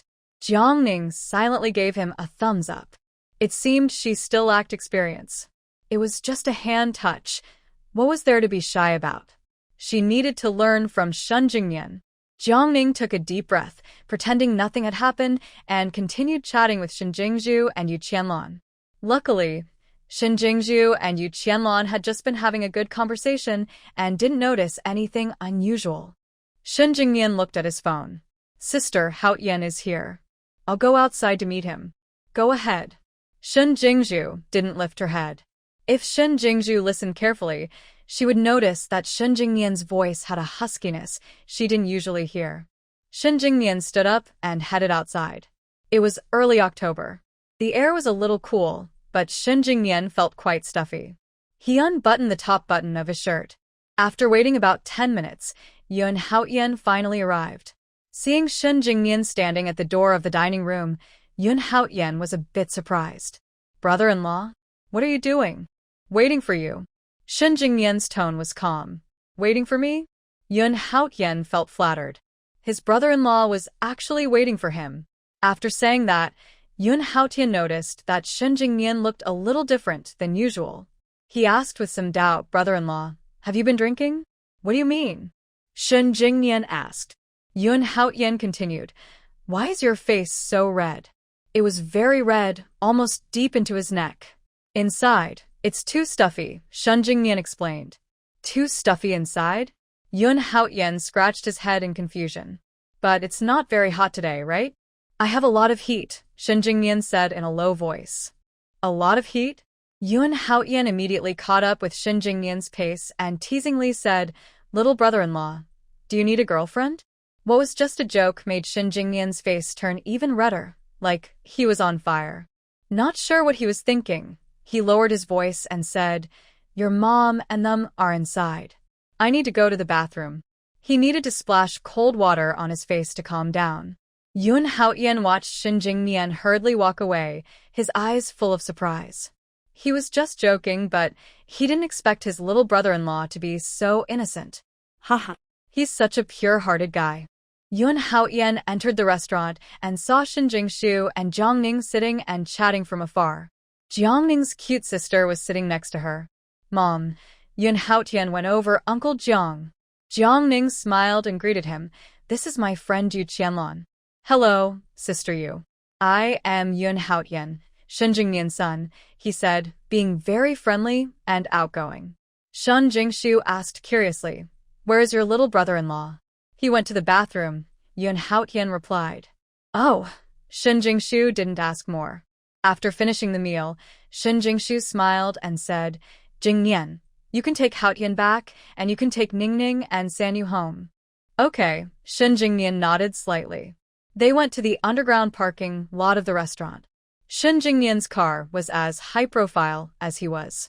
It was a Rolls-Royce limited edition Phantom. Yu Qianlong and Jiang Ning sat in the back seat. Yu Qianlong gave her home address. My house is nearby. Please, Mr. Shen, take me home first. Sure, Shen Jingnian nodded slightly. Yu Qianlong was quick to notice. She could tell Shen Jingzhu liked Jiang Ning very much and was secretly trying to match Jiang Ning with Shen Jingnian. Most importantly, Yu Qianlong thought that such a beautiful and talented girl like Jiang Ning should be with someone like Shen Jingnian. Truly a perfect match. Ordinary people wouldn't be good enough for her. And seeing them together was so eye-catching, much better than a love reality show. She decided to support this couple. She wanted to be a love protector, ensuring Jiang Ning and Shen Jingnian's happiness. After sending Yu Qianlong home, Shen Jingnian continued driving to take Jiang Ning back. Do you want to listen to music? A deep, magnetic male voice suddenly filled the quiet car. It sounded very nice. Realizing Shen Jingnian was asking her, Jiang Ning nodded, sure. Shen Jingnian continued, you can connect your phone to the Bluetooth in the car. He didn't know Jiang Ning's preferences. Jiang Ning took out her phone and started connecting via Bluetooth. After connecting the Bluetooth, Jiang Ning leaned back in her chair and glanced toward the driver's seat. From her angle, she could only see Shen Jingnian's side profile. His nose was high, and his sharp features were faintly visible under the flickering streetlights, exuding a restrained yet noble aura. Mr. Shen, do you mind if I listen to some opera? She asked. Many young people nowadays don't like traditional performances, so she was worried Shen Jingnian might not enjoy it either. I also like opera, Shen Jingnian replied softly. Really? Jiang Ning was a bit surprised. Yes, he nodded slightly. Do you like the locking of the horns? She asked. Quite a bit. Then I'll play that. As soon as she finished speaking, beautiful opera music filled the car. Jiang Ning lazily leaned back, resting her hands naturally on her lap. Her fingers rhythmically tapped along with the music on her legs. Some might find the slow, gentle rhythm boring, but Jiang Ning loved listening to opera and enjoyed the slow passage of time. When she reached her favorite part, she even hummed along softly. Through the rearview mirror, her face was visible. She was completely immersed in the performance.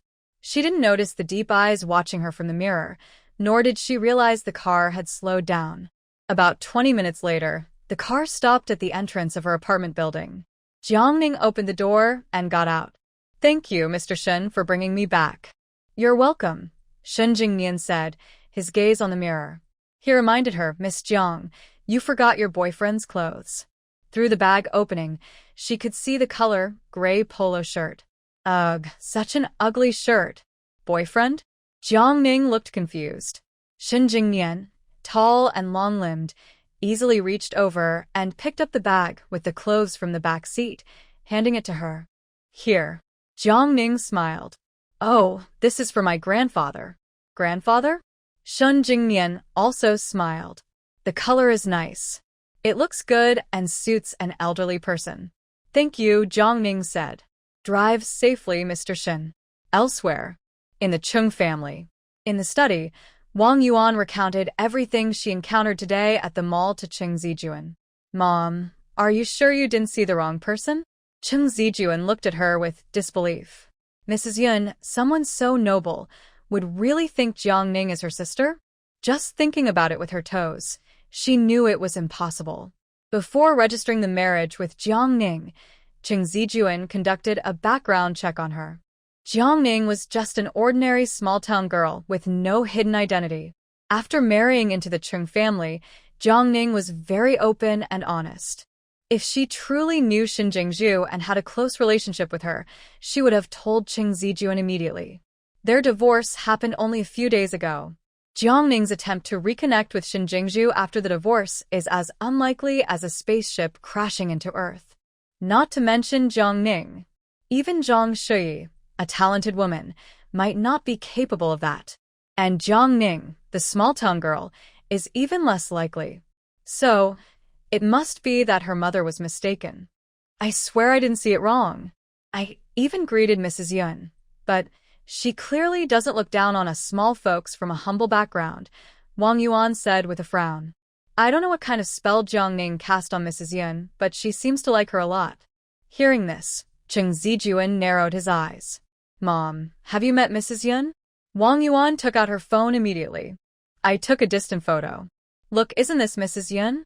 Seeing the photo on her phone, Cheng Zijuan's heart sank sharply and his face turned very grim. Because the person in the photo was indeed Shen Jingzhu. And the person next to Mrs. Yun was Jiang Ning. Why? What right does Jiang Ning have? What exactly does Jiang Ning think she's doing? Wang Yuan sighed and then said, "Now I suspect that the fortune teller was telling the truth. Maybe that small-town girl really has a lucky fate. Originally, our Chung family could have partnered with the Shin family, but ever since you divorced that small-town girl, we lost that chance. And now she's managed to climb up to Mrs. Yun." She looked at Chung Zijuan and said, "Son, maybe you should call that small-town girl back. She loves you more than her life. If you just say a few words to her, she'll immediately come running, grateful and devoted to you." Wang Yuan spoke confidently. She knew Jiang Ning better than anyone. Although Jiang Ning appeared tough in front of her and Wang Qing today, if Chung Zijuan was the one in front of Jiang Ning, her attitude would change instantly. Whenever Jiang Ning saw Chung Zijuan, she would lose herself, cry, and beg him to forgive her, hoping to remarry. And Wang Yuan was genuinely a bit scared. Even if Jiang Ning's lucky charm is fake, she truly relies on Shin Jingzhu. Calling Jiang Ning back is only good for the Chung group now, with no disadvantages. Shin Jingzhu is Shin Jingnian's sister, and she likes Jiang Ning very much. Whenever Jiang Ning casually talks around Shin Jingzhu will speak up for the Chung group next to Shin Jingnian. Then, the Chung group won't worry about missing out on bigger deals. Hearing his mother's words, Chung Zijuan sneered coldly. "You want me to call that small-town girl back? She's not qualified. What is Jiang Ning? Should I personally go invite her? What if Jiang Ning uses this to threaten me into getting back together?" Wang Yuan frowned. "Then what do you plan to do?" Chung Zijuan smiled proudly. "Don't worry, Mom. The day I get engaged to Shuyi is coming soon. She will obediently come back and beg me. By then, she will only do what I want. If I tell her to go east, she won't go west." By the end, Chung Zijuan looked confident. Wang Yuan nodded. "That's right. Jiang Ning loves you so much. On the day of your engagement banquet, she definitely won't sit still and will cause trouble at the scene." Thinking of that scene, Wang Yuan couldn't help but feel proud. She couldn't wait for Jiang Ning to kneel and apologize, begging for her forgiveness.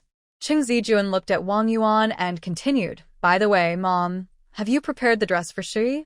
Zhang Shuyi is his true love in this life." Chung Zijuan didn't want her to suffer any embarrassment at the engagement banquet, so no matter what, he would give Zhang Shuyi the best. It must surpass the engagement banquet prepared by old Master Gua for him and Jiang Ning. "Don't worry, it's already booked. It will be shipped from abroad tomorrow morning." All right. Chung Zijuan nodded.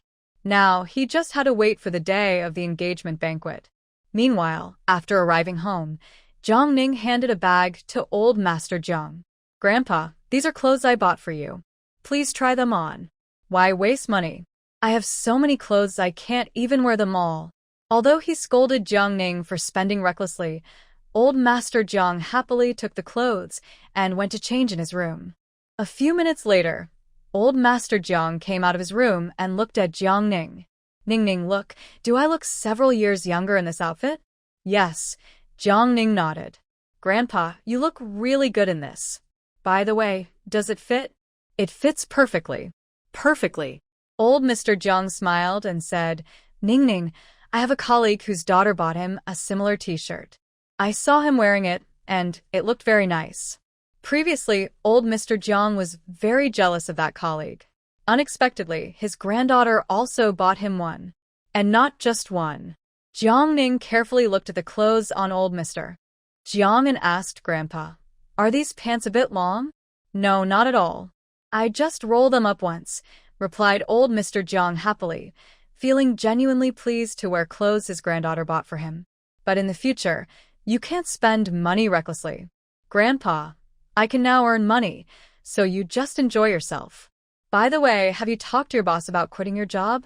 Jiang Ning had told old Mr. Jiang about quitting a few days ago. But old Mr. Jiang hadn't told his boss yet. He's getting old, and finding a stable job isn't easy. Seeing his granddaughter bring up this topic again, old Mr. Jiang smiled and said, Ning, didn't you say you want to buy a big villa for Grandpa? Once you buy the villa, Grandpa will resign immediately." Unable to argue with his grandfather, Jiang Ning agreed, since her plan to buy the villa wasn't far off. The next noon, old Mr. Jiang and his colleague were walking home from work when they saw manager Zhang Tao leading two unfamiliar men into the community. Curious, old Mr. Jiang asked, "Manager Zhang, where are you taking these people?" A colleague answered, "I heard that there's a top student who scored very high in the recent transfer exam for First High School. The principal of First High is worried the top student might run away, so he came to our community with the head of the school to find him. But they don't know which building the student lives in, so they asked Manager Zhang to lead the way." Then the colleague added, "By the way, old Jiang, I heard that this top student has the same last name as you. Her name is Jiang Ning." Hearing this, other colleagues started to envy. First High is the best high school in our city. Whose child is so talented? It's like their ancestors are blessing them. First High, transfer student, top student. And her name is Jiang Ning? Old Mr. Jiang was a bit disbelief, turned to his colleague, and asked, "Old Wu, what's the top student's name?" "Her name is Jiang Ning." "Are you sure it's Jiang Ning?" Old Mr. Jiang asked again. "Yes." Old Wu nodded. "Did I hear wrong?" After hearing the accurate answer from Lao Wu, Old Man Jiang was so excited that he immediately jogged to stop Zhang Tao. Manager Zhang, please wait a moment." "What's the matter, old Jiang?" Manager Zhang turned around. Old Man Jiang couldn't hide his excitement and said, "I heard you're looking for Jiang Ning?" "Yes." Manager Zhang nodded. "Do you know Jiang Ning?" Old Man Jiang smiled and said, "I'm Jiang Ning's grandfather." "You're Jiang Ning's grandfather? So, that talented girl is your granddaughter?" Manager Zhang asked. "Yes, that's right." Old Man Jiang was very excited now. His granddaughter is so outstanding, and as her grandfather, he feels proud. But Manager Zhang had never paid much attention to Jiang Ning. Hearing this, he couldn't help but sneer, with obvious sarcasm in his eyes. "Old Jiang, don't embarrass yourself. There are many people with the same name and surname. Your granddaughter, who has been out of school for a year, can only dream of getting into a regular high school. It's known that Jiang Ning, the talented girl, scored 710 on her exam.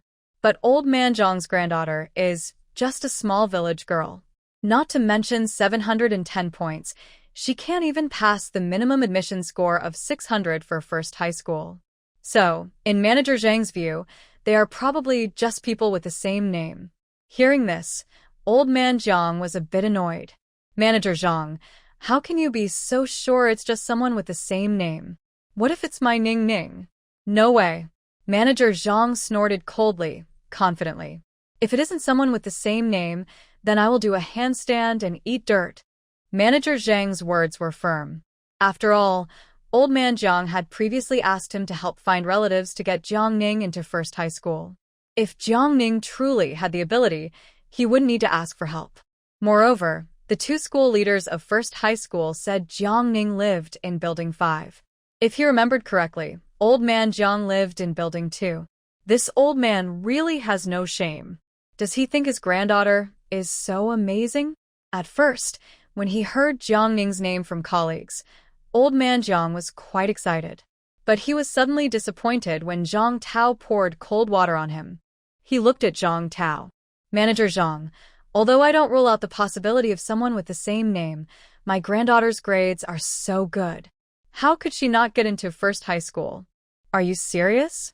"If my granddaughter gets into First High, then you have to eat dirt." Zhang Tao nodded. "Yes, but only if your granddaughter can get in." "All right, Manager Zhang. I remember what you said." Zhang Tao didn't want to waste time arguing with Old Master Jiang and quickly caught up with the two school officials. "Principally, Director Zhou, come with me," he said, leading them away. After Zhang Tao and the officials left, colleagues gathered around Old Master Jiang to comfort him. "Old Jiang, don't take it to heart. Manager Zhang is just like that, very blunt with his words." Old Master Jiang smiled indifferently. "It's okay.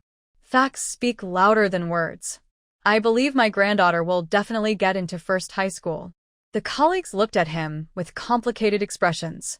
They thought Old Master Jiang was underestimating the situation. Although Zhang Tao's words were harsh, they were not wrong. Jiangning had been out of school for a year, and getting into first high was extremely difficult. Meanwhile, Zhang Tao had arrived at Zhang's house with the two officials and politely said, "Principal Li, Director Zhou, I'm here to knock on the door." He reached out to knock. Soon, the door opened. Seeing three strangers at the door, Jiangning asked, "May I ask who you're looking for?" Principal Li stepped forward with a smile. "Young lady, we are here to see Jiangning.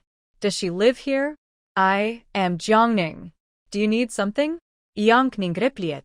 Everyone was surprised. No one expected the girl to be so beautiful. Principal Li quickly took out some documents from his bag to compare. The documents had a small photo of the student. Since they arrived in a hurry, they hadn't had time to look at the documents carefully. After reviewing the photos, Principal Li was sure that the girl in front of him was Jiangning. Both Principal Li and Director Zhou were very surprised. They had always thought that top students wore thick glasses and didn't care about appearance. They believed that if a student was too attractive, they wouldn't focus on studying. But Jiangning challenged their idea of a perfect student.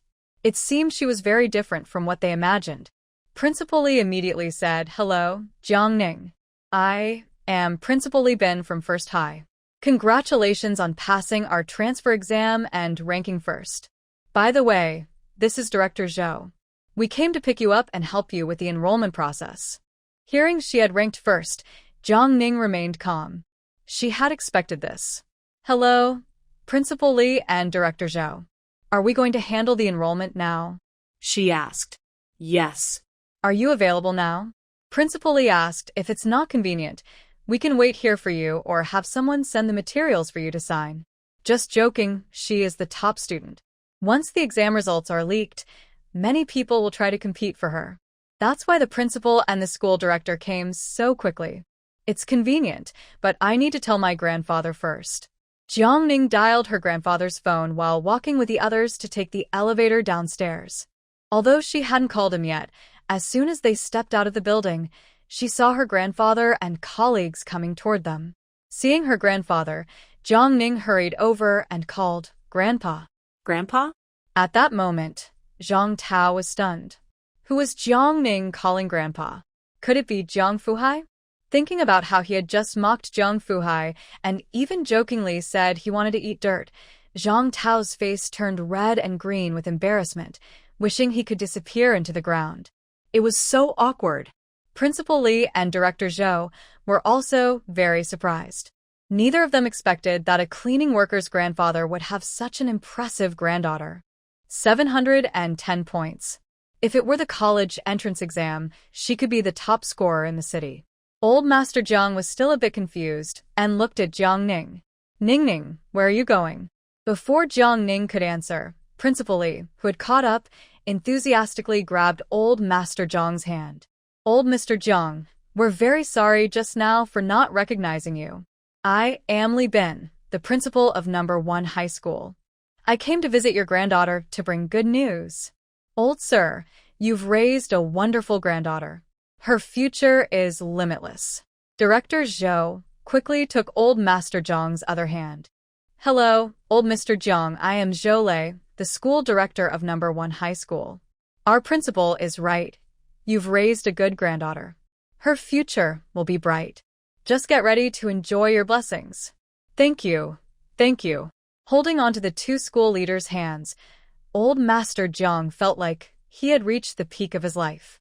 "So, you're saying Ningning got into No. 1 High School?" "Yes, congratulations."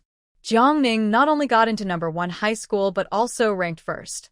To raise the admission score line, the transfer student exam was much harder than their usual monthly or final exams. Over the past 3 years, no one had scored more than 710 points on the transfer exam. Jiangning's first-place score amazed everyone. It also boosted No. 1 High School's confidence in competing for the provincial top scorer next year. First place? My Ningning is first place? First place, really my Ningning? Old Master Jiang asked 2 questions in disbelief, as if dreaming. Principal Li nodded. "Yes, that's correct. Your granddaughter really is the top student." Hearing this, Old Master Jiang almost cried with joy. He looked at his colleagues around him. "Did you see that? My Ning Ning is the first. I wasn't dreaming. At that moment, old Master Jiang felt extremely proud. His colleagues nearby looked at him with envy. All jobs are low, but studying is the highest. Old Jiang's granddaughter truly made him proud. First place and at the best high school in City A, old Jiang finally felt like he had succeeded. Congratulations, old Jiang. Old Jiang, do you think you'll treat us to dinner tonight? Yes, yes. Old Jiang, you're inviting us to dinner tonight. Everyone, let's go. Tonight, we'll dine at Fuding Hotel and have a good drink. Old Master Jiang happily nodded, then looked at Jiang Ning. Ning Ning, go with the principal and the director to handle the school procedures. Grandpa will wait for you at home. Okay, Grandpa. We'll go now. After Jiang Ning and the school leaders left, old Master Jiang looked at Zhang Tao. Manager Zhang, didn't you say my granddaughter wouldn't get into number 1 high? Looks like she's much smarter than your son. Zhang Tao could only awkwardly nod. Old Jiang, your granddaughter is indeed quite good. Old Master Jiang continued, just now you joked about eating dirt. Do you want to go to Fuding Hotel tonight for drinks? This was like a knife to the heart. Zhang Tao forced a smile, looking very bad. I'm a bit busy tonight, so I can't go. Bah. Old man, what's there to be proud of? Who knows if Jiang Ning cheated? Even if she didn't cheat, so what? Girls' brains develop less than boys, and by next year in Senior 3, Jiang Ning will be caught up by the boys in her class. Her grades will definitely get worse. Plus, Jiang Ning is so pretty. After school starts, she'll probably fall in love, maybe even get pregnant. Premarital pregnancy, moral decline. When that happens, let's see how old man Jiang Fuhai still brags. Zhang Tao's mood was complicated now. He was jealous and envious. Old man Jiang Fuhai is just a cleaner under him. How can someone who raised such a granddaughter compare to his own son? His son received education, though not the best, but he hired teachers from 2 famous schools to tutor him. Compared to Jiang Ning's education, it was at least 10,000 times better. It was a huge shame. Watching old Master Jiang's distant figure walk away, he spat on the ground. Yuck. What a thing. His son will definitely be 10,000 times better than Jiang Ning, and he will step on Jiang Ning firmly. Meanwhile, Jiang Ning followed Principal Li and Director Zhou to First High School. Seeing Jiang Ning smoothly complete the enrollment procedures, Li Bin finally relaxed. Now no one would compete with them for the provincial top scorer next year. Li Bin patted Jiang Ning on the shoulder and smiled, saying, Jiang Ning, go home and prepare well. At the opening ceremony, you will give a speech as an outstanding student of the 3rd year. Okay, Principal Li. Jiang Ning nodded slightly. Then I'll go back first. Li Bin quickly grabbed his car keys. Jiang Ning, I'll see you off. We can't let our talented student get tired. No need, Principal Li, I have plans with someone, Jiang Ning replied. Hearing this, Li Bin put down the keys and walked Jiang Ning to the office door, smiling, Jiang Ning, be very careful on the way. Until Jiang Ning's figure disappeared from sight, Li Bin's smile remained bright.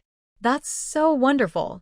This child not only excels in studies but is also polite, truly the perfect model student in their teachers' hearts. They really hit the jackpot with this student. A few second-year students came to the office to deliver homework. Seeing Li Bin standing by the doorframe, smiling like a flower, they all widened their eyes, thinking they must be imagining things. Li Bin is usually very serious at school, known as the ghost of worry, and even the most mischievous students behave well in front of him. One of them muttered softly, Look at old Li smiling like that, so fake. TSK, just like the fool's son of a landlord. Old Li is one of Li Bin's many nicknames. TSK. Maybe he's possessed by a ghost. Another said, I heard a dark horse took the transfer exam and scored 710. Old Li must be smiling so fake because of that. Wow. 710. Really? I saw that exam paper too, and it's really tough. Harder than this year's college entrance exam. I think scoring over 650 is good for me, but the top student scored 710. Truly a role model for us all. I really want to see what the new student looks like. Today, the temperature was not high. A gentle breeze blew, making people feel very comfortable. Jingning just got out of a taxi and saw a crowd gathered ahead, talking excitedly. She quickened her steps and saw an elderly woman with gray hair, dressed elegantly, fainting in the middle of the road. Her face was very pale, and she looked in great danger. The onlookers kept talking. Did they call 120? Yes, they did, but there's traffic on the overpass, so it might take 10 minutes to arrive. Oh no. Can this old lady last 10 minutes? The ambulance would take 10 minutes to arrive? Jingning frowned slightly.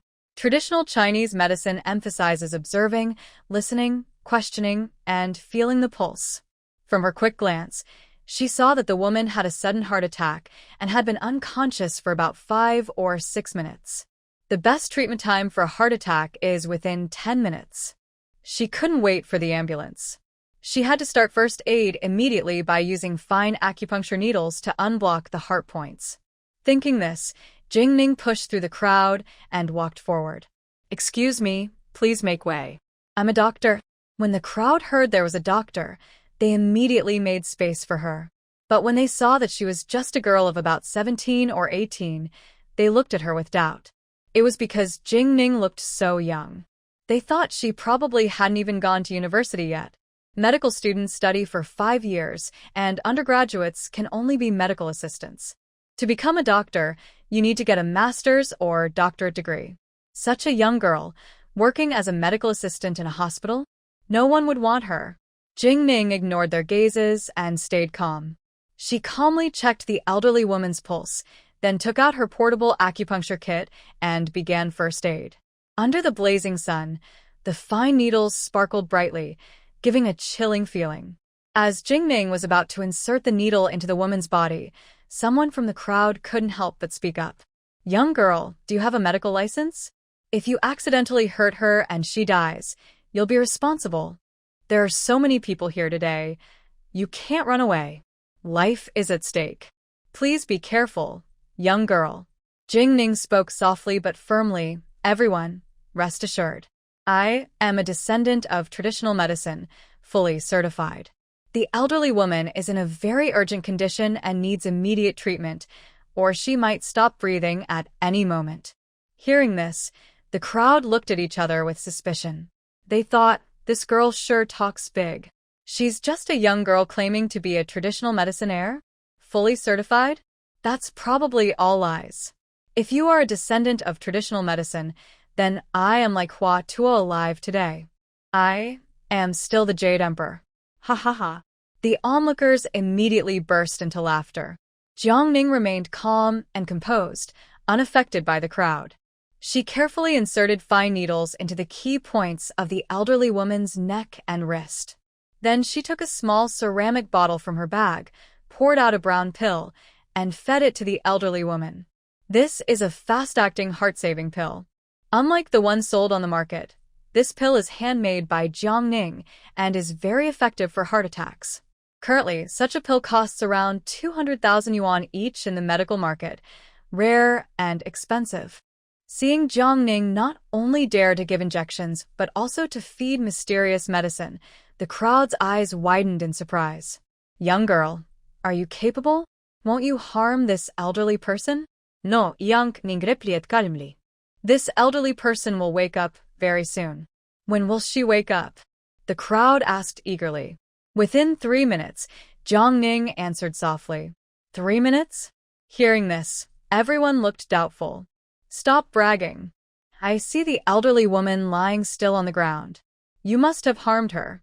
Don't talk about 3 minutes. Even 30 minutes might not be enough for her to wake up. Some people even took out their phones to start timing. Jiangning didn't rush to respond but continued to give the elderly woman acupuncture. Time passed second by second. Ding. Soon, 3 minutes had elapsed. Little girl, if you're a murderer, why don't you admit it? You said she'd wake up in 3 minutes. Why isn't she awake yet? She's a murderer.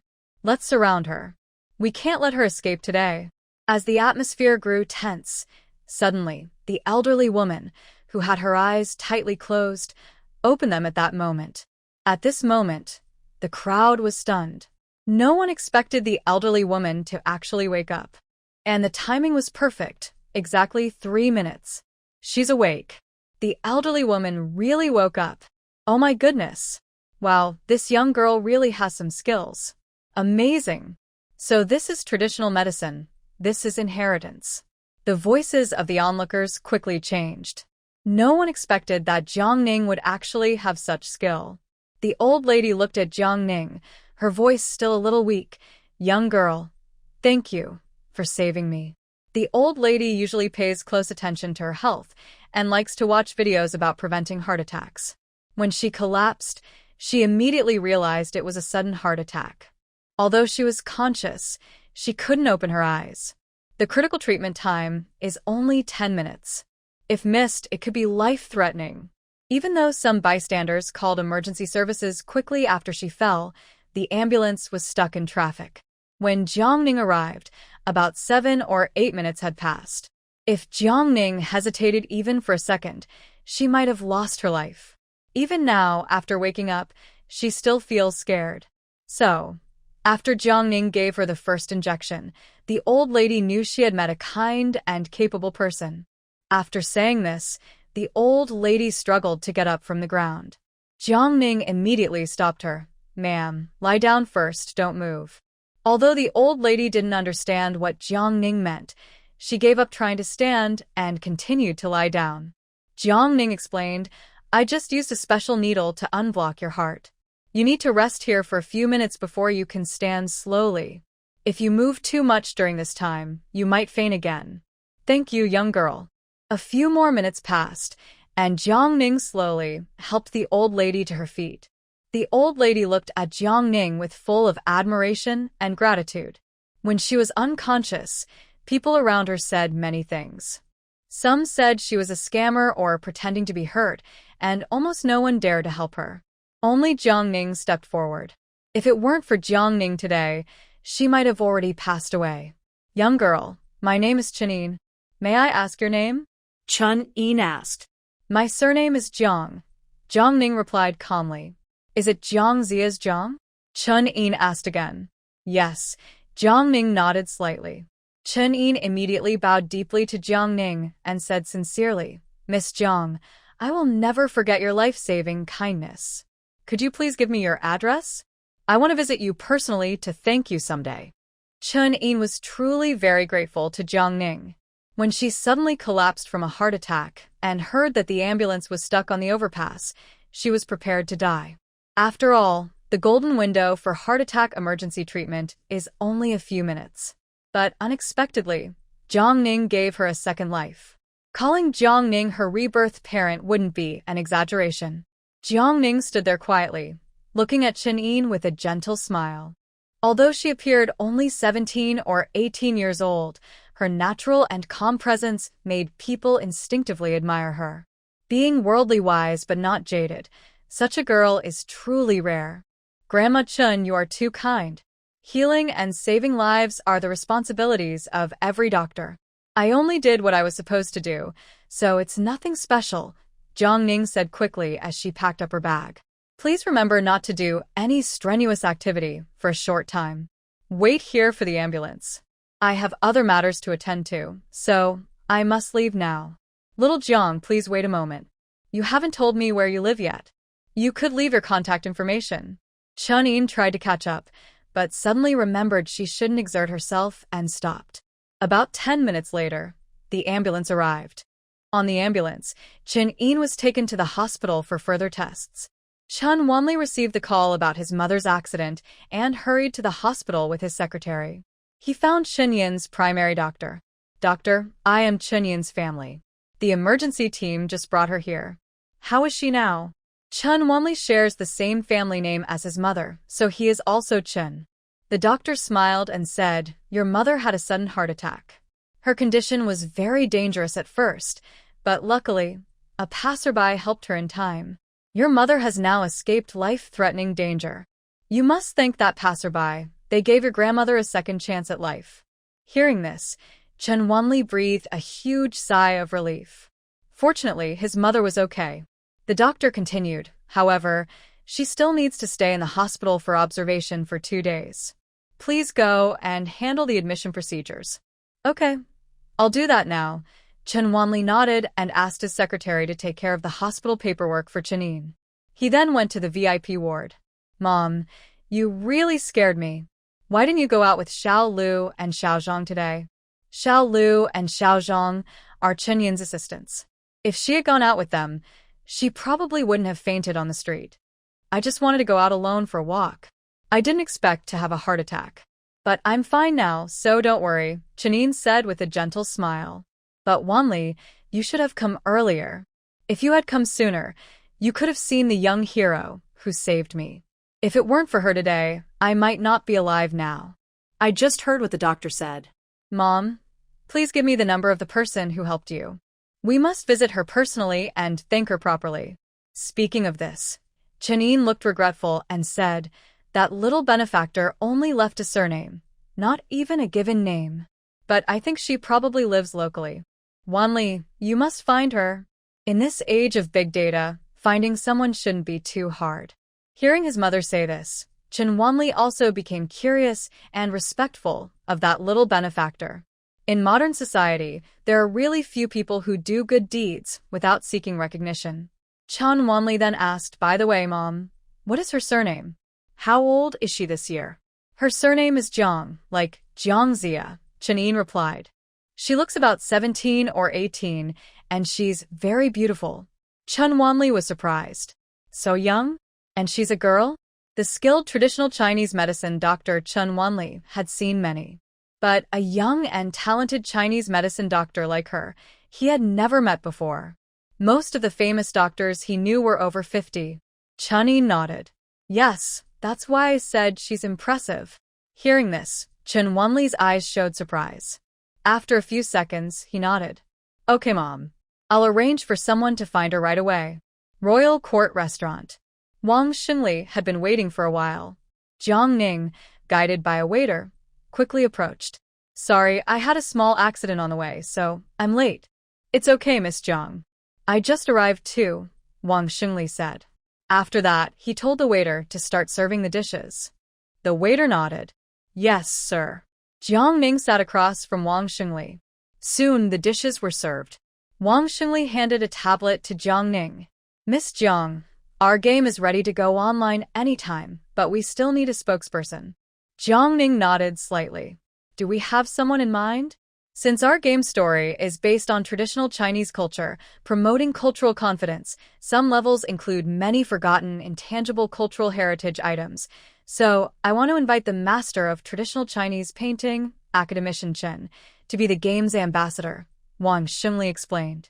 He paused and continued, but Academician Chen is a true expert in China, so her temper can be a bit strange. She's not easily influenced by outside things. Even foreign research institutes spent hundreds of millions trying to recruit her, but they failed. Before this, she had never taken any commercial cooperation. Now, the Chung group also wants her to be the ambassador. Plus, the old lady of the Chung family was her classmate, so it's more likely they can invite her.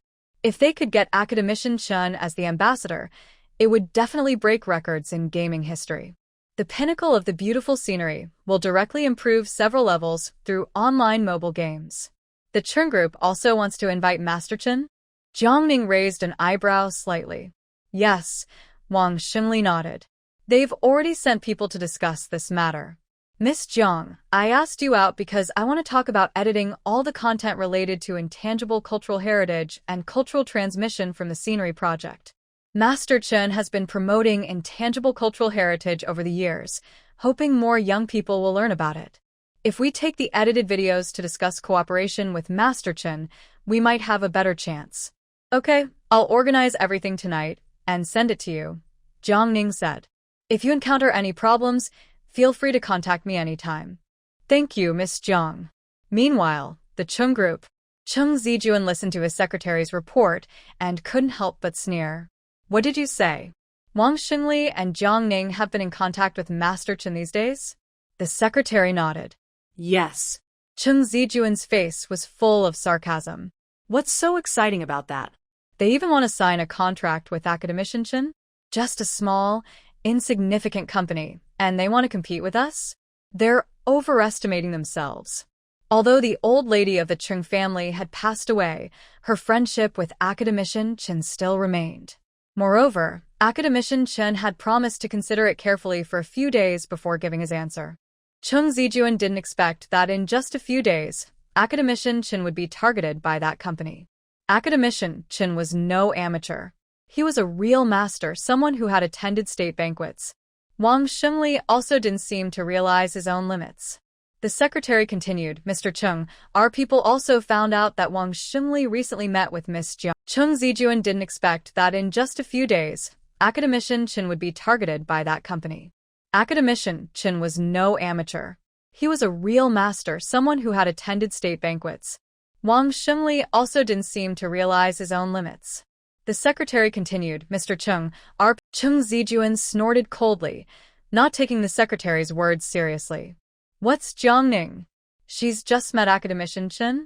If Jiangning had any connection to academician Chen, it would be because, before her divorce from him, she was considered the granddaughter-in-law of Grandma Chung.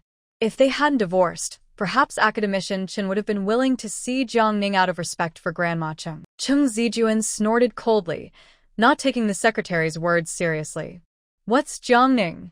She's just met academician Chen? If Jiangning had any connection to academician Chen, it would be because, before her divorce from him, she was considered. The bidding process has already gone wrong once. The spokesperson's issue must not happen again. Assistant Chen can only be the spokesperson for the Chung group. The secretary respectfully replied, I've already contacted him.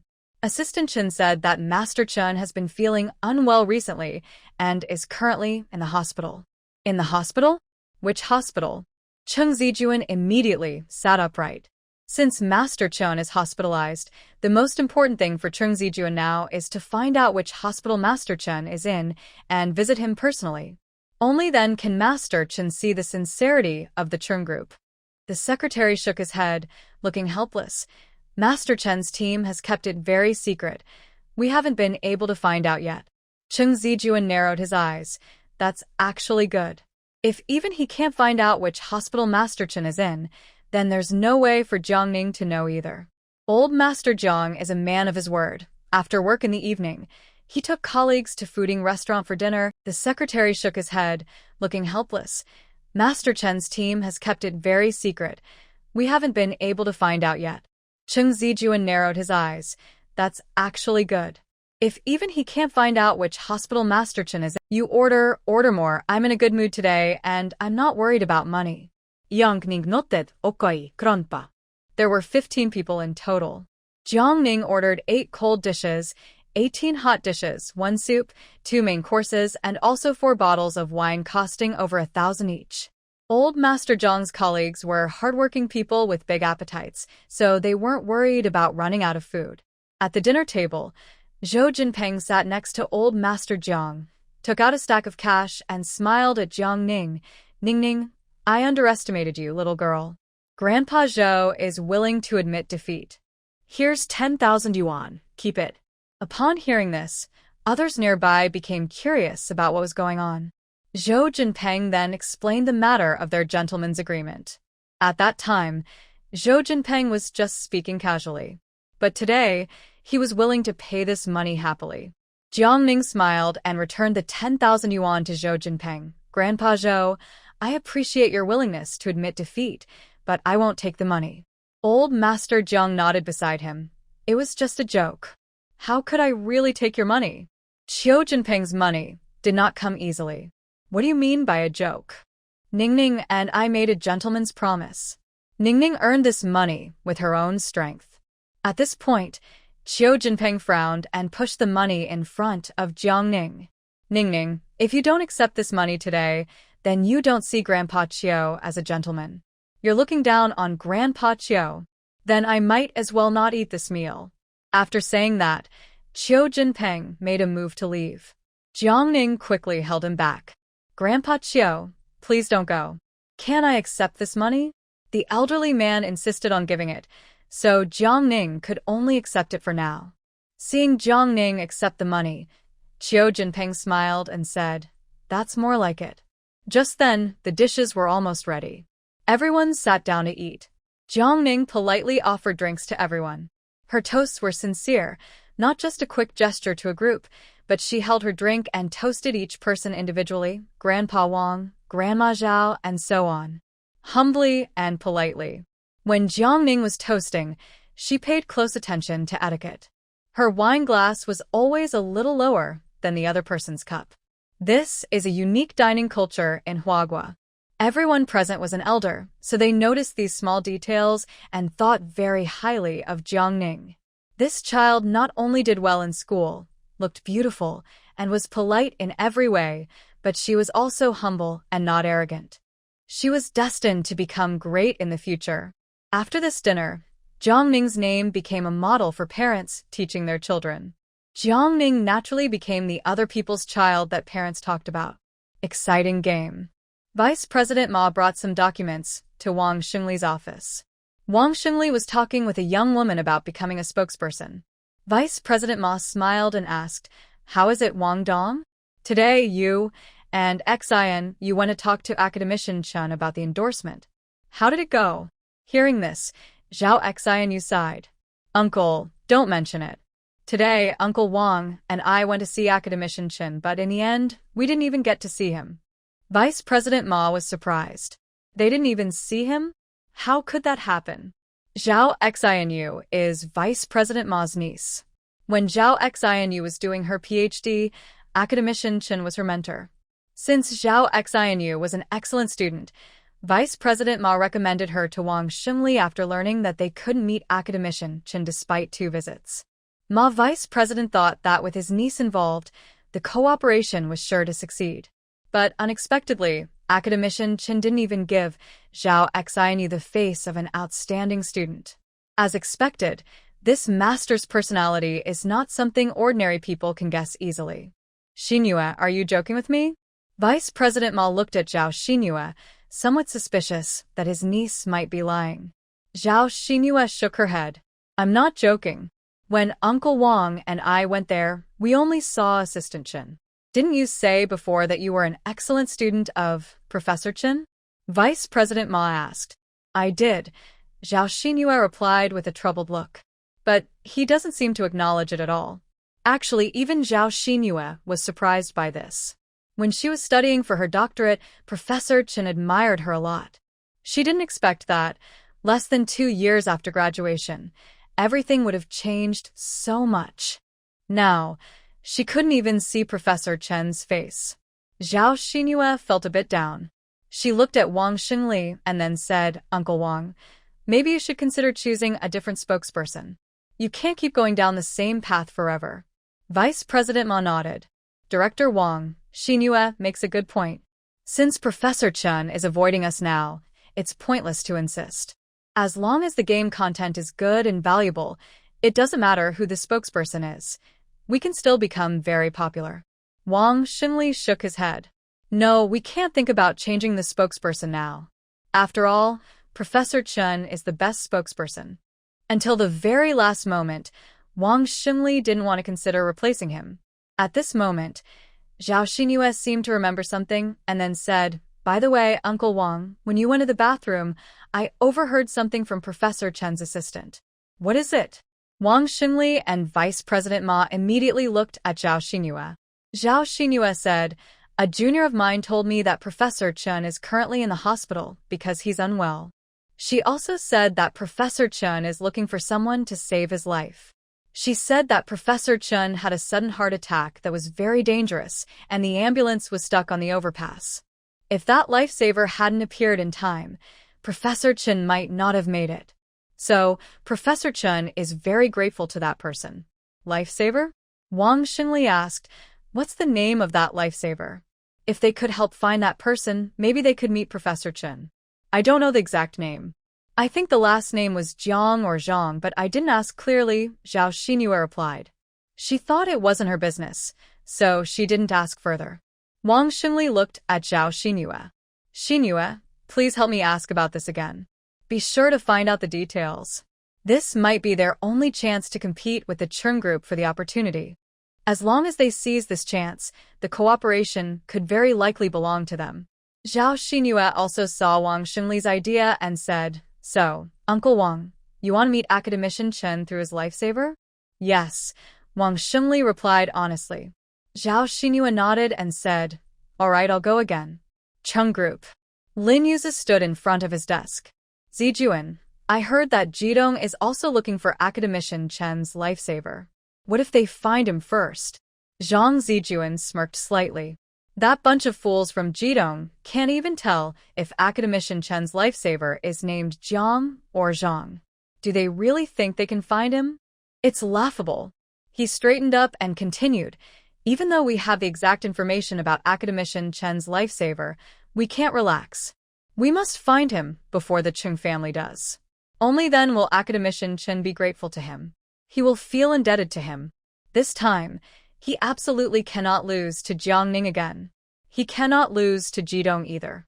Lin Yuzi picked up the file on the desk. As he looked at the description of the lifesaver, he felt something was off and frowned.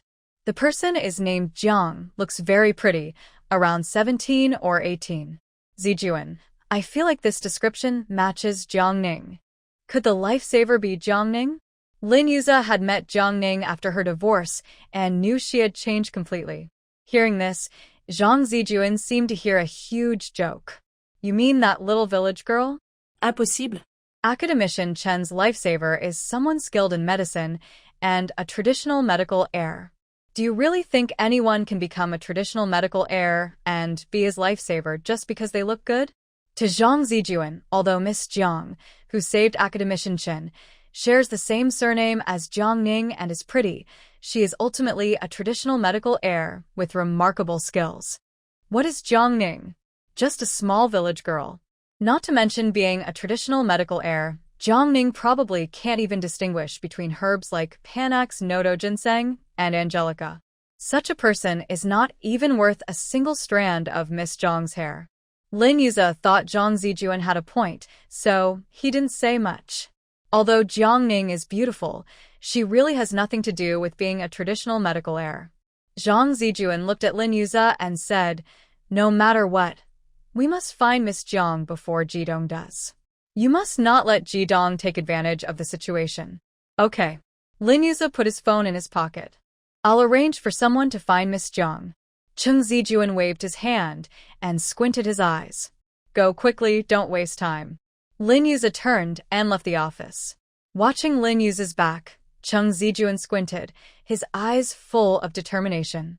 This time, he would definitely surpass Jidong. Surpass Jiang Ning. A few minutes later, Cheng Zijuan called his secretary again. President Cheng, you wanted to see me? The secretary came quickly. Cheng Zijuan nodded. We still need to send someone to contact Professor Chen. Whether or not they find Professor Chen's savior, he must find a way to meet him first. The secretary bowed respectfully. Understood, President Cheng. 2 days later, Chen Yin was discharged from the hospital. After 2 days of treatment, Chen Yin had fully recovered and looked healthy. Chen Wanli came to pick her up with his secretary. As soon as Chen Yin saw Chen Wanli, she asked, Wanli, have you found Miss Jiang? Hearing this, a look of difficulty flashed in Chen Wanli's eyes. No, the area where it happened has no surveillance cameras, so it's hard to find anyone. Chen Yin frowned slightly, clearly unhappy. Chen Wanli seemed to remember something and continued, by the way, the Chung family sent people to look for you several times. They want to see you. He added, it's that old classmate's grandson, Cheng Zijuan. Sun Zhen's grandson? Chen Yin asked. Cheng Zijuan's grandmother was Li Shuzhen, who was Chen Yin's college classmate and roommate. They were very close friends in their youth. Yes, Chen Wanli nodded. Chen Yin thought for a moment, but decided she couldn't ignore her old classmate's kindness. Although the old lady of the Chung family had passed away, their past friendship was still there. All right, arrange for us to meet this afternoon. Okay, Mom. At Chung Group, upon hearing that Chen Yin was willing to give them a chance to meet, Cheng Zijuan was overjoyed.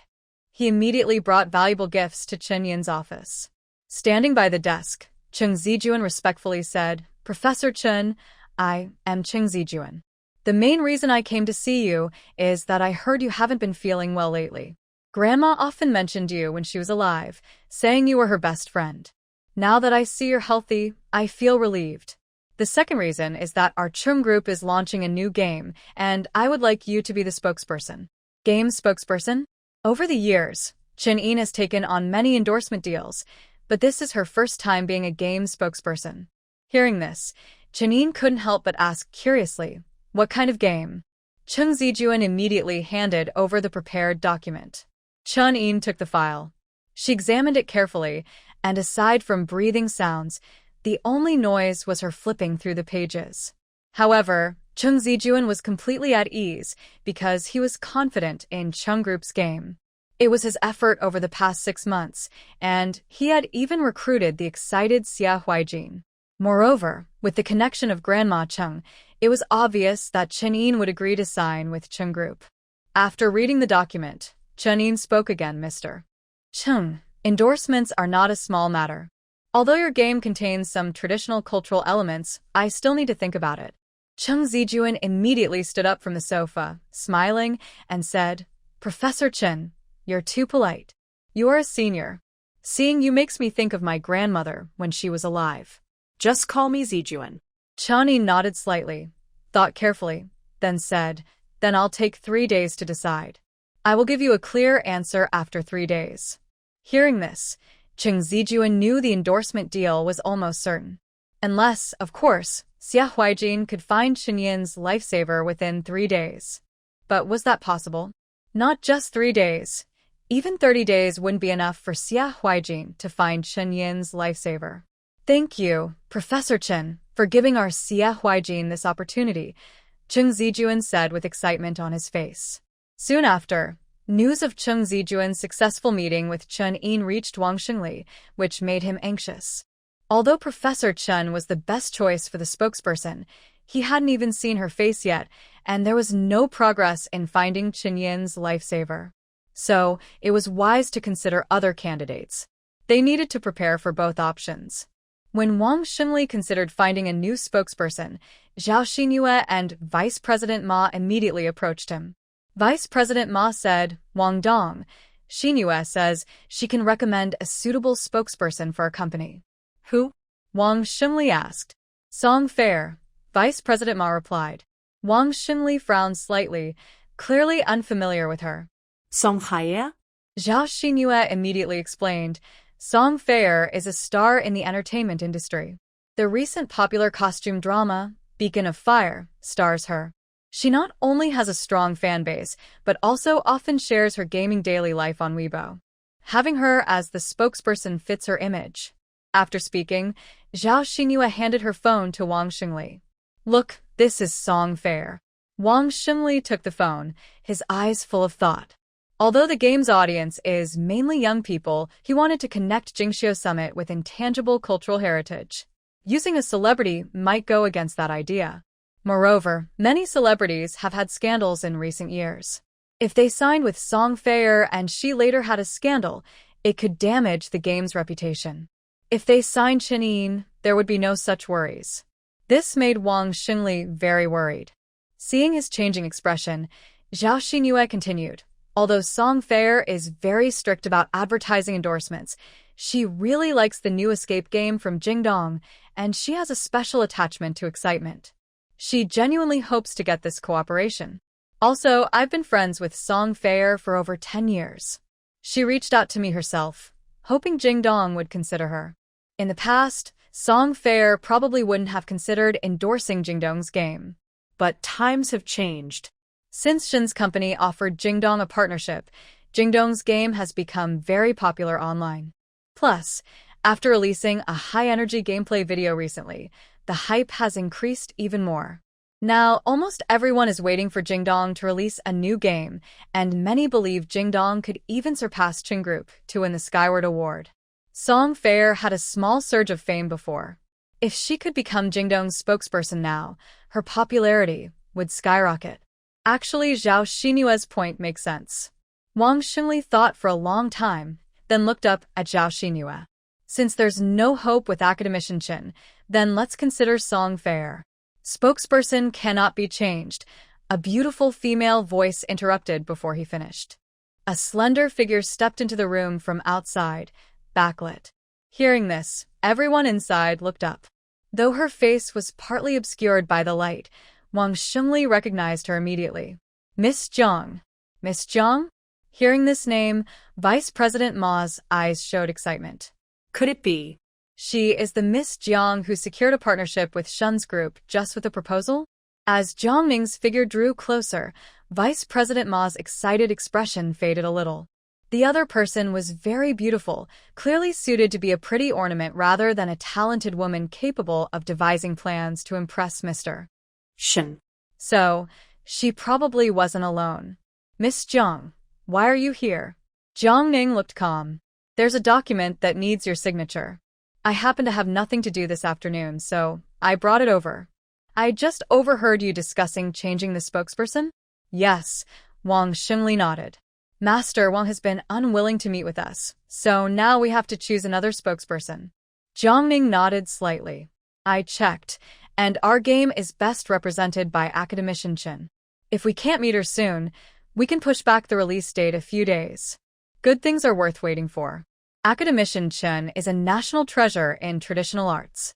If she endorses this new exciting game, the game's popularity will rise significantly. It must be said, Wang Xingli has very sharp eyes for choosing endorsers. Wang Xingli looked hesitant. Although that's the case, the Churm Group has already met with Academician Chen. So, has the Churm Group already signed a contract with her? Jiang Ning asked. Not yet, Wang Xingli replied. Jiang Ning nodded slightly. Since not, we still have a chance. Prepare yourself. Tomorrow, I will go with you to see Academician Chen again. Ancient stories say Liu Bei visited Zhuge Liang 3 times. Maybe this time, she will see us. Sincerity? Moved by sincerity? Zhao Xinyue frowned slightly, her gaze fixed on Jiang Ning, full of sarcasm. Academician Chen avoided even her former student, who had once been praised by him. What does Jiang Ning think she is? The young girl looked young but spoke confidently. Does she think she's some big shot? Forget about meeting Academician Chen. With her current status, she probably wouldn't even get to see the assistant to Academician Chen. Although Zhao Xinyue despised Jiang Ning deeply, Wang Xingli trusted her unconditionally. Hearing Jiang Ning's words, he immediately nodded. All right, Miss Jiang, thank you for taking the time to come with me tomorrow. Zhao Xinyue was speechless. She never expected Wang Xingli to actually listen to this young girl's words. Did Wang Xingli know what he was doing? It was truly laughable. Zhao Xinyue looked at Wang Xingli and couldn't help but speak. Uncle Wang, Teacher Chen hasn't even seen this outstanding graduate of mine. If you go with Miss Jiang, it will just be a waste of time. Also, Song Fair just sent me a message saying she has freed up her afternoon. If you meet her, she can sign the contract with Ji Dong immediately. Zhao Xinyue deliberately emphasized the phrase Teacher Chen to bring herself closer to Academician Chen. At the same time, she hoped Jiang Ning would see her clearly. Compared to her, Jiang Ning is not even worth mentioning. She paused briefly and then continued. Also, after today, Song Fair will fly abroad for filming. Uncle Wang, if you miss this afternoon, you probably won't find such a good spokesperson again. The last sentence carried a strong tone of warning. Song Fair is a popular star who has recently become very famous. She even took the initiative to reach out to Ji Dong's company, so she can't be too accommodating to Ji Dong. Wang Xingli didn't answer Song Fair directly, but turned to look at Jiang Ning. He listened to Jiang Ning's arrangement. Jiang Ning spoke calmly. Since Song Fair only has time this afternoon, it means we probably won't have a chance to cooperate. No chance? Who is this young girl? Why does she think she can decide for Wang Xingli? Zhao Xinyue was too lazy to bother with Jiang Ning and turned to Wang Xingli. Uncle Wang, I think this should be your decision. How do you want me to reply to Song Fair? Wang Xingli smiled and said, Miss Zhang's meaning is my meaning. Zhao Xinyue had been holding back frustration, and seeing Wang Xingli acting so helpless made her even angrier. What is wrong with Wang Xingli? Ever since this young girl arrived, he seemed completely different, as if someone else had taken over his body. Whatever Jiang Ning said, he just nodded politely. Yes, yes, yes. No, she had to stop this today. Zhao Xinyue immediately looked at Ma Zhenhai. Ma Zhenhai immediately understood her niece's intent. He also thought Wang Xingli's behavior today was a bit too strange. If he were Wang Xingli, he definitely wouldn't let a young girl like Jiang Ning decide internal company matters. He is also a shareholder of the group. He wouldn't tolerate Jiang Ning, this young girl, meddling in group affairs. At this moment, Wang Xingli continued, "By the way, Vice President Ma, I forgot to introduce you. This is Miss Jiang, the person you've been wanting to meet." What? It turns out that the young girl in front of me is actually the famous Miss Jiang. No wonder. No wonder Wang Xingli listens to Jiang Ning's words. Ma Zhenhai looked into Jiang Ning's eyes and immediately changed from disdain to respect. Wang Xingli then looked at Jiang Ning and said, "Miss Jiang, this is our company's Vice President Ma Zhenhai." Jiang Ning smiled slightly, looked at Vice President Ma, and 主动伸出手说, "Hello, Vice President Ma. I am Jiang Ning." Vice President Ma finally reacted and quickly reached out to shake Jiang Ning's hand. But as he extended his hand, it seemed he remembered something, and he retracted it to wipe his suit jacket. Then he extended his hand again and shook Jiang Ning's, with a respectful face, saying, "Hello, Miss Jiang. I am Ma Zhenhai. You can call me Old Ma." Old Ma? Hearing this, Zhao Xinyu looked confused. Is my uncle serious? He actually let a young girl call him Old Ma? Ma Zhenhai shook hands with Jiang Ning and said, "Miss Jiang, I think you are very reasonable. Song Feier clearly doesn't want to cooperate with us, or she wouldn't insist on meeting us this afternoon. It's more important to meet academician Chen first." Zhao Xinyu. She had never seen her uncle show such flattery before. But at this moment, she doubted if she was blind. Is the person in front of her really her uncle? Before Zhao Xinyu could react, Ma Zhenhai pulled her arm and said, "Miss Jiang, Director Wang, take your time talking. I and Xinyu won't bother you." After saying this, Ma Zhenhai dragged Zhao Xinyu out of the office. As soon as they left, Zhao Xinyu broke free from Ma Zhenhai's grip and asked angrily, "Uncle, do you know what you're doing? Who is that yellow-haired girl? Why do you and Uncle Wang listen to her? Do you really think she can take Uncle Wang to meet academician Chen tomorrow?" "Of course. Miss Jiang is capable of everything," Vice President Ma said firmly. Capable of everything? What does Jiang Ning have that makes her capable of everything? Is it because she's young? Because she can deceive people? Zhao Xinyu rolled her eyes and looked speechless. If she weren't well-educated, she might even suspect Jiang Ning had cast some spell on her uncle. Otherwise, why do Ma Zhenhai and Wang Xingli trust that yellow-haired girl so much? Ma Zhenhai looked at Zhao Xinyu and continued, "And by the way, Miss Jiang is not just any girl. She is one of our new shareholders at Jidong. The partnership with Shun's company was secured thanks to her plan. Xinyu, if you speak disrespectfully to Miss Jiang again, don't blame me for being rude." By the end, Ma Zhenhai looked very serious.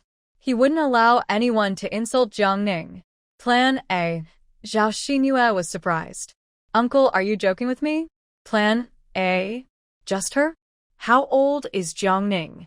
Can she come up with such an excellent plan? Don't say Jiang Ning can't do it." Even Zhao Xinyu, who has a higher education, couldn't come up with such a plan.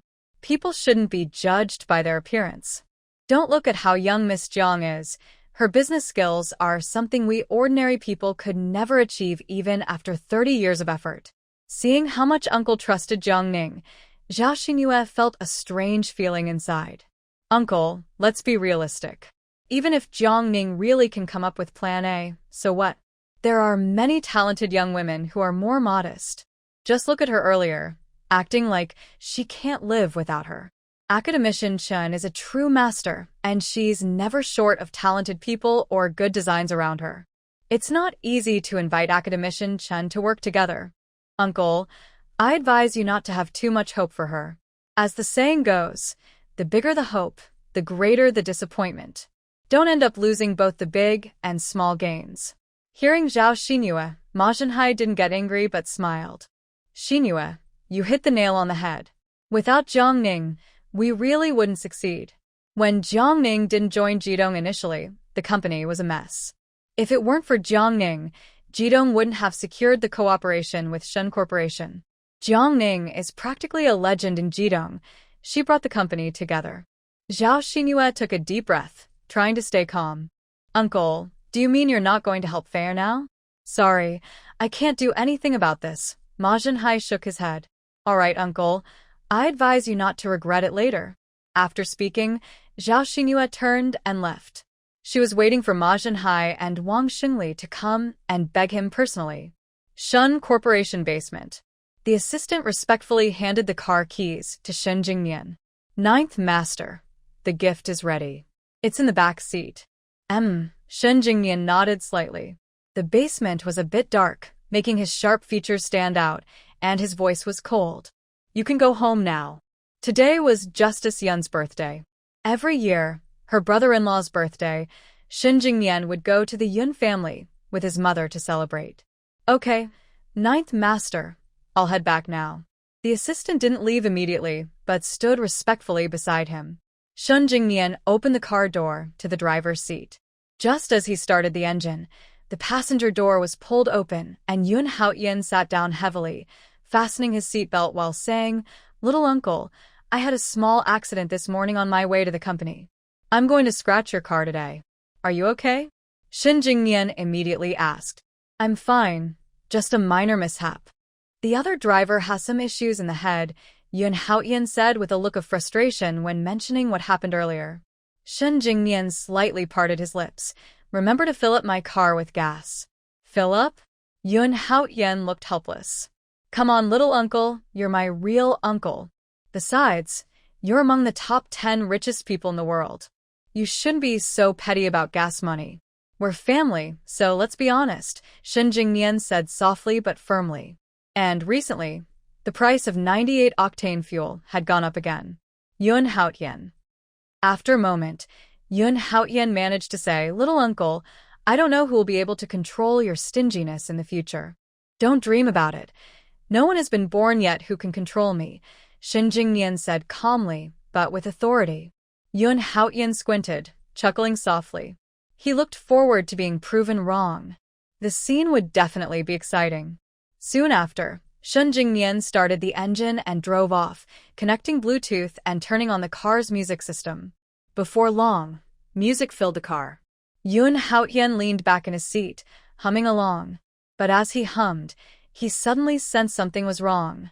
He sat up straight like a fish out of water, as if he had discovered something very important. Little uncle, you're actually listening to Peking opera. And it was the locking of the golden bag. It was like the sun was rising from the west. Aren't you supposed to find Peking opera headache-inducing? So quickly, your head doesn't hurt anymore? That was before. Now I really like Peking opera, Shen Jingnian said softly, then added, I think you're right. Peking opera is a national treasure, and our generation should learn to appreciate its beauty.